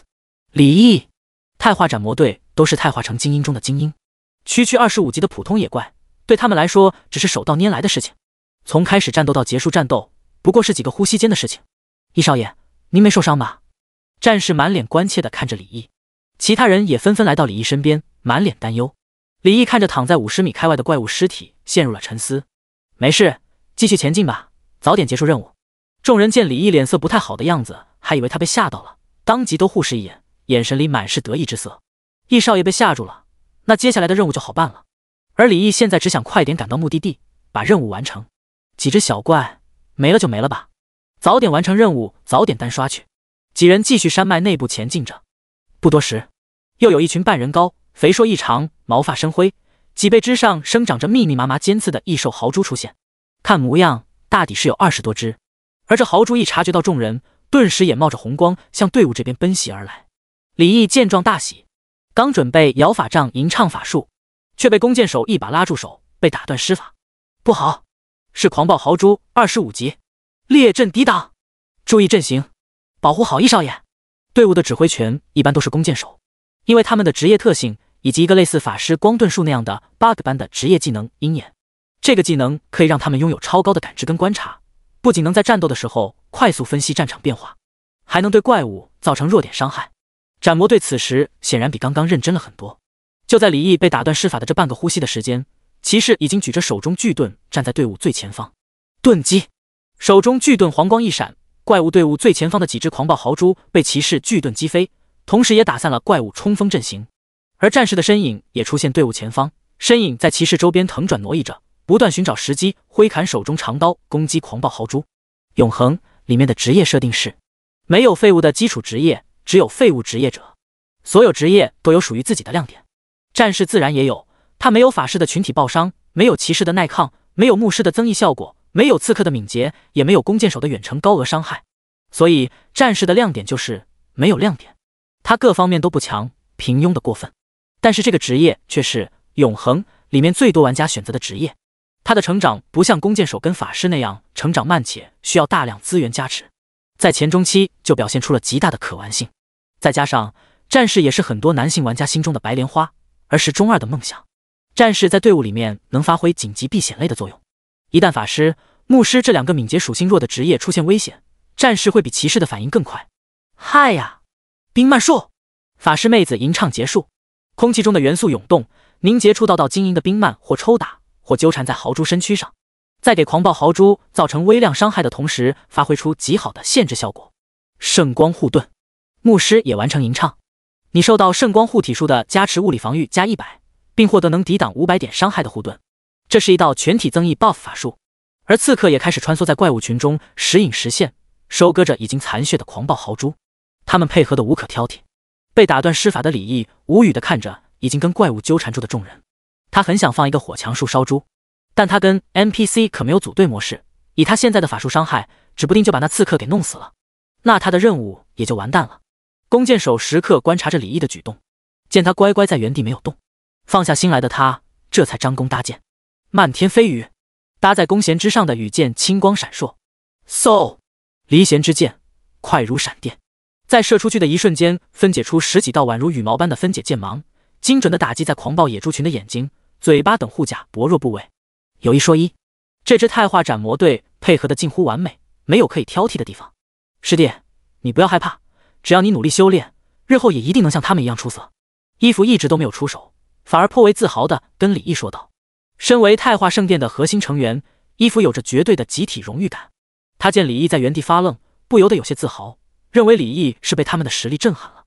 李毅看着那一片怪，迅速被消灭，拳头硬了。突然，一声极其压抑的低吼声响起，只见前方乱石堆后突然出现一只体型是其他狂暴豪猪3倍以上的怪物。暴虐豪猪王，卓越级 BOSS， 等级25，生命值40000，40000，物理攻击758，法术攻击354，物理防御623，法术防御369，技能巨力践踏、狂暴冲撞、獠牙猛击。描述略不好，竟然是首领魔兽暴虐豪猪王。见到这 BOSS 的瞬间，所有人脸色都变了。危险，快保护易少爷！弓箭手大喊着就要拉着李毅往后退。去你的丫的！忍无可忍的李毅直接一脚把弓箭手踹飞。这一幕让所有人都愣住了，还没等所有人来得及说些什么，就见李毅挥舞着法杖，嘴里开始念念有词，周身紫芒大放。所有人都能明显的感觉到周围空气中的雷元素突然变得极其活跃，甚至是狂躁。这难道是……不可能！作为艾米丽的弟子，伊芙自然能感受到这魔法波动是什么法术。此时他惊疑不定地看着这位师弟。第45章雷行之城，秒杀卓越级 BOSS， 古老级道具。而天地之间莫名的产生静电般的滋啦声，而李毅的身上紫芒大放，周身的雷元素更是浓郁到了极点。远处的暴虐豪猪王似乎感受到危险，这使得他眼睛猩红异常，暴虐地嘶吼着往李毅这边冲来。而此时李毅嘴里的最后一个咒语字符吐完以后，在暴虐豪猪王上空出现乌云盖顶，而乌云之中轰隆作响，似乎在酝酿着极其恐怖的能量。斩魔小队被这一幕震惊的瞠目结舌，倏忽间轰隆声更盛。雷行之城，给我劈！一道大腿粗的紫色电弧以雷霆万钧之势劈在暴虐豪猪王身上。-14586，以皮糙肉厚著称的暴虐野猪王完全经不住如此恐怖的雷霆攻击。如今其他法师玩家法术攻击还是20-30点的时候，李毅的法术攻击数值已经达到了恐怖的1132点。雷行之城 550% 的基础法术伤害加1200点真实伤害，再加上隐藏职业元素支配者的职业特性能获得 100% 全元素法术效果加成，再加上挑战者勋章 15% 的 BOSS 伤害加成，再加上装备皓月戒指具备的 10% 的法术效果加成，数层叠加，即便 BOSS 具备隐藏属性、元素抗性，也经不住这么夸张的伤害。一道雷霆就将他击打得皮开肉绽，身体瘫在地上，附带雷霆麻痹效果，更是让无法动弹，躯体陷入僵直状态。可这还没完，一道又一道紫色雷霆宛若从9天之上劈落凡间。-15324， -10090，三道雷霆的伤害已经将 BOSS 的血条完全清空。可这还没完，仍有一道又一道雷霆劈落，轰顶的雷霆隆隆作响，将大地上的乱石都炸得碎裂开来。每落下一道气势万钧的雷霆，斩魔小队的成员就心颤一下，直到空气中弥漫着焦焦肉香。众人这才后知后觉，满脸不可置信的模样。你击杀卓越级 BOSS 暴虐豪猪王，你获得33000点经验，并额外获得40百分号加10百分号称号先登之势效果的越级经验奖励。天赋效果宿命支配者触发，你获得特殊道具摆烂者行囊，道具已自动融入背包。恭喜你提升1级，当前等级22，获得5点自由分配属性点，3点技能点，额外获得智力乘10、精神乘10。超高的经验直接让李毅成功升级，身上也开始闪烁着升级的光芒，衣服以及斩魔小队全体石化，被这恐怖的雷霆法术吓得目若呆鸡。雷行之城，煌煌天威，99之级数。师师弟，你刚刚这法术难道是雷行之城？衣服结巴着问道。老师今天才将魔法书传授给你，你就掌握到极致了？而且为何这威力如此强大？这怎么可能？而且你刚刚实力又晋升？衣服此时小小的脑袋顶着无数空心问号，这已经超出了他理解的范围，小脑要萎缩了。难道这就是天才吗？衣服精致的面容此时却脸色极为复杂，心中苦涩无比。难怪老师刚认识师弟就将他收为真传弟子，自己的资质跟他相比不过萤火之光，而他则是皓月之明。李毅也不知道怎么解释，可能我就是个瓜逼吧，收拾一下准备继续出发吧，随意的解释道。但又想起了什么，李毅突然咧嘴一笑，看着斩魔小队，我脾气不太好，接下来你们几个把自己顾好就行，千万别抢我的怪，不然腿给你们打断哟。斩魔小队早已经被李毅爆发出来的恐怖实力吓得脑袋空白，魔兽首领的实力比普通怪物要强大太多，这只暴虐豪猪王虽然他们不惧怕，可要拿下来也需要花点功夫，可却被易少爷信手拈来的一道超强法术给秒杀。想到他们之前脑补的种种，小丑居然是他们自己，想着之前他们心中的小九九，不由得脊背发凉。此时再听到李毅的警告，后背已然是被冷汗打湿，不寒而栗。特殊道具摆烂者行囊，品质古老，属性10000储物格，自动拾取怪物掉落，等级限制无，职业限制无，特殊限制玩家一专属。装备道具品质劣质、普通、良好、卓越、稀有、史诗、传说、古老、不朽。天赋刷出一件品质为古老的道具，心情已经爆爽了。虽然只是一件辅助型道具，并不具备杀伤力，但却解决了他一直觉得头疼的储物背包空间不够格子的问题，还有自动拾取的功能，这就很银杏化了，游戏体验感直接拉满。道具已经自动融合在游戏背包里面， BOSS 掉落了的一件装备也自动被拾取在背包里面了。衣服暴虐者之甲，品质卓越，属性力量加35，敏捷加20，体质加15。附加属性抵挡 20% 的普通伤害，并降低攻击者 10% 的攻击速度。等级限制大于等于20。职业限制近战职业。特殊限制无。一件很不错的近战装备。李毅的运气一如既往的黑，简直就是飞球。除了那件黑碎之杖，身上没有一件惊艳的装备是通过打怪掉落的。易少爷，这是您的战利品，您收好。战士跟骑士两人将 BOSS 的尸体快速分解后，拿着一堆物品恭敬地递到李毅面前。BOSS 身上一身都是宝，对于玩家跟 NPC 都一样。对玩家来说，这些材料有的是任务物品，有的是制作装备的原料。而对于 NPC 来说，近战职业浸泡兽血可以吸收其中蕴含的能量，强化身体。而首领有一定的概率出现元素结晶，这对玩家来说是一种任务物品，经常能遇到 NPC 发布任务，而奖励经常是属性点，甚至是技能点。另外，元素结晶交给炼金术师，可以制作一种叫法术粉尘的好东西，这是一种能够让技能突破极限，获得升华效果的道具。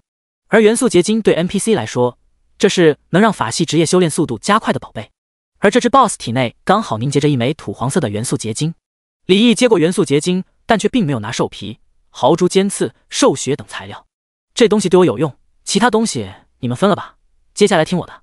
斩魔小队闻言互望一眼，当即脸色一喜。弓箭手有些不好意思，这合适吗？他其实看上了豪猪尖刺，那是制作剑矢的绝佳材料。骑士也憨厚一笑，他想要那兽血。李毅没有多说什么，那些东西虽然有点价值，但想让别人乖乖听话，除了实力震慑外，最好的方法就是给好处了。材料元素结晶，图品质卓越。描述这不是肾结石，也不是金丹，而是魔兽体内蕴含的魔力长期凝结而成的结晶，一种珍贵的魔法材料。BOSS 体内除了可能凝结元素结晶以外，还有一定的概率能有灵骨、血魄等珍稀魔法材料。简简单单一道法术，李毅就顺利接过队伍的控制权，而接下来的路程就顺利多了。遇到一些零散的怪物，也没人再跟李毅抢了。在天赋刷出数十点属性点以后，李毅等人也终于来到了这次任务的目的地——魔猿岭。第46章：苍崖巨力猿，风暴狂涌之冠。魔猿岭处于金坦山脉靠近中部区域，而且地理位置非常要紧，在这周围甚至有10几个商人跟冒险者交易物资的据点。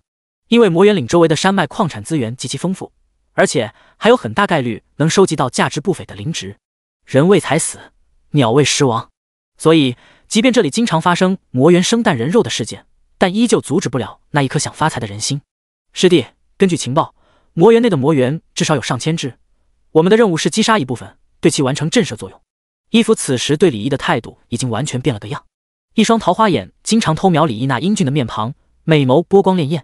易少爷，稳健一点，不如让我先进入探索一下如何？刺客自告奋勇地说道。刺客经常充当一支队伍的斥候角色，所有人都看出来了李毅的不凡，他自然想着表现一下。不用，我们直接进去就行。李毅直接往前方走去，众人见状，亦步亦趋跟了上去。魔猿岭里面树木繁茂，郁郁葱葱，甚至还长着不少果树。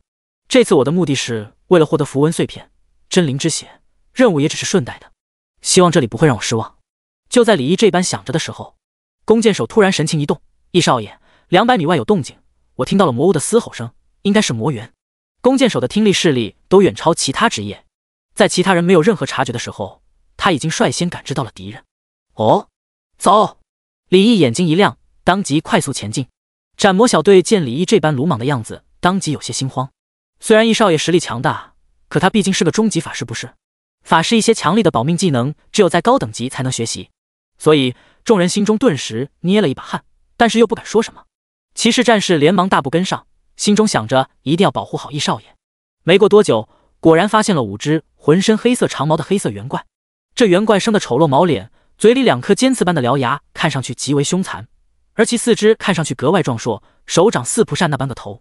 苍牙巨力猿，精英，等级25，生命值18000，18000，物理攻击565，法术攻击0，物理防御450，法术防御450，技能巨锤轰击、连击、快速愈合、暴怒。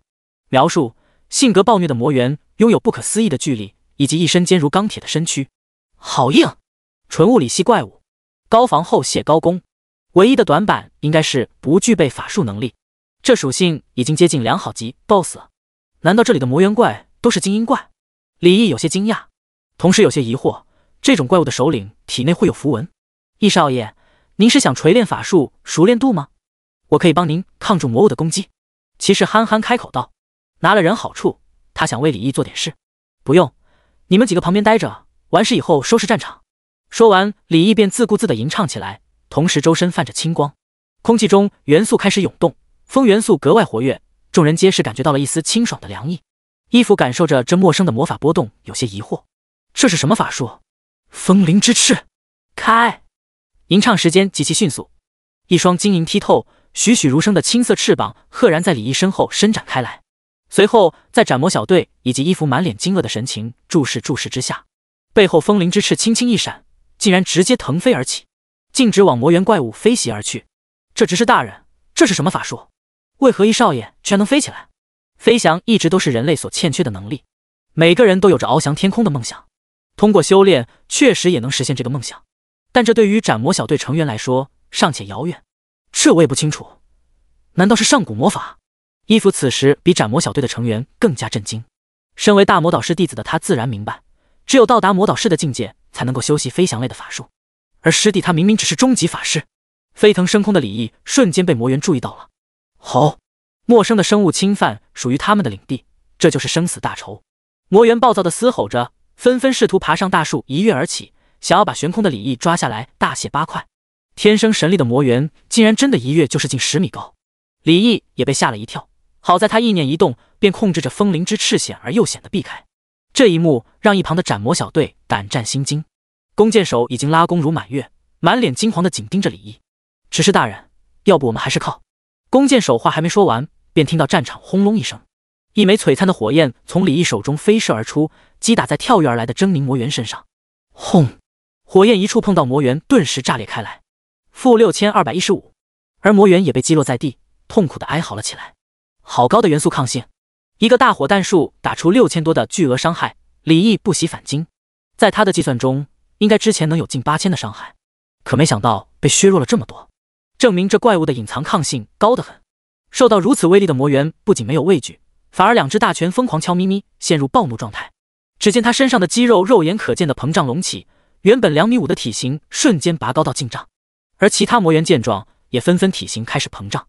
他们智慧不低，眼见无法直接攻击拥有制空权的李毅，干脆从地上搬起一块又一块的磨盘大的石头，直接投向李毅。李毅见状却不躲不避，只是嘴里念念有词的吟唱法术：抗拒火环。璀璨的火焰巨环汹涌澎湃，席卷而出，竟直接将漫天飞石震开。随后又是周身白光大放，周围空气温度骤然降低了几度，甚至空气中的出现白烟状粉末。冰霜咆哮，霎时间，以地上那5只魔猿为中心，凝结出一道由无数薄如蝉翼的冰霜之刃组成的冰霜龙卷。狂暴的龙卷在魔猿身上造成无数细小的伤痕。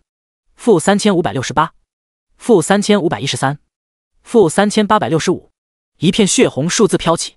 冰霜咆哮作为地阶法术，可不是制造伤害那么简单，还有极强的控制效果。50%的群体减速，再加上元素支配者职业特性100%的法术效果加成，理论上是能达到100%的减速，让他们无法动弹。可是如今这魔猿却狂躁异常的一点一点的挪动身体，就是因为他们具有隐藏属性元素抗性。李毅没有停止动作，手中黑碎之杖再次红光闪烁，又一枚火弹术在手心灼灼燃烧。而这次李毅却意念一动，径直往地面魔猿急速飞去。极高的智力属性让他的飞翔速度也到了一个让人震惊的地步，只是瞬息之间便来到地上魔猿身旁，带着璀璨火弹的手掌轰在巨猿的头颅上。轰！负8240，这次是物法混伤，强大的力量直接将近丈高的魔猿轰飞，衣服已经被震惊麻了。卧槽！哎，不是，老师没说过大火弹术还能有这效果呀？你击杀苍牙巨力猿，你获得1400点经验，并额外获得30%的越级经验奖励。天赋效果宿命支配者触发，你获得稀有级装备风暴狂涌之冠。第47章神赐工会断伤。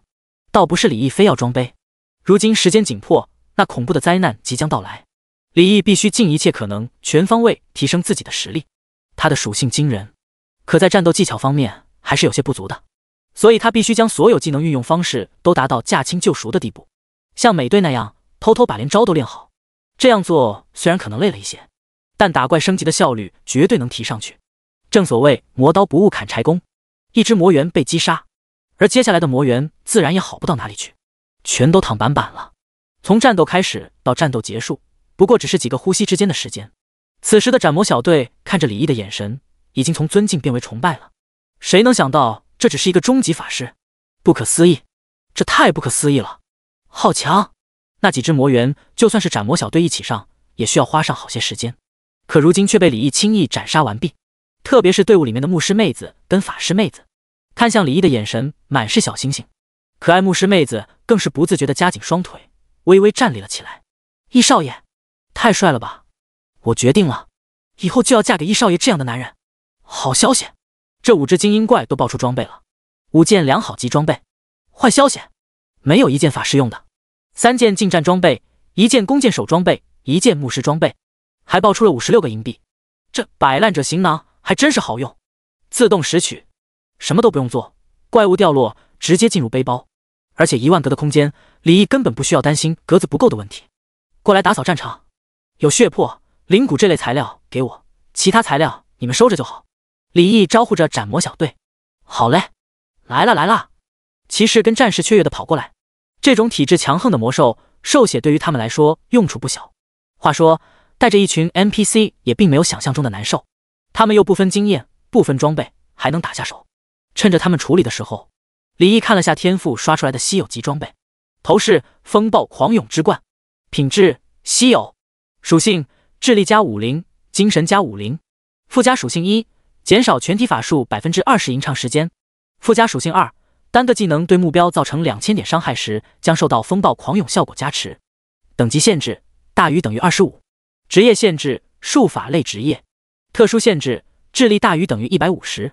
风暴狂涌，周身凝聚风暴之力，形成一道10%生命值的护盾，并提高20%的移动速度，持续时间5秒，无冷却。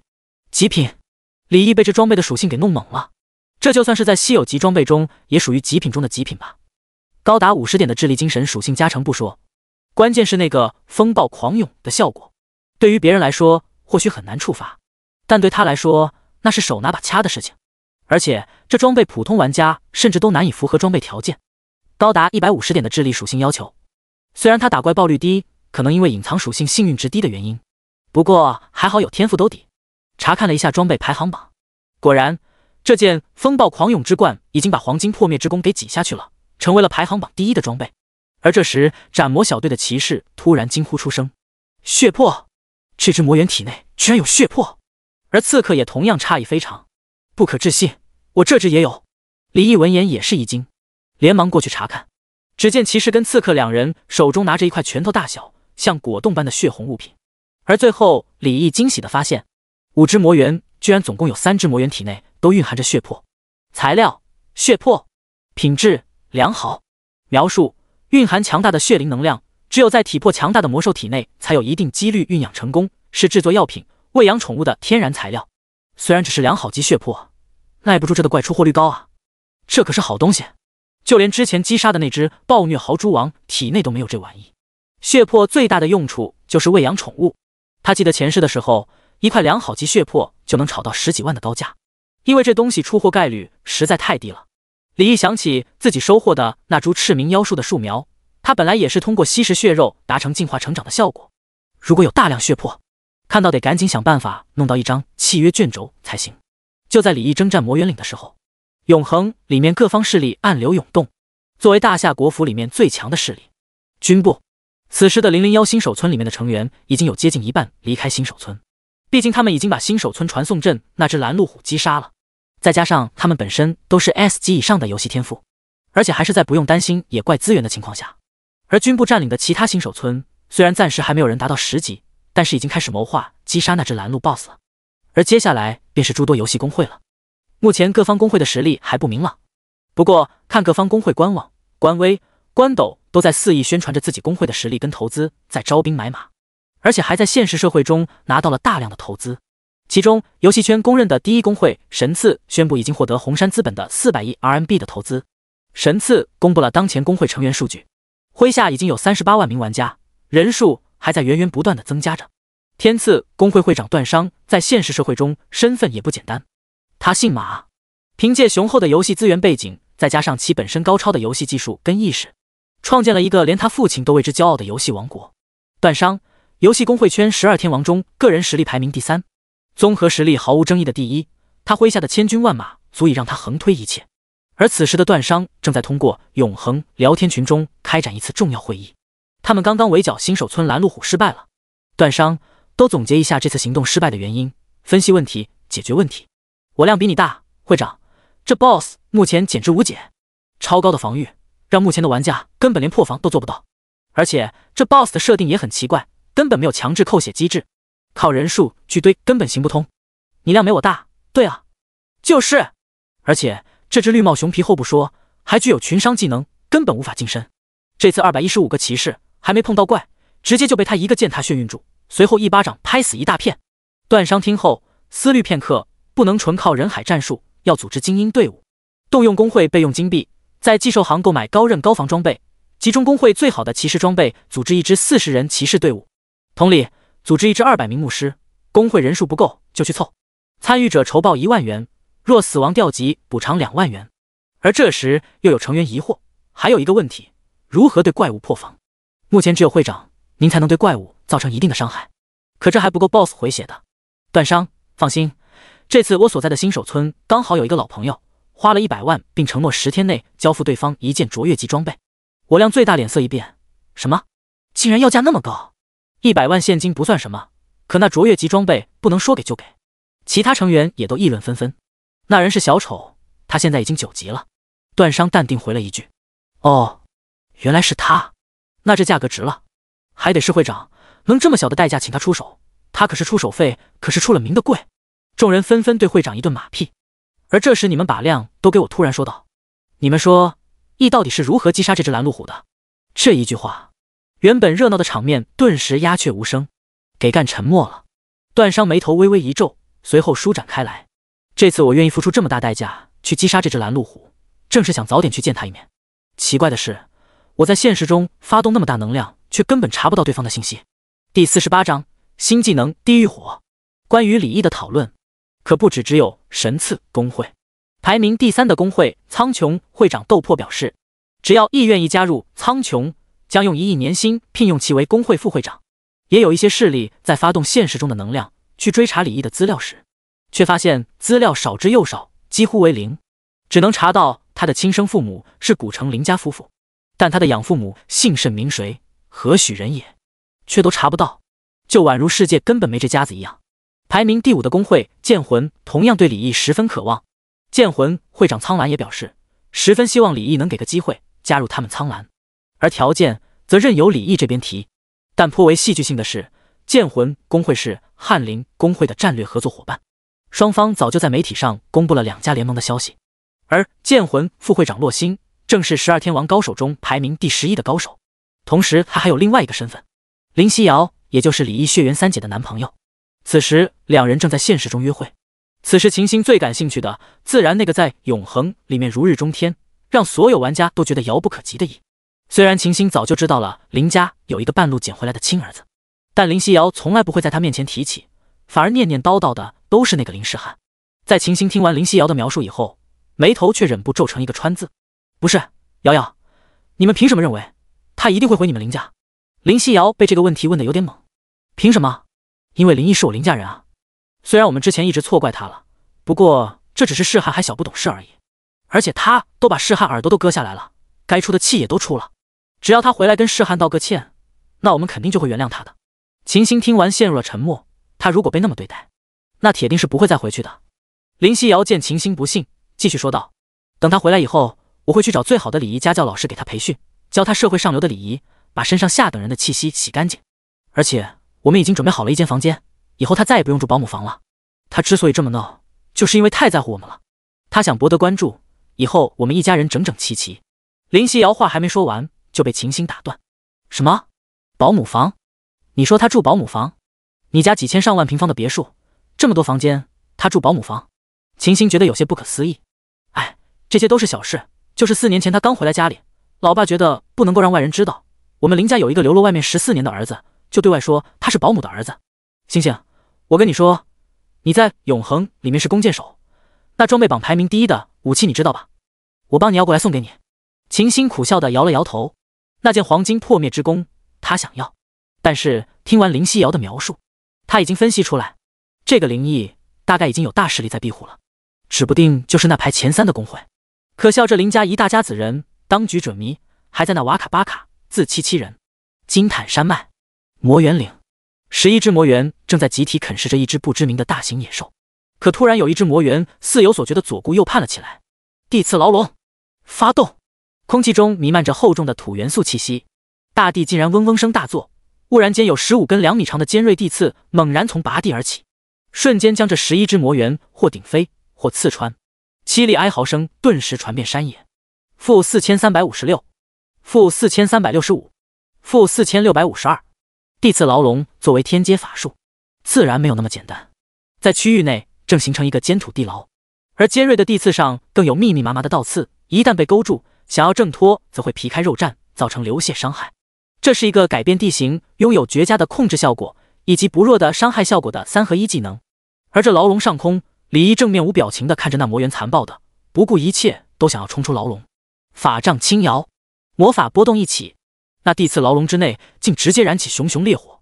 -5325，-4965，-5238。这群魔猿凶残的嘶吼，但逐渐绝望，残暴的眸子中也开始闪烁着恐惧的光芒。但这无济于事，他们的生命走到了尽头。你击杀苍牙巨力猿，你获得1400点经验，并额外获得30%的越级经验奖励。天赋效果宿命支配者触发，你获得精神属性乘20。你击杀苍牙巨力猿，你获得1400点经验，并额外获得30%的越级经验奖励。天赋效果宿命支配者触发，你获得稀有级装备套装铸造图纸守护者套装。只是大人，为什么易少爷的法力会如此浑厚？已经释放了如此多技能，也不见他有法力枯竭的迹象。身着火红法袍的法师妹子在见到李毅不到半天时间，释放了近100个威力强大的法术，却仍旧不见他有法力枯竭的迹象，最终还是问出了憋了半天的疑问。伊芙苦笑地摇了摇头，天才就不能用看常人的眼光去看待？他也想知道为什么，可是他不到啊！来了来了，我们来了！货，出货！嘿嘿嘿，嘿嘿嘿！开盲盒！弓箭手、刺客、骑士、战士4个憨憨剑魔猿已经挂了，也不用李毅招呼，吭哧欢天喜地的就上前干活。本以为这次任务至少要个3-5天，而且还是吃力不讨好的活，没想到格外轻松，还有好处赚。将怪物都击杀，李毅便落到地上清点收获了。这次宿命支配者刷出来了一件不一样的东西：图纸守护者套装，15级，品质稀有。描述：骑士稀有级装备套装打造图纸，可凭借此图纸寻找高级铸造师打造稀有级套装，材料自备，可使用次数10%。好家伙，稀有级套装，这玩意可是稀罕物，而且有10次铸造机会，也就是说能搞出10套稀有级套装。可惜的是，并不是法师的。李毅从背包里面拿出一瓶蓝药，喝了下去，已经击杀了160多只魔猿，法力严重消耗，快只剩下1/3了。看看这11只魔猿有没有爆出什么东西。李毅查看背包，咦，终于出了一本法师技能书了。李毅突然脸色一喜，他现在技能点严重过剩，想要学习多一些技能，消化技能点。地狱火，好熟悉的技能名字，这不就是之前那只邪灵恶姬的技能之一吗？康属性，法术地狱火，等级黄金1/5，效果吟唱3秒后对目的地释放一道能腐蚀目标灵魂的火焰，对目标完成150%基础法术伤害，并降低目标100点法术防御，持续时间60s，消耗法力值100点，冷却时间120s。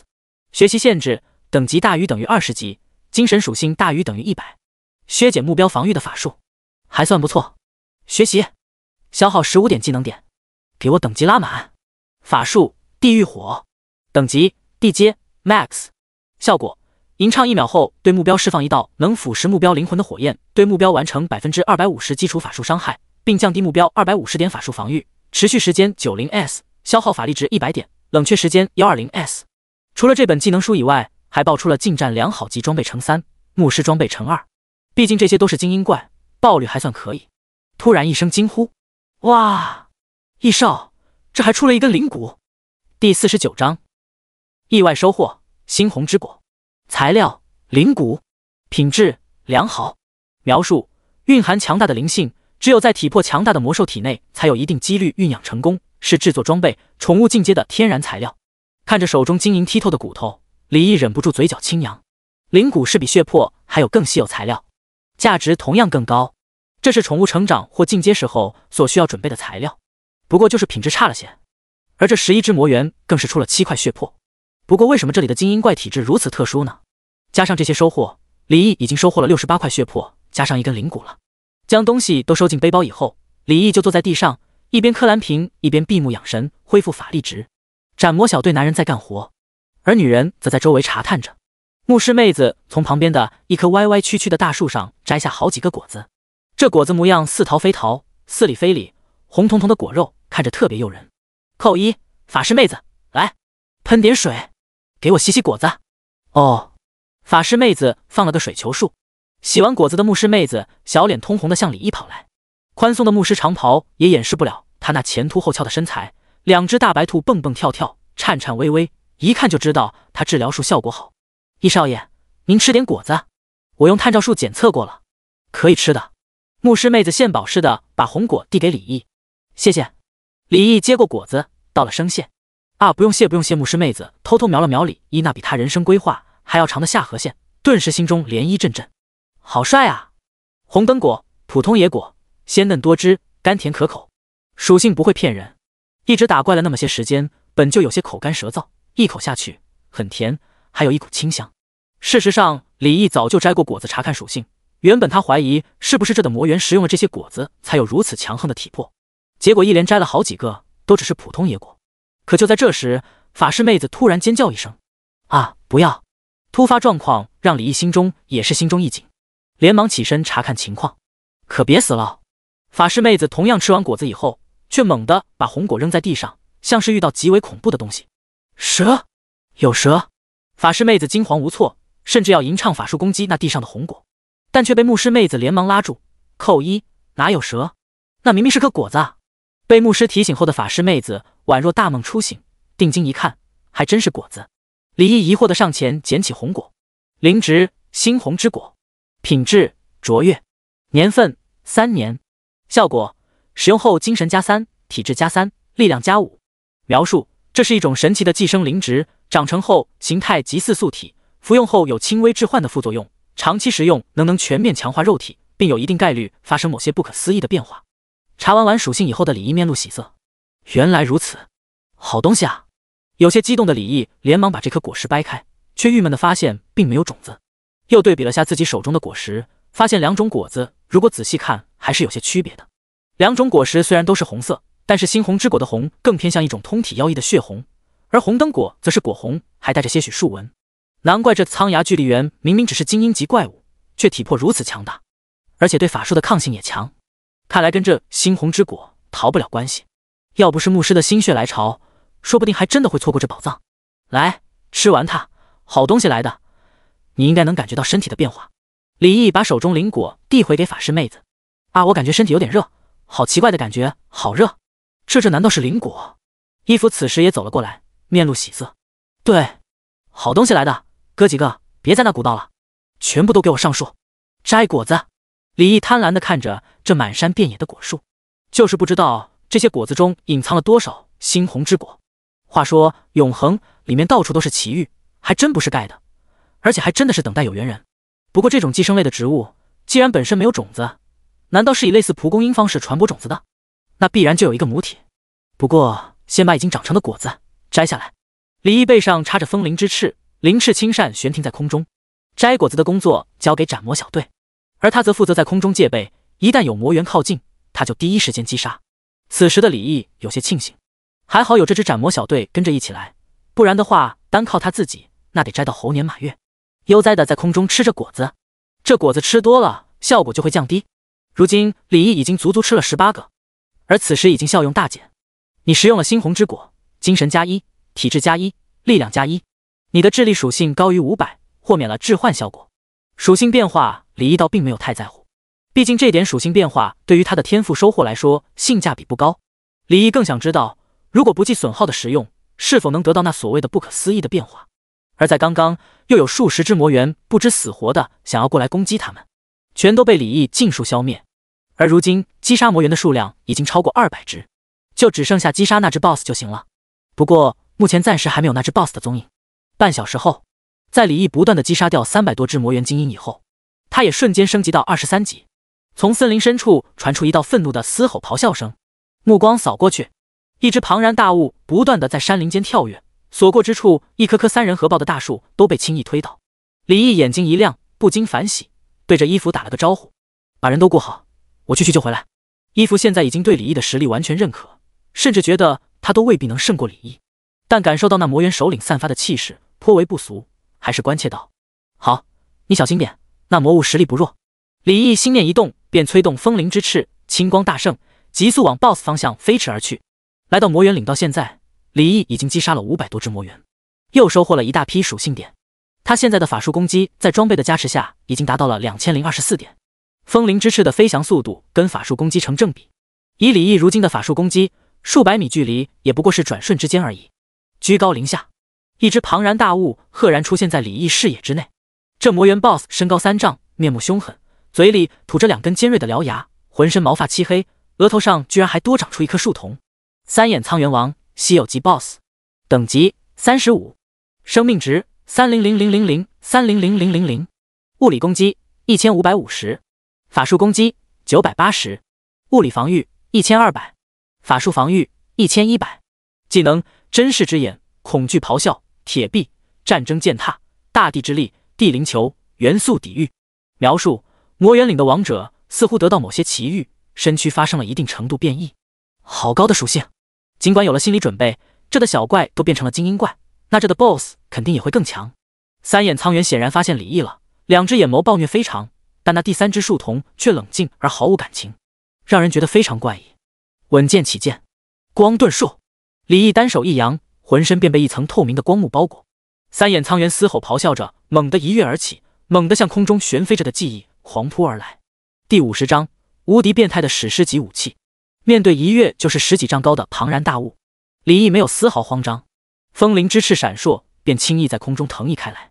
而在这个间隙，李毅嘴唇微动，手中凝聚出一道幽绿色火焰，往三眼苍猿一砸而去。地狱火，负8652。绿焰一沾上三眼苍猿那庞大的身躯，便瞬间点燃全身，让他全身发绿。啊！一击不中的苍猿愤怒嘶吼着，疯狂悄咪咪。那地狱火似乎能灼烧灵魂一般，让他有一种头重脚轻的眩晕感。打出8000多高额伤害的李毅却眉头一皱，这么高的隐藏抗性吗？按照他的估计，他这一击地狱火应该能打出12000到13000的伤害。就在这时，那 BOSS 浑身黄光大盛，原本全身燃烧着的地狱火突然被压制了下来，一副要熄灭的模样。李毅可不会再给他进攻的时间，晦涩的咒语不断从嘴里吐出。地刺牢笼，紧接着雷行之城的咒语也开始吟唱。空气中的元素暴躁无比，苍猿头顶上兀然出现一团电光缭绕的乌云，大地也嗡嗡嗡的开始震动起来。三眼苍猿两只瞳孔猩红异常，但那只树瞳竟然极为人性化的有些惊疑不定了起来。只见苍猿壮硕的上肢猛地锤击大地，轰隆隆声大作，大地崩碎，飞沙走石，大地甚至泛起诡异的黄色波纹。地刺牢笼还没完全施展开，竟然直接被他用手段给破掉了，这让李毅有些愕然。但地上的你能破，天上的呢？那可是圣堂级技能。三眼苍猿感受到头顶那片阴影蕴含着强大的魔法波动，灵智不低的他猛捶胸口，冲着李毅发出震耳欲聋的咆哮声，滚滚气浪连带着极其熏人的口臭。负78，对李毅造成了78的魔法伤害。你受到三眼苍猿的恐惧咆哮攻击，你的精神属性高于500，豁免恐惧效果，无差别攻击。这是大公会最头疼的 BOSS 技能，可落到李毅这里，也只是磨掉了他的一层皮。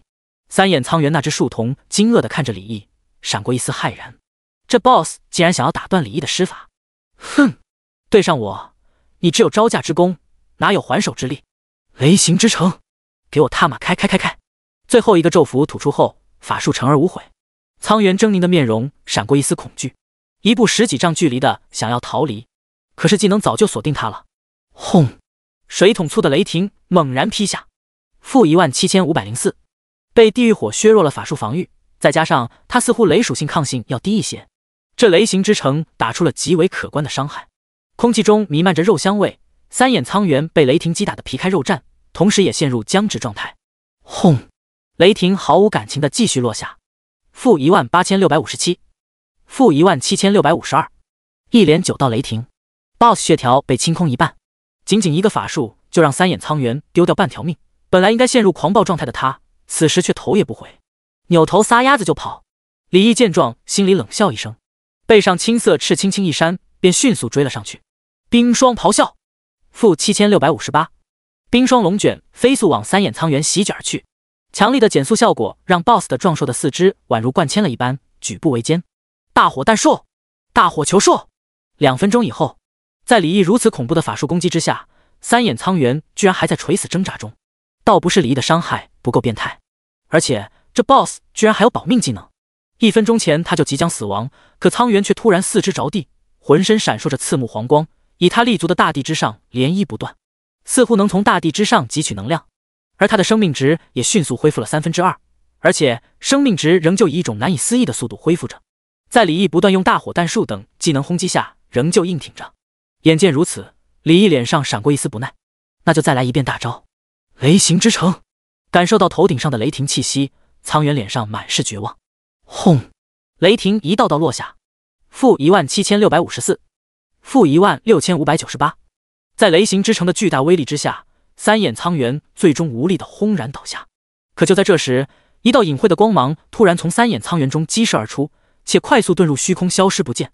就连李毅也未曾察觉。你击杀稀有级 BOSS 三眼苍猿，你获得12万点经验，并额外获得120百分号加10百分号的越级经验奖励。天赋效果宿命支配者触发，你获得技能书风暴之矛。恭喜你提升1级，当前等级24，获得5点自由分配属性点，3点技能点，额外获得智力乘10、精神乘10。恭喜你提升1级，当前等级27，获得5点自由分配属性点，3点技能点，额外获得智力乘10、精神乘10。李毅周身金光闪烁，无比丰厚的经验再加上经验加成，直接让李毅连升4级，达到了27级。众所周知，等级后面越来越难升，绝大多数人都是靠打小怪堆经验堆上去的。而实际上，刷小怪也确实是普通玩家升级最快的途径。等到了20级以后，一只同级 BOSS 给的经验也不够玩家升1级的了。李毅月12级击杀的稀有级 BOSS 才升4级而已。又到了喜闻乐见的收获时间 ，BOSS 的掉落已经自动被拾取到背包里面，还真的少了一种捡装备的爽感。嘿嘿嘿，查看了下背包，这 BOSS 居然罕见的掉落了3件装备。一直飞球的李毅总算欧一次了。第一件装备是一根权杖，通体灰色，颇为压手，上面铭刻着诡异的铭文，而权杖顶端属于宝石镶嵌凹槽却似乎丢失了，空荡荡。武器诡诈者权杖，品质史诗，属性物理攻击400，法术攻击400，附加属性1，可变换4种武器形态：巨锤、匕首、长剑、法杖。附加属性2，巨锤形态攻击附带狂怒之症效果。附加属性3，匕首形态攻击附带苍牙效果。附加属性4，长剑形态攻击附带炼狱效果。附加属性5，法杖形态攻击附带是星吞灵效果。等级限制大于等于28。职业限制通用。特殊限制力量属性大于等于200，智力属性大于等于200，体质属性大于等于200，敏捷属性大于等于200。狂怒之症，巨锤形态攻击目标时会进行属性判定，若目标力量属性低于武器持有者，将会陷入恐惧状态。苍牙，匕首形态攻击目标时有 10% 的几率使等级不高于武器持有者20级的目标直接致死。炼狱，长剑形态攻击目标时造成该攻击 20% 伤害，每秒流血效果，流血效果最多叠加5层，持续 60s。是星吞灵，法杖形态攻击目标时获得 30% 法术穿透，并焚烧目标一定程度法力值。看完属性的李毅有些目瞪口呆，这简直是梦中情障啊！还有2件装备呢，一条紫色项链，一件通用副装面具。康康属性，李毅有些迫不及待了。第51章风暴法王翼。第2件装备是一条黑色水滴形状的吊坠项链，项链地灵之链，品质稀有，属性智力加70，精神加60，体质加50。附加属性1，增加土系技能 10% 的技能效果。附加属性2，当佩戴者生命值低于 10%， 可触发大地守护效果。等级限制大于等于25。职业限制通用。特殊限制已学习至少一个土系技能。大地守护触发效果时，佩戴者将从大地之中源源不断吸取能量，获得300点物法防御，并在1分钟内恢复已损失生命值的 50%， 持续时间1分钟。又是一件稀有级装备。李毅把身上带着的那件垃圾良好级项链卸下，直接换上。第3件则是一件副装，在永恒里面，等级达到30级就可以穿戴副装。同等级的副装比常规装备要珍贵得多，因为它极其稀有。面具万劫，品质稀有，属性全属性加50，附加属性获得 10% 的最终增伤。等级限制大于等于30。职业限制通用。特殊限制无。属性简洁且霸道。游戏里面除了真实伤害以外，最牛的伤害加成就是最终增伤属性。这个属性能给所有的技能伤害，包括真伤都获得增幅，与其相对应的就是最终减伤了。值得一提的是，最终减伤的优先级是大于真实伤害的。也就是说，当打出500点真实伤害时，如果你有 50% 的最终减伤属性，那你将只会受到250点真实伤害。不过现在还没达到30级，只能先当背包里面吃灰。美滋滋的李毅抽出神器小刀，对着 BOSS 尸体就是他妈咯。你获得苍元血魄稀有级乘1，你获得3眼苍元皮乘1，你获得苍元灵骨稀有级乘1，你获得元素碎片土乘10，你获得苍元兽血乘1吨，你获得邪眼之症凭证。结。元素碎片可以在雌小鬼那兑换职业技能，而苍元兽血带回去找到炼金术士，应该就可以提纯血液。目前还不确定这3眼苍元的血液里面存不存在真灵的血脉，但看他实力如此恐怖，多半真灵后裔跑不了。不过最后一件东西是什么？李毅疑惑地查看这最后一个圆不溜球、黑不隆咚的石头，这是3眼苍元额头上的树瞳，不过此时却完全石化，没有一点器官的特征。斜眼之症，特殊凭证，完成隐藏要求可开启隐藏剧情。特殊物品，在永恒里面存在不少这种隐藏的剧情，有一些游戏高手特别擅长挖掘这种剧情，从而得到丰厚无比的回报。但是这种隐藏条件完成难度大，且难以找到线索，只能碰运气。估计这魔园林里面似乎还藏着一些秘密，不过李毅也没心思探索，性价比不高。千鸟在林，不如一鸟在手。先带着斩魔小队把这整个魔园岭都理一遍，把猩红之果还有魔猿精英的血魄都搞到手。如今27级已经达到风暴狂涌之冠25级的佩戴条件了。只见李毅手中突然出现一个圆环顶冠，冠身通体呈银色，中央镶嵌的天青色宝石，造型充斥着古精灵艺术气息。把它拿出来的一瞬间，空气中的风元素都瞬间活跃了不少。带上，还有天赋刷出来的技能书，也康康。符合学习条件，直接学习，顺便技能等级拉满。法术暴风之矛，等级天阶王者 Max， 效果瞬发，凝聚一道暴风之矛投向敌人，可造成 150%、100百分号、150百分号基础法术伤害，并对目标叠加一层暴风之伤标记，最多叠加50层，250。每道暴风之矛消耗50点法力值，冷却时间 ES。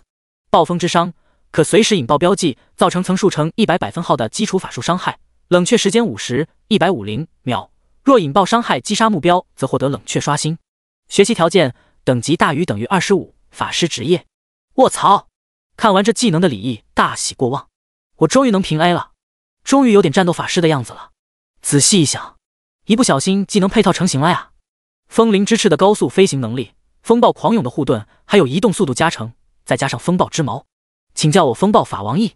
李毅与三眼苍猿战斗虽然不过几分钟而已，可是他们的战斗动静却极其恐怖，不断的轰隆声以及天地之间极其狂躁的元素波动，时而雷霆，时而火焰，时而冰霜，时而地震，还有三眼苍猿从暴虐狂躁咆哮声到恐惧绝望的凄厉哀嚎声，仅仅几分钟时间，已经让斩魔小队以及伊芙心中狂震不止。一支他们斩魔小队需要全力以赴的魔兽首领，居然被易少爷这么3下5除2给解决了。他们原本心里还对李毅有些担忧，可看到那飞在空中宛如天神下凡一般的身影，以及那一声声苍猿的哀嚎声，他们为苍猿默哀的同时，心里也为李毅的实力而觉得胆战心惊。只是大人，您觉得易少爷的实力能有魔导师吗？弓箭手强咽下口水，只感觉一时之间有些口干舌燥。伊芙那精致的面容此时也是有些呆滞，即便还不如魔导师，恐怕也相差不远了。这世间当真有如此恐怖的天才？空中掠过一道青色灵光，李毅背上灵翅青衫，额头上风暴狂涌之冠宝石微微闪烁，只能说越来越有读者老爷的风范了。一时之间，在场所有女性心中为之发狂。如果易少爷能陪我一晚，就算让我住豪宅，修为暴涨，颜值翻倍，我也愿意啊。法师妹子美眸闪烁，夹紧双腿，怎么会有这么帅的男人？以后我看不上别人了怎么办？牧师妹子心中懊恼，可视线却始终聚焦在那个身影。伊芙，师弟不是喜欢我的屁股吗？要是他实在想，也不是不行。愿望总是美好的，手脚麻利点，都给狠狠我摘果子。那个妞，牧师，说你呢，瞅我干啥？摘啊！李毅悬飞在空中，手中凝聚一道寒光凛凛的暴风之矛，时不时的往那不知死活前来魔猿精英投去。死了，他说话的时候也好帅怎么办？呜呜，他怎么只说我西西牧师花心震颤不已？时间1分1秒过去，斩魔小队连同伊芙在内，宛如辛勤耕耘的老黄牛，离着这一片魔猿岭。李毅也忘记了自己击杀了多少只魔猿，不过如今他的等级已经超过魔猿，没能再叠属性了，所以李毅才会这般着急的化身监工。下次能碰到收获大量血魄、灵骨、猩红之果这些资源，可不知道会是什么时候。虽然有经验惩罚机制，但好在这些魔猿都是精英怪，给的经验也算丰盛。李毅也瞬间的达到了28级，已经达到诡诈者权杖的装备条件了。就在这时，弓箭手惊呼出声：巢穴！易少爷，找到那头魔猿首领的巢穴了。第52章隐藏地图上古苍猿之秘，给我翻！掘地3尺也要把那株母体找到。李毅大手一挥，毫不客气地指挥着。这世界本来就是弱肉强食的世界，所以指挥起众人来，李毅没有丝毫心理压力。更何况该给的好处他都会给，而斩魔小队等人自然也乐在其中。轻易就能拿到以前不敢想的收获的同时，还能跟李毅这种未来永恒大陆天命主角般的存在打好关系，这是一个来之不易的机缘。等未来易少爷成就传奇之位，登上不朽王座的时候，他们会拍着胸脯自豪地说：“我曾经给传奇法圣一手下当过牛马。”苍原巢穴里面很大，但古怪的是，明明是密闭的空间，却没有寻常野兽那种熏人的腐臭气息。洞穴之内异常干净。众人继续往洞穴深处探索，没有找到那株母体，但却惊讶地发现，在这洞穴最深处，居然有一个黑色的古老祭坛。祭坛由不知名黑色石头制作，祭坛四周刻画着歪歪扭扭的神秘符篆，而祭坛中央则竖立着一座魔猿雕塑。这魔猿雕塑与三眼苍猿有几分相似，同样额头上长着一只树瞳，但头顶却多出一根独角。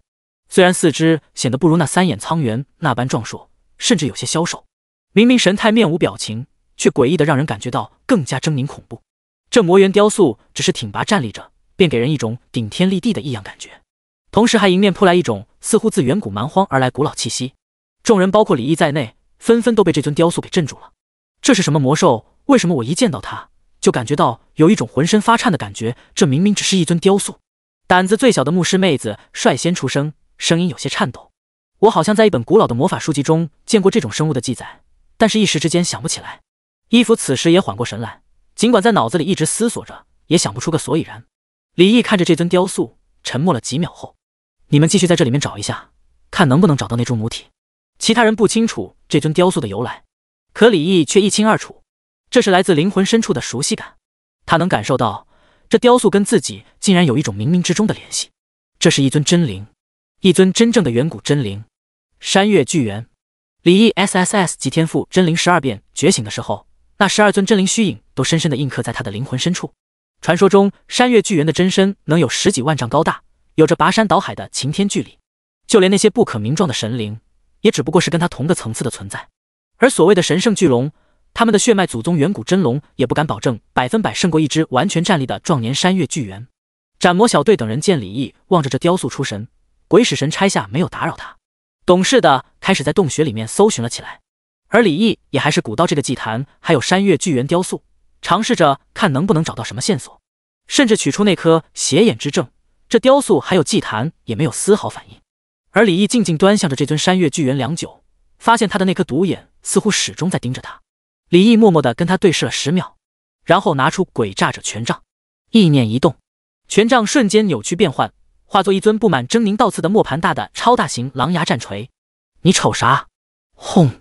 高达2956点力量属性的全力一锤，却连这雕塑的皮都没蹭掉，甚至连本应该震耳欲聋的声音都被这雕塑蕴含的神秘力量给吸收。奶奶的！自开挂以来，李毅第一次遇到这么棘手的问题，就像有一座蕴含着亿万财宝的宝藏放在眼前，却只能眼睁睁瞅着带不走的感觉，急得抓耳挠腮，好难受，好像有蚂蚁在身上爬。不甘心的李毅继续研究，直到斩魔小队都搜寻完毕回来以后，依旧收获不多。但他总感觉这尊雕塑不像死物。易少爷，我们都找遍了这洞穴，没有一株活的植物。众人表情有些无奈。李毅沉吟了一会后，那就撤吧。既然一时之间搞不定，那就只能先放着了。现在时间紧迫，他得继续去刷属性去了。回去太化圣殿问一下艾米丽，或许她知道些隐秘的知识，这样效率比较高。但李毅有一种直觉，他很快就会回来这里的。不过众人在离开之前，原地分赃。李毅拿走所有血魄灵骨，共358块血魄，良好；15根灵骨，良好。而其他魔兽材料都给众人。至于猩红之果，李毅拿走近8成1200枚。众人离开这苍原洞穴，刚走出没多久，就有一只魔猿红着眼，嘴里啊巴啊巴的向李毅等人奔袭而来。本就心情烦闷的李毅，在斩魔小队呆滞的看着斯斯文文的李毅，将手中权杖变换为磨盘大的恐怖巨锤，给爷死！轰！石破天惊的一锤直接将这只魔猿砸扁。虽然他扁了，但生命值还没掉完。巨锤触发狂怒之症，即便半死不活的他也陷入无尽的恐惧之中，但却没有任何反抗。轰！抡起巨锤，再来一锤。骑士抿了抿嘴，不着痕迹的离李毅远一点。弓箭手眼睛放光，而伊芙他兴奋了。但有人更兴奋，是李毅。你在1天时间内共击杀1368只苍牙巨力猿，且持有邪眼之证，达成隐藏条件，触发隐藏地图上古神力苍原之秘。有时候运气也是实力的一部分。而这时突然发生了斩魔小队这一辈子都难以忘记的极其诡异一幕。只见数以千计的苍原巨力猿魂魄保留着死前凄惨的死状，在空中狂魔乱舞，尖声哀嚎着。激动的李毅心神一动，手掌一翻，正是那一枚已经石化的三眼苍猿的第3颗树瞳，斜眼之正。此时树瞳上闪烁着诡异红光，空中原本凌乱飞舞着的魔猿魂魄却井然有序，如同飞蛾扑火般纷纷投入那一颗树瞳之中。树瞳闪烁不已，且红光大盛，直到最后一只扁扁的魂魄飞进树瞳后，树瞳的红光达到极致妖异的红，随后一道红光激射而出，就在李毅面前形成一道宛如黑洞般深邃的传送门。这是众人保证，这一次斩魔行动是这辈子做过的最刺激的一件事。你们先回圣殿，我干完这一票就回去。说完还不等众人反应过来，便毅然决然地踏进这宛如择人而噬的恐怖传送门中。你进入隐藏地图上古苍原之秘第53章真灵滴血上古苍原。踏入那漆黑的传送门以后，李毅只感觉一阵天旋地转，便发现自己来到了一处陌生的空间。这里光线昏暗，弥漫着的空气给人一种厚重且粘稠的感觉，总而言之极其压抑。没想到你居然真的找到这里来了，年轻的元素支配一脉的传承者。寂静昏暗的空间突然传来一声沧桑老迈的沙哑声音。霎时，李毅正前方突然亮起几盏青铜古灯，烛火微微摇曳，却也让李毅看清楚了这一片空间。正中央有一个跟苍原洞穴一模一样，但是却大了10几倍的古老祭坛。祭坛中央有一尊丈许高的雕塑，除了大小同样是一模一样。而古老祭坛后，一个微微佝偻的苍猿正坐在刻着神秘花纹的石座上。这苍猿身高不到2米，同样额头上长着一颗树瞳，但头上却没有像山岳巨猿那般的独角。而这苍猿口吐人言后，居然似笑非笑地看着李毅。李毅看了看他的树瞳，又看了看他的眼睛，炯炯有神。会说话的猴，稀罕货呀！苍猿，不过你又如何知道我是元素支配的传承者呢？李毅边说边查看这只绘画猴的信息。上古苍原史诗级 BOSS， 等级60、180，生命值 3000W，3000W， 物理攻击、法术攻击、物理防御、法术防御。技能描述：上古苍原一族的叛逆盗宝者，此时受到极重的伤势，实力万不存一，拥有真灵山岳巨猿的嫡系血统。这 BOSS 的信息全是问号，但是李毅却忍不住双眼冒光地看着他。这猴对李毅来说，比光着屁股蛋的衣服还要诱人得多。苍原被李毅这极度渴望的眼神望得怕一紧，忍不住冷哼道：“哼，冒昧的人类，你屠戮本王血脉后裔，竟还敢擅闯本王的禁修之地！看在你是元素支配一脉的传承者的份上，跪下乞饶，或可留你一命。”见苍原没有回答自己的问题，李毅转念一想便明白了。在击杀3眼苍原后，他总感到冥冥中有一种古怪的感觉，就像拉屎没拉干净的那种。现在有些明白了，3眼苍原额头上那一颗树瞳，或许正是眼前这位。苍原心里也是有些郁闷。这元素支配者在永恒大陆也是鼎鼎大名的存在，每一代的实力都不容小觑。但眼前这小子的似乎是个怪胎，施展的法术惊人的强大。倒不是他畏惧李毅的实力，而是担心李毅后面的太化圣殿会在他击杀掉李毅以后迅速前来围杀他。以他现在的状态，别说大魔导师，魔导师都未必能够对付得了。所以他也没想过要击杀李毅，只想把李毅打发走，然后自己收拾收拾，赶紧跑路。李毅听完苍原的话，咧嘴一笑。他确定了如今的这 BOSS 或许比他想象中的还要虚弱，毕竟强者一般都不喜欢废话。李毅摇动手中权杖，吟唱，想要施展风灵之翅，先占据地势。可闪烁着青光的风元素之翅，在凝聚成功的那一刻，却瞬间化作星光点点，消散而去。此处布置了净空法阵，无法使用飞翔技能。苍原见状，瞳孔闪过一丝讥讽，随后爪子一扬：“既然你想死，那我就成全你。”一股熟悉的魔法波动在李毅周边翻涌着，大地嗡鸣声大作。只是瞬息之间，便有源源不断的地刺从地底突出，似乎要将李毅穿肠破肚。而李毅却瞬间就几个闪动间离开了法术笼罩的区域。好快的速度！苍原眉头微锁。而这时，法术波动一起，地狱火，一团幽绿色火焰向苍原激射而去。苍原却只是手指虚空一点，便有一堵土墙拔地而起，直接挡住那团绿色火焰。在挡住火焰以后，那堵土墙黄光一盛，竟然迅速变换为5根尖锐土锥，以极快的速度往李毅激射而去。这可把李毅看呆了。还有这操作？改变法术模型，还是法术的2次演化？这土锥速度极快，李毅闪动间躲掉4根，还是有1根攻击生效。-4562、320，震慑真伤。好恐怖的伤害！李毅的血条瞬间被清空1%。对，他现在的血量总值已经46万了。但李毅闪躲之间，嘴里不断的有晦涩的皱纹吐出。雷公助我！雷行之城，给我轰！苍元看到李毅受到在他的土锥攻击情况之下，居然依旧轻松完成法术吟唱，而且一副毫无大碍的模样，有些发懵。不是说人类身体孱弱无比吗？但对于天空中正在形成的这道符文法术，他也不敢大意。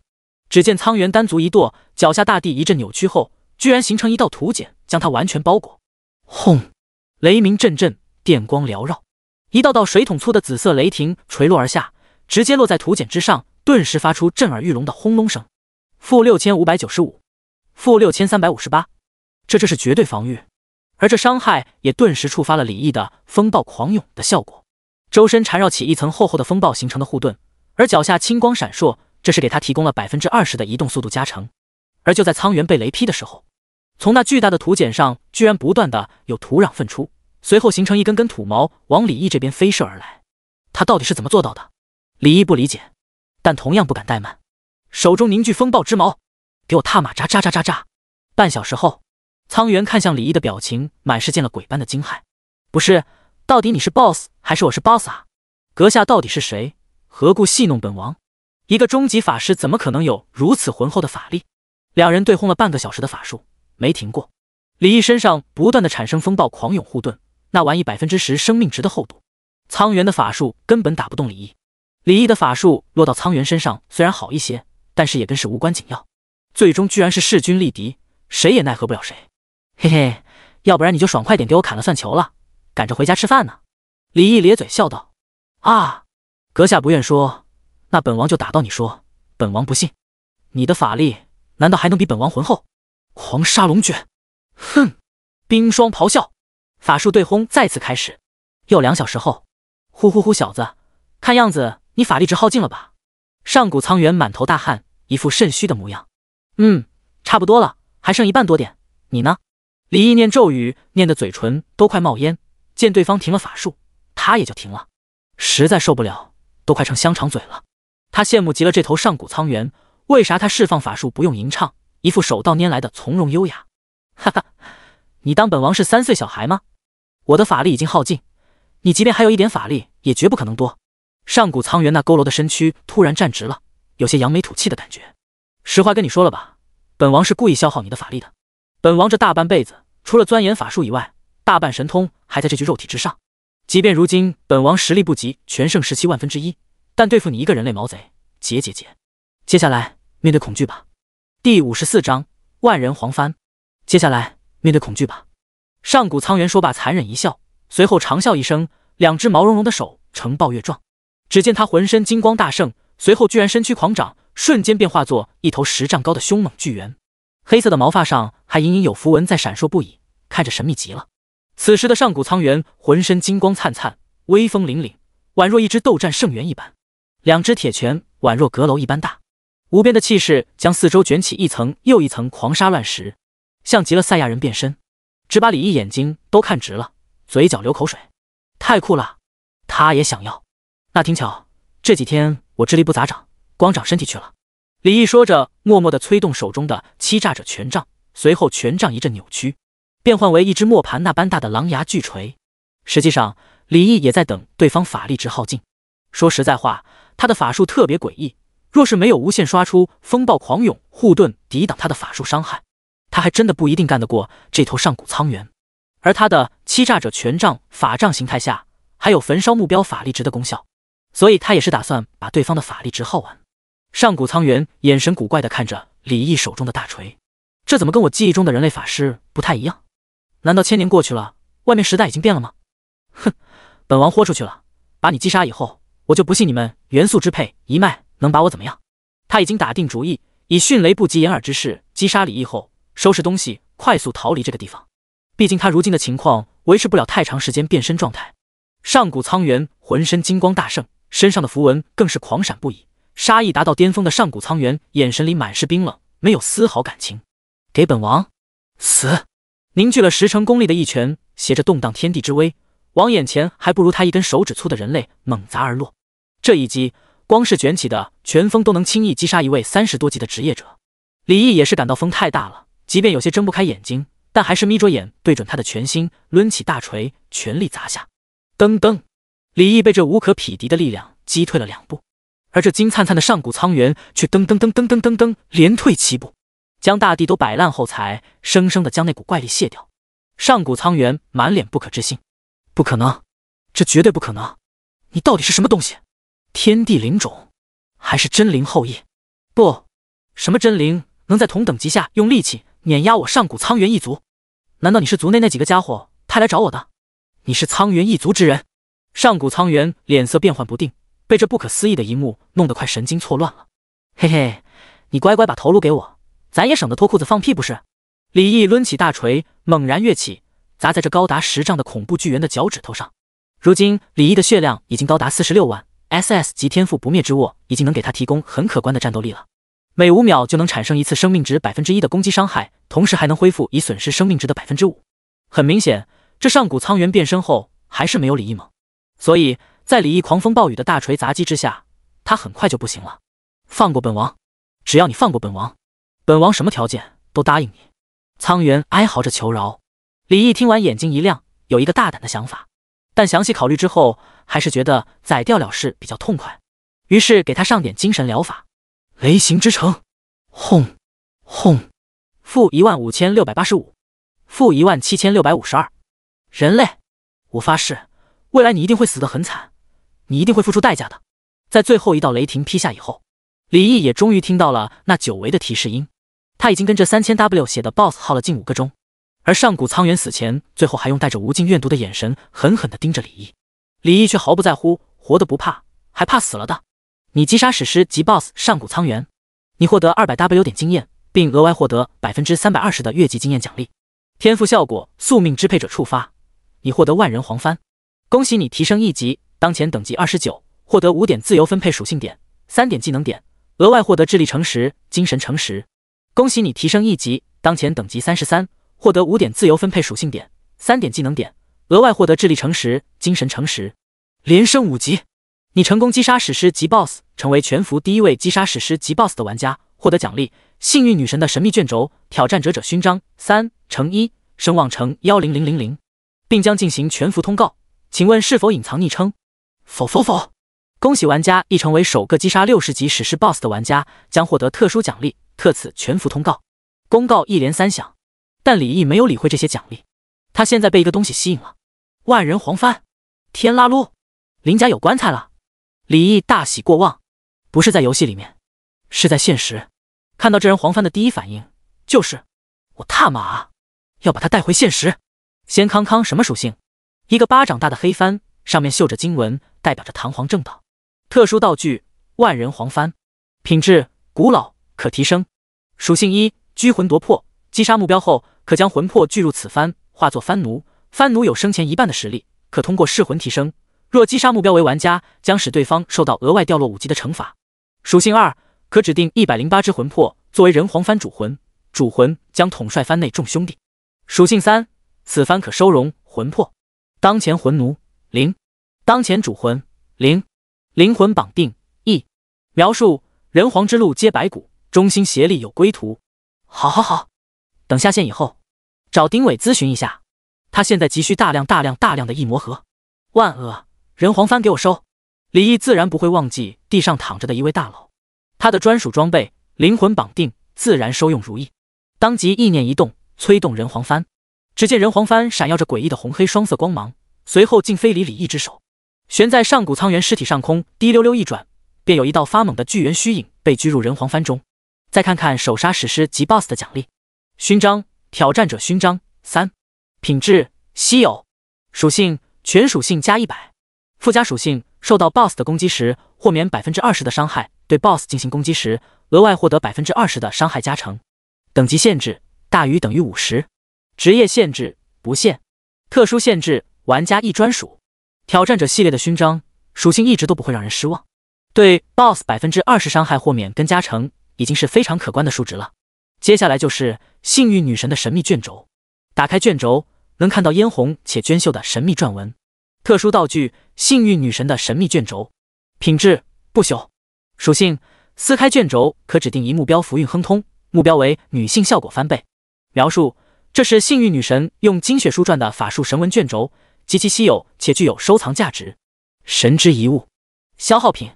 随意的将卷轴撕开，指定可可爱爱，福运亨通。随后卷轴化作一道刺目耀眼的金光，遁入天际。至于老爸，再等等，看能不能再搞一张。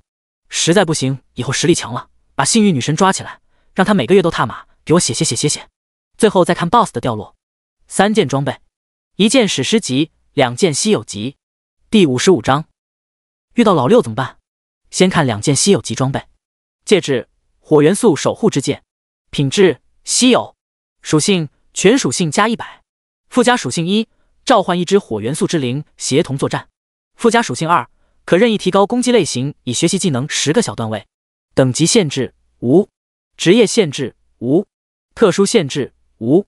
戒指，水元素守护之剑，品质稀有，属性全属性加100，附加属性召唤一只水元素之灵协同作战，附加属性可提高防御或增益类以学习技能10个小段位。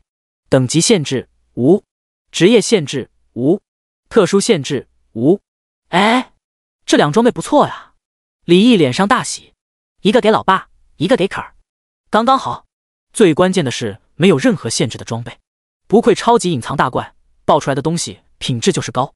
最后再看看史诗级装备，护腿，爆元王之左腿，品质史诗，属性力量加500，智力加500，附加属性1，提高佩戴者 20% 的力量属性，附加属性2，提高佩戴者 20% 的移动速度。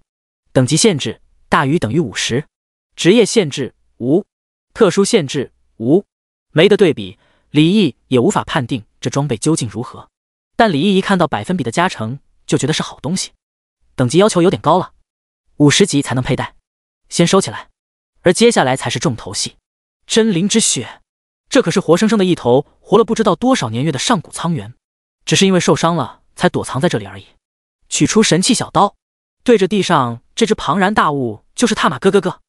你获得上古苍猿皮乘1，你获得上古苍猿树铜乘1，你获得上古苍猿灵蟹乘5吨，你获得血魄史诗乘1，你获得灵骨史诗乘1，你获得上古苍猿鞭史诗乘1。这只上古苍猿被肢解得惨不忍睹，而后面李毅又在这奇异的空间开始搜索了起来，惊喜地发现那猩红之果的母体果然在这个空间，毫不客气地采集走。又检查了好几遍，没有其他收获以后，李毅便离开了这处空间。半个小时后，这空间内的祭坛上的铭文开始闪烁着奇异的光芒，随后那祭坛中央的山岳巨猿雕像突然亮起黄蒙蒙的光芒，光芒最终凝聚在其头顶独角之上，随后黄光猛然大盛，嗖的一声激射而出，遁入空间消失不见。失去黄光的雕像竟然瞬间化为粉末，连同这一片奇异空间也瞬间开始崩塌湮灭。魔猿岭，三眼苍猿巢穴深处，这处古老祭坛上的铭文突然狂闪不已，嗡鸣声大作，祭坛上空的空间突然一阵扭曲，一道黄光激射而来，黄光注入祭坛上之后，当初李毅全力一锤也无法轰碎的山岳巨猿石雕，此时却在刹那间开始表皮掉落。不多时，一只抱着一块黄澄澄石头的浑身湿漉漉的马漏从石雕内部走了出来，宛如一只刚出生的小猴子。不过此时他那一双无辜的眼睛里面却满是恐惧跟骇然。好恐怖，那究竟是什么东西？竟然连我的主魂都能拘走，要不是我早早布置好了后手，恐怕这次真的是要死无葬身之地吧。这只小猴子居然是上古苍猿使用秘法分出来的一缕分魂。突然，小猴子眼睛里满是怨毒的把玩着手上那颗黄澄澄的石头。人类，我记住你了，我一定会。嗨，小猴子你好呀！突然一个声音打断了小猴子的万千思绪。谁啊？小猴子万分迷茫的抬头，只看到了一个布满狰狞钢刺的大锤往他狂砸而来。在这一瞬间，猴子突然想起了他的太奶。太奶曾经告诉他要小心人类中一种叫老六的人。他好奇问太奶，以后要是遇到了要怎么办呀？太奶说，那只能下辈子小心点了。你击杀上古苍猿1级。李毅收起大锤，祭出人皇幡，冒着黑光的人皇幡在小猴子头顶上滴溜溜一转，又有一道可爱的迷你小猴子魂魄被拘进人皇幡。这小猴子魂魄进入人皇幡以后，跟那痴痴呆呆的上古苍猿魂魄合二为一后，他的眼睛也变得灵动了许多。我就说怎么聚来的苍元魂魄像个傻子，一副灵媚大师的模样？这可跟人皇番的说明书不大一样。李毅嘿嘿一笑，开始对着小猴子做着不可告人的事情。你获得符文土成一。作为巅峰时期能跟巨龙掰手腕的上古苍元，李毅却并没有找到符文碎片或者符文，这显然不合常理。而且之前查看苍元的时候说他是叛逆到宝者，可是那宝贝李毅也没找到，这让他如何能罢休？唯一李毅没搞明白的东西，只有三眼苍元巢穴的那尊雕像。没想到这上古苍元还真有后手。艾米丽曾说过，越强大的存在就越难杀死。而这上古苍元活了那么久，虽然如今实力大损，可保命手段还是准备的妥妥的。拿起猴子手中那块石头模样的物件，拳头般大小，黄澄澄的，也不透明，像颗鹅卵石。特殊道具玉土签，效果一：持有者可瞬发土系法术，并能随心演化法术模型，减少土系法术 99% 的冷却时间。效果二：持有此时一天，持有者已学习的土系技能随机升一级，并有一定几率获得土系法术升华。效果三：持续永久提升持有者土系元素亲和力。描述：这是上古苍元一族的镇族瑰宝。好家伙，果然不愧是他们的镇族瑰宝啊！难怪之前跟那苍元对轰的时候，他对土系法术操纵的那么牛。要不是他的法术技能也是全都是满级的，再加上那件暴风狂涌的护盾效果跟加速效果，在法术对拼的时候他都干不过人家了。至于另外一枚完整的符文，这枚符文极其繁琐复杂，一眼看过去有一种头晕目眩的感觉。传说中要是能领悟这符文中的真意，便能施展出毁天灭地的法术禁咒，由此可见这玩意有多珍贵。收起来收起来，然后下线。而正在李毅悠哉下线的时候，整个大夏因为他半个小时前击杀60级史诗级 BOSS 的壮举而全国震动。大夏最强的公会神赐公会，号称12天王之首的神赐公会会长段商，此时刚刚率领300多顶级装备的玩家，戮力同心之下击杀了高达15级的卓越 BOSS。他们还没来得及欢呼，便听到一声全服通告：恭喜玩家已成为首个击杀60级史诗级 BOSS 的玩家，将获得特殊奖励，特此全服通告。第56章果决的秦星。卧槽，我的脑子要萎缩了！刚刚一神击杀了一只啥玩意？史诗级 BOSS 60级的，所有人都懵了。史诗级 BOSS 可是号称战争 BOSS， 从官网公布的一些数据来看，即便到了再过1个月，每一只史诗级 BOSS 都需要公会组织1万人以上玩家才有可能击杀得了的，这特么也太夸张了吧！会长，这系统不是在开玩笑吧？60级史诗 BOSS 这如何可能？玩家，你亮没我大此时满脸不可置信。段商脸色变幻不定，不知道在想些什么。不管他，他就是个挂壁，我们只要保持在所有公会中第一就行了。E 这个名字给段商以及在场的所有人都带来了前所未有的压力。E 你到底是怎样的一个人呢？不过游戏始终是游戏，我能给你的好处是你无法拒绝的。真期待跟你见面的那一天。相比起以往的公告，这次击杀60级史诗的具有石破天惊的轰动性，网上更是掀起了山呼海啸般的议论声。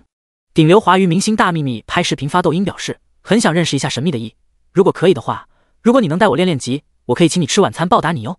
更有无数网红小姐姐趋之若鹜。E弟哥哥，我是小学女老师，我的叉子丢了，你能寄把叉到我小学里面吗？号称12天王中排第11的高手洛星，也就是李毅血缘三姐的男朋友秦星，在听到那个击杀史诗级 BOSS 公告的时候，第一时间下线。此时正一个人待在现实房间里面，手中的香烟就没断过，一根接着一根的抽。他此时正在翻以前跟林夕瑶的聊天记录，女朋友发的信息他一般都很敷衍，所以从来没认真看过。的回答完事就没了。他以为林夕瑶没有跟他说过关于李毅的事情，其实是他自己忽略了，甚至林夕瑶自己也不知道自己跟男朋友说过那些。其实林夕瑶一直都是会跟他吐槽一些家里的事情的。星星，我爸妈把那个下等人从外面接过家了，我总觉得他好臭啊，会不会有细菌？哈哈，星星，我跟你说，今天的下等人居然想偷玩试汉的玩具，被大姐抽了一顿。星星，我觉得那个下等人回来就是想要我们林家的家产，我们3姐妹商量好了，要整死他，让他自己离开林家。星星，哈哈哈，今天大姐把他的头按在了水池里面，都放过他了，他还一直哭，真是小气鬼。星星，我跟你说，今天我跟二姐假装带他出去玩，把他带到30公里外没人迹的地方，他居然还能回来，真是晦气，触目惊心，触目惊心啊！操，这混蛋玩意可别把我也害了。此时世界上最了解关于李毅的事情真相的，应该就是秦星了。回想起一对翰林公会的所作所为，还有那个宣誓灭掉翰林的视频。越想下去，秦星越觉得可怕。这李毅在游戏里面强的根本无法用逻辑去形容。他现在可是把全部身家都投在了游戏里面，而且他手下还有近千号跟着他混的人呢。熄灭最后一根烟，秦星掏出手机编辑信息：林夕瑶，我们玩完了。你这傻逼，你们林家全都是傻逼。操，滚蛋，离我远点。发过去以后，秦星又拉黑删好友，不给对方回答的机会。为什么我还觉得后背发凉？是我忽略了什么吗？对，还有剑魂。草了，老子怎么带着兄弟们加入了这个公会？作为剑魂的副会长，他是带领着众多游戏玩家精英入驻剑魂的，而且也是因为林夕瑶的关系才会加入剑魂的。这剑魂跟翰林两个公会合作了多年，而且两个公会现实中也颇多交集。干了，又爆了个粗口，连续拨打了好几个电话，跟手下几个兄弟沟通好以后，他深吸一口气，打电话给剑魂公会会长苍兰。喂，王哥，对，是我这边决定带着兄弟们退出剑魂。什么？违约金？您放心，违约金我给。林家别墅，一个模样有些小帅的男人此时坐在沙发上，听着电话，挂掉以后就眉头紧锁。他叫王万达，正是剑魂公会的会长苍兰。小王，最近校长身体还好吗？林远山满脸关切，甚至有些陪笑。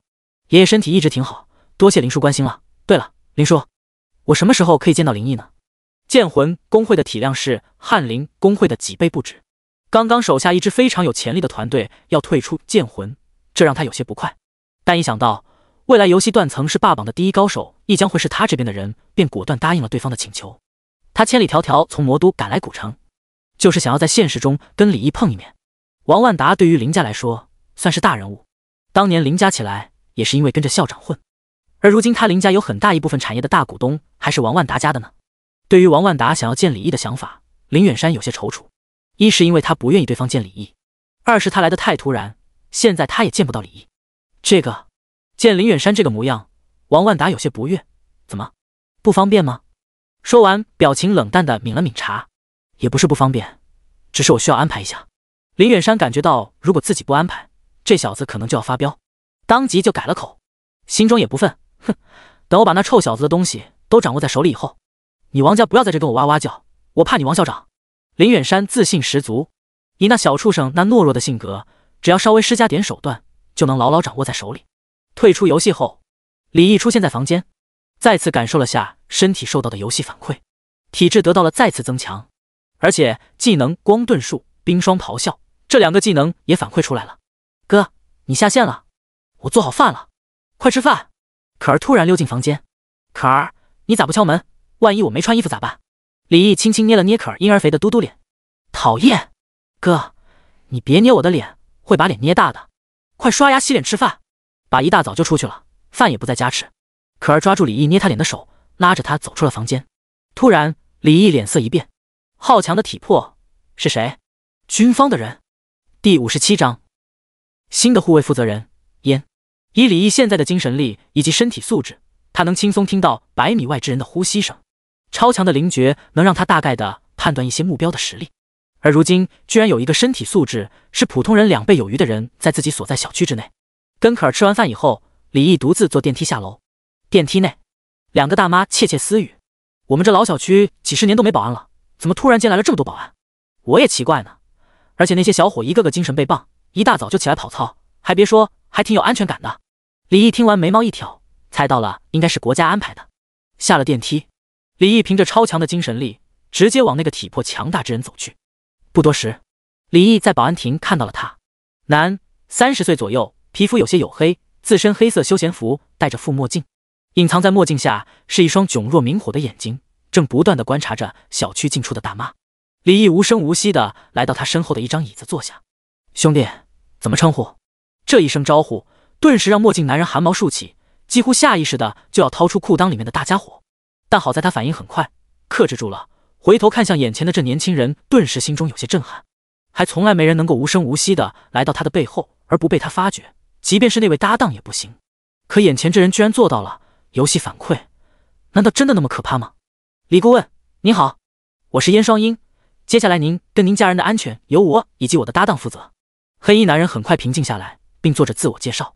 你好，以后就麻烦你了。李毅也客气地寒暄着。您客气了，另外，老总让我带他跟您问个好。燕双鹰不卑不亢地回答着。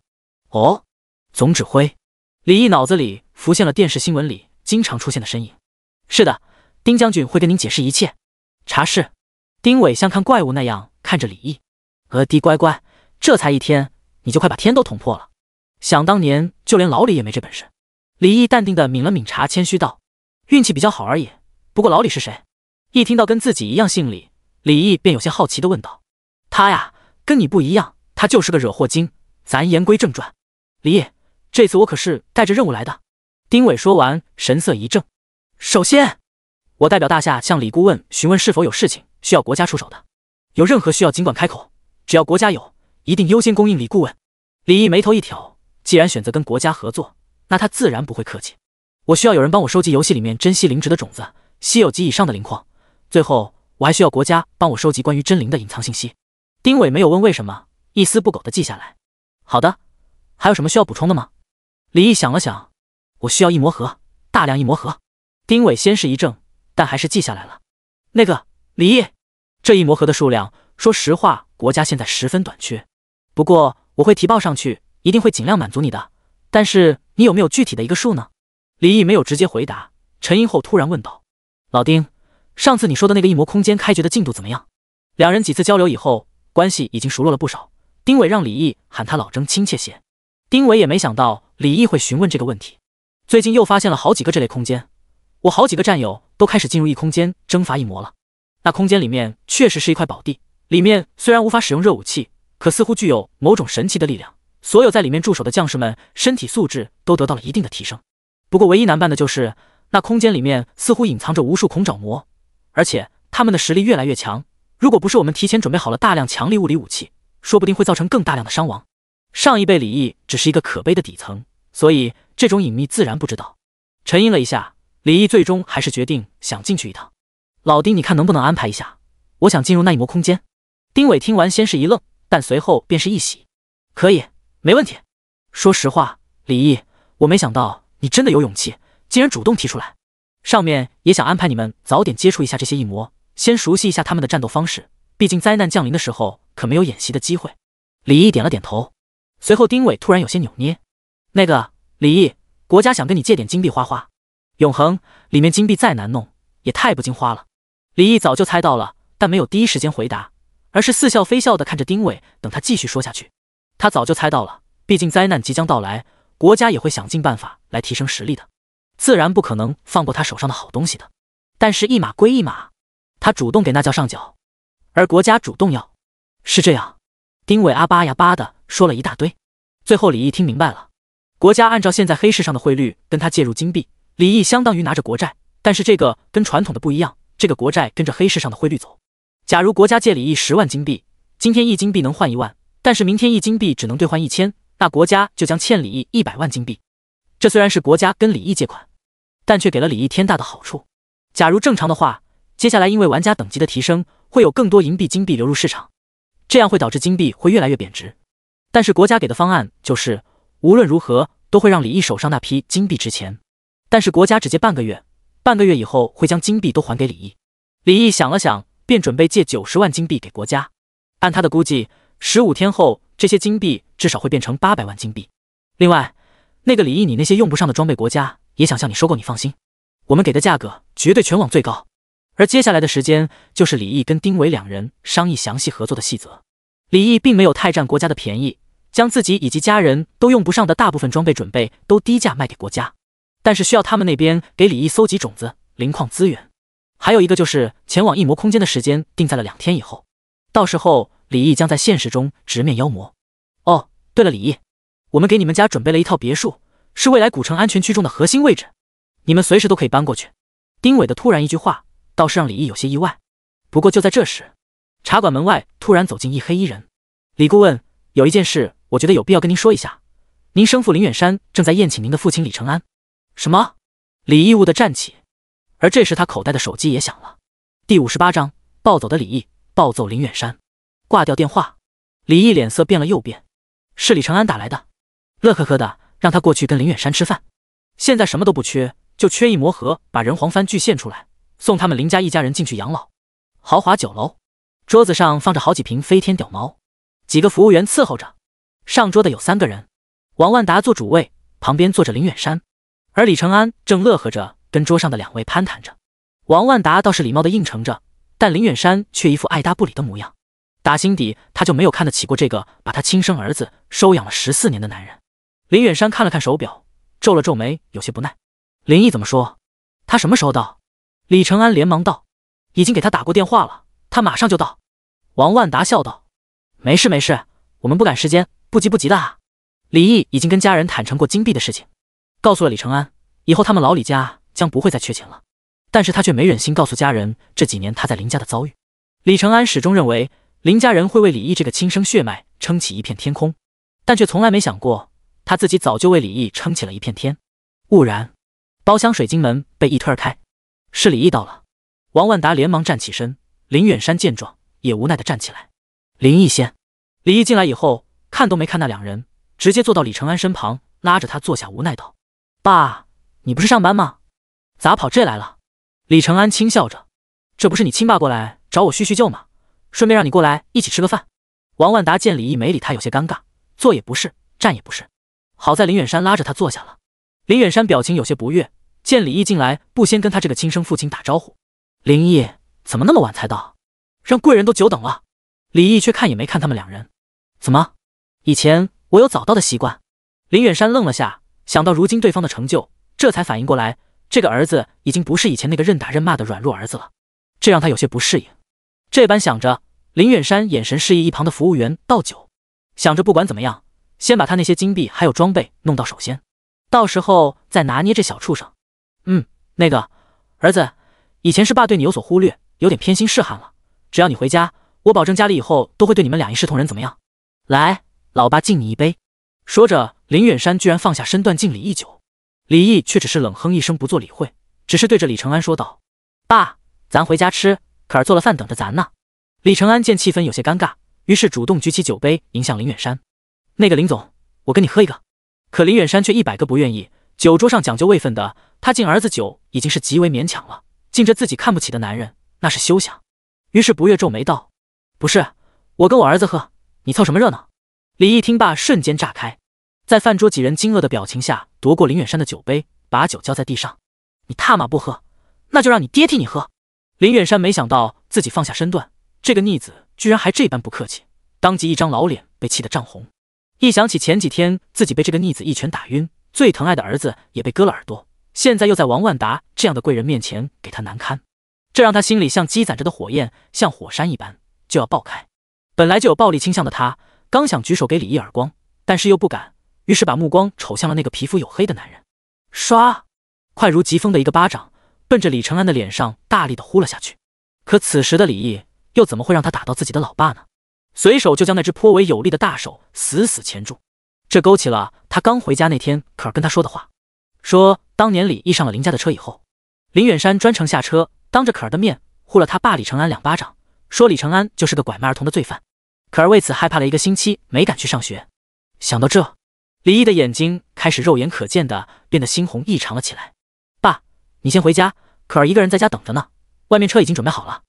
您放心，我好好跟他们谈谈，您在这不太方便。李毅尽可能让自己的声音平静下来。而这时一直在旁边观望的王万达虽然很奇怪李毅跟林远山关系如此奇怪，但这并不影响他拉拢李毅，给李毅提条件。所以当听到李毅愿意跟他们好好谈，当即也帮忙劝着跟李承安说道：对，说我们年轻人有些话您在这咱讲不开，这几瓶酒您带回去尝尝。王万达说着还从桌地下拿出几瓶包装平平无奇，但实际上却值10几万一瓶的珍藏茅台。李承安见状连连摆手，没敢要，只是对着李毅说道：小易，你们好好谈，记住做事要有分寸。最后李承安还是离开了这个包厢，而外面李毅早就安排好了燕双英送他爸回家，所以不需要担心。现在你该放开手了吧？林远山想捡起父亲的尊严，沉声说道。对对对，王万达轻笑着，都是。他话还没说完，就见到了惊人惊恐的一幕。轰！李毅一巴掌直接呼在林远山脸上，强大的力道直接将他打飞，撞到包厢墙上。李毅面无表情，继续走向发懵的林远山。来之前他问过丁伟了，丁伟打了个电话后，告诉他，只要不搞出人命，应该都没太大问题。小畜生，你想做什么？当真以为啊？缓过神来的林远山捂脸愤怒，刚想叫唤着，却突然发出极为凄厉的惨叫声。只见李毅直接一脚将他的小腿骨踩爆，啊痛痛啊！剧烈的疼痛让林远山在地上不断的翻滚着。你这样的人也会喊痛？李毅面无表情，没有丝毫怜悯。想到以前这人一言不合就抽自己，还曾经打过自己的老爸，还把坎儿吓得1个星期都瑟瑟发抖。抬脚，噼啪，另一只小腿骨同样被踩爆。王万达强咽了下口水，坐在原地不敢动弹。他何曾见过如此残暴的一幕？李毅离开包厢的时候，拿着瓶可乐，满脸血渍，而王万达看着满脸血肉模糊、拳头被硬塞进嘴里的林远山，满脸恐惧。李毅回到家，跟家人说清楚了他跟林家如今的关系。李承安沉默无言，而可儿满脸高兴，这样李毅就再也不会离开他们了。而接下来，李毅说服李承安还有可儿2人跟着他一起搬家，去住丁伟安排的别墅，那里有足够的空间给李毅种灵植。他准备将赤冥妖术、魔鬼术的根茎具现出来， SSS 级天赋参天造化也该用起来了。第59章领域级技能。哇，哥，好大呀，太棒了！这个房子好大，以后我们是不是天天住在这？还有游泳池，哇塞！一来到这个官方安排的别墅，可儿就异常雀跃。去玩吧，以后我们就住这了。李毅揉了揉可儿的小脑袋，好耶！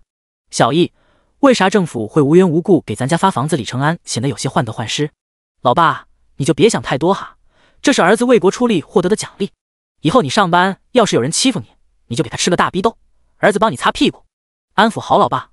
李毅扛着锄头来到院子，之前丁伟给他的300亿魔盒被李毅用掉近半，仅仅是具现那赤冥妖术的一小块根茎，就花掉李毅80余枚，又花了70多枚异魔盒，用来具现了10几种灵植的种子，都是能够增加属性点的灵植。用异魔盒具现李毅一点也不心疼，因为他的 SSS 天赋参天造化可以让他获得1000倍万倍收益。首先是这块看上去像枯死了数年之久的褐色根茎，没有一点点生机。心念一动，沟通识海那枚翠绿色符文，李毅手掌泛起微微绿芒，这绿芒轻轻扫过那枯死的根茎，识海中翠绿符文闪烁不已，异常兴奋地向李毅传输着信息。需要先用天赋催化出参天造化之气，融入清水中，然后浸泡1天就能活过来。不愧是 SSS 级天赋，大魔导师都说必死的东西还是能活。随后花了1个钟，把这灵植园都弄好，满意的拍了拍手。所有灵植都被他种植完成，并且都用参天造化之气催化过，明天早上就能收获1大园子的灵花灵果了。刚想扛着锄头走人，可是总感觉少了什么。李毅驻足皱眉，沉吟了好一会，解下裤腰带，掏出巨物肆意喷洒，这样才是绿色无公害。5分钟后，这才满意的离开。和家人吃过晚饭后，永恒启动。一阵天旋地转以后，李毅重新出现在魔园岭3眼苍猿的巢穴里面，而这里面的 BOSS 居然已经完成了刷新。但这只 BOSS 并不像之前那只 BOSS 那样具有第3只眼睛，属性也弱了很多，而且只是卓越级 BOSS。李毅直接移到雷行之城，就送他见祖宗。走出洞穴，李毅也发现这个地图重新刷新出来的怪居然是普通小怪，而不再是精英怪。联系老爸还有可儿，通过寄售交易商行把那2件元素守护之戒分别给到他们以后，嘴唇轻动，吐出一个晦涩的皱纹后，单手袖袍一甩，空气中的风元素顿时活跃。风灵之翅开！李毅化作一道青光，朝着传送阵的方向飞驰而去。我现在要去城主那把任务交付了，然后再找一位炼金术师帮我把灵血都提纯出来。这任务奖励是贡献点，我记得太化成军需处可以用贡献点兑换各种珍稀灵矿。最后再找到艾米丽，自己不仅收集到了10个符文碎片，还找到1枚完整的符文，应该足够兑换一个职业技能了。李毅现在需要做的事情还挺多，办完就该继续刷怪叠属性了。得到天赋这么久，李毅已经发现了一个隐藏规则，击杀越强的怪物，他的天赋效果宿命支配者能刷出来的东西品质越高。就在李毅往太化圣殿赶的时候，66666新手村，可儿正开心地看着手中那枚火红色的宝石戒指，这是来自哥哥的头位，全属性加100，仅仅这个基础属性就足以让他在这新手村成为无敌的玩家。而这时，一道金光正在天上盘旋不定，等金光发现地上小丫头的时候，突然一亮，然后往可儿那瘦小的身影击射而去。金光，死丫头，老子在天上飞了快1天！李毅把那张幸运女神的卷轴撕开的时候，可儿已经下线了。所以直到现在，这道金光才找到可儿。金光钻进可儿身体便消失不见，可儿浑然不觉。已经6级了，要不然去杀。可儿自言自语的时候，突然有几个女生玩家成群结队的走来。哇，小妹妹，你的名字怎么那么红啊？看起来好好看，是特效吗？好可爱的小妹妹，教教姐姐怎么设置特效呗。这几个女生一上来就围着可儿叽叽喳喳，还有一个伸手捏可儿粉嘟嘟的脸蛋。刷刷，刹那间，可儿手中的匕首宛如蝴蝶般灵动不已，刀光为一道道白色劈炼。这几个女生只感觉腰上一痛，便化为白光回复活点去了。哇，爆好多装备啊！可儿惊喜地发现地上多了好几件装备，咦，还有一枚金币。嘻嘻，小财迷可儿弯眸眯成月牙，今天运气那么好，要不就多杀点人吧。这样想着的可儿开始向野区深处走去。过了几分钟后，一个头发乱糟糟的老头满脸着急地低头寻找着什么。我的金币呢？可恶，有了那枚金币，明明就可以探索厄运神庙的，为什么会失败？而且老头我好像还中了厄运神术，难道是因为厄运发作？这不科学啊！幸运金币明明能抵御，卧槽，我那100万金币呢？怎么也丢了？呜！丧天良的厄运之神老头几十年的辛苦啊！棺材本啊！太华圣殿，大魔导师艾米丽瞪大眼睛，满脸不可思议。这是符文，完整的符文！天哪！也难怪艾米丽如此失态，能够先天孕育符文的生物，只要一成年就具有大魔导师的实力，稍微有天赋一点的，就能够晋升为更恐怖的传奇境界。而这种生物在永恒大陆是无人招惹的存在，如巨龙一族、上古苍猿、上古金鹏、地狱3头犬等等。可他这位刚收的徒弟，他只是让他去宰几只小猴子，看能不能搞点符文碎片，他就把人家祖宗都给宰了，连完整的符文都弄来了。艾米丽看着手中这枚极其繁杂的符文，说不出话来。哦对，还有这10枚符文碎片，你看看能从元素之书中具现出什么法术技能？李毅有些期待。艾米丽大眼睛忽眨忽眨，沉吟后，这枚符文品质很高，以我的眼光来看，这是一头实力不低于巨龙的生物，按理说你没可能击杀这么强的生物。不过既然你都把符文完整的交到我手上了，我也没什么好不信的，那我就帮你把这枚符文献祭给元素之书。艾米丽收敛了下表情，宛如瓷娃娃般的精致小脸此时严肃无比。只见她紧闭双眸，嘴里念念有词，双手结了个古怪的手势，一本破旧的魔法书突然从她那光亮的额头上巨现而出，然后她身上散发着氤氲微光，而那枚土系符文也突然震动了几下后，悬在元素之书上滴溜溜地转动个不停。倏忽间，土系符文变换成一个个玄奥无比的字符，先是如蝴蝶般飞舞，随后便一头挤进破旧的魔法书中。艾米丽突然睁开眼睛，眼眸深处闪烁着幻彩光芒。成功了，果然是领域级的法术。第60章魔导师斯洛特主教，领域级法术技能。李毅有些恍然，官网上给出的技能等级最高就是圣堂1级，在网上的技能等级就要玩家自行探索了。你的运气不错，是一个土系领域级法术技能，领域土之脉动。艾米丽似乎也极为开心，手中出现一枚土黄色的贝壳，其上附有黄霞闪烁。高级货连载体都变了，不是以技能书的形式了。李毅接过那枚贝壳，连忙查看信息。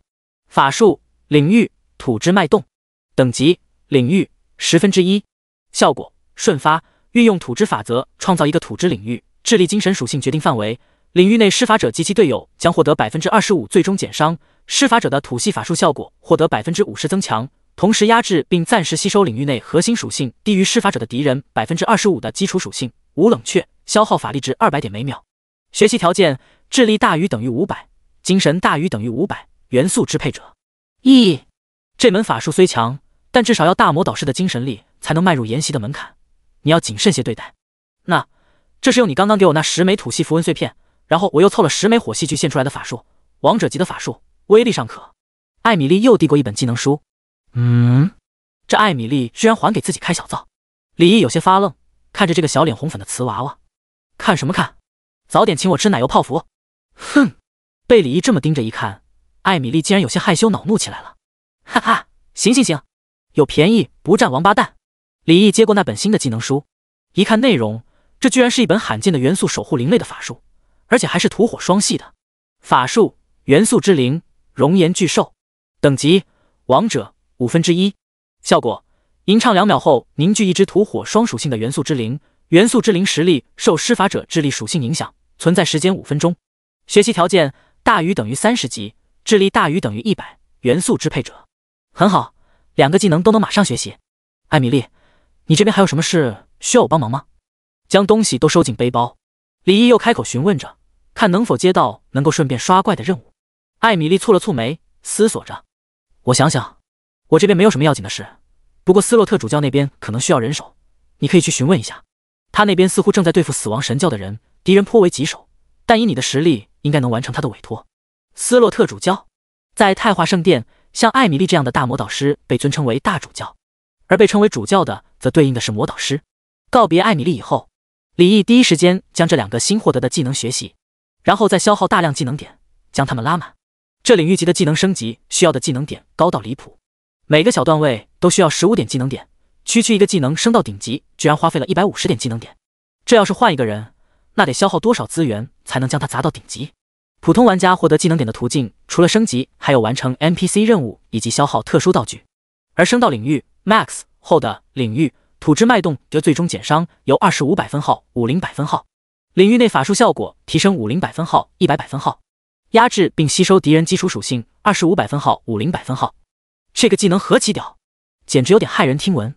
50%的最终减伤，就相当于敌人只要进入他的领域，就会被套上一层虚弱技能，而且同时还能吸收对方的核心属性，增强自身。最关键的，这还是个群体 buff 技能。李毅虽然没有队友，可他有人黄帆，未来会有无穷无尽的好兄弟啊！这些都是会被判定为队友的存在。YY 结束以后，把元素之灵、熔岩巨兽的技能等级也拉满，消耗技能点45点，将熔岩巨兽这个技能升到圣堂 Max。其他属性没看到变化，但是元素之灵存在的时间由5分钟升到60分钟。随后，李毅按照艾米丽的提示来到一处殿宇，这里正是魔导师斯洛特的修所。走进这修所，便有一股阴冷的凉意涌来。而这修所内部陈设古怪，居然大部分都是魔兽标本，还有一些人形骷髅。抬手望去，一个头发乱糟糟，像个鸡窝，发色灰白，但汗下白胡子却被整理得一丝不苟的七旬老者出现在李毅视野内。他双手正不在做着各种奇怪的手势，伴随着魔力涌动，桌案上的一颗水晶球正不断闪烁着氤氲微光。原来在这荒川平原。伴随着最后一个手势落下，水晶球中一个模糊的场景一闪而逝，而这花白老者也突然脸色一喜，但随后又有些踌躇。而正好这时他感受到屋里多了一位陌生人，顿时脸色有些不悦。什么人？难道不知道我斯洛特最讨厌不请自来之辈吗？李毅听罢便微微一礼。斯洛特主教，大主教艾米丽同在下说，您这边可能遇到了些麻烦，需要一点人手。花白老者闻言有些诧异，抬头多看了李毅一眼。高级法师？艾米丽怎么会让你来也？你带着的是元素徽章，你是艾米丽的弟子。显然老者一下子就认出了李毅法袍上的徽章，这种极有可能会触发特殊剧情的物品，李毅自然会把它好好的戴在胸前。是的，我是艾米丽刚收下的真传弟子。李毅轻笑着应答。原来是你，最近圣殿之内流传着些话语，说艾米丽收到了一位天资绝顶之人，看来就是你了喽。斯洛特主教深邃的眸子打量着眼前这个年轻人，听说有一支初出茅庐的斩魔小队执行一次任务回来，就疯狂吹嘘一位叫易的年轻人，还说什么对方不过区中高级法师，其实力已经达到大魔导师的实力，甚至还能跟魔导师掰掰手腕。这让斯洛特不由得嗤之以鼻，魔导之名又岂是那些愣头青能懂的？不过既然艾米丽都让这小子来他这里，那显然这个小子应该也有过人之处。前辈谬赞，正是在下。李毅倒是一点也不谦虚，也没啥好谦虚的，强就是强，弱就是弱。哦，小子挺有精神，也罢，既然艾米丽让你前来，我也懒得再去找其他人了。我这边收到线索，死亡神教的信徒将在我太化城之内行传教之举，此次由我亲自负责收拾那帮崽子们，但现在我还需要一个助手。咦，你可愿意与我同去？哦，对了，他们所谓的传教，便是在我太化城内制造死亡与恐慌，在他们这群疯子眼里，死亡是最好的传教方式。任务接下来了，是一个 SS 级的生存与挑战类任务，但出发时间是在2个半小时以后。李毅也需要处理一些事情，先把上古苍原的灵血拿去处理，然后再找到城主交付任务，再兑换灵矿。来到距离太化圣殿不远的一间炼金作坊，还没进入就能闻到一股极其刺鼻难闻的味道。有预约没？没预约的话先预约。作坊内的一个学徒模样的金发碧眼女生正津津有味地看着一本书籍，对于李毅这样的客人到来，甚至连头都没抬。没预约，不过我这边有一封推荐信，我的导师艾米丽推荐我过来寻找康纳大师。第61章 SSS 级天赋拾金者天赋技能日耀灵光。在太华城，没有什么能比艾米丽的名头更好使了。能方便行事，李毅自然不会非要装逼打别人脸。在金发碧眼小妹的引领下，李毅见到了康纳大师。哦，你是艾米丽新收的弟子，倒是一表人才。康纳大师身高不过3尺，但其长相却极为粗犷。他是矮人一族中的异类，抛却了矮人一族最擅长的锻造工艺，选择钻研更为诡谲多变的炼金跟附魔术。与其他矮人暴躁易怒的脾气相比，康纳却显得极其彬彬有礼，像一位绅士。他的炼金术水平在太化城都是首屈一指，而且艾米丽与他已经是几10年的老朋友了。康纳大师，我想请您帮忙提纯一种灵血。李毅开门见山道。哦，是什么灵血？康纳大师脸色平静。上古苍元。李毅语出惊人。什么？你确定是上古苍元？原本淡定的康纳大师神情一变。李毅轻笑着取出一小瓶递了过去。您一看便知。康纳大师背后突然出现一根机械手臂，竟然极有灵性地接过李毅手中的瓶子。这应该是康纳大师为了做炼金实验而鼓捣出来的炼金手臂吧？康纳大师没有理会李毅的诧异，反而仔细观察着手中的苍元灵血。见多识广的他很快就鉴定完毕。不错，果然苍元灵血，而且品质极高。你还有多少？康纳大师表情有些痴迷。5吨。不错不错，能有原本笑盈盈的康纳大师神情一正。多少？好了，契约签好了，1个小时后来取。康纳笑意满满收起契约，而李毅也付出了1000金币的代价。但物有所值，毕竟这提纯出来的将是大陆最为顶级的血系材料，跟神灵之血同个层次的真灵之血。而且双方签订契约，也根本不怕对方黑他的灵血。对了，这些苍元灵血很明显是同一只上古苍元所出，你手上还有他的其他材料吗？康纳突然满脸希冀地看着李毅。还有些？怎么了？李毅猜到了对方的想法，但是还是故作不知。嘿嘿，不知道这头上古苍元额头上的那颗树瞳。康纳大师搓了搓手。在我这，而且他全身皮革骨骼都在我这。李毅没有隐瞒什么。真的吗？那太好了。那个，你能把他们交给我处理吗？我一定会造出你满意的魔导器。康纳大师顿时大喜。这只上古苍元身上的材料价值不亚于一只成年巨龙。若不是这只苍元本来就属于极度虚弱状态，不然李毅根本没有半点击杀对方的可能。如此珍惜的材料，对于偏执的炼金术师来说是绝对不想错过的。李毅没有接话，沉默不语。康纳大师心里一沉，我免费给你处理的，不收费。他的炼金术境界到了瓶颈期，若没有顶级的作品出现，根本不可能冲破那层桎梏。李毅似笑非笑地看着康纳大师，摇了摇头。康纳大师见状也明白了，这小子应该看出来什么了，当即心中一狠，一咬牙，以后你有什么材料需要处理，我优先帮你搞定，而且终生免费。李毅嘿嘿一笑，掏出一张兽皮。那咱们签下契约。康纳乐呵呵地签下契约。日后名震永恒大陆的康纳大师在登临传奇炼金师之境时吐了一声血，说了2句话，6个词：畜生，畜生，畜生，牲口，牲口，牲口。城主府，易先生果然不愧是艾米丽大人的真传弟子。我这边已经得到情报，魔猿岭之内现在的魔猿已经彻底不敢再踏出领地伤人了。没想到易先生竟能杀得他们这般。儒雅装扮的城主拉着李毅寒暄了好一会，这才给他结算奖励。恭喜你完成任务，金坦溯源，获得奖励2000贡献点，太化城经验乘 50W， 金币乘3。告别城主以后，李毅来到太化军需处，看着兑换列表上琳琅满目的东西，李毅舔了舔干涩的嘴唇。日耀灵铜、寒破冷铁、万钧石，这些都是稀有级以上的灵矿，同时也是他 SSS 级天赋拾金者养料。可惜这些材料只能用贡献点兑换，而没有办法用金币购买。想要大量的灵矿材料，靠他自己估计行不通的了。你消耗1900贡献点兑换日耀灵铜乘19斤，你消耗100贡献点兑换契约卷轴乘2。觉醒天赋以后，觉醒者能受到天赋反馈，知道如何利用跟发掘天赋。例如这种日耀灵铜，炼化以后，李毅便能获得一种叫日耀灵光的天赋技能。听起来很抽象，但祖国人的镭射眼知道吧？跟那差不多。李毅心念一动，催动天赋拾金者，嘴唇轻动，吐出一口灰蒙蒙的雾气，灰雾往手中的10几块通红的日耀灵铜轻轻一绕，随后这灵铜竟然一阵扭曲后化作星光点点，跟随灰雾进入李毅的身体。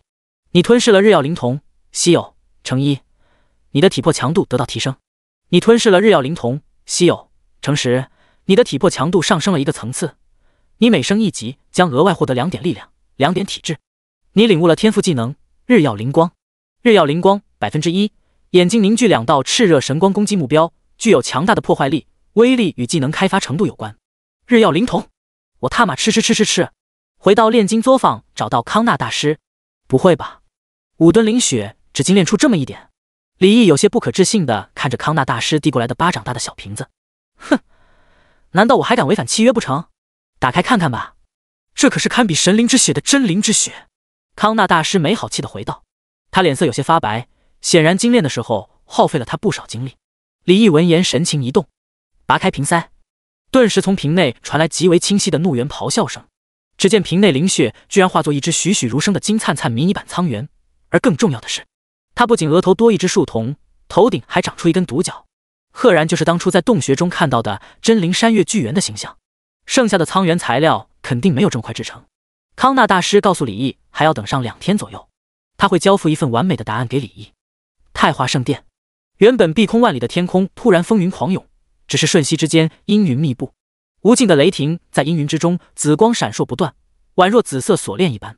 疏忽间，一道遮天蔽日的独角巨猿虚影突然在空中若隐若现，整个太华圣殿的人都隐约听到无尽愤怒的咆哮声，似乎要把整个天空都撕裂开来的无尽怒意。所有人都不知道怎么回事。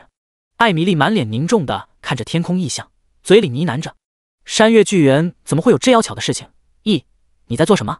太华圣殿有3位大魔导师同级的大人物，当然除了法师以外，还有许多其他职业的强者。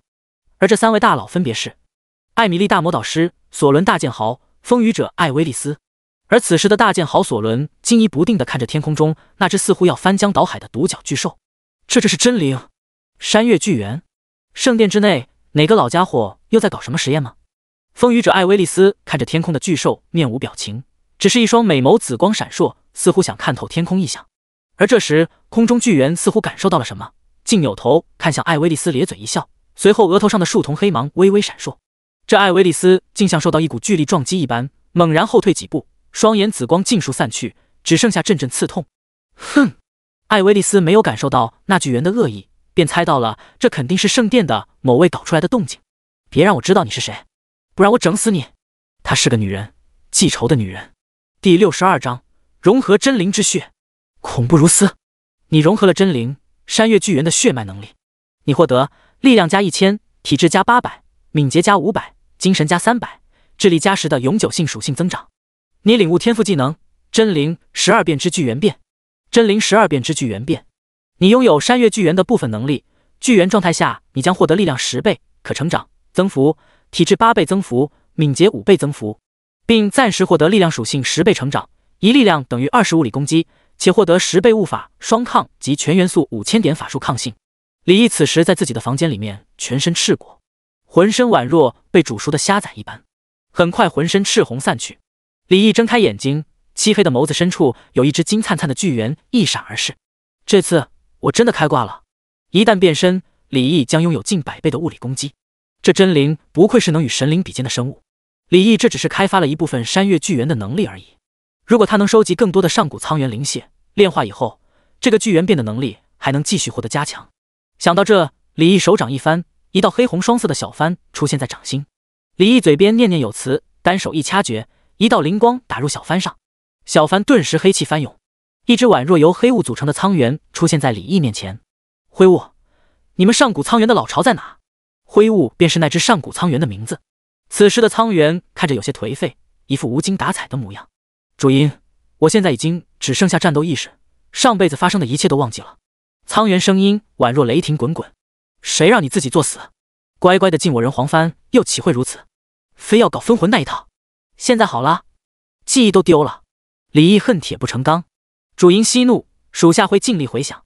苍猿战战兢兢。忙完这一切事情，李毅便安心的等待斯洛特魔导师，等待任务开始。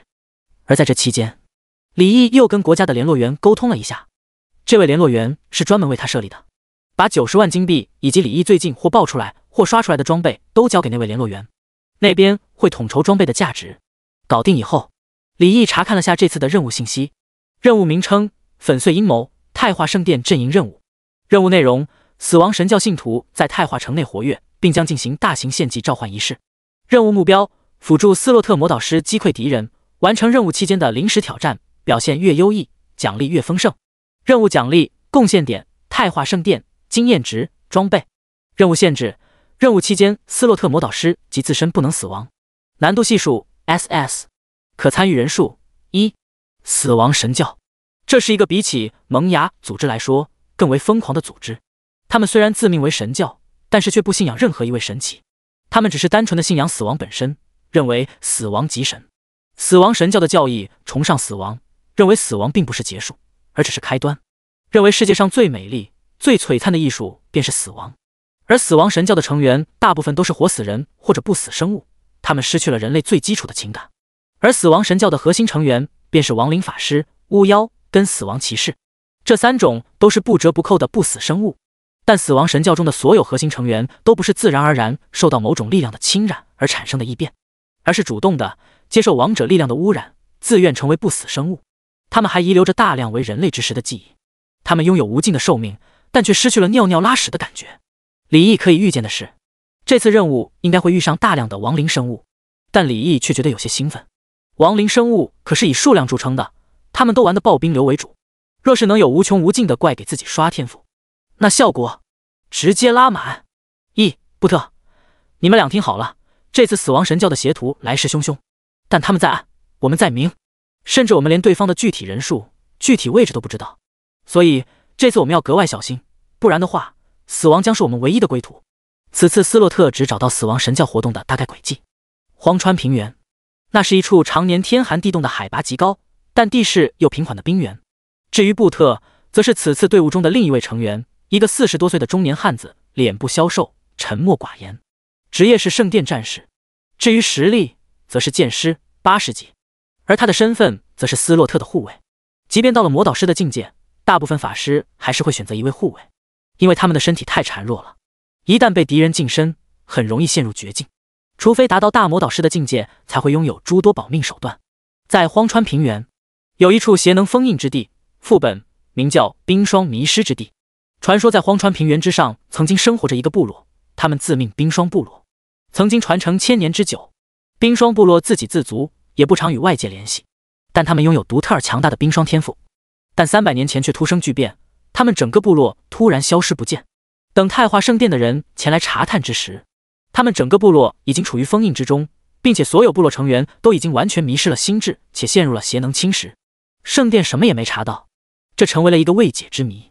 最终猜测是某个传奇境界的存在发现冰霜部落在触碰禁忌力量，所以一怒之下便将这个部落都永远封禁在地下。这次3人的第一站便是前往冰霜迷失之地，因为这个副本是整个荒川平原最为特殊之地。如果死亡神教的踪迹出现在这里，那冰霜迷失之地绝对是对方最有可能有所谋划的地方。兀然，吼，是冰原熊，40级，风暴之矛。李毅手中瞬间凝聚一根风暴之矛，朝着一只正咆哮着往3人冲来的冰原熊投射而去，随后又补上一道大火弹术，2个技能便轻松的将皮糙肉厚的冰原熊击杀。你击杀冰原熊，你获得3000点经验，并额外获得50百分号加10百分号的越级经验奖励。天赋效果宿命支配者触发，你获得智力属性点乘20，这让斯洛特还有布特2人暗自啧舌不已。好高的法术强度！斯洛特想起那些留言，看来这教义的小子确实有过人之处。3人继续前进着，一路上如果有魔兽，基本上都是40级左右的冰原熊或者冰川狼，都被李毅主动解决。半小时后，3人到达了封印之地。我之所以需要一个助手，是因为这处封印之地只有超阶法师50级以下的人才能够进入。现在我们分头行动，我们俩继续往深处探索荒川平原，而你则进入这封印之地，有任何线索捏碎这枚绿色符石，若有危险则捏碎这枚红色符石。